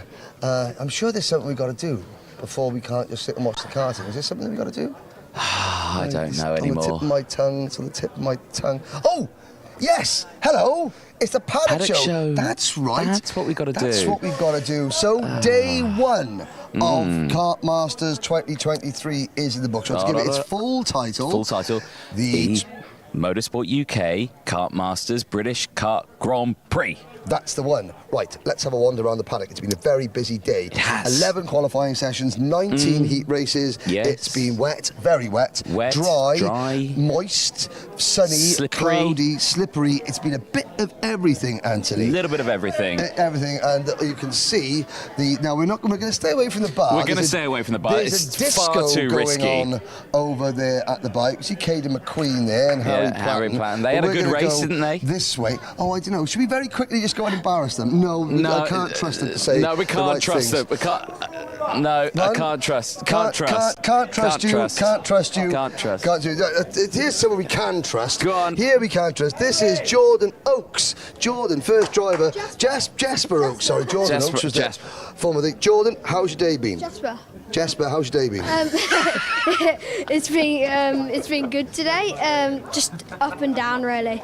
So It's your first Kartmasters? First Kartmasters, yeah. How does it compare to a normal round of the racing that you normally do? It's exciting, really. It's exciting. It's a big event. Yeah. I know 305 drivers. How have you done today? Okay. On my first heat, I spun out. Coming out the pits, but I just recovered and overtook 4 drivers, so I came like 30th in my first heat, and then second heat I was like, I don't know really. It's been okay. We've got another day tomorrow and then a big day on Sunday. Good luck. There we go. Thank you very much. I got to say, it started well for me, Anthony. The first getting drivers' names wrong. You know, but there we go. Hey, if it makes you feel better, I called Gus Lawrence Guy Lawrence earlier on. I don't know why. I know his name's Gus. That's quite right. Hello there. This is Karting Dan Alerts. There we go. How's it gone today, sir? Not bad. Not bad is the answer. Actually, really, really good. Let's walk down here. So you're walking. So for those of you that are new to PF International, this is the kart shop. Yes. Probably the biggest on-site kart shop in the UK. Yeah. Behind us there, you've got the race control. And the restaurant and bar. VIP. Albie Friend is on his scooter. I would have been like to speak to Albie because he's just won the Rotax International Trophy in microcross. Then you've got the Paul Barnacle Karting Services. This is where all the corporate side of PF International is. And again, so it's not just the owner driver race. It's the corporate racing as well. And then here is the first of 2 completely full paddocks. But here we go. Let's go. First stop, KR Sport. Yes. I think. Let's have a little look in there. I've just seen Stephen Letts trying to batten down the hatches, but there's lots of people in there. Oh, yes. We'll this is good. barge our way in because we'll get them to turn their music off because in here we have an Australian. Right. Here we go. KR Sport. Hello, we're about to come in and do some paddock show interviews very quickly. Sorry, Stephen. Yeah. Right, I know, there we go. Come on. Open the door. Camera, he just walks in, doesn't he, Mr. You're Cameraman? already holding it, Henry. I don't need to hold it. Right, the KR Henry. venue. Right, who have we got? We have got Danny Shields, his cart. We have got drivers over there. We've got Lachlan Robinson's cart. Has Lockie already gone, Stephen? We're checked out. He's checked out. He's taken all his snack food with him as well. Tomorrow night we're going to do the snack food off. I'm not happy with you, David Robinson, Lachlan Robinson. Right, how's today been? Sum up KR Sports Day. You've had better, haven't you, sir? Yeah, definitely had better. Danny hasn't had a great day. Struggled at the start of the races, but yeah, hopefully tomorrow we'll come back. Tomorrow come back. Of course, you won the Junior X30 GP plate last year with Brandon Carr, so you know how to get it done. Give us a driver who's had a bad day today you think is due for a really strong recovery tomorrow. I'd say Lockie didn't have a good race earlier because he had a DNF, had a crash, so tomorrow he should have a good day as well. Okay, there we go. Thank you very much. Right then, the wagon drivers. There goes Josh Price, KZ2. Josh, look at him escaping. He's escaped. Ex-British touring car drivers escaped. You can't escape us. You can't escape. He's run off and hidden in there. We've got some work going on Charlie Kitely's car here. Archie Clark, number 47 in juniors, pole position or front row of the grid in his heats. Didn't have a great run in the heat, so did he? So there we go. Well, there we go. KR Sport, I say, bit of a letdown. They've always he's escaped again. Josh Price. Oh. Right, I was going to talk. Oh, hang on a sec. Here we go. Oh, it's like. You're actually going to chase him. There we go. We're chasing him. Right, hang on a second. Oh, right. You've been collared, Mr. Price. I know you're leaving. You've got things to do. Welcome back to Kartmasters. Last time one of the last time you were 2013 Junior Rotax champion. Yeah. I think it was 2013, maybe. Yeah. 2013. Long. Now. Again, car racing, British Touring Car Championship, back to KZ2 racing, podium last time out, was it, at Shennington? Yeah, it was podium last time, and now back to Rotax at Kartmasters. Give us a kind of, okay, so for a driver, you've got KZ2 where everyone's nice and behaves themselves, mainly, there's a lot of respect there, and then you come here where it's chaos from the word go. Yeah, I mean, chaos is a bit of an understatement, I think, but no, it's good. It's a lot harder than than you think it's going to be, but it's good. It's a lot more fun. It's a lot more enjoyable. It's a completely different style of racing compared to the shifter, but it makes it good to watch. So. And for you, it's a one-off, isn't it? It's a chance to get back in. Again, it's a one-off event. You know, it's to keep your elbow sharp. You know, what happens, happens. Yeah, exactly. It's a one-off. I couldn't do this every weekend. It's too much hard work. But no, it is a one-off. So hopefully, it should be a good couple of days. There you go. Found you. There you go. It was like, there we go. We'll go this way. We're going to go back round this way because we're going to carry on our mission. Yeah. So there's James Claire Mills. So Claire Mills, the secretary of Trent Valley Kart Club. Ciao. James Mills, leaving the building. There's Fred Green. Drivers and on the. Oh, Green. Right, come back this way, drivers. Yes. I'm not running now. Fred's got a bit confused. He's got Jamie Green. Right, go on, what's happening? You should probably take that off, because you don't race for that team. Fred, you've had a pretty good day. Now, obviously, you have. Don't give me that, Fred. You've been at the front. You've had a lot of TV time, a lot of coverage as well. Yeah. Not running any sticker kits. You're looking quite tall in the karts. You're running seniors out in Europe. You can't do that here. Yeah. How has it been to transition between the two? Normal, to be honest. Yeah. I've barely done any in senior, so it's not much difference. But yeah, just have to take the sticker kit off because I'm a bit big. So yeah. I say you're towering above a lot of the other junior. Oh, I mean, you're towering above me. I mean, how old are we? Just turned 14. Just turned 14. I'm 29, and look at the side. Look at the side. I don't like Just it. A quick Don't question. stand up straight. Keep slouching. Serious question. How much does a sticker kit weigh? Like half a kilo. So about 500 grams. Yeah. That makes a massive difference, doesn't it? Yeah, it helps a bit, yeah. Right, now who have we got here? Tell them, because you've got other Enduro drivers. Explain who these reprobates are. Will Green, Water Swift and Rotax, and then that's Hayden Gilbert in Water Swift. Right, okay, Hayden Gilbert first. We'll start with you. Hi. How's your day been? I mean, it's been all right, to be honest. I've been starting at the back of the grid because of qualifying. I made my way up on the first heat, and I jumped 4 positions. Right. No, we can't end. Just there is a puppy. Henry, we will deal with the puppy. Calm down, boy. Okay. We'll come back. Okay. Right, so one more question. Hayden, what went wrong in qualifying? I think I just couldn't find the pace, and I was on new wet, so it's a bit difficult trying to find the grip. Right, okay. Well, those wets are now bedded in a little bit, and now you've got a new day tomorrow and a new qualifying. Yeah. Excellent. Thank you very much. Right, Will, I know you're there very quickly, probably. Henry, you can wait for the puppy. Will, people are more important than puppies. You've also had a pretty good day as well. You up and down there? Yeah, in Swift I qualified 3rd, came 1st in the first heat and 3rd in the second one, so all right in Swift. In Rotax I qualified 1st. I didn't have a great first heat, dropped down to 10th. I went on the grass in the second heat, so I dropped down to about 20th, but worked my way back up to 13th. Yeah. So one of our drivers doing the double, and that's obviously a big challenge, isn't it? Out one kart into another. Yeah, it's a bit different because the Rotax is a bit quicker, so you have to adapt where to braking and things, but the tyre isn't much different, so... Excellent. Well, Will, best luck for tomorrow as well. Well done for today as well. Thank you. Excellent. Right, Henry, it's your turn. Puppy. This is Sprinkles. Hi, Sprinkles. Sprinkles is 5 months old, and Sprinkles belongs to Archie Clark. Archie, tell us about... Bring the microphone up. I can't hold puppy ammo. Right, Archie, tell us about your day as I put Sprinkles. Sprinkles Clark, there she is. Tell Sprinkles. Yeah. To the dog? No. It's the pizza. Oh. Yeah, you're talking, so the microphone goes towards your mouth. So bring microphone up to said mouth and pretend to talk. Right.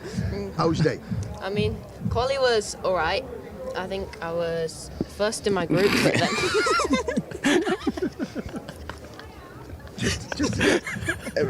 He was first in his group, and he's got the best puppy in the paddock. Yeah. Haven't you? So you named her Sprinkles, didn't you? Yeah, it was Sean's idea.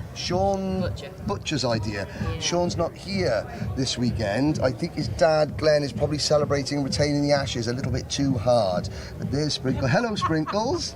I think Sprinkles likes being on the paddock show. Thank you very much, Archie. Right, now we're going to do this really... So, the second heat, Archie, you were at the front, and then you were weren't at the front. How would you like to describe that? I struggled because I struggled to get the tyres on, and then I got put on the outside, which dropped me down to about 15th. But I managed to get back to 5th, so it wasn't too bad. And is this Sprinkle's first kart meeting? She did a test day with us a couple of days ago. Oh, she did a test day, so we're used to the noise. Yeah. Oh dear, well, there you go. Say hi, Sprinkles. Sprinkle, see all the other Paddock Show pooches we have, they're either scared of the camera or they try to chew the muff. Sprinkles knows where the camera is, she knows the people's are. There we go. Paddock Show pooch contender number 3, Sprinkles Clark. Thank you very much. Now, I'm going to give Sprinkles to Mummy, and then we're going to carry on doing this Paddock Show. Thank you, Archie. Right, excellent. Well, I honestly, at this point, I've given up. I leave him alone for 2 seconds. He's stolen a dog, and he's. Should we just continue going? Goodbye, Sprinkles. Bye, Sprinkles. Archie, thank Bye, you, Archie. and family. Excellent. Henry, do you feel better now? Happy. I'm happy with life. I'm winning at life, everybody. Excellent. Winning at life. Cool. Well, we've spoken to Chaos Sports. Yes. We've spoken to Jamie Green Racing, a couple of their drivers. You're covered in dog fluff as well. Sprinkles got a little bit too excited. Oh no! Oh dear! Yes. Sprinkles did get a little bit too excited. Got a new shirt for tomorrow. Right, Fantastic. driver, stop. Oh, we've spoken to it. Right, I was so. Pay attention, Didn't man. even notice which driver that was we were Will Green. speaking to. There we go. We Cato Motorsport Yes. are next. Now, Cato Adams, former double Kartmasters champion. They've got a couple of drivers here. Let's have a little look what's going on inside here. The wagons are covered up. Wagons are covered. Look at this. Everyone's gone home. Oh yes, come this way. Oh yes, this is what go-karts do when they go to sleep at night. Yeah. Come this way. Come this way. This is it. This is your moment. Right. First of all, speak to that man there. Tell him who you are, what you're driving, and how Kartmasters Day 1 has gone. So I'm Aidan, and I'm racing in senior Rotax. It's been a tricky day, to be honest. I've never done Kartmasters before, so. Right. And how have you found your first Kartmasters experience? It's tough, yeah, it is. You know, you're racing against the best in the world, aren't you? So it's always going to be tough, but yeah. Much practice around PFI? I did a lot in junior, but I've not been in a kart for two months. Right. So this is the first time I've been here in a year. And for the uninitiated, for people watching, 2 months not in a kart is like a lifetime, isn't it? Yeah. You know, you get unkart fit, that's a problem. It's not unfit, but it's muscle memory, isn't it? You know, muscle memory, that's the key. There we go. My muscles have forgotten when I drove a car. It's been 20 years. No, 15 years since I drove a kart. Henry, you don't have muscles. I've got a 1-pack right by here. No, that is a 6-pack of beers. Thank you very much. Excellent. Thank you very much. Iron Brew, thank you very much. Thank you, the Cato Motorsport team. Thank you, Aidan. Enjoy, yes. We'll move this down. way. Next up, so this made a good noise when I hit your belly there. That's fantastic. Thank you very much, ladies. We'll go straight down. There's other drivers behind it. So this is the area, the only area where drivers are allowed to start their karts before racing. So this is the loudest area in the paddock. That's where we should put you, Henry, I think. Well, I mean, I make more noise than a field full of karts Bit together. Of sound deadening in there. Here we go. There are drivers ready to wake. Come this way. I got Tyler Harris. Who have we got here? Okay, now, I've just seen this young driver outside the steward's room. How was your trip to the stewards, Mr. Hare? Unsuccessful, I'd say. Unsuccessful as in they went out? Yeah. Penalty, yes. It was only 5 seconds. It was my fault. I don't usually do it. It was his fault. Clean driver. Again, they all are. Thank you very much. But how's your day been? Yesterday was very good. We were fastest in the dry, like fast overall. In the wet, we still need a bit of learning. We haven't done much time here. But we're getting there. Now, in the Evolution races, Kelvin Tatum, for those of you that are Speedway fans, Kelvin Tatum, former World Speedway champion, Sky Sports TV presenter, is that experience any help to you, even though he's on 2 wheels and you're 4? He used to do all the European racing with Evolution before I joined with them, and he's a good mechanic. He's on tools with Zach, and he's doing him good. Wheels have stayed on, so he's doing something right. There we are, wheels stayed on, doing something right, there we go. Excellent. Anthony Jordan, you've got people handing mobile phones back to each other. I'm a bit dubious about doing this because they've been talking to each other going, ask him that. Tyler Harris. I will do it anyway. Right, Tyler who do we Harris have here? Luca Osman-Price. Luca Osman-Price, right. Luca, you've had an interesting day, haven't you? Yeah, definitely. Yeah, talk us through it. Well, quali was awful. I just didn't have the pace in the wet. And then Heat 1, good drive. up 12 places, and then Heat 2 I ended up in the wall. Well, this year we have gone back to the original version of the weekend, which means you've got another qualifying tomorrow, which means you've got a second chance. Why was qualifying bad this morning? Because it was wet. Any other reason? Just talent. You, evil. Who was that? Talent. By the way, I ended up in the barrier because of him. Really? He put water on the track. Come back. Someone had a crash, and as he's rolled across the track, he's pushed me in the puddle. I got wetter in the dry session than in the wet session. Okay, now you. So he hit a puddle, put loads of water on the track. I've gone straight into the wall. Sounds like Tyler Harris don't escape, you can't escape here. Yes, right, yes. I've seen number one, Tyler, you've grown lots. Say hello to all your family in Dubai and China, and then answer the question, why is your dad walking around with his thumb in plaster? Oh, he had an incident on Monday where he drilled like almost to the bone, I think. Oh, no. Yes. And he's still here, mechanic of you. Have you done a decent thing and then had a good day because of it?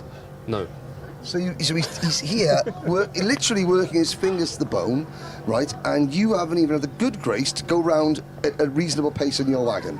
No, not at all. No, not at all. There we go. Excellent. It's all about the hair. You wasn't like this last year, was it? How's it going anyway? He's Generally? The hair? What? No, generally, yeah. Well, yeah, it's a lot better than last year. Hair's a lot better than last year. Hair game is good. Kart driving game not so good. It was a lot better about a month ago. I don't know what's happened. Well, you've grown your hair. Yeah, it's the hair. There we go. And your dad's hurt himself. Say hi to your dad. I hope he gets better tomorrow. Thank you, Ty. Oh, hang on a sec. No, that's your dad. You pointed to my dad. It was a figurative. I was like, right, I'm thinking at the top of my head, say hi to your dad. What else have I got to say? Drive better tomorrow, and I'll see you soon. And be kart smart. And be kart smart. Ollie Varney with the plug. He's getting it in there. Excellent. Good night, Tyler. Thank you. Also sporting good hair game. Right, we're going to go with Litchfield Motorsports? What do we... we need to... Yeah, exactly. It's glad that one of us is paying attention, Henry. Get on the right side of me. There we go. It was a very important question. Yes. Serious questions. It is very serious question. Gus Lawrence's hair routine. Products. So there's the Litchfield Motorsport tent. We've got the S8 racing tent. They're all off watching Sheffield Wednesday. Probably get smashed by Southampton tonight. We'll see how that comment ages in the morning. Not me. Well, no, their garage is still open. Are in there. No, I've seen Alex Shaw. Why there's this engine sound? That's there is. Speak to a quick chat with Sheffield Wednesday's Alex. He's on the phone. He's on the phone. I do not. Right, okay, you risk it. Absolutely. Here we are. We're about to be ambushed by right. Number one. How are you, Alex? How S8 race being today? All right, a bit up and down. We was really good yesterday afternoon, so we were hoping for better. But then with the rain this morning, the guys didn't perform as good. But then they've raced back through this afternoon in the try again. Still, though, the Fullerton kart looking like one of the smartest karts out there. Can we have a prediction tonight? How many are Sheffield Wednesday going to lose by? Probably about 4. About 4. Okay, we'll see how that comment age. Mr. France, there we go. That's not a wagon. That's a different type of wagon. That's Anthony's more into this type of wagon than I am. There we go. I am. Yeah. Maybe not Lex Moto though. I'm a quacker guy. I haven't got the keys working for the wheelie contest. Could have done a wheelie contest. Oh, there we go. Never mind. Good luck tomorrow. Great to see you back in the paddock, guys. And good luck tonight to the Wednesday. I know Frank will be watching. Got to keep Frank happy. Right, there we go. So carry on with your phone call now. Hope it wasn't anything important. Right, Strawberry and Gus Lawrence are next. Yes, well, we got Strawberry Racing just here. They've got some of the karts in there, looking all very shiny. We've got the team tent here as well. There's Gustav Uzkov's kart, and he's had a pretty good day as well. Gustav, he qualified really badly. Let's go in here now. First things first. Let's come in here. Mr. Cooley, how's your day been, sir? Up and down, but it's been the same. Do you know what? There's not one team that's had a really good day all the way through, is there? Because of the conditions, every team has had some drivers do well, some drivers do not so well. Yeah, plus it's so competitive, and we've got drivers in 2 classes with Ethan, and we've got a lot of juniors, a lot of seniors, and some of them have never been here before, some of the foreign guys, so exactly. Big learning curve for them straight away. Big learning curve indeed. Now, I want to speak to, we've spoken to some drivers, but however, I want to speak to the mum of the youngest, no, Ethan Jeff Hall's mum. So last weekend, where is Ethan, by the way? He's just gone to the calf. He's just gone to the calf, right. So Ethan is officially the youngest senior Rotax champion in the Rotax Max Challenge International Trophy history. He's still a junior here. He's a senior. First of all, how do you feel as a mum, and you can speak for all karting mums, watching Ethan do 2 classes here and then watching him win at Le Mans last week? Oh, watching him win at Le Mans last week, I can't express how proud of him I was. I was just absolutely ecstatic, really, really proud. And then to come back here and do 2 classes, it's busy, it's full on, but it's good, it's fun, and it's nice doing something a bit different as well. And I know that Dad Matt is watching from Iraq. He's watching from Iraq, so we got a watch party in Iraq. Hello to Matt. Ethan's doing well today, yeah, well. Yeah, he's had a good day, yeah, he's done all right. I think he's had a 1st and a 4th in each class, so yeah, he's had a steady day, yeah, good. Steady day, right. International kart mechanic, Liam Wright International, working hard there. You can see mechanic kart game. Aspiring mechanics, you need the trainers, you need the apron, you need the haircut. He hasn't got the radio in, but there we go. We'll leave Liam to it because he's, again, we joke about the mechanics. However, they do an incredibly important job. One tiny little mistake. If they forget to tighten one nut, one bolt, and that is it. That's their driver's chances of Kartmasters Glory finished. My main question: does he wax or shave those legs? Oh, Liam, Liam, it's okay. I will sort out Anthony for you later on. There we go. Thanks to Strawberry. The colours of Latvia.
Welcome back, ladies and gentlemen, to the final 11 heat races of Kartmasters 2023. The first is Junior Rotax, Group A versus Group C. And on pole positions, Ethan Jeff Hall with Timo Youngling alongside him on row number 1, Max Cuthbert and Joshua Graham on row 2, Archie Clark and Lizzie Mentier on row 3. Gustav Usakovs and Joseph Rippin are on row 4, Tyler Harris and Harrison Crowther round out your top 10, ahead of Harry Hannum and Oliver Sander.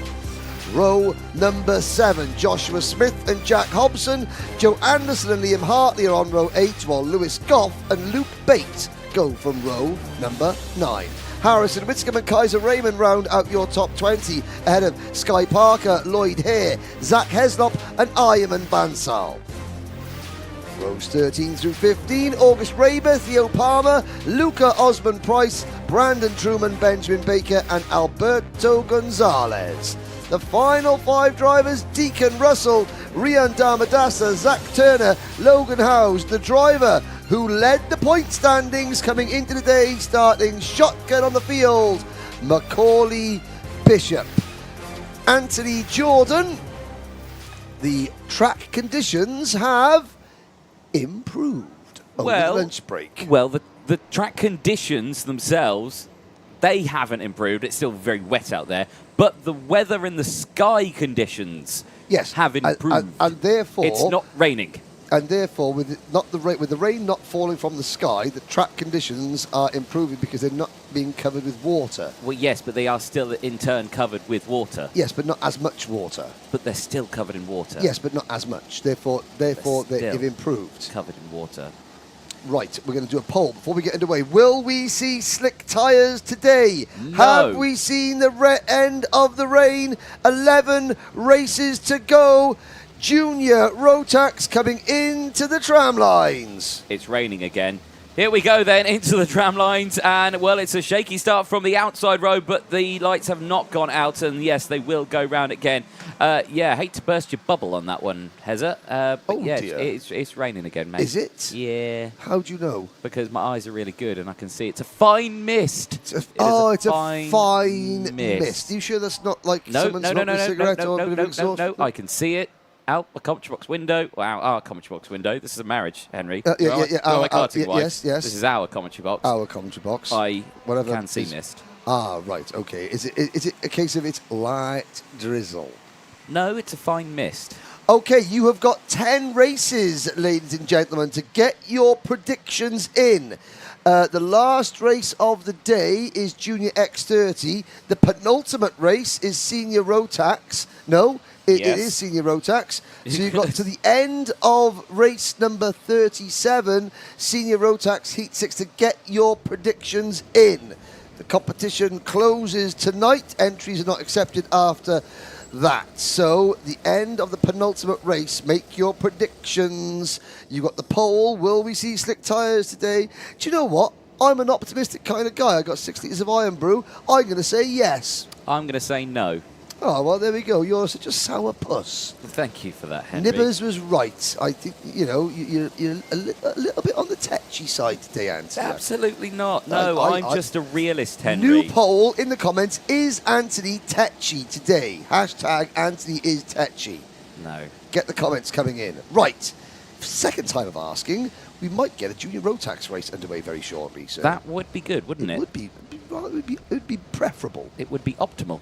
There we go. Out of the final corner then, and we will see hopefully a green flag start this time. Looks a little better. Inside row, eager to get away this time. Lights go green. Here we go then, down and towards turn one. Good start from Jeff Hall. Holds on to the lead. Max Cuthbert goes through as well. Looks like Timo Youngling having to switch in. Spin under the bridge. And luckily for them, they get kicked off into the side barrier. They're okay. They've carried on, but they've avoided all the contact. There's more coming together, There was a Project 1 kart spinning backwards. The number 229 kart that August Raybert, I think, was also involved. And Banzel also involved in that as well. Yes, so Ethan Jeff Hall leads. They head down towards hairpin number 1. What are the predictions for the winner of the GP plate? Yes, you need to give us your 8 GP plate winners, 1 for each class in the live chat. There are Alpha Live baseball caps and beanies for the best predictions. Now, there's a Dan Holland racing car. Is that Timo Youngling? Yes, Timo Youngling from second on the grid, bouncing over the grass. Now, in the midst of all this, and this couple of Argenti karts getting well acquainted with one another as it goes to Fullerton S's. Up at the front, Ethan Jeff Hall is making his escape. Max Cuthbert is into P2. There's the number 19 kart of Liam Hartley gaining a position. And yes, I'm afraid to say, Anthony, you were right. There are a few droplets of rain in the air. Now, in the midst of all that spray, keep an eye out for the O plate of Macaulay Bishop. Started 35th. Oh, dear. Ladies and gentlemen, Anthony Jordan just removed his shoes in the commentary box. How uncouth. Right, let's see where Macaulay Bishop is. The answer is he is already up to 18th. He's passed half the field on the opening lap, ladies and gentlemen. Even I can see that on the timing screens through the green mist that is now emanating around the commentary box. Here we go. Ethan Jeff Hall leads by 1.3 seconds. Anthony Jordan stops sniffing his socks and commentate on this go-kart race. I will. Big moment there for Joshua Graham. And again, side-by-side contact. Archie Clark there getting involved. Archie Clark now getting promoted back there. Remember, we spoke to Archie Clark in the Paddock show as well. Pooch will be watching. Yeah, Sprinkles. Sprinkles. Very adaptly named for this weekend as well. A lot of sprinkle of rain as well all over the place. Yes. Inside here comes Timo Youngling recovering back down to the inside of Archie Clark, getting that one done. Looking to the inside here of Joshua Graham, not able to get that one done. And there's Clark going back up the inside, understeering over the curb, passing Timo Jungling. Here comes Harrison Crowther in cart number 117. Lizzie Mentier in the number 50 cart, and Harry the Lion Hannum in the number 91. Then a big gap back to Oliver Sander in 10th position. Harrison Whitcomb is up into 11th as the number 56 of Logan Howes for Cato Motorsport goes for a spin. Behind Harrison Whitcomb comes Tyler Harris, and then in 13th place, Macaulay Bishop. I mean, it would be impossible to see, but if we had a replay of the opening lap, and we can't because, again, the spray was so bad, but how did Macaulay make up 17 places on the opening lap? And he's already gone past Tyler Harris, and pretty soon, here's a battle inside the top 10, and Macaulay Bishop is going to be joining it, and we're only on lap 3. He started 35th. Yep, 22 positions gained. Like you say there, up to B13 there, though. Timo Jungling still under pressure here. Lizzie Mentier trying to get involved. Harry Hannum as well, who I still believe has still got the overtake of the weekend. Yes, overtaking the weekend so far. Harry Hannum, Junior Rotax, Heat 2 yesterday afternoon, going to hairpin number 1. Look it up on the live stream replay from yesterday. There is Macaulay Bishop. You just see him flashing. He's up the inside. I think he's gone past Harrison Whitcomb now. And there is Bishop. He's chasing Oliver Sander. He's past the 66 car of Whittingham. And there we go. Look at that. He's got his visor up to stop the mist getting into the visor and what's the word I'm looking for? Spoiling his view. Because he does need to see there are carts going past. Well, he's going past carts left and right, and he's already closing in. He's passed his teammate Oliver Sander. Put Macaulay Bishop into the top 10 on lap number 4. There you go. Solid drive there in these horrible conditions. Yeah, the rain is coming down again now. So the lunch break there did halt that for a moment. Eyes still on this battle here, though, for second place. Max Cuthbert and Joseph Rippin still battling it away. Oh, dear. Off the track there goes Timo Jungling in 7th place. Jungling spent more time on the grass than on the tarmac in this race. It's not gone well for Timo Jungling. Harrison Crowther and Harry Hannum chasing Timo now as they go through the Mike Wilson complex. Here is a good battle. This is the battle for second position rather. In the midst of all that, Ethan Jeff Hall has checked out. He leads by nearly 5 seconds from this man, the MLC Motorsport number 123 of Joseph Rippin. Max Cuthbert runs in 3rd position. Then it is Joshua Graham, Archie Clark. It was Timo Jungling. Is it still Timo Jungling? Somehow, Timo Jungling's been off about 3 times, and he is still in 6th position ahead of Crowther, Hannum, Mentier, and Bishop. Do I dare say there's a dash of sunlight coming through the clouds, Henry? Well, a minute ago, Anthony, you were saying, no, we're not going to be on slick. So I'm being the optimistic one. I wouldn't say it was sunshine. I would say the clouds are slightly less black. I'm merely giving the people hope. Oh, here we go. Another overtake for Bishop. Up to P9, past Lizzie Mentier. Whitcomb, Sander, Harris, Hobson, Russell, Parker, Hartley, Heslop, Hare and Usakovs round out your top 20. All 35 starters still running.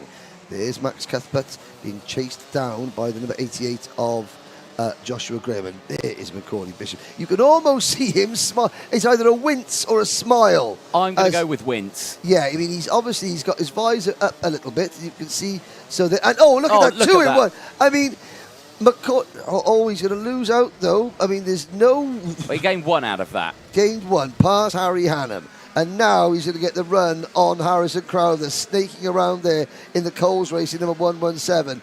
Bishop. And that's a very unique style. It's sort of Mark Kimber-esque, is that driving style from Macaulay Bishop. He's leading away from the corners, but not like noticeably, but he seems to be never sitting straight in the kart. He never looks like he's sitting up straight. He always looks like he's sitting at some kind of angle. Yeah. He really does, doesn't he? And, but still, if it works for him, it works. And the setup seems to be right there with him. So that kart literally looking like it's on rails right now. But Ethan Jeff Hall still leading this race. 5 seconds is that lead. What a drive from him. perfect drive. Ethan Jeff Hall currently second in the point standings. Now, Ethan thinking to himself, right, I'm going to pass Macaulay in the point standings in this race because I'm starting from pole position and Macaulay is starting last. And he's probably thinking to himself, oh, I'm going to get a nice little advantage in the points. Well, maybe 10, 15 points. Oh, no. Think again. Bishop on an absolute mission. Harrison Whitcomb holds the record in this event for the most positions gained in a single race. Yesterday in heat number 2, Harrison went from 35th to 7th. Macaulay Bishop started 35th and is now running 7th. And the only difference is there's still 2 minutes of this race to go, and Bishop has Timo Jungling in front of him. 1 minute 16.36 for Bishop compared to 1 minute 16.9 for our race leader, as Archie Clark passes Max Cuthbert for 4th place. Yep, they're still battling away. That is assisting in Bishop closing in on them, because there he is, tipping it in. He's latching onto the back now of Timo Jungling. There is Jungling all on his own, a fellow Dan Holland Racing driver. 2 of them teammates this weekend, as again, still battling here. Cuthbert back down the inside of Clark. Clark's going to try and retaliate here into the next corner. Both of them slipping and sliding out wide, but the overtake happens, and again, losing time. Motorsport Magpie asking, where will they start the next heat, qualifying or heat positions? Well, all the heats today are based on drivers' qualifying results from this morning. The pre-final and repechage lineups tomorrow are based, well, the lineups will be based on the points gained today and yesterday.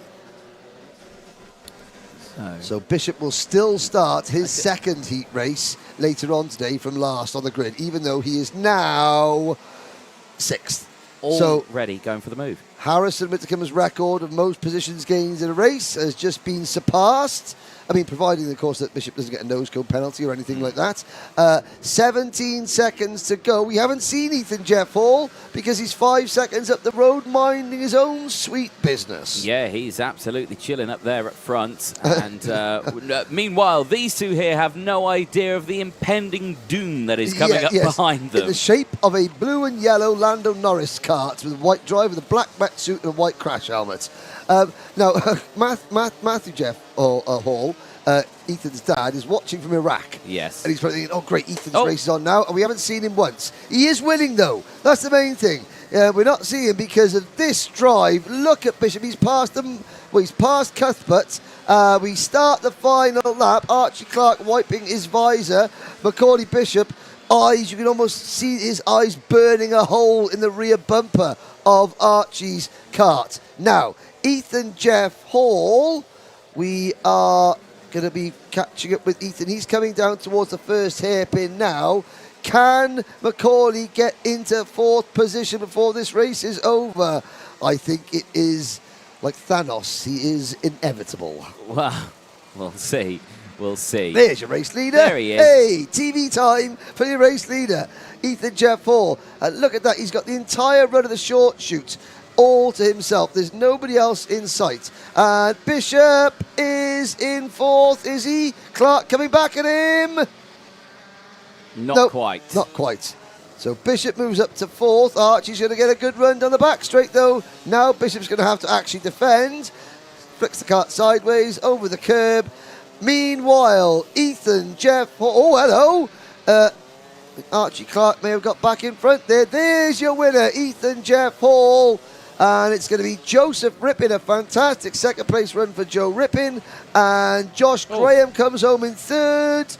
And 4th will be Archie Clark. Well, Archie holds on to 4th position. He gave as good as he got there, I've got to say. Macaulay Bishop, a fantastic driver. Oh, hello, what's this going on?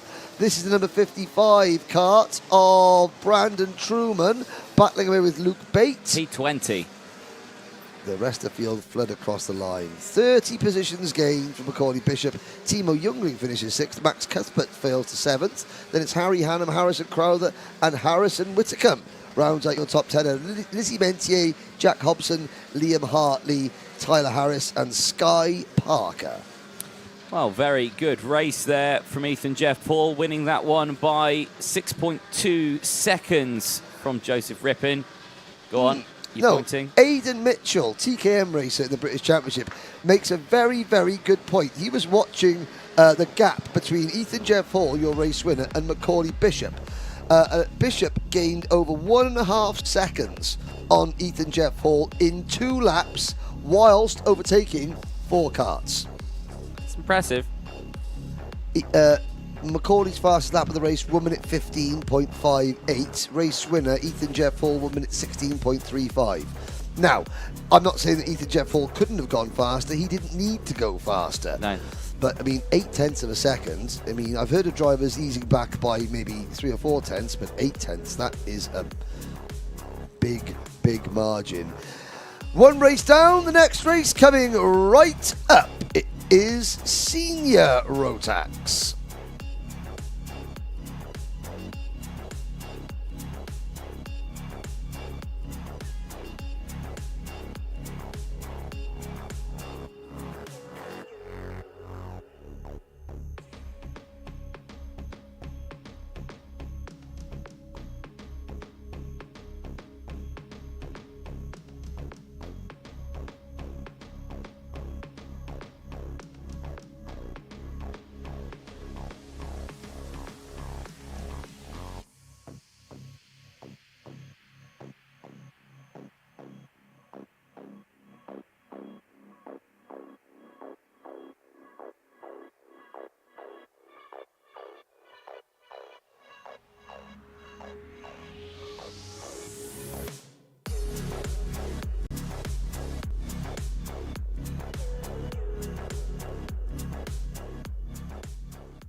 Welcome back, ladies and gentlemen. We are getting ready for race 29, Heat 5, Groups A and C for Senior Rotax. Let's take you through the starting lineup. Matthew Higgins and Lewis Gilbert starting this one on the front row. Gus Lawrence and George Donald going from row 2. Kai Rillarts and Tristan Rennie, they round out row number 3 from Austin Lee and Tom Adams on row 4.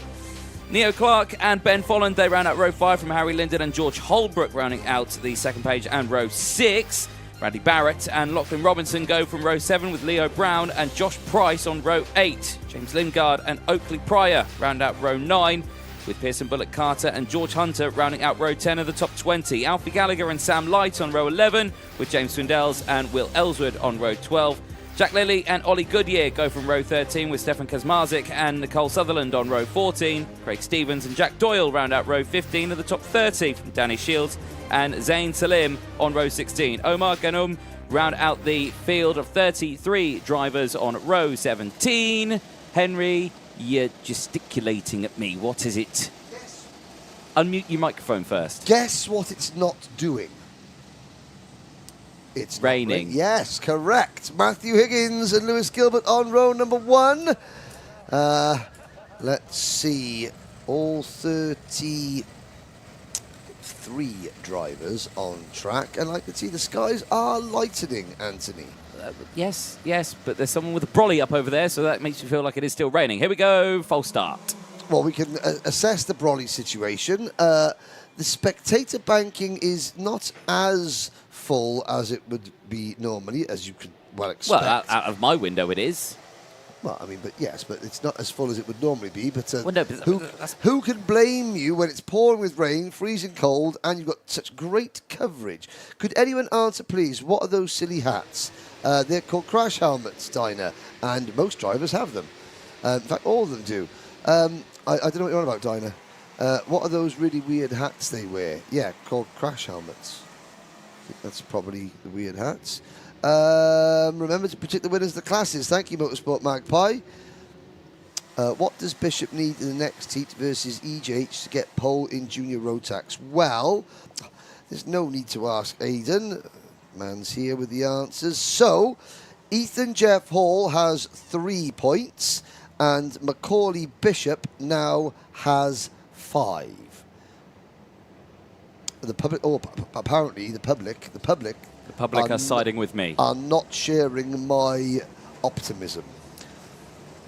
75% agreeing with me. Everyone else. But yes, 75% of people could be wrong. No. You never know. Well, let's see what happens. I mean, it's not as warm as it was yesterday, so the track won't dry as quickly when it does stop raining for good. But here we go. Matthew Higgins and Lewis Gilbert. Gus Lawrence and George Donald. Kai Rillart, Tristan Rennie, Austin Lee, Tom Adams, Leo Clark, Ben Folland, Harry Linden and George Holbrook up at the front of the grid.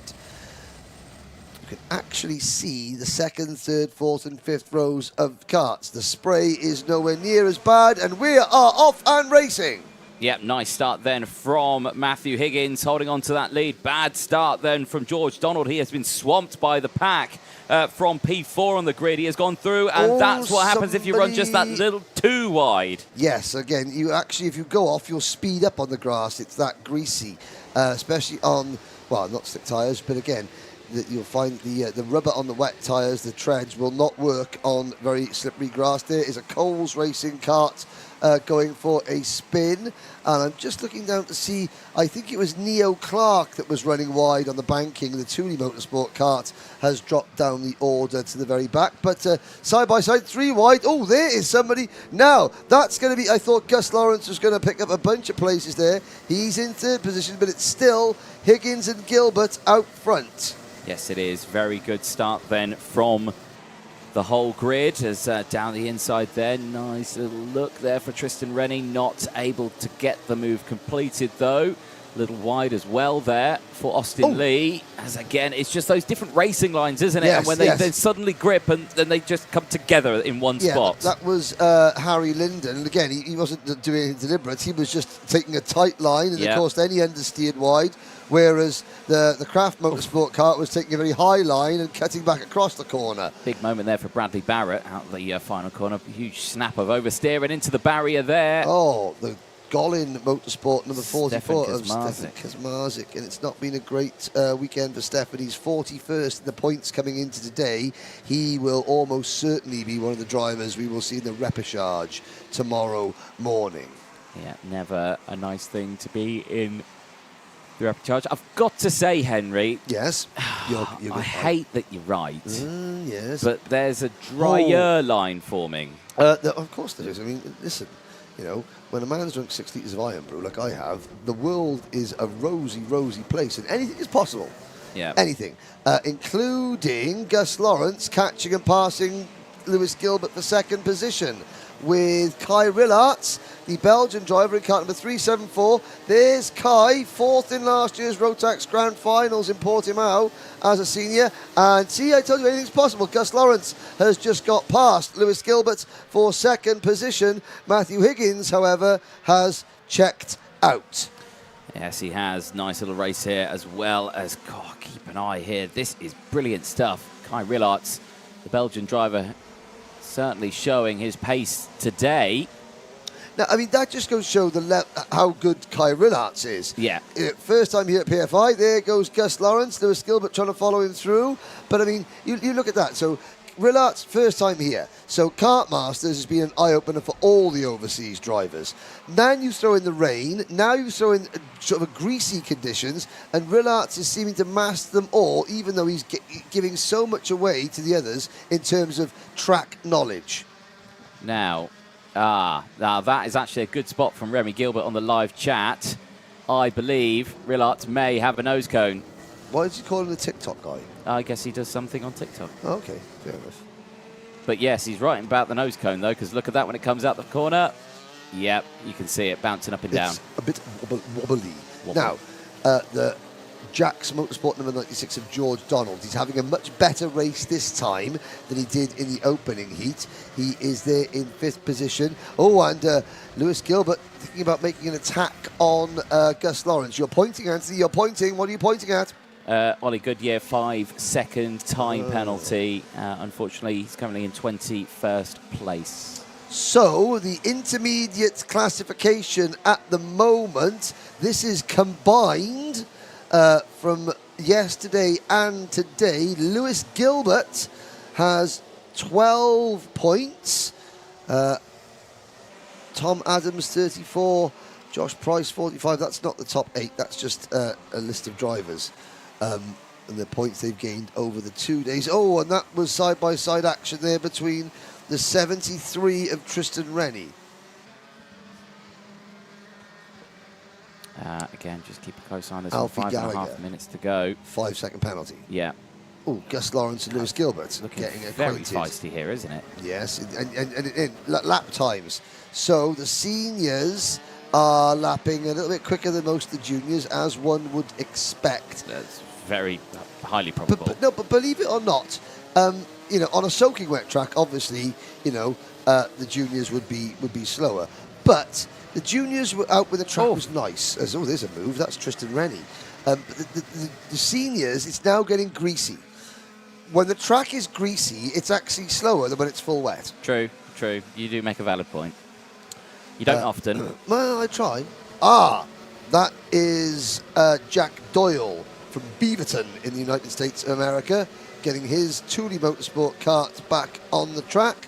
I believe that is down at the Fullerton S's. There is a Craft Motorsports 2-3, Gilbert and Rennie. Matthew Higgins is doing an Ethan Jeff Hall, winning the race by 5 seconds and not getting any TV coverage because he's all on his lonesome. Yeah. And all the battling is going on in the pack. Yeah, like I say, he's doing what he needs to do. He's just driving away. No dramas there whatsoever as George Donald there, woof, nearly straight off the track and into a puddle there to try and get the drive out of the corner. It didn't really work out to his full advantage, but it's a very close-knit battle here between himself, Tom Adams and Austin Lee, who are scrapping away. Austin Lee, probably the youngest junior driver in the field. Yeah. Yes, I think he is. The youngest senior driver in the field. Yes. I apologise. Yes. Now, there's Will Ellswood. Mirror signal manoeuvre, but then loses out and gets onto the curb. What a save from Will Ellswood. That was full 90-degree action there for Will Ellswood. Now Tom Adams goes defensive here from Austin Lee. Lee looking to the inside there through turn 1. That's never going to work. Things against it. Single file then under the bridge and up the banking then. And again, no positions changed. Any cheeky moves to the inside here? No, again, thinks against it. Any move to the inside here? No, thinks against it. Again, and that's understandable. The senior drivers, they know where and when they can't overtake. Here, going down into hairpin 1 is a prime opportunity for an overtake. Two very different racing lines. Crossover, Tom Adams. Nice work. Great, smart going in. He knew he was going to run wide, and he just timed that crossover right. 1 minute 15.16 lap times are now beginning to come down. There's Josh Price in kart number 27, looking to the inside of Donald. Price moves up into what is 9th position. Yes, so keep a close eye on this one because the conditions are improving. The track is clearing, despite my best judgment. George Donald, his fortunes aren't improving. He's still getting muscled out of the way there.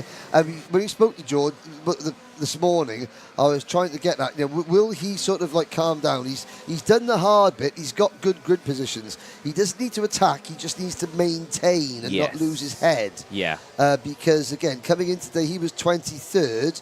2 solid top 10, top 15 results would easily keep him in the top 25 on the grid for the pre-final. Yeah. 2 bad results, and he had a bad result this morning. He's still hanging on to 10th, but he doesn't want to make too many errors, and he doesn't want to lose too many more positions. There goes Josh Price, passing Austin Lee, and that puts Price into 7th place behind Tom Adams.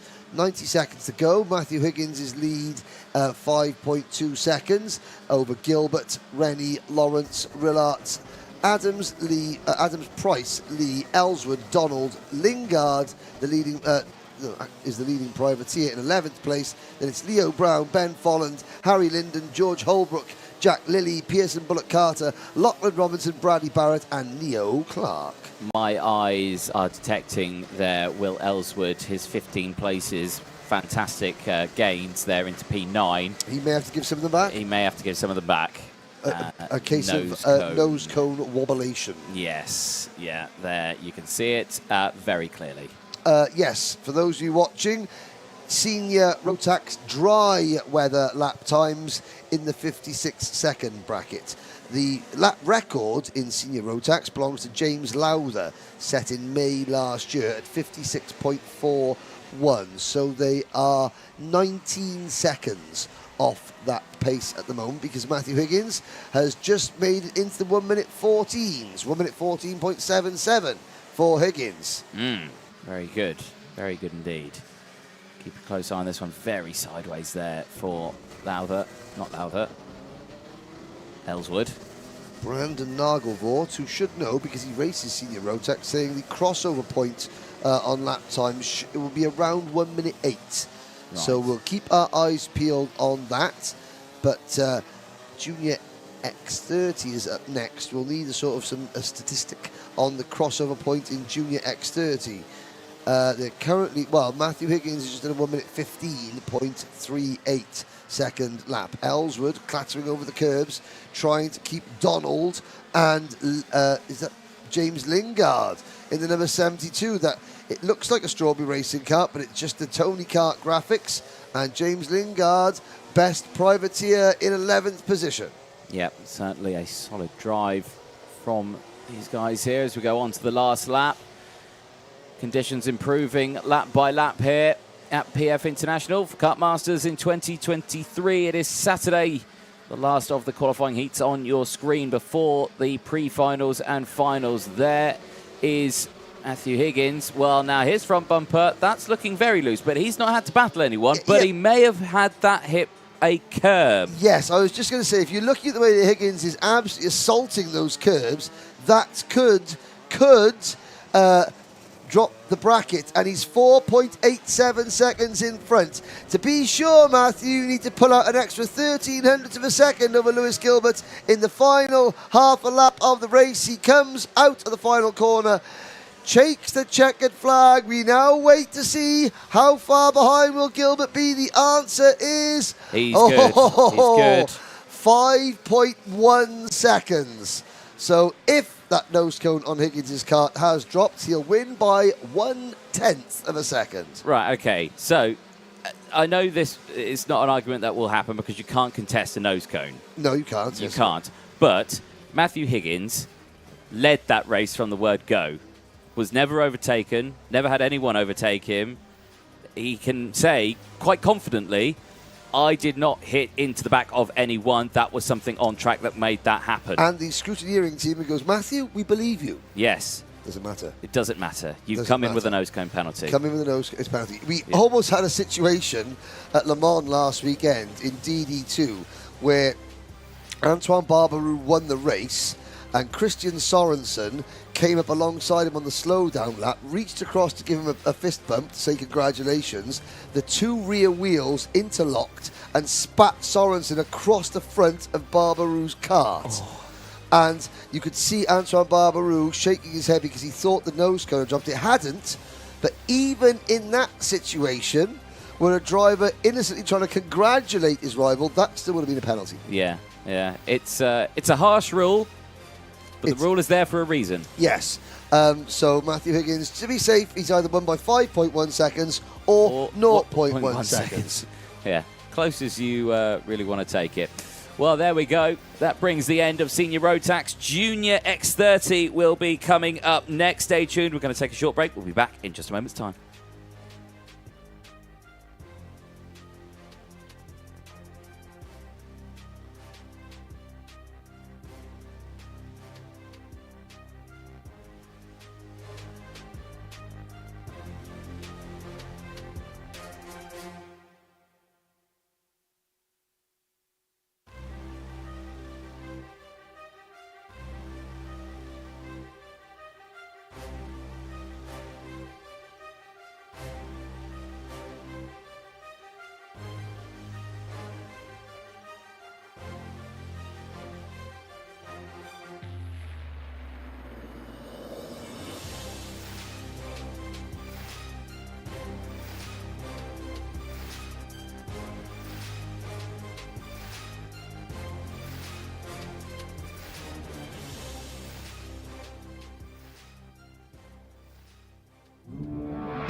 Time for Junior X30, their 5th heat, Group A versus Group C. And pole position, the driver leading the point standings coming into the day, Freddie Lloyd. Macaulay Bishop, fresh from that storming drive, will start second. Then Ethan Jeffhall, fresh from that victorious drive in Junior Rotax, will start third. Cathal Clark, Zach Green and Noah Wolf round out the top 6. Aston Sharp and David McIntyre, teammates for Mick Barrett Racing, share row 4, with Taylor Orridge, Mondi Junior Canini, Kenzo Craigie and Lewis Islin on row 6. Harry Bartle, Lewis Bird, Eden Spanswick and Jack Iliff, followed by Joseph Smith and Harry Hannam. That's your top 18 with CJ Bennett and Henry Carter, 19th and 20th. Saka Al-Mashirji and August Raber are on row 11, Ty Magia and Joel Hull on row 12. Alberto Gonzalez and George Nassar are next, followed by Marley Pareo, Jabber Al-Sabah, Scott Riley, Xiao Chen Chi, and then the last 3 drivers, Adam Holmes, Tristan Powell and Spencer Allen. Thank you for your predictions. We've got plenty coming in. Macaulay, you're allowed to predict if you're a driver or a parent. You're allowed to make your predictions as well. Leo making his predictions. Thank you very much indeed. And Anthony Jordan. Yeah. It's not dry, but it's certainly the colour of the tarmac is changing, which means the grip levels are increasing. 108, I think someone said, is about the transfer time, that the crossover between slicks and wets. For seniors, yes. Juniors, someone tell us what the juniors are. Probably 109 or 110. 109, 110, yes. 110? 110, yes. Or 110. 110. 10-4, good buddy. Lights are out, we're off and racing. Freddie Lloyd and Macaulay Bishop on the front row. Somebody joining the back of the grid. Lloyd has the lead. Drivers grass tracking. They all manage to keep the accelerator down. They don't turn the wheel. They come back on without any difficulties. At the back of the field, that is Adam Holmes, who obviously didn't get out onto the rolling lap, but he is out there at least. Oh, and they stacked up there like a deck of cards, and somebody is rotating. It's a Fusion Motorsport kart. I think that might have been Mondi Junior Canini with his brand new chassis. Potentially. I am not too sure. I'm trying to see. It looked like the number 12 or the 21. There's the number 48 in the barriers. That is Marley Pareo for the BMR team. We shall catch him. I'm sure it was Mondi Junior Canini that was spinning at turn number 4. Here now, the battle is on for the race lead. Freddie Lloyd against Macaulay Bishop against Ethan Jeffhall with, that is the first of the Mick Barrett Racing kart, Aston Sharp, I think. Yes, so moves happening left, right and centre. Around the outside there. Oh, and a breakdown. The kart's stopping. It's the 19. Oh, Harry Hannam. Hannam. Yes, the EBC Brakes-sponsored kart has suffered a breakage. Yes, he's hitting the throttle, but it's just not going, and yet it's come to a stop in the Mike Wilson complex. He's got it going again, but I think that kart needs to be pulled into the pit lane. I think, as we said, the Lion has been neutered for this one. Yeah. Now, up front, new leader, it's Macaulay Bishop in kart number 4. Why, I hear you ask, was he in 0 before and 4 this time? Well, because he is the Junior Rotax British Open champion. That's why he uses 0 in Junior Rotax. And he finished 4th in last year's Junior X30 British Championship. That's why he uses the number 4 in Junior X30. Freddie Lloyd, no shortage of commitment there from Fast Freddie. He loses a place to Ethan Jeffhall and gains it back on the short shoot. And then now, this is horrible conditions now. Greasy, greasy, greasy. And they are going 2 seconds. Even though the track is drying out, they're going 2 seconds a lap slower than the seniors. In fact, they're going a second a lap slower than the Junior Rotax race, which was 2 races ago when the track was much wetter. Oh, and there's Taylor Orridge with a lot of commitment, passing the 25 of Aston Sharp. Yep, no, Wolf just ahead of that as well. And the number 45, he's having a better run this time around in these drying conditions. And look at that, not even any spray kicking up on that racing line. Jonathan Palmer on the live chat saying, never mind dry enough for slicks. When is it dry enough for Chris Walker to put his shorts on? I've got to say, the shorts have never come off. Chris Walker permanently in shorts. Always is. It could be snowing out there. In shorts. Yeah. Hail. Shorts. Thunderstorms. Shorts. Hurricane. Blowing away shorts. Yeah, no shorts. No shorts. Right. No shorts. Right. Kart's coming off turn number 4. It's Bishop now opening up a 0.4 of a second advantage over Lloyd. Ethan Jeff Hall, they're in third place, almost a bit on his own. Well, Freddie Lloyd is not giving up on this one yet. He won both his heat races yesterday, and I think he might fancy a little bit of action in this one as well. I think he does fancy a bit of action in this one because he is still latched onto that rear bumper again, tied to line. There's definitely a slick part in the middle of that track, isn't there, where they come around and it's like it's grip, grip, grip, grip.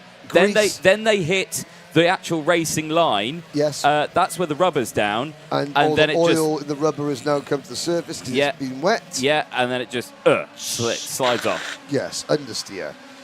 Into the Bruno Ferrari S's. Freddie Lloyd gets a really good run. We look to the inside, and I can see there. Look at that. You can see where the drivers are putting their right-hand side tyres there. The tarmac is different colour. That is a sliver of dry tarmac, and most of the drivers are putting their right-hand wheels on that, coming off turn and forward. Do you know what? Now it's going to start drying really quickly, even though there's not much wind and it's not very warm. Yeah, you'd be amazed how quickly a dry racing line can form. It can happen over a course of a lap. It's because there's some excellent drainage here at PF International. Don't ask me to explain it, but it's good. I don't want to learn about There's some runoff drainage and it goes somewhere, but not on the track. And Freddie Lloyd is going to have company before long. Ethan Jeff Hall closing in. There's Orridge in 4th, Noah Wolf in 5th, Sharp is 6th, Green 7th, Craigie 8th, Bartle 9th, and Lewis Islin rounding out your top 10. Cathal Clark has dropped back quite a ways. He started this race 4th and he is now running in 11th. I'm just very pleased to have been shown a message. Hello to Ken and Jill Walker. Hope you are enjoying Kartmasters from the comfort of your own living room, and it'd be great to see you both sometime soon, and I hope you're both doing well and in rude health. Definitely so. Well, this is looking very interesting now as one of the karts going very wide. That was one of the promotions, possibly Harry Bartle, I think, maybe going wide there. Back to the poll, Anthony, very quickly. Earlier on, 75% of people were wrong and 25% of people were agreeing with me, saying that we're going to be on slick tyres by the end of the day. I stand by. What are those figures now? 63% of people are wrong, which means that 37% of people are correct and agreeing with me. I stand by my no. Ethan Jeff Hall was almost standing by the side of his kart there because he went very, very wide, was lucky not to loop that. Yes, very, very careful there. That's allowed Taylor Orridge, who's got the fastest lap of the race, to now look to the inside. Yep. As we cut to the next battle there, they've swapped positions again. Ethan Jeff Hall back in front. Again, it's very tempted to go for the inside line there, but you always will lose it on the exit. Swipe of the visor now as they go through, and that's a solid line there that's forming on the start-finish line, isn't it? Macaulay Bishop, 1 minute 15.02. So even though we're talking, and who's that off in the middle of the banking? That is Adam Holmes, the privateer driver. Well, he started right at the back of the field. He made his way up to 24th in what is a 33 kart field. 32 karts still running. Well, 31 karts are now still running because Holmes is out. Harry Hannum is still plugging away out there. He's in 29th position with a hobbled Jack Dex Racing MS kart chassis, but he is still out there, and again, every position counts. So he will now, Harry, by virtue of staying on track, even though his kart is not performing properly, he will pick up a position and also pick up a point. Certainly will. And on this one, 2.5 minutes to go of this race. Aston Sharp still battling away with Kenzo Craigie here. Kenzo all over that rear bumper of Aston Sharp. Now, Sharp had a great qualifying yesterday as Kenzo Craigie just switches it to the inside there. Very nicely handled, but not able to get it done. Zach Green starting to close in on this battle as well. To keep a close eye on that as they cross the line. Get the words out. But 2 minutes left on this timer. This is the tricky spot now because drivers got a dilemma. Yes. There is a drying line that is very much appearing on the circuit. Yes. At this point, it will be starting to chew up these wet tyres because these wet tyres are not built for this sort of wet track. Yes. So they're starting to chew them up. If it does proceed to start raining again, some of these drivers do have another race. Yes, they do, and that will throw a cat amongst the pigeons. Question on the live chat. Go on. Michael Reed, important question, extremely important question.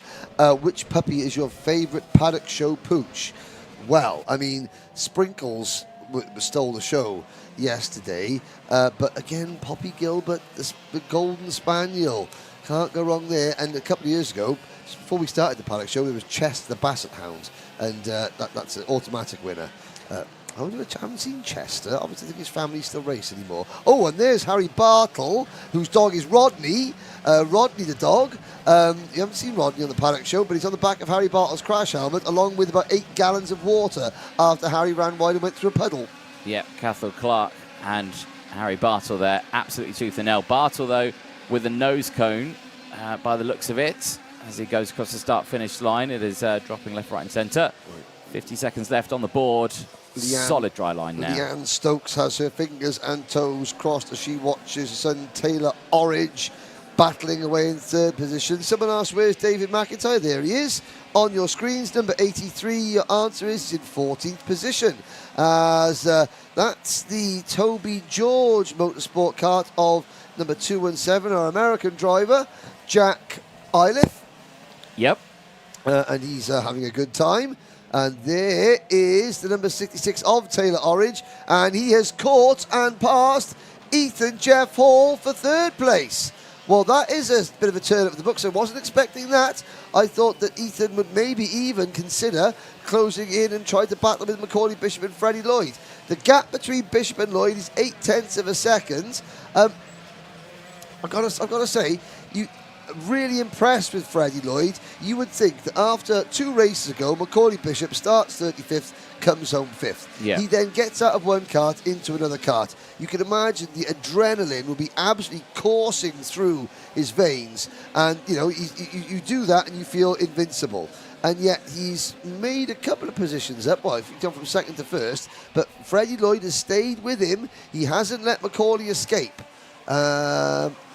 31 karts still running, and in fact Freddie Lloyd's as close as he's ever been as we start. Well, we're halfway around the final lap. Yeah, he'll go for the move here. I don't even doubt it. Now even look at that Macaulay Bishop going defensive into hairpin number 2.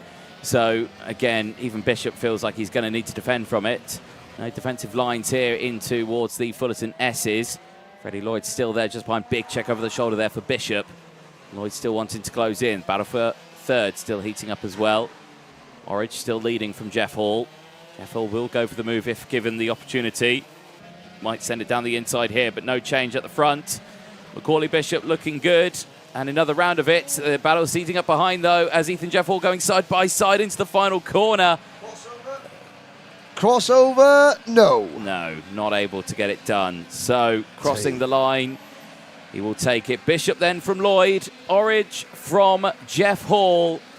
Wolf will take P5. Great drive from Taylor Orridge. 6 places gained in that one. Yeah, looking at wait for Mondi Junior Canini to cross the line in 17th place after his early race spin. There you go, Macaulay Bishop. That is his first win in Junior X30.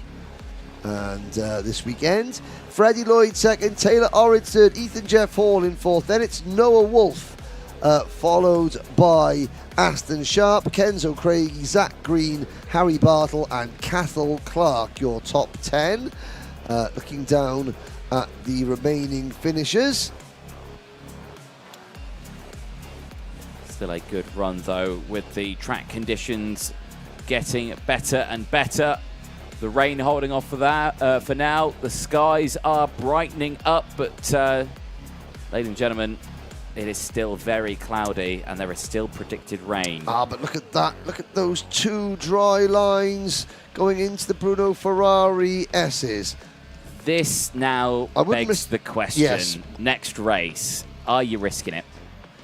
do you risk it for a biscuit? Personally, Slick tyres, I mean, folks. firstly, can I have an apology from 63% of our viewers? Absolutely not, no. All of you in the live chat say, sorry, Henry was right. Because slick tyres, provided it doesn't rain again, I think it's too early in this next race, too early.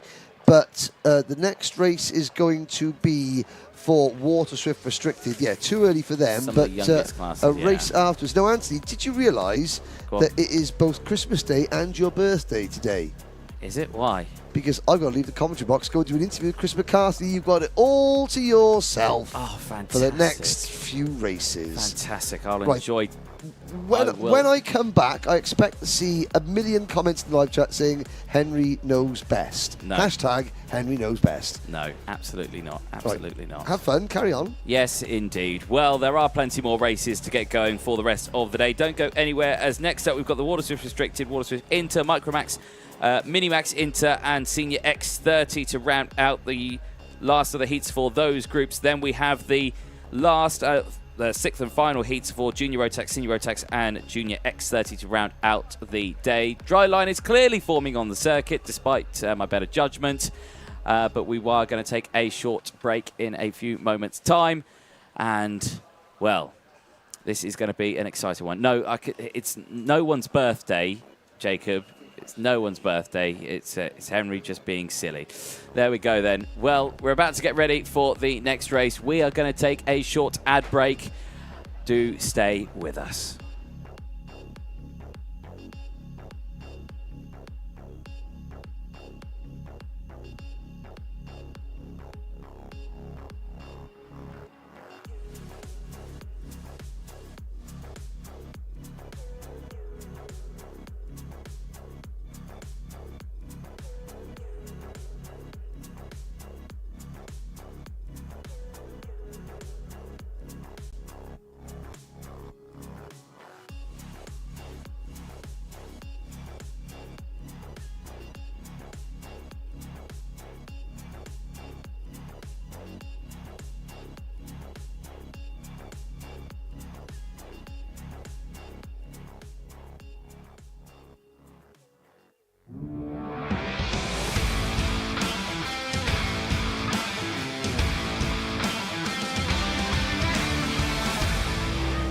Water Swift Restricted, race 31, heat 4, now making its way out onto the circuit. Let's take a look at the starting lineup. Austin Newstead and Ronnie Carter go from row 1. Mason Brooks and Austin Gibson, the PF plate, go from row 2. Alfie Davidson and Daniel Ferguson round out the top 6. They go from row number 3.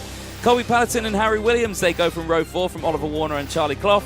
Lingan Lee and Callum Graham round out the top 6 rows and the top 12 positions. Peter Mir and Senna Shellikens round out row 7. Ava Lawrence and George House round out the 8 rows, 16 karts. And I've got to say, Joe Neal, Roger Young, we're going to fall out. Hashtag Henry knows best. How dare you? How dare you? And yes, Jonathan Palmer, the curbs aren't dry yet. That begs a very good point. The biggest question is, though, has anyone risked it for a chocolate biscuit and gone onto the slicks? Looking at that picture, no, I don't think anyone has. I think they've all been sensible here and stayed on the wet tyres, which means then it would fall down to the Water Swift category, whether or not they want to switch to the slick tyres later on. We will see how that one do. Monday Junior Canini in the last race, I believe, finished P17. Here we go then, out of the final corner. Grid a little bit spread out and shaken there. They are going to go around again. It is a false start. So not going to go for the move straight away. Kay Brassey supporting my grandson Alfie Davidson. Good luck to the number 46. Alfie Davidson starting this one P5 on the 3rd row of the grid. Your support is noted. Henry has left the commentary box. It is now left to myself, Anthony Jordan. And I have sat in Henry Beaudette's position. He's had a chair in the commentary box all the way through today. And I've got to say, ladies and gentlemen, it's suspiciously warm. But other than that, yeah, it's quite weird sitting from this side of the commentary box. I've always Giving this side to Henry. Well, Water Swift Restricted, certainly they've had a very interesting couple of races earlier on. Austin Newsted taking the win from Austin Gibson. Mason Brooks finishing in third. But the biggest one was George House. 12 positions gained. At the back of the grid, he finished in P4. Can he replicate that or maybe even do a little bit better in this one? We'll have to find out. As again, the driver's going a little bit quick. Bringing it back, keeping it nice and steady. Remember, Austin Newsted, who is coming up on my timing screen, has not left the pit lane. I can confirm he is very much there. He is right there at the front row in that number 74. So running with a transponder issue. Here we go, out of the final corner. Lights, once again, do not go out. They send them around again. They're just going that fraction too quick. I think they just need to bring it back that little bit more. Like you're saying, look at that. Oh, wow. That's actually a very big dry line. And that is not what these drivers want to see with these wet tyres on. Because remember, if it does start raining again, either today or tomorrow, this is the last time that we are going to see this category out today. So they might be all right. But if it starts raining tomorrow and they need to use these wet tyres, they might struggle. Herman Brooks coming in with AJ. Give some luck call out for Mason Brooks. There you go. Mason Brooks starting this one P3 on the second row of the grid. Luck has been given. Aiden Mitchell going, they need to slow down. They are going way too fast. Aiden, I am inclined to agree with you on that one. They are going just that fraction too fast. And again, Dan Ashton just standing there in the track to slow the front down. Austin Newsted and Ronnie Carter very, very eager to get away. And yeah, I think we are right there. And the Carter coming in, the wets will be so shredded. They will have to be careful on this one. But the only solace that they have got is that this is their last race of the day for Water Swift Restricted. We will not see them back out again after this one. And it is due to be dry tomorrow. But of course, if any rain comes tomorrow, they will be in trouble. Ben Price surely won. Doesn't look like it. It looks like everyone has gone for those wet tyres. Once again, out of the final corner. Keep it back. Wait for the yellow line before you hit the loud pedal. And they're not going to go around again. That's a third false start. And I think now a red flag will come out and they will stop the drivers. And yes, I'm correct. A red flag has been called. The drivers will be stopped on the short chute. And they are going to be getting a word from our race director, Nigel Edwards, who is making his way off the starting gantry now. And they will be spoken to, going a bit too fast on the formation. Remember, rules and regulations are there for a reason. There are two distinctively marked lines on the circuit. The first is the red line. Now, that red line is to tell drivers that there is no overtaking beyond that point, and they must be in 2x2 rolling formation. The second of those lines, which is about 25 meters away from the actual start line itself, is the yellow acceleration line. That line there is depicted to tell the drivers when they can hit the accelerator. These drivers were doing the opposite to that, and the whole grid going a little bit too fast. So now they are going to be spoken to. And this is a good time, actually, to spot if anyone is on slicks. And that there, from that shot, no. Definitely confirming it looks like they are all on the wet tyres. So, yes, Roger Young coming in. These kids are flying at the start. Yes, they really are. So drivers are going to be brought out of the carts as well. They are going to be huddled around. And there you can see Dan Ashton and Nigel Edwards will be down there to have a quick chat with the front runners and the entire grid as well to make sure they slow them down. First time that we've seen that this weekend.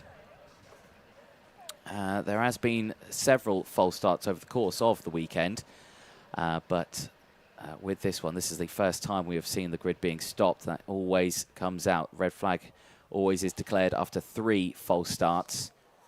And there, Nigel Edwards just giving the words to our drivers.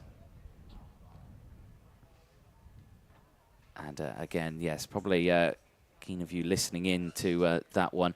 Can't actually hear what Nigel is saying, but essentially he's just reiterating what I've just been saying. You're not allowed to go until you get to that yellow line. You have to stay side by side, stay within the tram lines as well, and have a nice, clean, steady start. Well, there we go.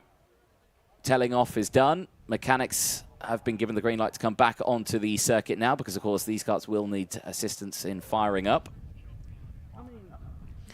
So it does provide a little bit of a delay. And, of course, now that they've used those tyres a little bit more, the track's had more time to dry out. And now this is certainly starting to make it interesting. I can confirm through turn number 1, it is a solid dry line through turn number 1 now, but it is only on the inside. The curb on the inside is still soaking wet. There's a little bit of water that is coming onto the circuit from the inside from that curb. But this is certainly going to be a tense time for these drivers. Thankfully, they do have the wet tyres on, so it will be okay for any drivers on the outside. And but for anyone here, it is going to be a very tricky next race. And I'm sure the Water Swift group in the next one will be really thinking about those slick tyres. There's Mason Brooks, visor down, last words of encouragement as the mechanics now make their way back off the circuit. These carts will fire up. Dan Ashton, their last few words for the front two. Let's have a green flag start, first time of asking. Engines fire up. There's a paddock pooch. Lucky Henry's not here. Go on, Alex T, get off the track in the shorts that are far too tight for him. There's a devilishly look. Right then, here we go then. Water Swift Restricted. Take 4 for a race start. I think they will get the word go from here. They will not send them round for another formation lap, which means tyre temp will be down again. And hopefully we get going. So keep them nice and steady all the way throughout here, guys. Austin Newstead, Ronnie Carter at the front of this one. Nice and steady, not too fast. Again, you can see the drivers in the background there just saying, keep it slow, keep it slow.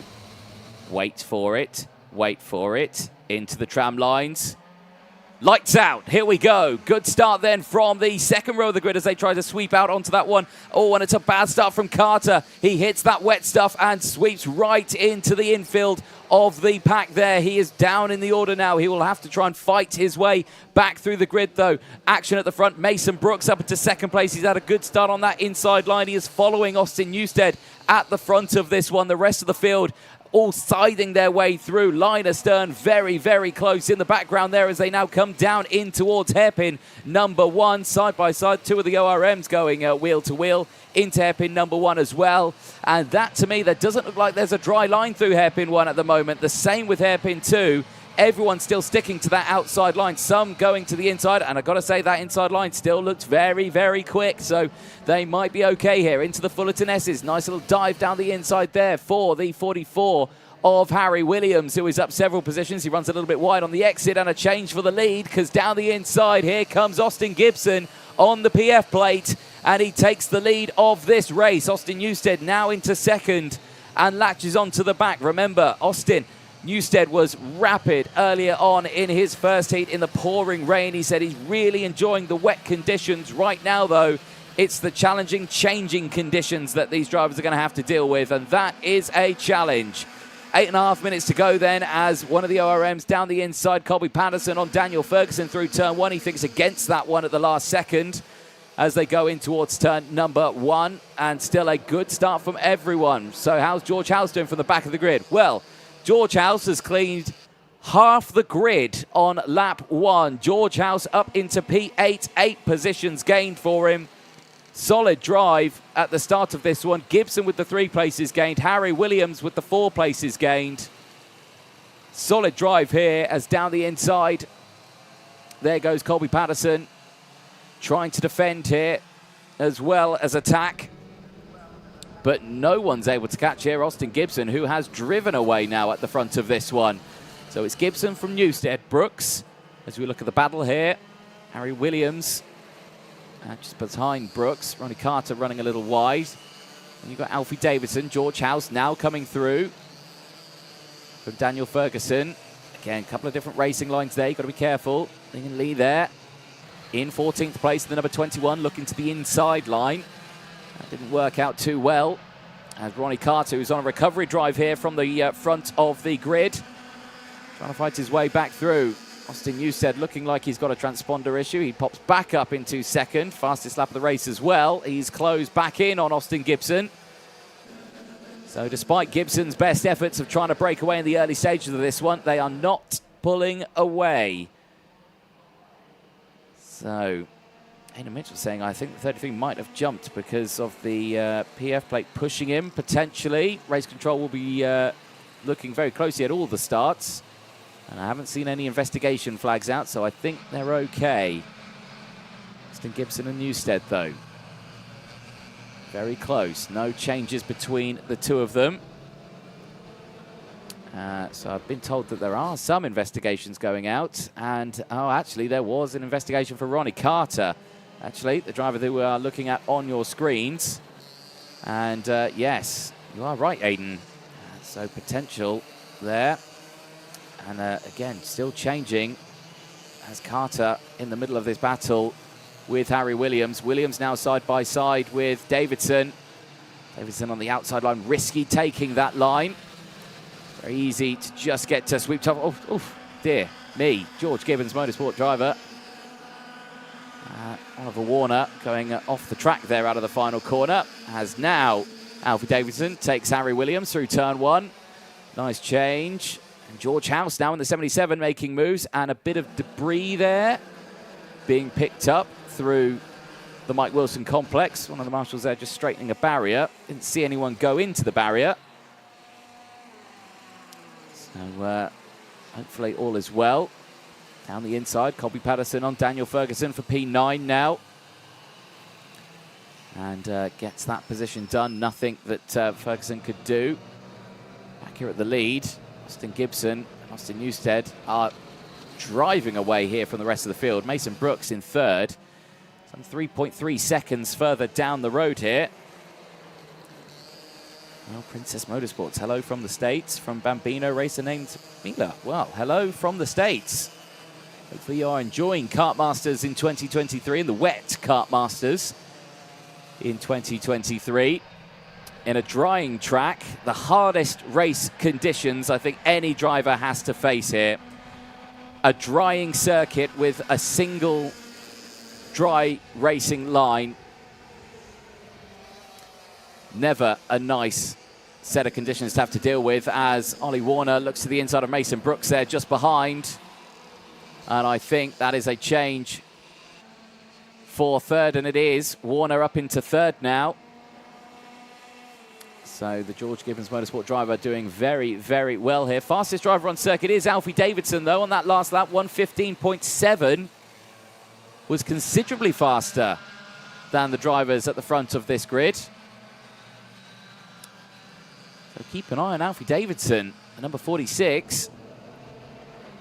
Very, very quick out there. Ronnie Carter pushing that kart. It's under investigation, but I don't think anything's come of it. There has been a 5-second penalty going out. That's gone out to Lingen Lee, who is currently in P14. Which is very unfortunate as we continue on to this battle here. Oh, it's so close between Harry Williams looking to the inside there of George House, not able to get it done. Colby Patterson now trying to have a go.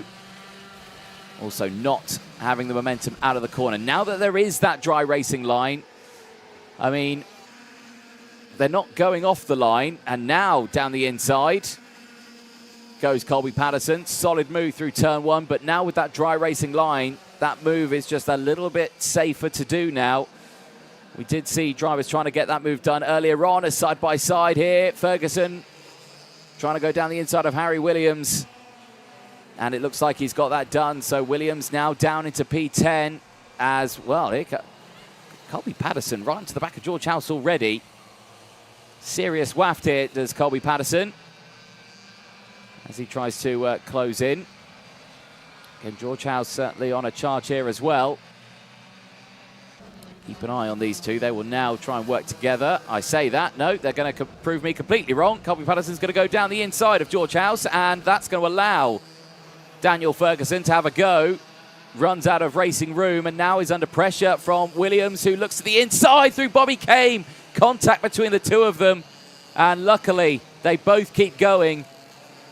No drama other than the front and rear wheels banging there through Bobby Kame corner. And both of them amazingly stay on the track. A little wide there, just further back. That Charlie Clough there running wide. Shelican still there in 12th place from Callum Graham. Dingley still there in 14th place from Ava Lawrence. And Atika Mir still rounding out the field in 16th place. Terry Ellingham joining us on the live chat. Always enjoy UK kart racing in the USA. After all, it's the world's best. I couldn't agree more, Terry. And this track does dry quick. There is a great drainage system here. The track temperature, I suspect, is up. The air temperature is only 13 degrees. It is the coldest day of the weekend so far. Temperatures are due to rise tomorrow. Yesterday, we did see at this stage of the week of the day, where the track was drying after the morning rain, that the track was steaming. There was so much track temperature. We are not seeing that right now. The air temperature and track temperature still very, very cold. Has a little wide there. Goes Charlie Clough, and Shelican's dives to the inside and moves up into P11 now. Nice little chop and change. So Senna Shelican's now in P11. Back here, though, further up, George House and Colby Patterson pushing themselves away here from Daniel Ferguson, who himself has pulled away from Harry Williams. So that battle has ceased to exist. But these two, I suspect, now will just try and work together and try and break away from the rest of the field. Again, dry line forming on the outside. There is a dry line on the inside there, but there's a big wet line in between those two dry lines. So that means for any drivers on the slick tyres, the same here as well. There's a dry line on the inside and a dry line on the outside. For the normal racing line, they would have to cross over a huge chunk of wet tarmac, which would mean the next race would have to be on slicks. I mean, some of them have to go for it. There is a solid dry racing line out there, but they will have to be careful still. There will be very, very slippery spots on that circuit. Final lap board then, and Austin Gibson is clear from Austin Newstead by 2.3 seconds, as Gibson has just been setting fastest lap after fastest lap. Gibson would lead the intermediate classifications then going into tomorrow. Remember, there is no repecharge for the Water Swift, and Gibson, with his 4 points, would start on pole for the pre-final tomorrow. Newstead would be second and lock out the front row from George House and Ronnie Carter. The fact that George House having a terrible qualifying this morning has made sure that he stays on the second row of the grid for the pre-final tomorrow. But Austin Gibson here would start on pole position. And remember, the result from the pre-final will determine the grid for the Grand Prix on Sunday, and Austin Gibson will do his level best here to change that PF to a GP plate at the end of this weekend. He crosses the line, he takes the race win from Austin Newstead. From Oliver Warner, Alfie Davidson sets the fastest lap of the race and finishes in third place from Ollie Warner. Ronnie Carter from Mason Brooks, George House from Colby Patterson, Daniel Ferguson and Harry Williams rounds out the top 10. Senna Shelican's finishes in P11 from Charlie Clough, leading lead with the 5-second time penalty, finishes in 13th on track, but will drop down a couple more positions from Callum Graham, Ava Lawrence and Atika Mir rounding out the field. Henry Beaudette joins me in the commentary box once again after doing his interview with Chris McCarthy. Not quite. Not a quite. bit of a queue. A bit of a queue. Yes, like at the delicatessen. Oh. And you thought it would be sensible to come back and place a chip? Yes, somewhere. Somewhere. Yes. it wasn't one of the chips that had mayonnaise on it. Right. So it was that you consider yourself one lucky. of my one. I am stealing have this the chair. I've got my side of the coin. Before we get started, did I miss our first game of Shut Up and Listen? You did miss our first game of Shut Up and Listen. No. I'm just going to have a little look at the... while we play an advert, I'm going to have a look at the live chat and count how many apologies I've had. Absolutely none, but you did have a couple of people with the hashtag. Here's some adverts. We'll be back.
Water Swift Race 32 Heat 4 is out on track. And ladies and gentlemen, slick tyres are out there.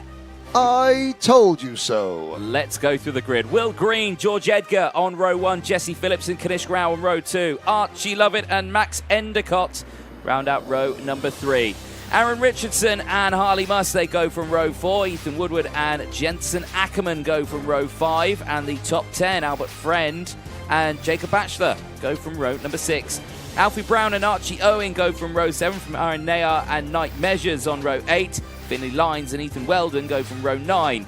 George Clark and Sukmani Kira go from row 10, and rounding out the top 20 from Alexander De Benedictis and Zienik Babacek on row 11.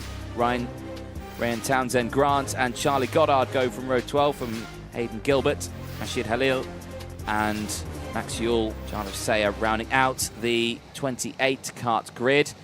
Some on wets, some on slicks.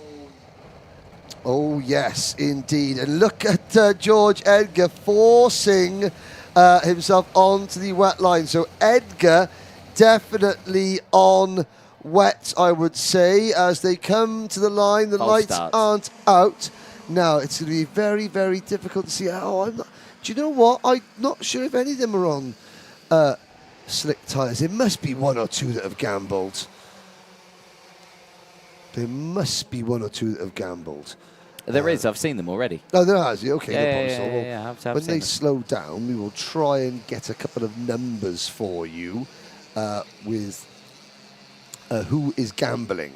Now, let's have a little look. No, this is not... I was going to say, this is a Josh Cormack type of situation, Anthony.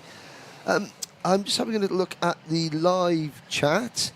Hello to Roger Young. Hello to Terry Ellingham. Hello from the States from a young Bambino racer named Mila. Well, Royal Princess Motorsport. Hope you're enjoying your first taste of Kartmasters action. There is a slick tyre on Will Green's kart. And I'm very surprised that, Will Green, now he is... Well, this is why George Edgar. Now, this is clever stuff from George Edgar. Watch Edgar just try and squeeze. He's trying to ease Will Green a little bit wide so that Will is on the damp line. They come into the tram lines. Lights are out. We're off and racing. Watch on the left. Will Green on slick tyres. Can he get to the dry part of the track? Yes, he can. And he doesn't lose any speed tiptoeing through the bridge. It's slick tyres in the lead.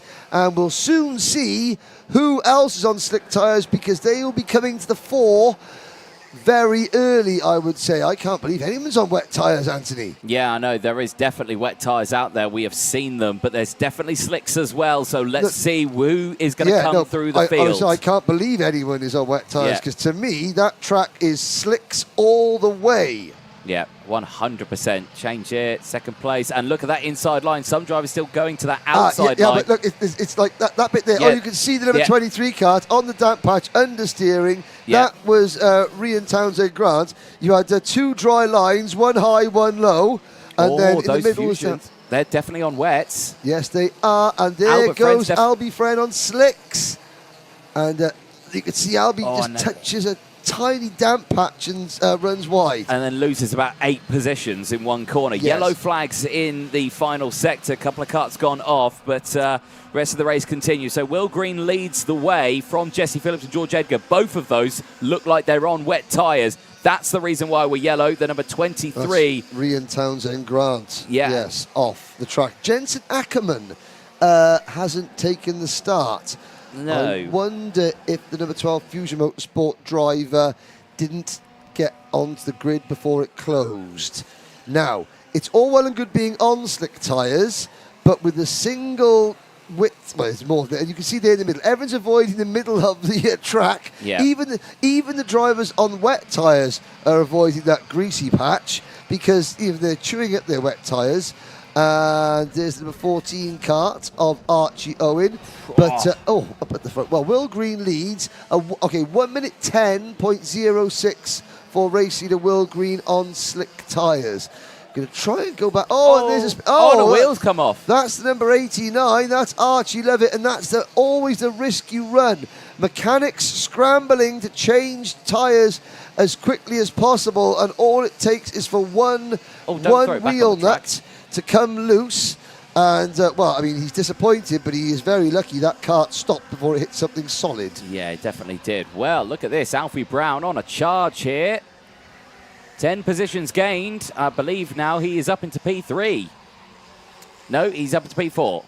But look at the gap that Will Green has got, 2 seconds. To be fair to Jesse Phillips and George Edgar, they're on wet tyres, and they are 3 seconds in front of everybody else in second and third position. Now, there, you can see the number 91 kart of Albie Friend, still recovering from that spin. Or it wasn't even a spin, he just got forced onto the wet line. Now, there are slick tyres on the middle kart in that group. Mirror signal remover, the mark, and Dave Litchfield entered number 88 of Jacob Bashler. 3 wide. Oh, you can see Jacob, he doesn't want to commit. And there's a slow-moving Fusion kart getting out of the way. What was all that about? We're looking, this is the battle for 5th and 6th position. It's Finley Lines, who's gained 10 positions. He's on the slick tyres. He's gone for the gamble and is siding his way through the field. Yeah, but I'm concerned. Who was this Fusion kart? It was Jesse Phillips. Jesse Phillips was the Fusion kart slowing down. Phillips crossed the line in 10th position. Yes. And so all changed. Will Green, George Edgar, then Alfie Brown. Privateer driver Alfie Brown in the number 94 Birrell ART. There goes Alfie. Yeah. Now, what tyre is he on? Slicks, I called that earlier. Oh, yeah, of course. I wasn't listening. I was too busy looking at the hashtag Henry was right to be listening to you because Anthony was wrong. Henry was right. But, right, here's Finley Lines. He's also on slicks. Yes. I said that earlier. Yes, I heard you. I did hear that.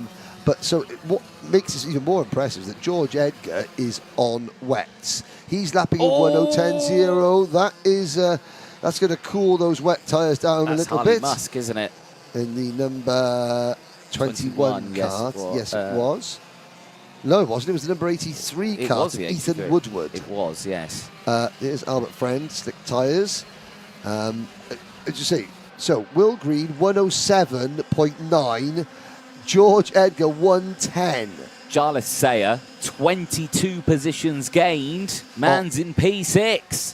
Obviously, Mr. Excitement has put the slick tyres on, and that is working. And I do not adamant Eve it. We're getting word from the camera crew that it's spotting with rain. Oh, God. please let today end. Oh, well, Can't deal with this weather anymore. Now, there's Max Endicott. He is on wet tyres, and he is in 7th position. So at the moment, the slick tyres drivers are doing about two and a bit seconds a lap faster. There's your new second-place driver, Alfie Brown. George Edgar is going to feel like he selected reverse in that kart, unless, of course, it spots with rain. Oh, there is. You can just see there the number 81 kart. That's Finley Lyons getting out of the way. And there's a spin in the middle of the track as well. Max Ewell has come to grief, and there's another kart off at the exit of the Fullerton S's. So there is Edgar. He's the only driver now in the top 6 on wet tyres. Oh, hold on to it, Jacob. Hold on to it. He does. He does hold on to it. But he goes through a massive puzzle, and that's the result. That's the result. Now he's got mud on his kart as well. He's got to wait for a bit of clear track. There is the OMS kart. Again, that's a... Do you know what? George Clark, the OMS team, the new team this year, they have certainly arrived at the Paddock style. The drivers are now beginning to get towards the front. Obviously, it's a new team. You know, the drivers are new to the championship as well. They're new to events like Kartmasters. So it does take a bit of time to sort of move up to the back of the grid. But those karts, those green and white karts, they look very, very smart indeed. There goes Johnny Edgar. Just thinking what we're doing. No. Oh, Finley Lines. Finley, hold on to it. And he comes back on. But you can see there the understeer as he gets back up to speed because those tyres are now very, very slippery. Yes, indeed. Now, there's a slippery surface flag that's just been put up out of the final corner, and I think it's starting to rain again. Oh, my word. Well, let's check the lap times. Will Green, last time around, did a 107.9. George Edgar, 111.4. Possibly so. Well, this is an interesting point. Tony Kart Racer, in his usual fashion, kids think that there's Senna out there. Well, one of them is Senna Shellikens. So there you go. There we go. Enough of that. Right, carry on. Back to the racing. Here's Max Endicott. Now we'll start seeing whether the wet-tired runners are going to start coming back up through the order. Well, I'm looking out the window. I can see the raindrops falling now. Yeah, there is another dark cloud looming over the circuit. So there's probably a scramble going on in the dummy grid area again. Yellow flags, another spin. It's the 49. It's Jarlath Sayer. Oh, well, so on slick tyres. So the spots of rain. Let's have a little look. Well, Will Green, a 108.2 last time around.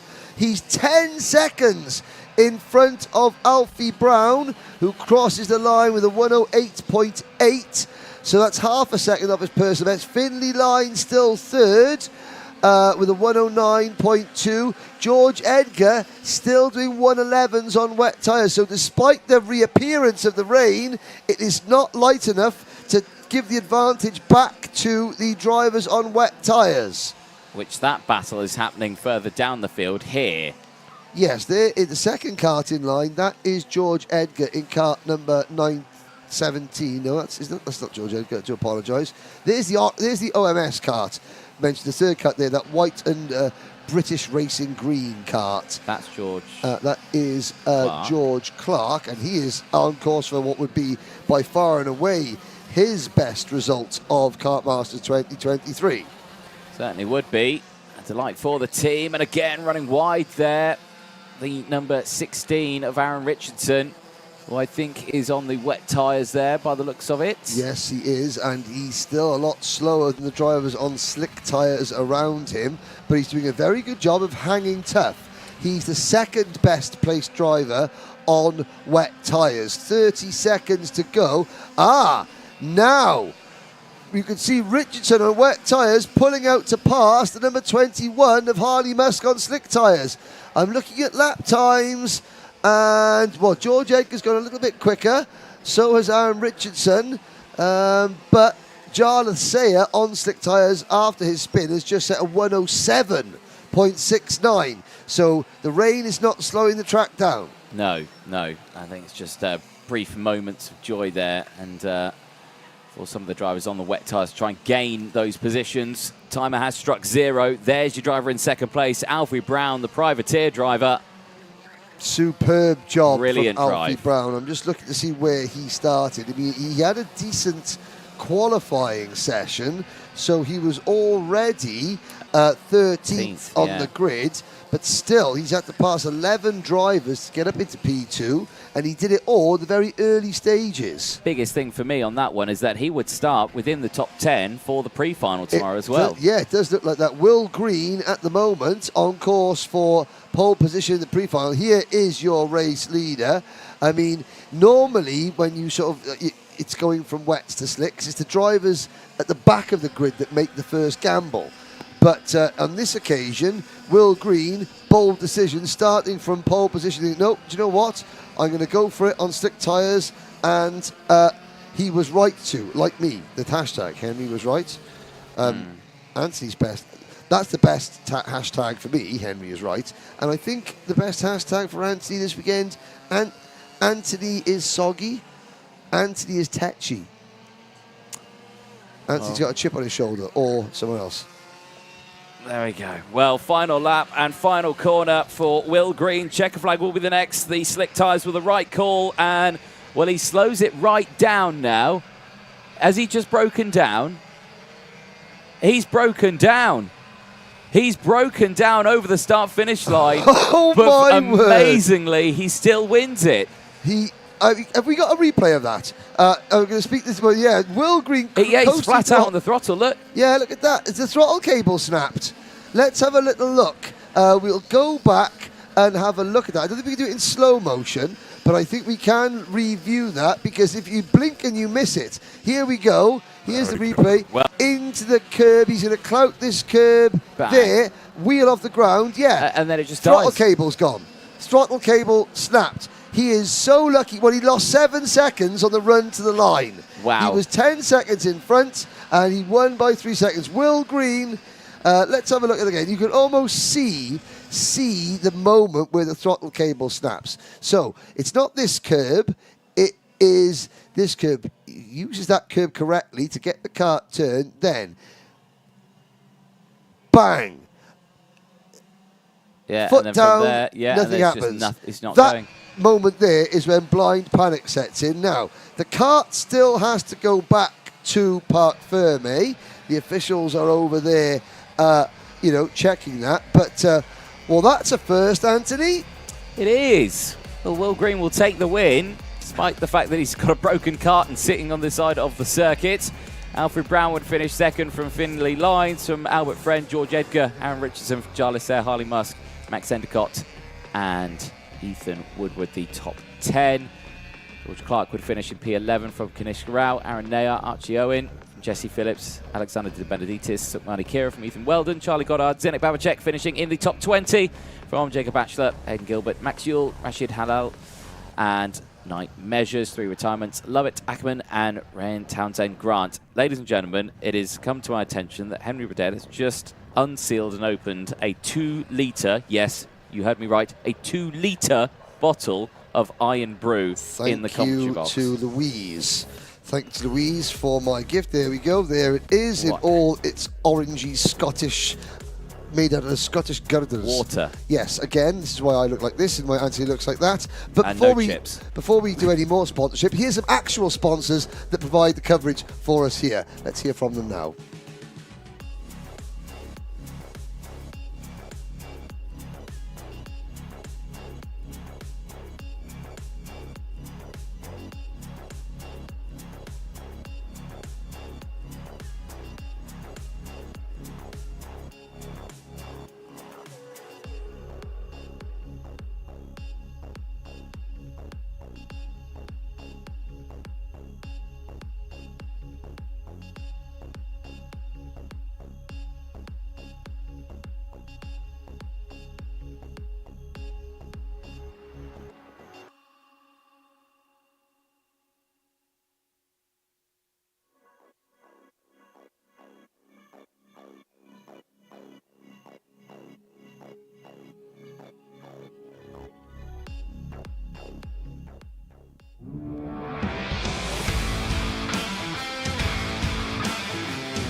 Race number 33 in the rain, which has returned. It's Micromax Heat number 4. Emerson McAndrew Uren and Jensen Chalk share row number 1. Cian Bernard and Alfie Mew are on row 2.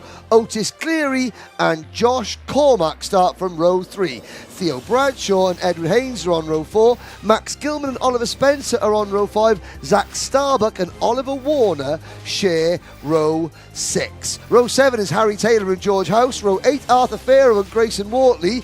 Alex Riley and Josh Hushka on row number 9. Luke Millwood and Dax Farah round out your top 20. Austin Oman, Alfie Mayer, Drew Davidson and Lucian Smith are on row 12 with Riley Murrow, Sebastian Lusch, Dian Pahal, Ari Kallenberg and Kiryu Kiyotake.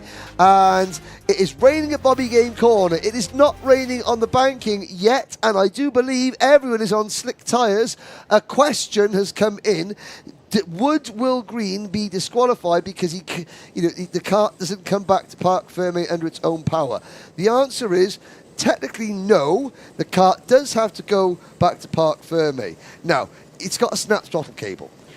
That is not a technical exclusion, so he won't get disqualified. No. If he went across the line and then his rear bumper fell off, then yes, he would be disqualified because that is a technical irregularity. So there we go. But it looks as though Will Green is okay. We have already lost the number 16 kart, or is that the number 50 kart of No, so it's the 46, Edward Haynes. Edward Haynes. And Edward Haynes is high up in the point standings. Well, he was high up in the point standings. Not anymore. Disaster. Jonathan Palmer, good to see you, John. Good to hear from Jonathan. Hope to see you back here at Kartmasters very soon. And lights are out. We're off and racing into the mist and the drizzle, all on slick tyres, understeer City through the bridge, but they all manage to keep going in the right direction. Yeah, they do, but they'll see those drivers now will have soaking wet slicks covered in mud. They will have to try and clear that now. And the camera lenses, they're starting to get some water on them. To mist up. Now, there's a few people, including Mr. Goldschmidt, who are saying that there's going to be an Iron Brew burping coming. As you all know, ladies and gentlemen, I am the ultimate professional, and I would never, ever dream of releasing gas. I'm pretty sure you burped while pronouncing a driver's last name yesterday. That was by accident, though. That wasn't like on purpose. And speaking of releasing gas in the commentary box, Anthony, behave yourself. Battle for the race lead. It's Cian Bernard, and they're tiptoeing through the Fullerton S's. McAndrew Uren drops to second place. Oh, Bernard, high, wide, and handsome. And Jensen Chalk in fourth place. And here comes Emerson back up the inside. Wheel-to-wheel contact there. And look at number 25. This is Otis Cleary.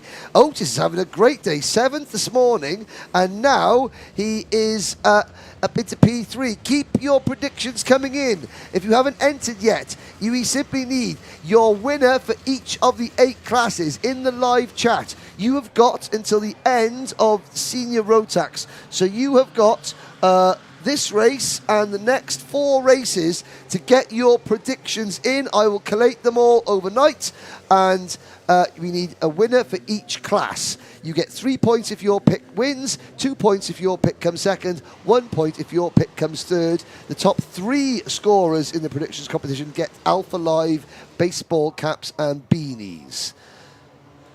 Right. Finished? Yes. Excellent. There we go. 8 minutes to go plus 1 lap. Good.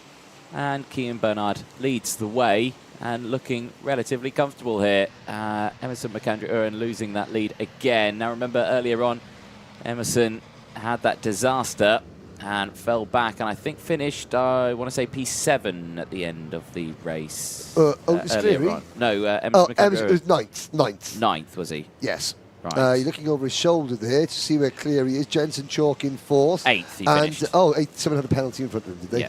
Okie dokie, no problem. So there's the number 53 kart of Harry Taylor, running the number 22 of Riley Murrow wide. Oh, action back to back. The number 45 Project 1 kart of Lucian Smith there, getting in the mix. But new race leader, it's Emerson McAndrew Uren. Back in the fray, Jensen Chalk's closed in. Otis Cleary right there as well, wanting to close in on this as well. Zach McDonald coming in with Go On Otis, P1. Well, that potentially still might happen here as they're still battling up ahead as Jensen Chalk looks to the inside of Bernard. Bernard now to the inside of McAndrew Urin. And this is going to be a close one. This is a nice, tight battle fight here for the front spot. And down towards hairpin number 1. They're going to the inside. There's still a dry line there. But, yeah, certainly that fine mist, it seems to have stopped. Mixor saying, is there a paddock show tonight? Of course there's a paddock show tonight. Kartmasters. Every night. There's going to be myself, Anthony Jordan, and Chris McCarthy. So plenty of paddock chit-chat for your YouTubing delight.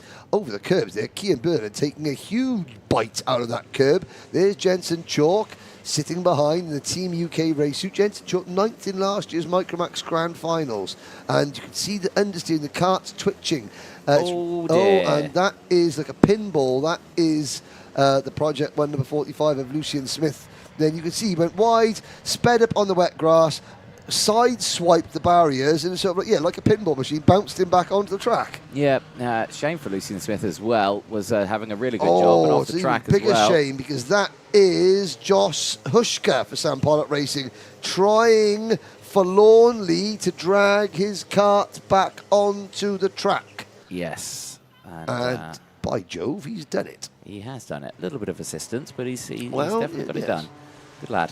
Lap times. Now, a couple of laps ago, they were doing, on the second lap, it was a 1 minute 22 for the race leaders. Now they're back down to 1 minute 16s. So that intermittent sprinkle was just that, and it's now stopped again.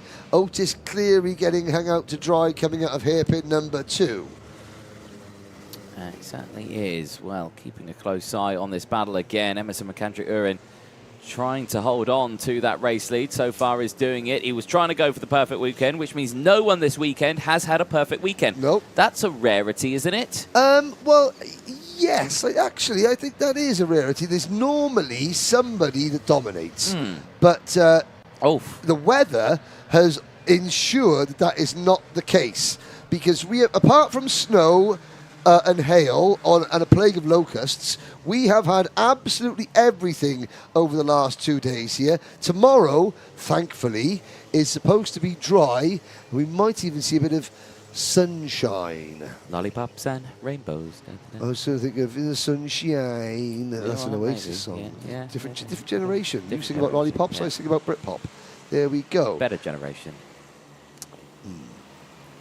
I'm not quite sure. You're the generation that brought us TikTok. No, that's a different generation. Anyway, we digress. Battle for third place. I mean, if you want to get in it, so Anthony is the grand old age of 29, which means you were born in 1994. I am the far more superior age of 42, born in 1981. 80s kids or 90s kids, which are better? 80s kids or 90s kids. I mean, we're the last age where we're analog and digital. I mean, I'm old school, but the 80s kids, we grew up with the Goonies. You grew up with Peppa Pig. Right, back to the racing. 3.5 minutes to go. Ever heard of the commentator's curse? It won't be sunny now, and it'll probably hail. Yes, Jack Stewart, I'm aware of the commentator's curse. I have inflicted it upon many a go-kart race. Many a go-kart racer. Theo Bradshaw getting a lot of support on the live chat, and Theo is up in the 3rd position. So while we've been waffling... This has been a terrible race here for Lucian Smith. No, but while we've been waffling on about Goonies and Peppa Pig and 80s kids and 90s kids, there's been a go-kart race happening, and it's a good one. It is. Emerson McAndrew Urin leads Cian Bernard by half a second. Then there is a 2-second gap back to Theo Bradshaw in 3rd, who has got this pack you're watching now behind him. That's Alfie. Battle of the lead. Yeah, through the Fullerton Essex, and again goes wide. Cian Bernard just trying to keep that car on the racing line. That's allowing Theo Bradshaw to close in now, the 44, who's gained 4 positions and is there in P3. Certainly looking very interesting. Big movers out there. Riley Morrow, Sebastian Louche, 13, 12 positions gained. They were further up the field. I think they had a moment earlier on. And again, running wide there. Theo Bradshaw now running wide. Alex Goldschmidt, I completely agree with you, mate. 80s kids are the best because they can give you references from things like Smokey the Bandit and Dukes of Hazzard and Convoy and the Cannonball Run and stuff like that that would just completely mean nothing to you. But I've seen Dukes of Hazzard. Just good old boy. I've seen...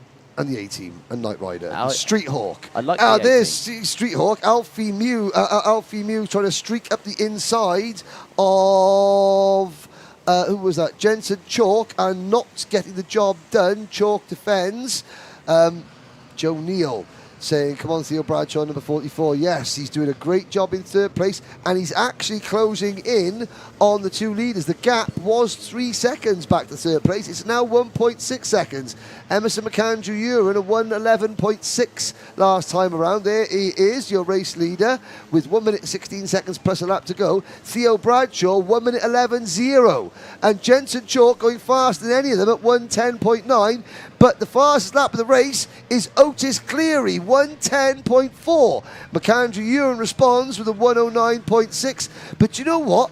Look at this. Of the top 6 drivers, McAndrew Uren is the slowest of those 6 drivers. The fastest 6 drivers is Oliver Spencer in P6. This is what happens when there's intermittent spots of rain. Emerson McAndrew Uren, he's the guinea pig. He's the first car to each corner. He's the driver that's got to assess the grip levels. All this chasing pack can do is watch McAndrew Uren's tyres and watch his car. Is he understeering? Is he missing the apex? If he is, within a fraction of a second, they adjust their lines and they close back in. The gap now 0.8 of a second. Cian Bernard heading back towards Emerson McAndrew Uren now. And there that's it, wow, Alfie Mir. That's a new racing line. Alfie Mew, rather, having a mare. Yes. Now, Cian Bernard will have to reassess where he makes his move if he catches Emerson McAndrew Uren. He tried it into the Fullerton S's, and Emerson was quite robust in his refusal to give Cian the racing line. Now, here's a problem we haven't seen all Kartmasters, Anthony. Lapped traffic. Yes. You've got Josh Husker, Lucian Smith and Ari Kallenberg in front of our leaders. This is the final lap, and this is not what Emerson McAndrew Uren wants to see with Cian Bernard now within half a second of him. We'll pick them back up as they come out of turn 4, and there's the chase back. There's McAndrew, and there's Cian Bernard, and look in front, there's Lucian Smith. And just in front of Lucian Smith, they've just gone past Ari Kallenberg. They've already lapped the Dubai-based driver. And here comes Cian Bernard. Oh, the crossover, great stuff. This is going to save. Emerson's going to push him wide again. Oh, they're both going to go wide. Oh, my word. And look for the third place driver. Here comes Oliver Spencer and Jensen Chalk. Yeah, Spencer taking full advantage of that. Chalk to the inside. Will touch the damp part of the track, but will hold on to the position. Well, Emerson McAndrew Uren will hold on to the race lead on this one, but Spencer will come in second place, and he will be delighted with that one, seeing the checker flag, and nearly even seeing the checker flag first as well. 1/10 separated the two of them across the line. Theo Bradshaw has spun, and he has dropped to 17th position from 3rd out of our view. He crosses the line. He crossed the line in 30th position after a spin. So, well, 3 wins out of 4 isn't bad for Emerson McAndrew Uren. He will start the pre-final from pole position. That move from Oliver Spencer moves him into a tie for second place with his teammate Jensen Chalk. But because Oliver out-qualified Jensen in qualifying yesterday, he gets the tiebreaker. So, provisionally, your pre-final Micromax starting lineup will be Emerson McAndrew Uren and Oliver Spencer on row number 1, Jensen Chalk and Cian Bernard on row number 2. That is especially impressive for Cian, Anthony, considering that he qualified stone last. Yes, solid weekend so far for Cian Bernard, and that will be a delight for him and the team, of course, when it comes to tomorrow. Pre-finals tomorrow for Micromax. That will determine the grid for the Grand Prix final on Sunday. Look at that, sunglasses on. Is that sun shining? It is. No, sporting surely not. Sunglasses. You can see the lightness coming on the camera. Quick word, Ed Haynes. was third in points. Yeah. You saw the kart stop. That drops him to 9th in points. Now we're getting down to the nitty-gritty, ladies and gentlemen. Before the next race, we have one more word from our sponsors.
Minimax 950, race number 34 on track. Your starting lineup as follows: Archie Levitt and Albert Friend on row number 1, Joshua Griffin and Cole Denham on row 2, Charlie Wolfett and Oliver Meek start from row number 3, Noah Barham and Will Green go from row 4, Jacob Ashcroft and Harry Freeman round out your top 10, with Charlie King and Charles Kitely next. Isabella Stanmore Wilson and Finley Line start on row number 7, followed by Isaac Barker and Jack Collinson, Stanley Clark and Hasnain Khan on row number 9. Row 10, Tom the Farmer Reed and Eric Gilsenan, then Jesse Phillips and Miles Burton, Cody LePatruel and Denek Babicek on row 12. Row 13, Mitan Shane and Aaron Meta, then Laurie McVie, Harry Neeson, Hugh Hobson and Kieran Stewart. The last couple of drivers, watch for Albie Lapper, Jesper Oakes and Ellis Bell. Ellis Bell didn't make it out in qualifying. The kart refused to fire on the dummy grid. He was left sitting watching everybody else qualify. Now, Albert Friend is out there, even though my timing screen says he isn't. The other driver that I'm not sure is out there is the number 88 of Isabella Stansmore Wilson. She's due to be starting on row number 7 in the number 88 Sam Pollitt racing car. Maybe it's the transponder glitch. Here we go. Lights are not out. Lights are not out. Jakub Milsarski, how old you be for this group? This is age between 10 and 12, Jakub. When is Junior X30 in next? Well, I don't know. They're all in at the moment. When are they out next, Shane? Sorry, I'm just being fastidious. Junior X30, they are the last race of the day, starting at 6 p.m. Thank you, Martin Stefanov, for your predictions. Thank you, Alice Cox, for your predictions. And the Isabella Stansmore Wilson missed the grid gate closing time, so she will not take the start. Everybody else will. And now they're all on slick tyres. Normally you would see them in 2 rows of 2 there on the back straight. Are they all on slick tyres? No. Finley Lines, TCR is the future Finley Lines, is on wet tyres. No, Finley Lines did his last race on slicks. That's correct, Producer James. Glad you're watching. But yes, so Finley Lines has gone from slicks to wets, and everyone else has gone from wets to slicks. Will we see any more rain? Into the tram lines, lights are out, we're off and racing. It's a good start from Archie Levitt. Levitt and Friend, wheel to wheel. Albert Friend scrambling across there. Somebody goes over the wet grass. That was the number 78 kart of Harry Freeman, who drops the back. Oh, and a spin back in the pack there, right at the bottom. I think that may have been Jesper Oakes, the Ultimate R driver. Oliver Friend saying, when is the first race tomorrow? We are live on air from 10 a.m. Well, from about 10 to 10, 9:50 a.m. tomorrow morning. We go live for finals day. Now, there is the battle pack going around hairpin number 2. And into Archie Love at the pole sitter in cart number 86 has dropped down to 2-4 fifth position. Albert Friend leads. The number 13 of Joshua Griffin is second. No, correct that. The number 13 of Joshua Griffin is first. Cole Denham. No, correct. Oh, a spin. Great save. Absolutely superb save for Josh Griffin. And Cole Denham now takes the race lead. That was on a par with Morgan Porter earlier on. But don't forget, Morgan Porter did it in a qualifying session. Josh Griffin just did it whilst leading on the first lap of a heat race. You can just see how wet it is on track. And literally, he put his left rear wheel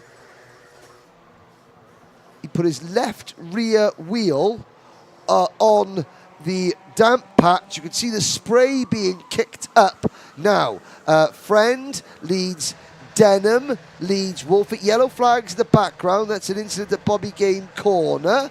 That might be Charlie King has gone off down at Bobby Game Corner.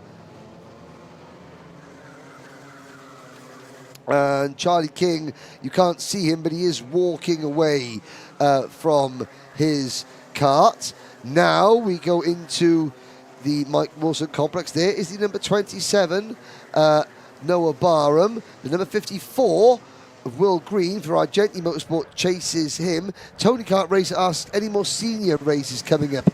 Yes, we have Senior X30 is the next race. Then we have Junior Rotax. Then we have Senior Rotax. And then we round off the day with Junior X30. So, Aidan Mitchell, TKM racer on the live chat, not sure which save was better.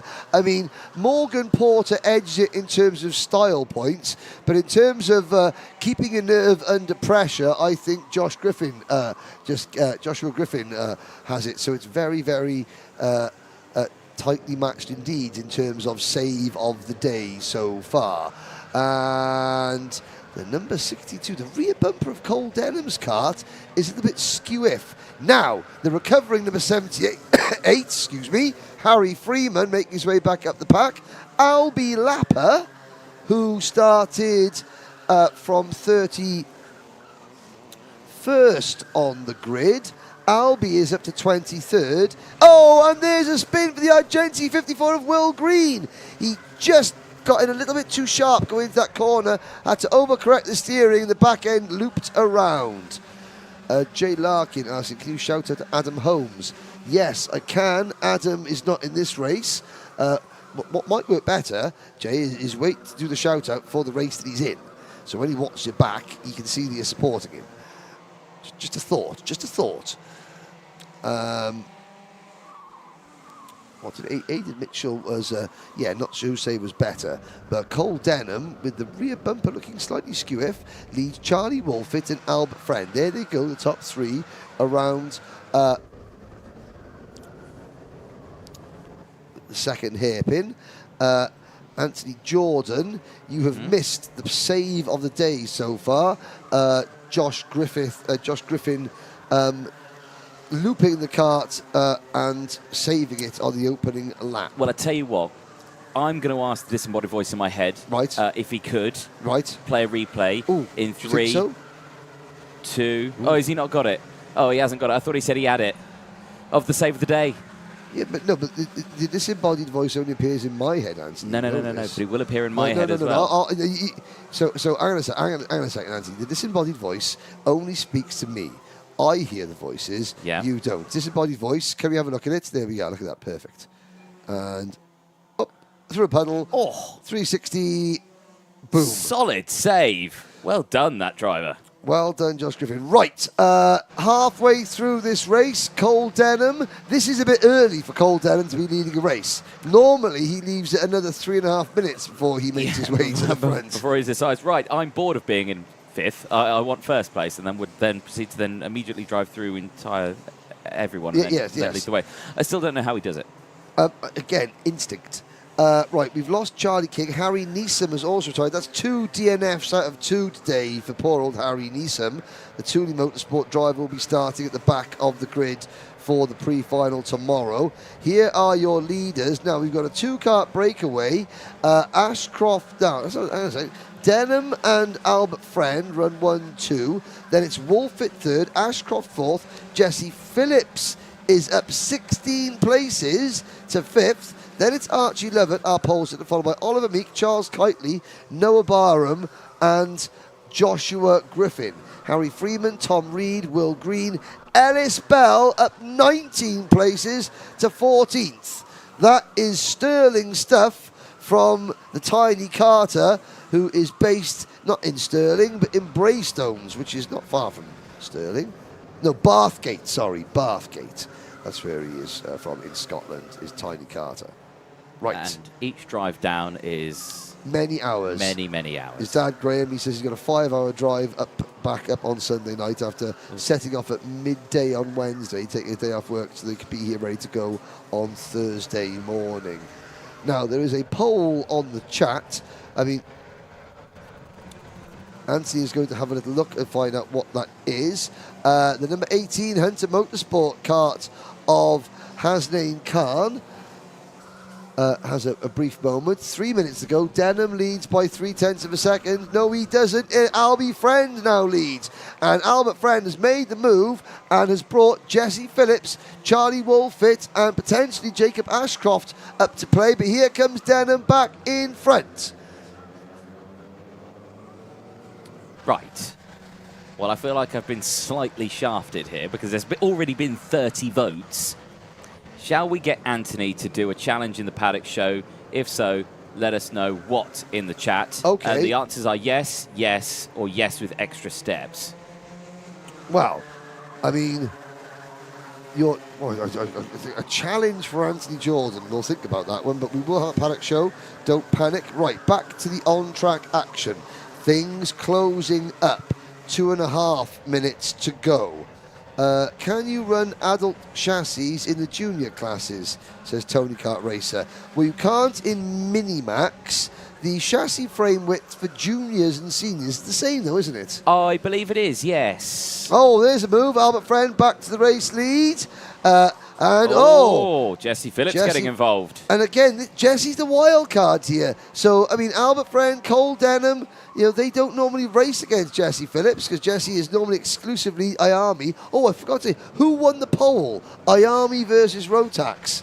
Rotax won the poll by about 20%. Oh, Jack will be pleased. Very close. Yeah, closely matched. But again, so Jesse normally races IAMI, so he's not used to these. So the other drivers aren't used to Jesse's style. And I've got to say, Cole Denham, this is the part of the race where Cole Denham is normally picking up places, not losing them. He's lost 2 in the last lap, but we've still got 1 minute 20 seconds plus a lap to go. Behind this group of 5 is Charles Kitely, Archie Lovett, Noah Barham, Oliver Meek, Joshua Griffin, your top 10. Harry Freeman is the leading privateer in 11th place, followed by Will Green, Tom Reed, Ellis Bell, make that Ellis Bell up to 12th. Up 21 places for the Tiny Carter. Then it's Will Green and Tom Reed. Denik Babicek has gained 9 places, the Czech driver. He's in the 15th position ahead of Lepatruel, Clark, Lapper, Gilsenan, Burton, Khan, Meta, McVie, Barker, Lines, Oakes, Collison, Jane, Hobson, Stewart, and they're the only other drivers still running. Finley Lines' wet tyre gamble has not paid off. No.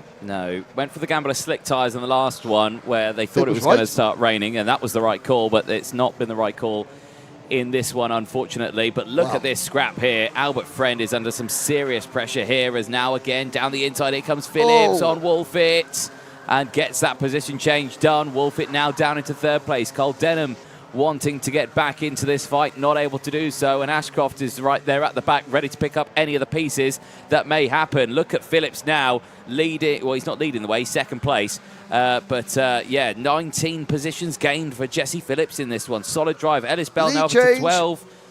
Another lead change. Yeah. And someone getting a piggyback there. Phillips just took the lead, and now it's Wolfett back in front. Phillips and Wolfett side by side. Look at the cutback that Albie Friend's going to get. 3 leaders in 3 corners. Great stuff.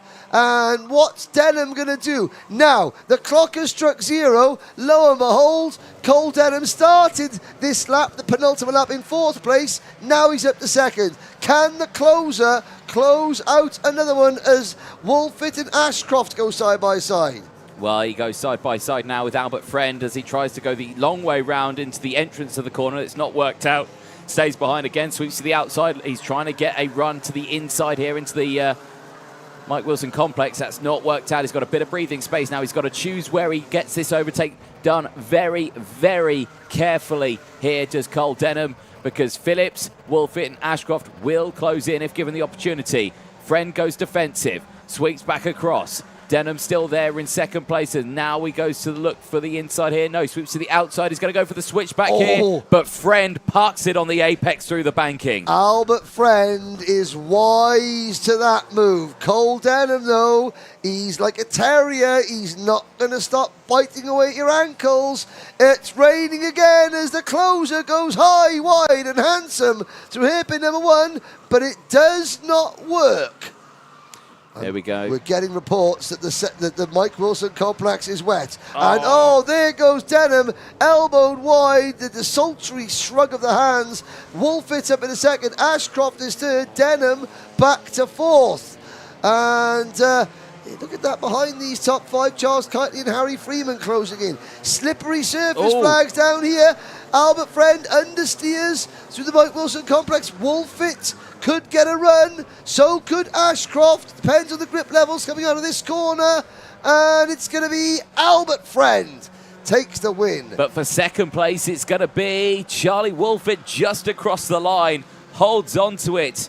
No, it's Ashcroft. Sorry, it was so Jacob Ashcroft, yes. Transponder issues. So Jacob Ashcroft finishes in 2nd place from Charlie Wolfit. Then Cole Denham finishes in P4 from Jesse Phillips. Harry Freeman at the end of that finishes P6 with the fastest lap of the race. And he was a driver that was going wide at turn number 1 and dropping right to the back of the pack. Yep. He is the best privateer home. Excellent effort. Tony Kart Racer.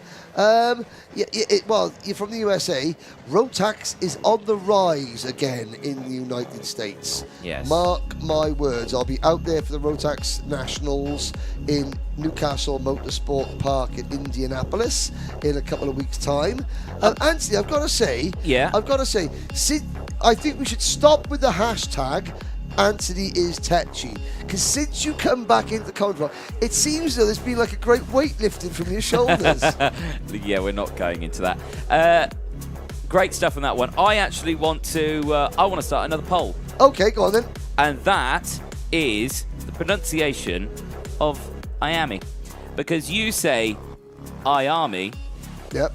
I say I-am-e, which is how it's actually spelt. In those spellings, how would you pronounce those in a poll, please? Miami or Miami? Welcome to Miami. Welcome to the most boring poll you've probably ever answered in your life. What's the poll up at the moment? We've had plenty of polls going on today. Anthony's definitely doing a challenge. Right, okay, not a problem at all. That can be arranged. I hate my life sometimes. Well, there we go. I think poll is up. Get your votes in. Get your votes in. And again, we really appreciate you all voting. It's a lot of fun. We've proved that I'm right. We've proved that Anthony's going to be very busy during the Paddock show. And now we're going to prove whether it's Miami or Miami. A lot of it's down to accents and pronunciation. Yes, it is. Well, we're going to take an ad break. We can argue about that. Commercial break? It's a commercial break, ad break. Well, goodbye.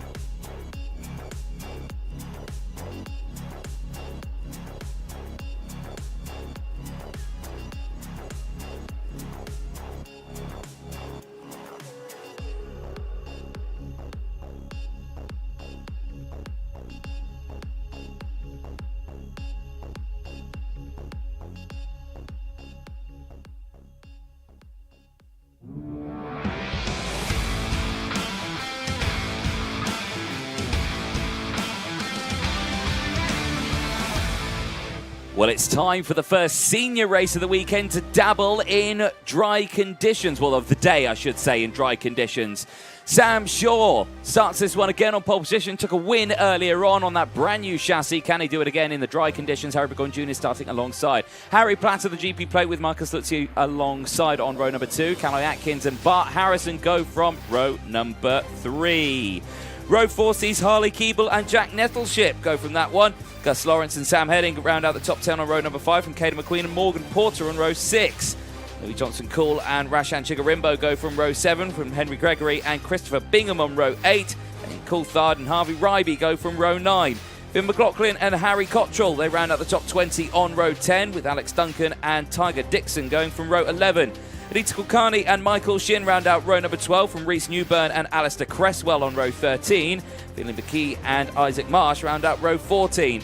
George Mayle and Rafael Jesus round out row 15 and the top 30 with Harry Yule and Cian Gohill going from row 16. Callum Tanner, William Smith, Connor Grant round out the rest of the field. 35 drivers, all drivers, amazingly, 1 are clocking up and 2 have left the pit lane.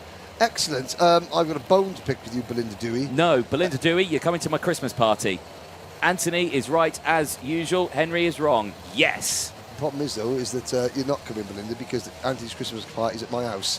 It's definitely right. No, again. No. I did mention Belinda. I forgot to mention earlier. Belinda Dewey pointing out something very good. Jarlath Sayer in the last Water Swift race was superb. Yes, he was. Now, the lights are not out.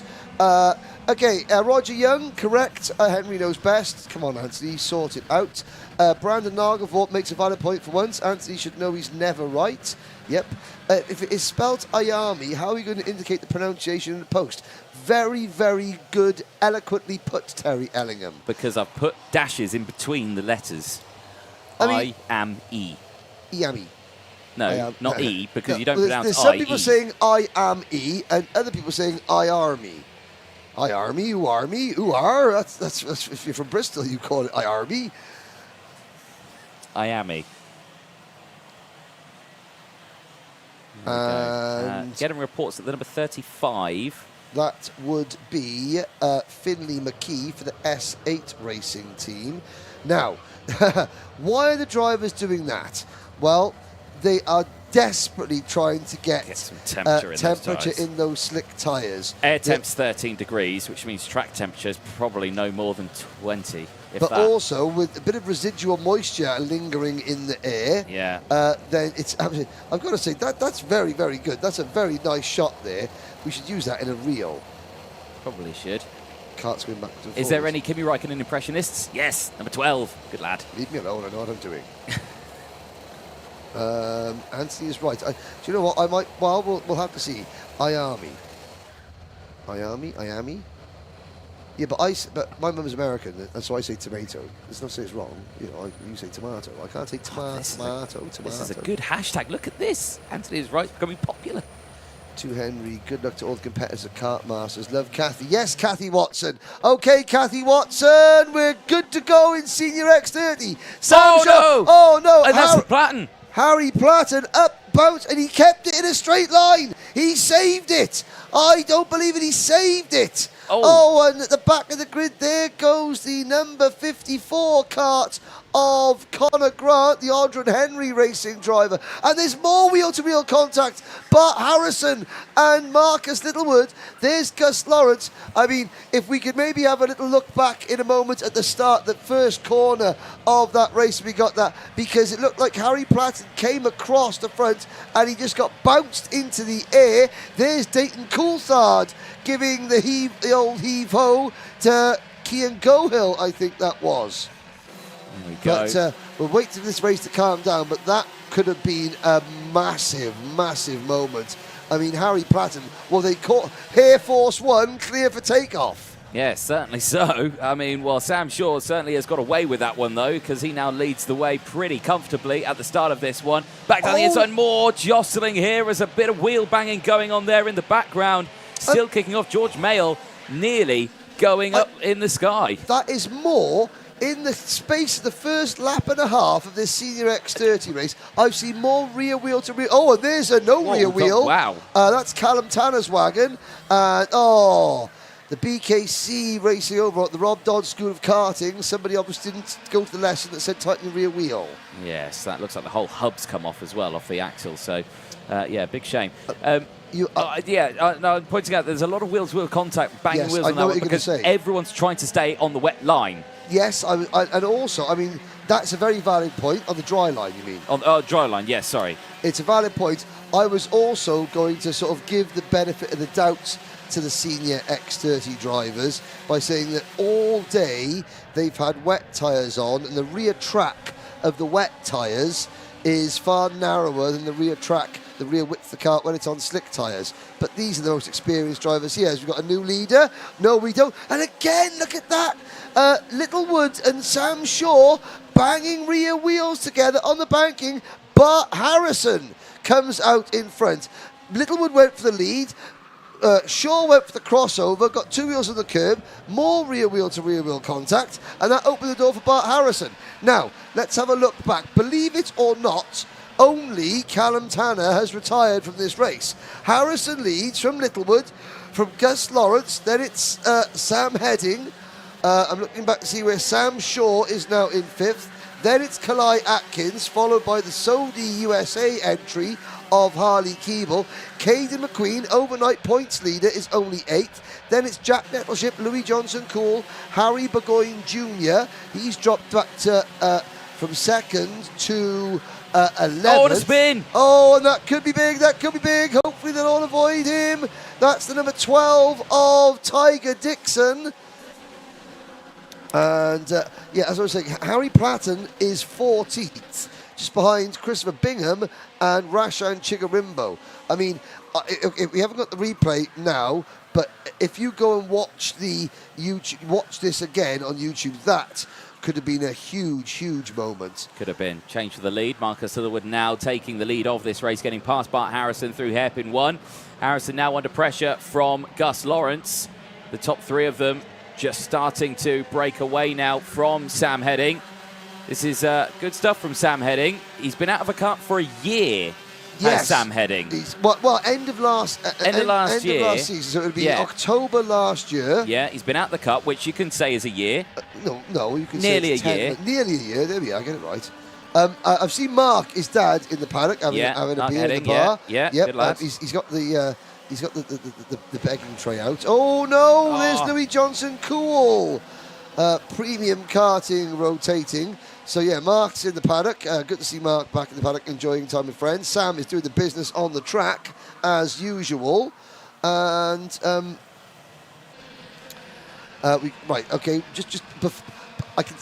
before we get a little bit too tetchy online, remember, keep it respectful. Everyone's got different opinions about chassis quality, strength and build. So let's not get it too personal. The bottom line is that drivers do go through a lot of chassis. The close competitive nature of karting means that there is naturally more contact, and the envelope is pushed in terms of the design thing to make things as light but as sturdy as possible. I've got to say, when you see wheels coming off, that is 90% of the time, 9 times out of 10. Gus Lawrence in the lead. Gus Lawrence taking the lead. That's not 9 times out of 10. That just happened that once. Yeah. But 9 times out of 10, that is because mechanics are scrambling in between changing from slicks to wets, and just a nut doesn't get done up properly. Yeah. But that is not to say that back in the day where you just used to get a bit of tube frame and build your own chassis in your shed, these karts are far more delicate, shall we say. They are, yes. And they don't take kindly sometimes to rear wheel contact. No, not at all. Well, this certainly has been an interesting race. Multiple changes for the lead.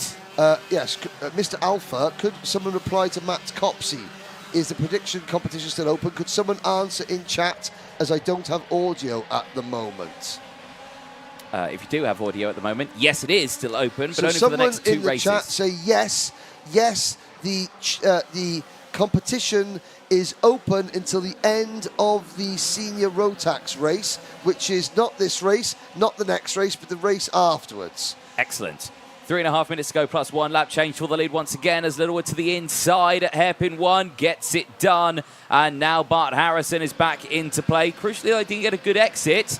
And back down the inside will go Gus Lawrence. Now Bart Harrison will have a chance to go for second place, but he will stay behind in third place. Keep an eye, though, because Sam Shaw now getting involved. Shaw in front of Heading. He's back up into P4 now as we go into the last 3 minutes. There's 3 minutes left of this race, Henry. This is far too exciting for 3 minutes to go. Yeah, and keep an eye on the orange and black Sodi kart that you can see. It's a Mark David Litchfield running the team. It's a Sodi Kart USA backed entry for Harley Keeble, and Harley is closing in on this battle. And you said it's exciting with 3 minutes to go. That means that it's going to be, the leaders are going to be slowing each other down as they battle, which is going to give Harley Keeble and also Kalai Atkins, Caden McQueen and Jack Nettleship, who are following Keeble. We could have, Anthony, a 9-kart battle at the end of this race. The wet weather racing this morning was very, very spread out. This is more like it. Oh, Sam Shaw at the inside of Harrison for third position. Well, he was certainly sure about that move while he did it, but certainly Bart Harrison wasn't. And now that's starting to allow Harley Keeble to close in. This would be good for Harley to get some good positions here if he can stay true and pick his moments correctly. At the moment, in the point standings, it would be Gus Lawrence has 17 points. Bart Harrison has 18 points. Sam Shaw has 22 points. Caden McQueen is down to 4th in the championship, as we just saw. Who was that retiring, Anthony? Reese Newburn. Reese Newburn. So, the starting positions for the pre-final could change with every single position change in this race. If Marcus Littlewood gets past Gus Lawrence, that would promote Bart Harrison onto pole position, but Harrison has just been overtaken by Sam Heading, which means that Lawrence has got an extra bit to play with. There goes. Now Harrison is back in front of Heading. So if Bart Harrison stays where he is, that was Keeble and Heading there. They were in the middle of an accident, and then they suddenly decided not to have one. Not to have one, yeah, good. Kalai Atkins has now come into play as well. He's latched onto the back of Harley Keeble, and they are starting to pull away from Sam Heading. 1 minute to go, Henry. Lawrence leads the way from Littlewood. Littlewood a little bit sideways out of the final corner there, but they are looking strong. So if Bart Harrison stays in 4th place where he is now, and if Gus Lawrence gets passed by Marcus Littlewood, then instead of Lawrence starting the pre-final from pole, it would be Harrison. So Bart Harrison's chances of starting the pre-final from pole position now rest in the hands of Marcus Littlewood, who is hunting down. There they are on your screens. Lawrence, Harrison, Sam Shaw, McQueen, Littlewood and Heading, your top 6. So things could change every single corner as this race winds down. 30 seconds to go. Littlewood is biding his time. 20 seconds left on the board. Alex, to answer your question, how many races till Micro? You're going to have to wait till tomorrow because Micro is done for the day. Yes, there's not many races, but there's about 15 hours. So thank you for your predictions. Matt Copsey will add you to the list. There's Caden McQueen. Anthony, everything went right for Caden yesterday. It's not gone quite as right today. He said in his interview that they had a good dry setup. They said they didn't have a good wet setup. And today it's been mostly wet tyres. But now it's dry. He should have a better chance of doing it. Still no change, though, at the front here. And Littlewood saying to Gus Lawrence, keep going, keep going. But Lawrence doesn't want to give up the position, of course, as he knows that if he does lose this position, he will lose his pole position start tomorrow. So Lawrence is going to hold on to this one. Littlewood, though, is, I suspect at this moment now, angry and terrified at the same time. He's angry at Lawrence for defending, and he's terrified because Sam Shaw's closing in. Exactly. We'll see. Does Marcus Littlewood look over his shoulder? Yes, he does. He sees he's got a little bit of breathing space. But to give Marcus credit, he's staying true to his word at the moment. Gus is still unsure as to whether to believe him. And, with half a lap to go, it's game on now for man and boy. Yes, it really is. Down into hairpin 1 they go. And again, Gus will go defensive in towards turn 1 now. Look at Sam Shaw. He's got the wide line. He's got the drive out of the corner. Littlewood checks over the shoulder. He now has to go defensive. So that releases Lawrence. Lawrence is clear now. And now it's all down to Littlewood if he can hold on to second place. Bart Harrison now can still get pole if he can gain these 2 positions, though. He might still have a chance of getting that pole position. He needs to finish second, though, and then it boils down to who out-qualified who on Friday between Harrison and Lawrence. But Gus Lawrence is going to do it again, and he comes out to the final corner. Gus Lawrence takes the win. Who's going to be second? It's Littlewood. That's a brand new premium karting Lando Norris chassis for Sam Shaw, finishes in P3. Then it's Bart Harrison from Mick Barrett Racing. Harley Keeble and Jack Nettleship 5th and 6th. Then the 2 croc carts of Kalai Atkins and Caden McQueen. Sam Heading faded to 9th there at the end. There goes Dayton Coulthard across the line, chasing Scotland's Alex Duncan for 20th position.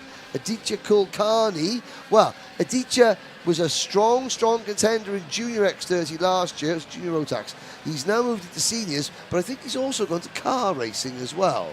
I may have seen one or two posts dabbling in that area. Yes. Now, retirements. There's the list of finishers. Rhys Newberg we saw go out. Louis Johnson Cool we saw spin. He subsequently retired. We didn't see what happened to Rashan Chikarimbo. He is out of the race. So was Connor Grant, Finley McKee, and as we did see, Callum Tanner. What races... and this disembodied voice in my head tells me that Rashan Chikarimbo lost a chain guard and was given a technical flag. What races are left, Anthony? Please, pray tell. We have 3 races to go left. We have Junior Rotax, Senior Rotax, and Junior X30. 3 more qualifying heats to determine who's going to be starting in either the pre-final or a repecharge. There are 3 repecharges tomorrow, ladies and gents. We will be kicking out drivers to give us our 36. Very quickly, there's number 318 kart. That is Rafael Jesus. He is born and represents Angola, and is probably Angola's highest globally ranked kart racer. There you go. Yes, Dayton Coulthard is David Coulthard's son. So that is, but thank you for answering the question for us. Whilst we watch, now who is that at the front, the Coles Racing suit? That is the number 12 of Tiger Dixon. But let's have another word from some of our sponsors.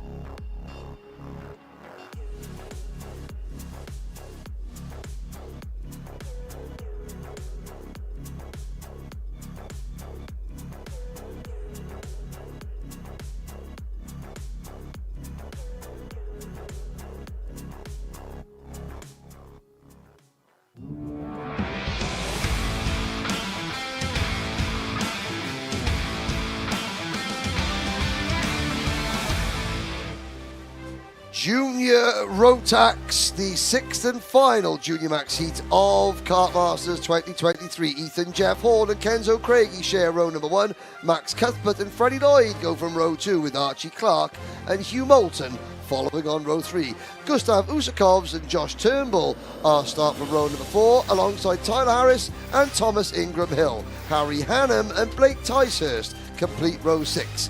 Joshua Smith, Reg Haywood, Joe Anderson, Armand Hamilton, Lewis Goff and Finley Buck are top 18, with Harrison Whitcomb and Owen Neve completing the top 20. Sky Parker and Aris Bievskis are up next, followed by Zach Heslop and Ollie Hughes. August Raber and Henry Cameron share row 13, and they start in front of Luca Osborne Price and Nathan Kappen. The top 30 completed by Benjamin Baker and Ethan Carney. Deacon Russell, Alfie Thompson, Zach Turner, Kasper Tomanowski, Macaulay Bishop and Ewan Charman start at the back of the grid. Anthony, this is the second time today that Macaulay Bishop has started 35th. He came up to finish 5th on the road in his previous heat race. Also, watch for Ewan Charman. He had a blinding first race as well from the back. He certainly did. Keep a very close eye from the back of the grid in this one. We certainly will. As drivers make their way into the tram lines on a very dry circuit. Green flag comes out straight away. Great start from Jeff Hall, who sweeps across the front nose of Kenzo Craigie, stopping any advantage he may have on that outside row as they now go in towards turn number 2 and into the banking. Great start from Cuthbert, the privateer, up into second place as he sides his way over the bridge now. Everyone getting a spot on the track. Nice dry conditions. Whitcomb on the outside there, the red helmet, just trying to get himself back onto the track. Ran a little wide off the exit of the bridge. Locking up under braking going into hairpin number 1. Everyone getting a job done. But crucially, good start from the whole field. And it looked like there, if I'm not mistaken, Bishop had already made about 10 spaces up. Well, he gained 17 in the wet. On lap number 1 in his first heat race. I noticed Harrison Whittaker there in the sort of the rich red, blood red livery crash helmet. There is Whittaker for the Argenti Motorsport team going through. He has been feisty on this opening lap. He was another driver that was saying he didn't have a great batch of wet tyres, and so he was going to struggle in the rain. Now they're on slicks. They are rapid. Carolina Thiel is at a wedding in the Swedish archipelago. Right. And they're on this. So the whole wedding is now, I mean, they've said their I do's and their vows, and they've probably had a glass of bubbly, and now they're watching the go-karting. It's basically the reception of the wedding. Great wedding. Yeah, that is a great wedding. Kartmasters at a wedding. I tell you what, Carolina, if you want to, just flick the sound on at the wedding, and me and Anthony will do the best man speech for you if you want. I got a bucket load of jokes, honestly. Classic. There is number 91 of Harry Hannum. Losing a position, and he's in front of the Project 1 number 15 of Joshua Smith. Anthony Jordan, please give the people a Macaulay Bishop update. 13 positions gained, up to P22. Excellent, thank you very much. Ethan Jeff Hall, meanwhile, is doing exactly what... Oh, right, okay. Ethan Jeff Hall, his dad, Matthew, was watching in Iraq.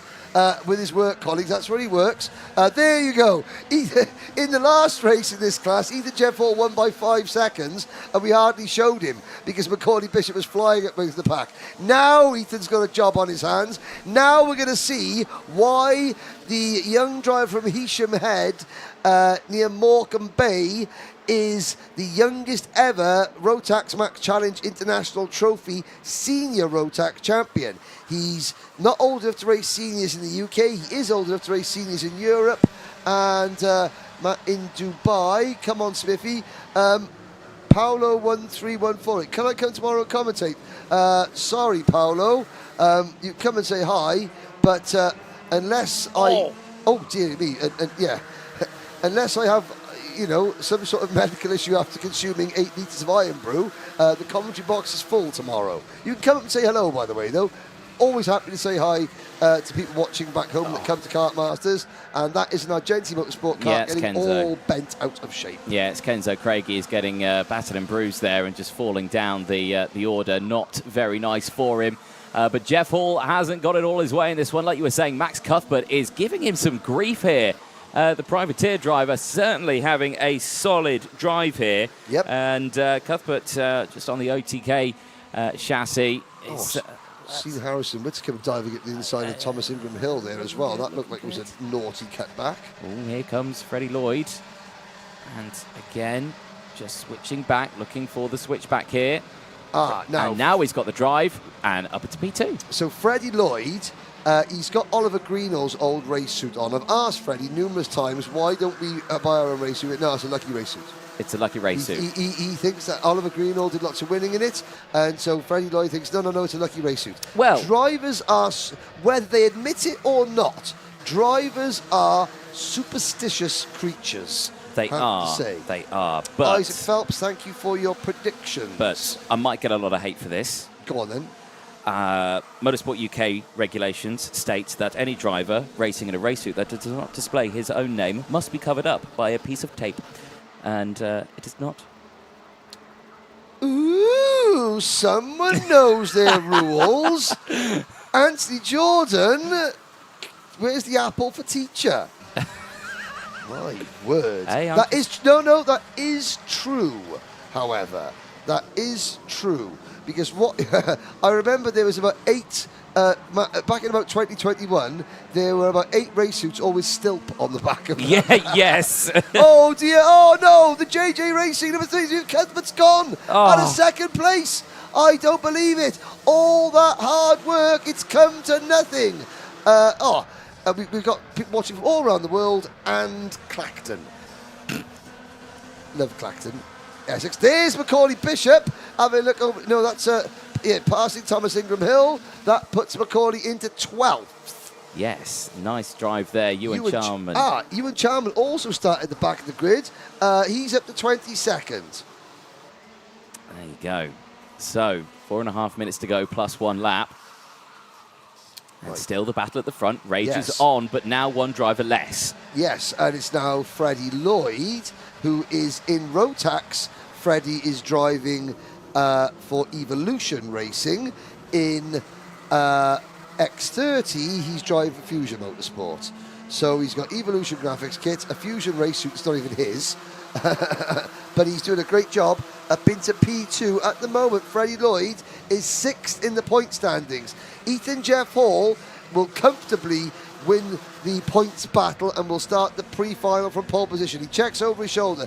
He sees Freddie Lloyd. Now, you saw the second look. The second look was to see the number on the kart. He's now calculating in his head, okay, Freddie Lloyd, he's exciting. Oh, there's to watch. dive. And there's a lunge from Archie Clark. So Archie Clark is now up into P2. Archie would start second on the grid for the pre-final. Now, we'll see Ethan Jeff Hall take another look over his shoulder coming out of this next corner, I'm sure.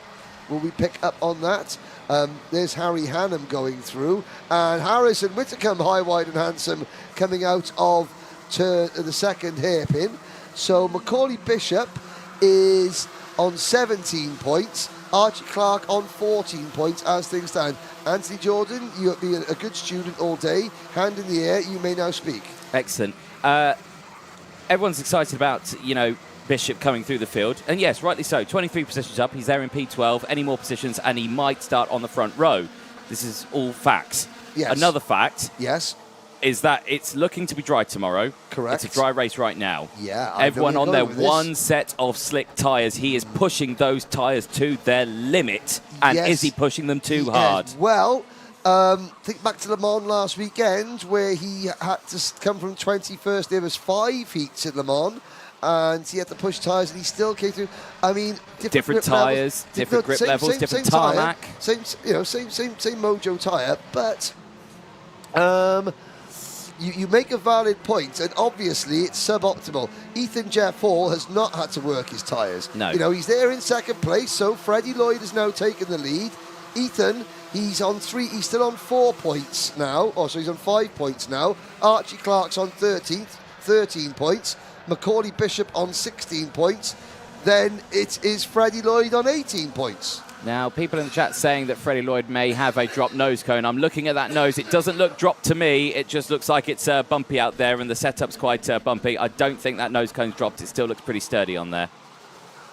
All changed now. Ethan Jeff, what I say about Ethan saving his tyres? But he's a racing driver. Yes. And every racing driver wants to win. Now, at the back of this league group, look at the red and white race suits. Gustav Usakovs and the Project One cutter Joshua Smith. Joshua Smith has come from 13th on the grid, and he's joining the party. Look at Smith at the inside of... Oh, he tucks back into line. Now, where's Macaulay Bishop? He's 8th. He's in this pack with 1 minute to go. 1 minute to go, and there's the rear bumper of the number 83 car. There he is. There he is. Well, I think Freddie Lloyd has escaped. Freddie Lloyd has just done enough to escape. Harrison Whitcomb's in the lead group as well. This is rather good, boys and girls. This is very good. 50 seconds left on the board. Lloyd has driven away. Jeff Hall's closing back in, though. He's got Archie Clark in tow. Second and third. Now the change here. Macaulay Bishop up into P4. Can you believe it? Macaulay Bishop from the back of the grid to P4 in a heat race. These aren't even the longest races these drivers are doing this weekend. Before people on the live chat get triggered, we're not members of the Macaulay Bishop fan club. No. Yes, we're talking about him a bit more than other drivers, but there's a reason why we're doing that, and you're watching the reason. He is on fire today. That driver there, the O-plate car. I mean, it's not taking anything, and we're not trying to say, oh, he's better than so-and-so, he's better than so. No, we're not doing any of that. We're simply watching what we're seeing, and we're trying to put it into context for you, the viewers, what he is doing, and that's after his brake caliper come off in qualifying. So he started in the back because in qualifying this morning, his brake caliper fell off. So he qualified. There are 54 drivers in this class. Macaulay Bishop qualified 54th, and yet I thought he couldn't do better than that. He's now gained 31 places, and that puts Macaulay on the front row of the grid for the pre-final. Roger Young, Bishop's doing a Bradshaw. I think that is a pretty good way of putting it. Yes, well, Roger Young commentated with me at the grand finals for the junior Rotax final, watching Scott Marsh and Ethan Jeff Hall in that race, coming home 1-2 for the UK. And he brings up an extra, the wave on the start. I forgot about the wave, but we're not going to forget about this. Checkered flag going out. Freddie Lloyd's going to take it, ladies and gentlemen. He puts himself on the second row, P4, for the pre-final tomorrow. Archie Clark finishing third from Macaulay Bishop off the track. Ultimate R driver, Finley Buck off the track. No, and Finley Buck tumbles down the order. His dad, Johnny Buck, he managed to spend the whole day without anything falling off the car, and then Finley goes and spins on the last corner. There are your results of race number 36. I forgot about the wave. That is going to be the most viral karting moment. Callum Bradshaw waving at Kai Hunter at the start of the last lap of the Senior Max final last year. And Chris McCarthy, during my little chat with him earlier on, he said, what was your highlight from it? I said it was the Honda Cadet race where there was 20 karts battling for the wave. I forgot about the wave.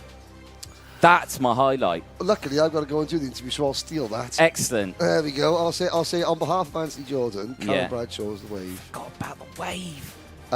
We got to find that clip on Instagram. Yeah, we got to find it. Got to find it. Got to find it. Let's see if we can get that clip going viral. One of you techno heads on the live chat, go back to on the Alpha Live YouTube channel, find the final from the Senior Rotax final, the start of the last lap, clip that, let's send that clip viral. That's got to be one of the all-time Kartmasters great moments. Right, we're going to have an advert first. You've got one more race to get your predictions in. I want 8 names. Who's going to win each class? You've got one more race to do it before the vote closes. Advert.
Senior Rotax coming up next. Matthew Higgins starting this one on pole position, but can he start anything from the front row in the next one? We'll find out. Matthew Higgins and Kai Hunter then starting this one from the front row. Gus Lawrence and Teddy Pritchard-Williams, Super Ted on row number 2. Kai Rillarts and James Lowther. Kai Rillarts getting a nose cone penalty earlier on. Hopefully this time he has a better race. He's got Lowther alongside him on row 3. Austin Lee and Miles Barthorpe, they go from row 4 from Leo Clark and Lucas Ellingham in the top 10. Harry Linden and Jamie Perilli go from row 6. Bradley Barrett and Guy Cunnington go from row 7 from Leo Brown and Sam Gornall on row 8. James Lingard and Leon Henderson go from row 9. Pearson Bullock Carter and Sam Longley, they round out row 10 and the top 20 with Alfie Gallagher and Jack Stedman on row 11. James Swindells and Morgan Porter go from row 12 from Jack Lilly and Jude Fernahoe on row 13. Stefan Kazmarzik and Ava Agnostiadis go from row 14. Craig Stevens and Enzo Dickenberg go from row 15 of the top 30. Danny Shields, Aidan Evans and Omar Ghanum round out the 33 kart grid. Sam Gornall has stopped, and if what I'm reading is correct, they've just stopped a wedding, stopped the wedding photos to watch that last race out in Sweden. Bless you all. Lights are out. We're off. No, we're not off and racing. Right, someone asking, how do I vote? Well, Jack Owen Drawbridge, you simply, in the live chat, type in, right, Waterswift Restricted, who you think's going to win? Yeah, you got the... Senior Rotax, yeah. Who you think's going to win? You get the gist in the live chat. And then tune in tomorrow and I'll explain how it all works. Sam Gornall's had a terrible day. Yes, you're pointing. So again, well done, Kasper Tabalowski. Hello, how do you pronounce Ayami? Your way, Ayami. 13%. Okay. My way, Ayami. 87% of legends watching the stream have said that Ayami is the correct pronunciation. Pronunciation. I can't even pronounce pronunciation. I will do my best. He's just won his own poll about pronunciation and then he gets it wrong. Oh my word. Dear. Yes, Roger, we owe you a beer. See you in Bahrain. Get yourself qualified. And Stephen come to Bahrain in the grand finals with me. I need someone to carry my suitcase. Excellent. Well, if I'm not too busy in Abu Dhabi, I'll join you, mate. Oh, look at that. Throwing shade in the commentary box. Right. Oh, it's been a fun Go-karting. All down Holland, row number 1. Matthew Higgins and Kai Hunter. Now, in the chat earlier, people were saying it's going to be a great race between these two on the front of the grid, and then other people were saying, no, they're just going to work together and pull away. It's a heat race. They probably will work together, but all bets are off on the last lap. Here we go. Nice start then from Higgins. He sweeps into the lead, but getting pushed off the track goes Kai Hunter, the GP plate, getting swamped by the pack. He looks like he's dropped down to 5th place now. Bit of tangling up in the background there. 3 karts going 4-5 wide. And the rain is starting to fall again, ladies and gentlemen. I am so done with today's weather. It is not going anyone's way. Well, it's not raining at this point in the circuit. Our camera guys down at the Mike Wilson complex saying they're getting wet. Now, that's not just because they've been on post too long and they need a loo break. It's because it's coming from the sky. Now, here we go. Matthew Higgins is going to be the guinea pig. Watch Gus Lawrence. Gus Lawrence will back off a little bit here just to give himself an extra fraction of a second to react as Matthew Higgins runs wide. Here we go. This is where it's raining. Is there any understeer? I think we're okay. I think we're okay at the moment. At the moment. Keep an eye on it, ladies and gents, as the race continues out of the final corner. Drivers will head back across the start-finish lines. Higgins from Lawrence, Pritchard Williams from Rillart, Hunter, Lowther, Ellingham, Lee, Cunnington. Then it is Perilli, Barrett, Brown, Longy, Linden and Lingard, the top 16. Jack Owen Drawbridge, put them all in one post, son. That'll help me out massively. Thank you. Right. Lawrence, it's light drizzle at the moment on track. It's ignore the it's not Sam Longley leading. Sam Longley is where is Sam Longley? He's 14th. So ignore that. It is Higgins, Lawrence, Higgins, Kai Hunter back into 3rd position. Then it's Pritchard Williams in 4th. Gotta say, Super Ted's having a storming run. Last year at Kartmasters, Teddy Pritchard Williams was superb through the heats on both days. It all went a bit Pete Tong in the final. So hopefully Teddy can keep it together. I did remember to say hello to Kathy Watson, didn't I? Yes, I did. Of course I did. Now, Lucas Ellingham having a great weekend. Yeah, correct, Motorsport Magpie. Lucas Ellingham, who is currently 7th, up 3 places from 10th of the grid. Now, there's Kai Hunter.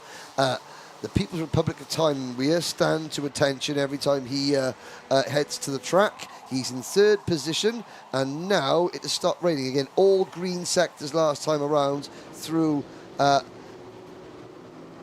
3rd and final sector where the rain was. All is well so far. 7.5 minutes to go in this race. Long way left. And Gus Lawrence leading the way. Higgins still there in 2nd.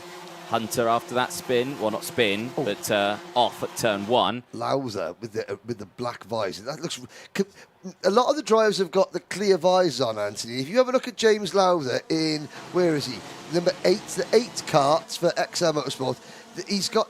And so has the 374 of Beaudette. They got their dark visors on. When they're the only two and everyone else has got their clear rain visors on, they just look that extra little bit menacing, I've got to say. There's a move.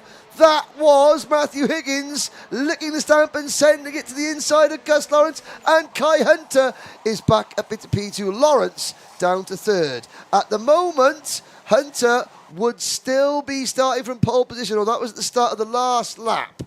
Monty Brathwaite, why aren't KZs or any of the gearbox karts allowed to race at PFI? There's a noise issue, and also there's a circuit owner issue. Paul Fletcher's just said no gearbox direct drive only. He the boss, we play by his rules. Yep, simple as that. Higgins, though, leads the way from Kai Hunter as they make their way into the final section of the circuit. DHR 1-2, then across the line. And we are determining who's going to be starting where for the pre-final and who is going to be making it into the pre-final. Of course, there will be drivers starting in a repechage tomorrow, ladies and gentlemen. We've got Sam Gornall, 6th in last year's British Championship. He didn't even start this race, and he was 36th overnight, so we're going to see Sam in the repechage. Now, where is Oakley Pryor? Is Oakley in this race? He in the number 66 kart. No, he must have gone out in the previous race. At the moment, Matthew Higgins and Kai Hunter tied on 2 points each. Matthew Higgins gets the tie break because the tie break is based on who qualified better on Friday. Higgins was pole, Hunter was 2nd. Danny coming in with a question, how much is entry tomorrow? Anyone know? Yes, we do. It's £5 per adult, and under 16s are free. There we go. So if you look like me, I'm 29, but I look 13, I would get in for free. And if you look like me, I'm mentally 8 years old, but I look 55 and feel about 75. You've got he to pay pays double. Oh dear, there's a driver running away from a go-kart. Couldn't quite see who that was, but whoever he is, he's come out of the kart and he's okay. In fact, no, he's not one of our drivers. Do you know what? I think that's a driver for the next race. I think he's in the next race. He just realised that he's going to be on the grid soon. Okay, last couple of... You've got 4 minutes, 42 seconds to get your predictions in. 8 classes, 8 names, 8 winners of Kartmasters tomorrow. Alpha Live merchandise for the top 3. 3 points if your driver, your pick wins. 2 points if your driver comes 2nd. 1 point if your driver comes 3rd. Matthew Higgins and Kai Hunter tied at the top of the charts. Lewis Gilbert, not in this race, will start 3rd. James Lowther will start... Oh, that was a robust move from Lowther. It was indeed. Looking at it, so Guy Cunnington not in this race. He is 8th. I don't know where he's going. Yes, he is, of course. He's up 9 places in 5th position. There he goes in that sort of yellow, sort of white, green and red liveried kart. He's got Teddy Pritchard-Williams right behind him. James Lowther, Miles Barthorpe having a good run. Miles, semi-retired now, Miles. He works the Sam Pollock Racing team normally, but he's having a blast there. And you can see Miles, he's got that old-style Team UK outfit on. Another question, Jakob there. Do drivers only have one set of slicks and wets? Slick tyres, yes. From qualifying to the end of the weekend from the Grand Prix, it's one set of slick tyres only. Wet tyres. Minimax have got Parc Fermé wets. Minimax have Parc Fermé so wets. One set of wets for Minimax. I don't know about the other classes. No, about the wet tyres, but it's going to be dry tomorrow, so that doesn't really matter. How do you vote, says Jack Owen Drawbridge? Well, you just put your picks in on the live chat Change as Kai Hunter lead. takes the lead. Yeah, Kai Hunter. Now, that would certainly mean something for where they'll be starting for the pre-final. That, I think, would put Kai Hunter on the top spot. It would. Yes, 0 points to Matthew Higgins, 4. Kai Hunter would start on the inside line going into the pre-final tomorrow, but that may change still. 2.5 minutes to go. Higgins looking strong here, and Gus Lawrence is coming back here. Teddy Pritchard-Williams has dropped back. Guy Cunnington closing in on him. Lowther still there from Barthorpe, Ellingham, Rillarts and Lee, the top 10. Still very, very close. Josh Coombsing, I sent my predictions in 4 hours ago. Yes, no, it's all, everything that was, every pick that's been made today, whether it was this morning or this afternoon, it's all been collated and annotated. Or yesterday, for the very brave. Yeah, don't worry about that. It all still counts. Now, back onto the track. So you make your picks on the live chat. We'll watch the racing. We got 2 minutes to go. Driver out of the race. It's a Dan Holland. It's a right old mess. Is that Dan Holland kart? Wow. It's Harry Linden. Harry Linden has gone out. He's standing by the marshal post. Now that's had a kart go over it. That's had a kart go over the top of it. Yes, that has right. I'm looking down to see who did a slow lap last time around. And stopping there. Kai Rillarts. The breakdown. Belgian driver stops right part. Oh, he looks over almost apologetically. He said, well, I didn't mean to do that. Sam Longley did a slow lap last time around. So did Jude Fernehow. But Rillarts goes across the time. And he was doing really well. Of all the drivers from overseas that are here this weekend, Kai Rillarts was the one doing the best of all in this class. Still the top three, neck and neck. What can Gus Lawrence do?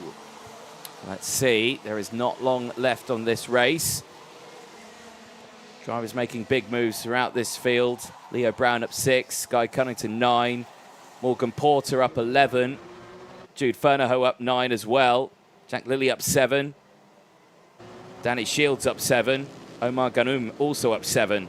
Some big movers all the way throughout the field, but eyes on this top 3. Matthew Higgins, good exit out of the chicane. Not going for the move this time. Okay, teammates are going to work together, or are they? Higgins must know that if he passes Kai Hunter, he starts the pre-final from pole. If he sits where he is, he starts on the outside row, outside on the front row of the grid, and could potentially lose. Places at the start of the pre-final. So Higgins, obviously, he doesn't want to get involved in any altercation with his teammate Kai Hunter, but he does have to get past Kai if he wants to start the pre-final from pole. Now it's game on. The clock strikes 0. Watch out for Gus Lawrence. He is going to try and pick up any scraps that fall his way. Well, with the timer striking down to 0, we still have the last lap to go in this race. I'm looking at Gus Lawrence got 27 points, so even if Matthew Higgins dropped back behind Gus Lawrence, he would still be second, because Kai Hunter currently has 0 points. Matthew Higgins has 4, Lewis Gilbert 11, James Lowther 15, Lucas Ellingham would start 5th. He has 20 points. Oh, everyone having a quick glance over their shoulder. And we start the final lap of race number 37. All the way around the outside. Now, here comes Higgins. Watch for Lawrence. Will Higgins step at the inside going to turn number 4? No, he doesn't. Oh, this is very close here, because again, he's got the inside line. Higgins will have to go defensive in towards hairpin 1. They all go defensive into hairpin 1. Gus takes the normal racing line. He'll get the switch back here out. They'll go side by side again, but now he's got the outside line. Unless he can hold it round the outside, which he'll never do, he might have to concede the spot, and he does. Stays there in P3. It's all going to be down here to if Higgins can get past Hunter, and there will be joint on points going into it. But with Higgins out qualifying Hunter, it would mean that he would start on pole, but I don't think it's going to happen. No, he's going to stay behind him. There is no opportunity to get another overtake in this one. Kai Hunter, the GP plate, will take it, and he will start on pole tomorrow for the pre-final. But it's all going to be down to what happens in that pre-final that will determine the grid for the Grand Prix. But Kai Hunter, defending the GP plate, looks good going into tomorrow. Higgins takes second from Gus Lawrence. Cunnington will finish in P4. Great drive. 10 positions gained from James Lowther. Teddy Pritchard-Williams from Miles Barthorpe. Lucas Ellingham, who's had a fantastic weekend, the 99 for the Jack Tex Racing team. 2 positions gained, finishing in P8 from Jamie Pirelli. Austin Lee rounding out the top 10. Morgan Porter finishing 11th, 13 positions gained. Jude Fernehoe, 12, finishing in P14. Leon Henderson finishing in 13th place. That could be a significant result for Leon Henderson. He started the day 31st in points, with a couple of other drivers just in front of him having bad days. That could lift Leon into the top 30, and he might avoid the repechage. Ladies and gentlemen. Okay, I'm ready. The predictions for the Grand Prix winners. Competition closed. Over. Closed. No more predictions are allowed. Thank you very much Don't for even all think that. about So it. what we're going to do, this is the high-tech nature of the Kartmasters. Here is my spreadsheet. There we go. Now we're going to have a column. All the people who have made their predictions there, 8 classes. I will fastidiously, that's a good word, isn't it? Go through the live chat letter by letter tonight and make sure that every single person who has put their predictions in is in the competition. It's quite simple. If your driver wins, if your prediction wins, you get 3 points. If your prediction comes second, you get 2 points. If your prediction comes third, you get 1 point. At the end of the 8 finals, we add up all your points, and the 3 of you who have got the most points, you win some Alpha Life merchandise. My beautiful assistant, Anthony Jordan, will now demonstrate for you. There we are, look at that. 1 beanie for days like today, the start of August when it's freezing cold. Another beanie. And the star prize, baseball cap. There we go, ladies and gentlemen. So thank you very much for all your predictions. Right, 1 heat to go. 1 heat left, but that will be coming up in a little bit after a few words from our sponsors.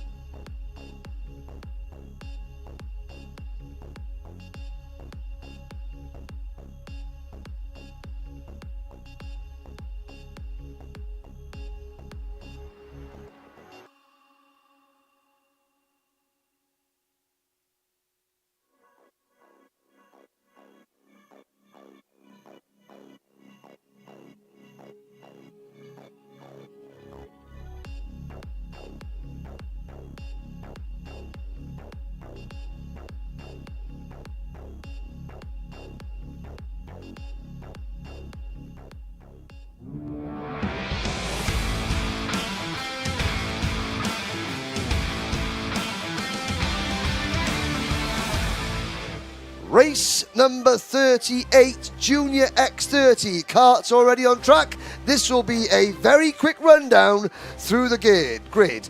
Row number 1, Freddie Lloyd and Fred Green. Row number 2, Ethan Jeff Hall and Harrison Mackey. Row number 3, Zach Green and Cian Geraghty. Row number 4, Aston Sharp and Henry Jocelyn. Row number 5, Taylor Orridge and Riley Cranham. Row number 6, Kenzo Craigie and Joshua Jensen Graham. Row number 7, Harry Bartle and Morgan Moore. Row number 8, Ethan Spanswick and Joey Brown. Row number 9, Joseph Smith and Rocco Leon Shenton.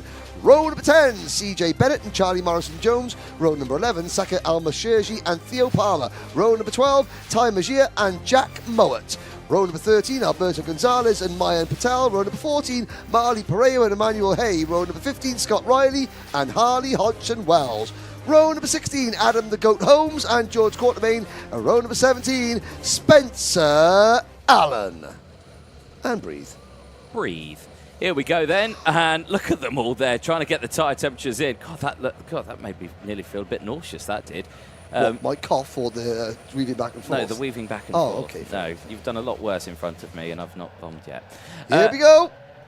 Lights go green. Here we go then, down in towards turn number 1. Great start from Lloyd. He holds on to the lead of that one. Fred Green getting squeezed onto the grass. He keeps it in a straight line. There's another kart there going onto the grass. Looked like one of the Birrells, one of the Jade Racing karts that may have gone off. But certainly for the rest of the field, it is a good start. Everyone enters onto the bridge. Everyone will exit off the bridge. Good start. Yes, indeed. Down towards hairpin number 1. Now, where's that all-black car? There it is going through your screen now, the green crash helmet. So that is Fred Green down from 2nd to probably about 20th. Good luck to Harrison Mackey from Nanny June. Hello, Nanny June. Hello, Nanny Good June. to have you on board. Hope you are keeping well, young lady. Dear. Oh, dear. There is a problem that is not keeping well. I think Rocco that was Shenton. Was that Rocco Shenton? It was the 86. Oh, it's the 86 kart. That arrow has not, it's been a bit off target so far. They're running as a privateer. There's only 2 arrows in the field. So Rocco's dad is trying everything on his own. You know, there's no date to bounce off. Rocco, he's moved straight out of Honda Cadet. He's a very, very talented driver, is Rocco Shenton. But he is just not getting the breaks as a privateer. You've now just got to stay focused, keep your head up, and don't lose belief in yourself. That is the key. Even when things are going bad, you know, you take the rough with the smooths. Ethan Jeff Hall up into P2 now as this battle is ensuing behind. Aston Sharp defending here. Shane 50 on the live chat. I got you. Don't worry about that. Yeah. It was like one big family here. There's Freddie Lloyd. I mean, okay. Freddie's mum's going to be listening. She's going to have a go at me. Right, Freddie has quite often been one race, he can be the fastest driver on the circuit. The next race, he can get a little bit overexcited and it all goes wrong. This weekend, and again, I think his first big win at Franciacorta has helped. Freddie Lloyd is driving the best I've ever seen him this weekend. He's got a level of maturity about him. He's got a level of sort of calmness about him. You know, normally Fred is either fast or in the fence. Yes. And there he goes. That's why he's got his nickname, Fast Freddie Lloyd, as he goes for a move that doesn't quite pan out, but the old Freddie Lloyd would have just turned in and just tried to get around the corner like on two wheels. He backed out of it, lives to fight another day. Nice little drive there, but Jeff Hall holds on to it. Now he's back in the pack up here. Mackie and Sharp have closed in. In fact, who's that? It's Taylor Orridge who's closed in now. He's gone in towards third place. Sharp's dropped down into the field a little bit. So Lloyd now down into third place. And right now, Harrison Mackie controlling this race. Ethan Jeff Hall. You can see Freddie signalling back to the pursuing Jamie Green racing kart of Zach Green. Yeah. Henry Jocelyn was right behind. Now Jocelyn looking to the inside of Green for the Mick Barrett racing team. And there's a change, is there, wheel to wheel.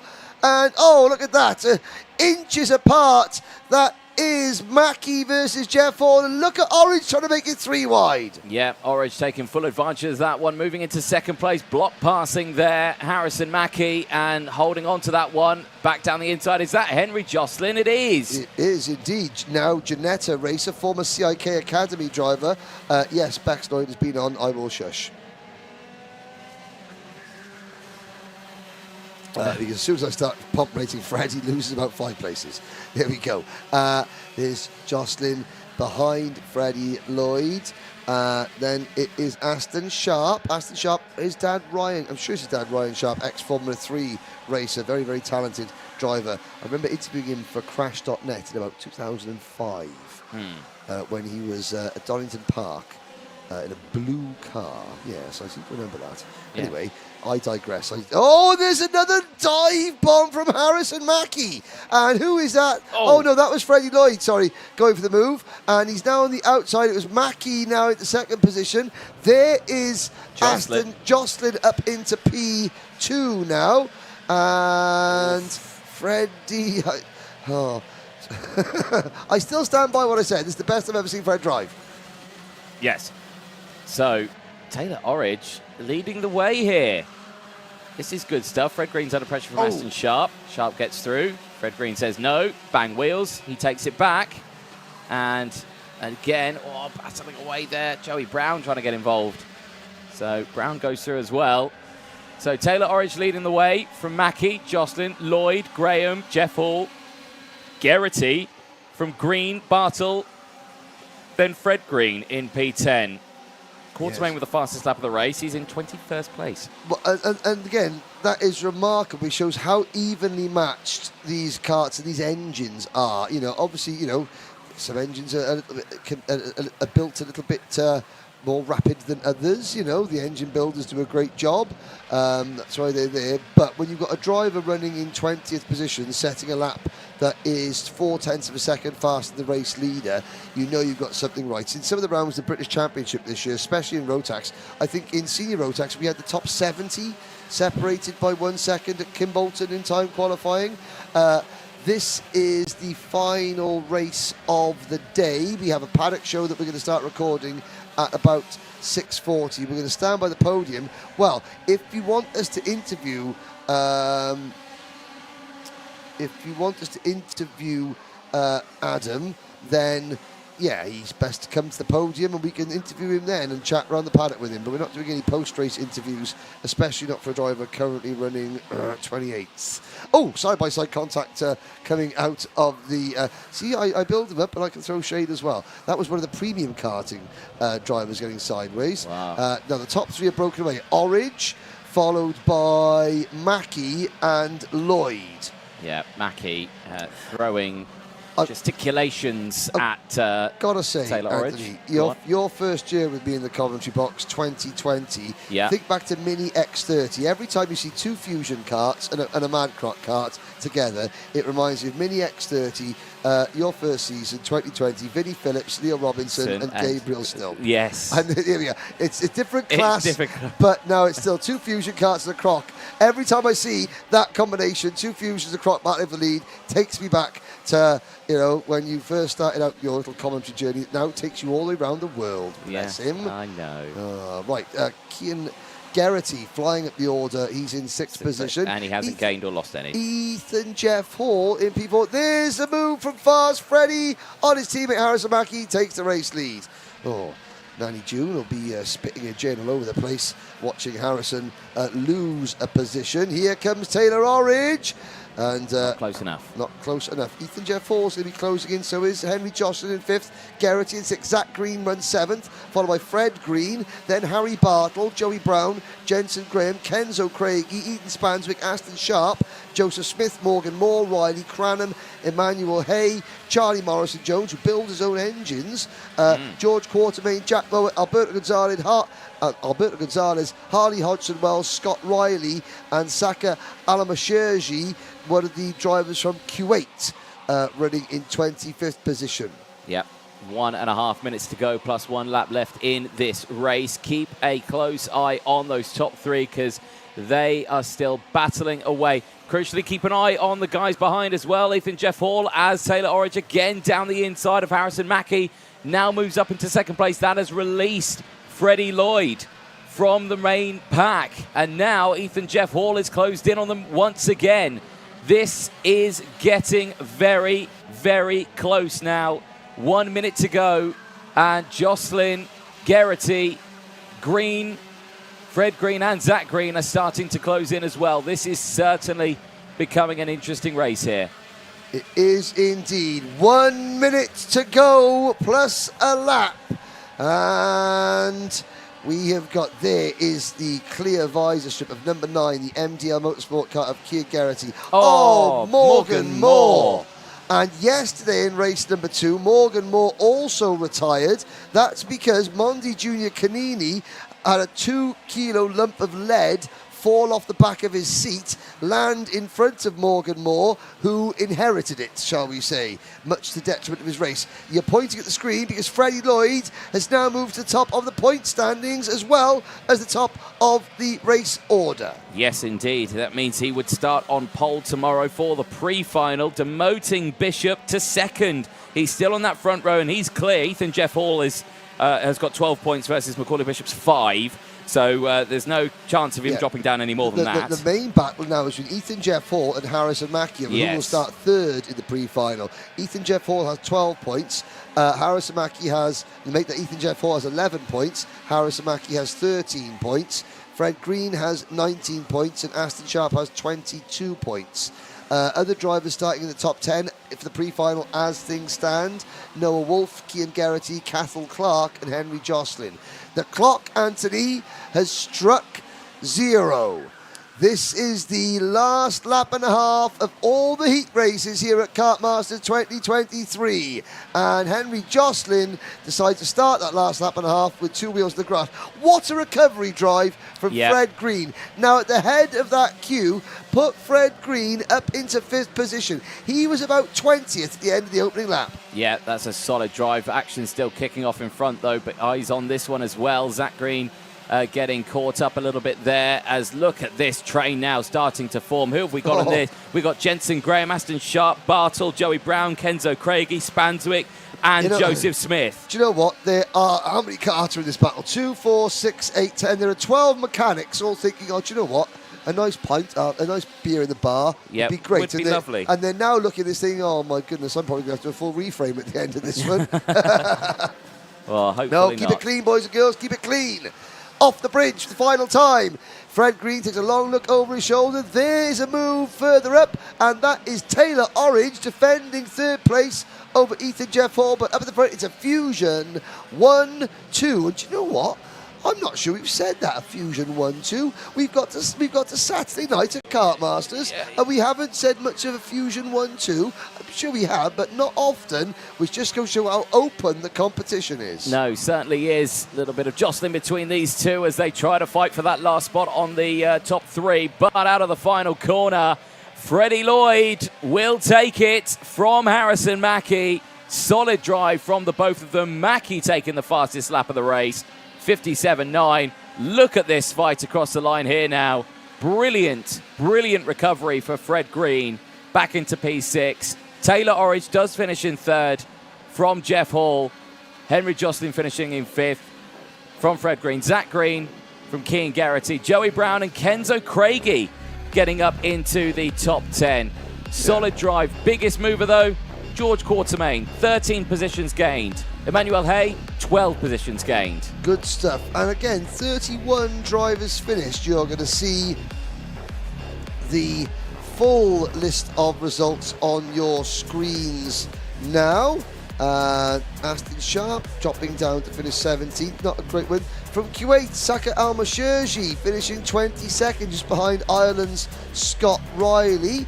Alberto Gonzalez, the best of the two Praga IPK Racing UK entries, in 23rd position. Theo Palmer in 25th. Ty Magia from Minnesota, USA, finishes 26th. CJ Bennett is next. Mayan Patel in car number 20, the driver from India.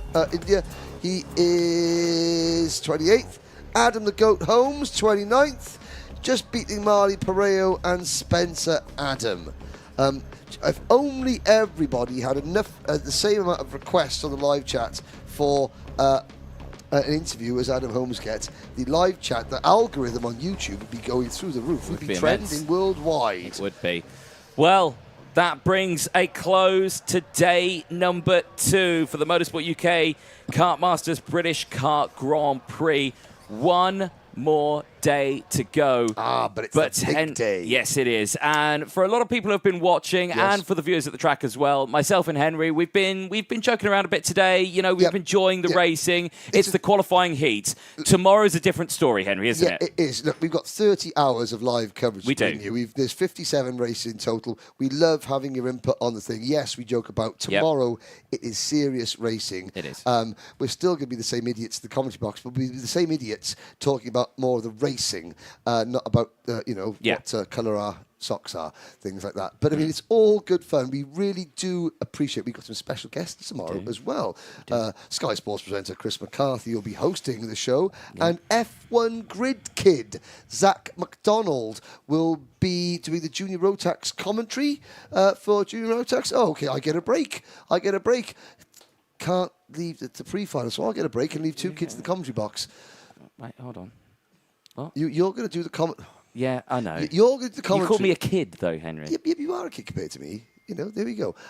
Thank you for your predictions. We'll get those in there. For those of you that have had a problem with what we've done today, tough. No, we're joking. We do your best. We really do appreciate it. I can't emphasise that enough. Yeah. A big thank you. So on the live chat, everyone make a comment now. Say thank you to Trent Valley Kart Club. Thank you to the Marshals. They have been on post since 8 o'clock this morning, and it has been all sorts of weather. So yeah, thanks to the Marshals as well. Also, yes, big thanks to the Alpha Life camera ops that have been out there on the circuit having to deal with the rain. Hang on. First of all, producer James Fitzhugh, are the cameras all still working?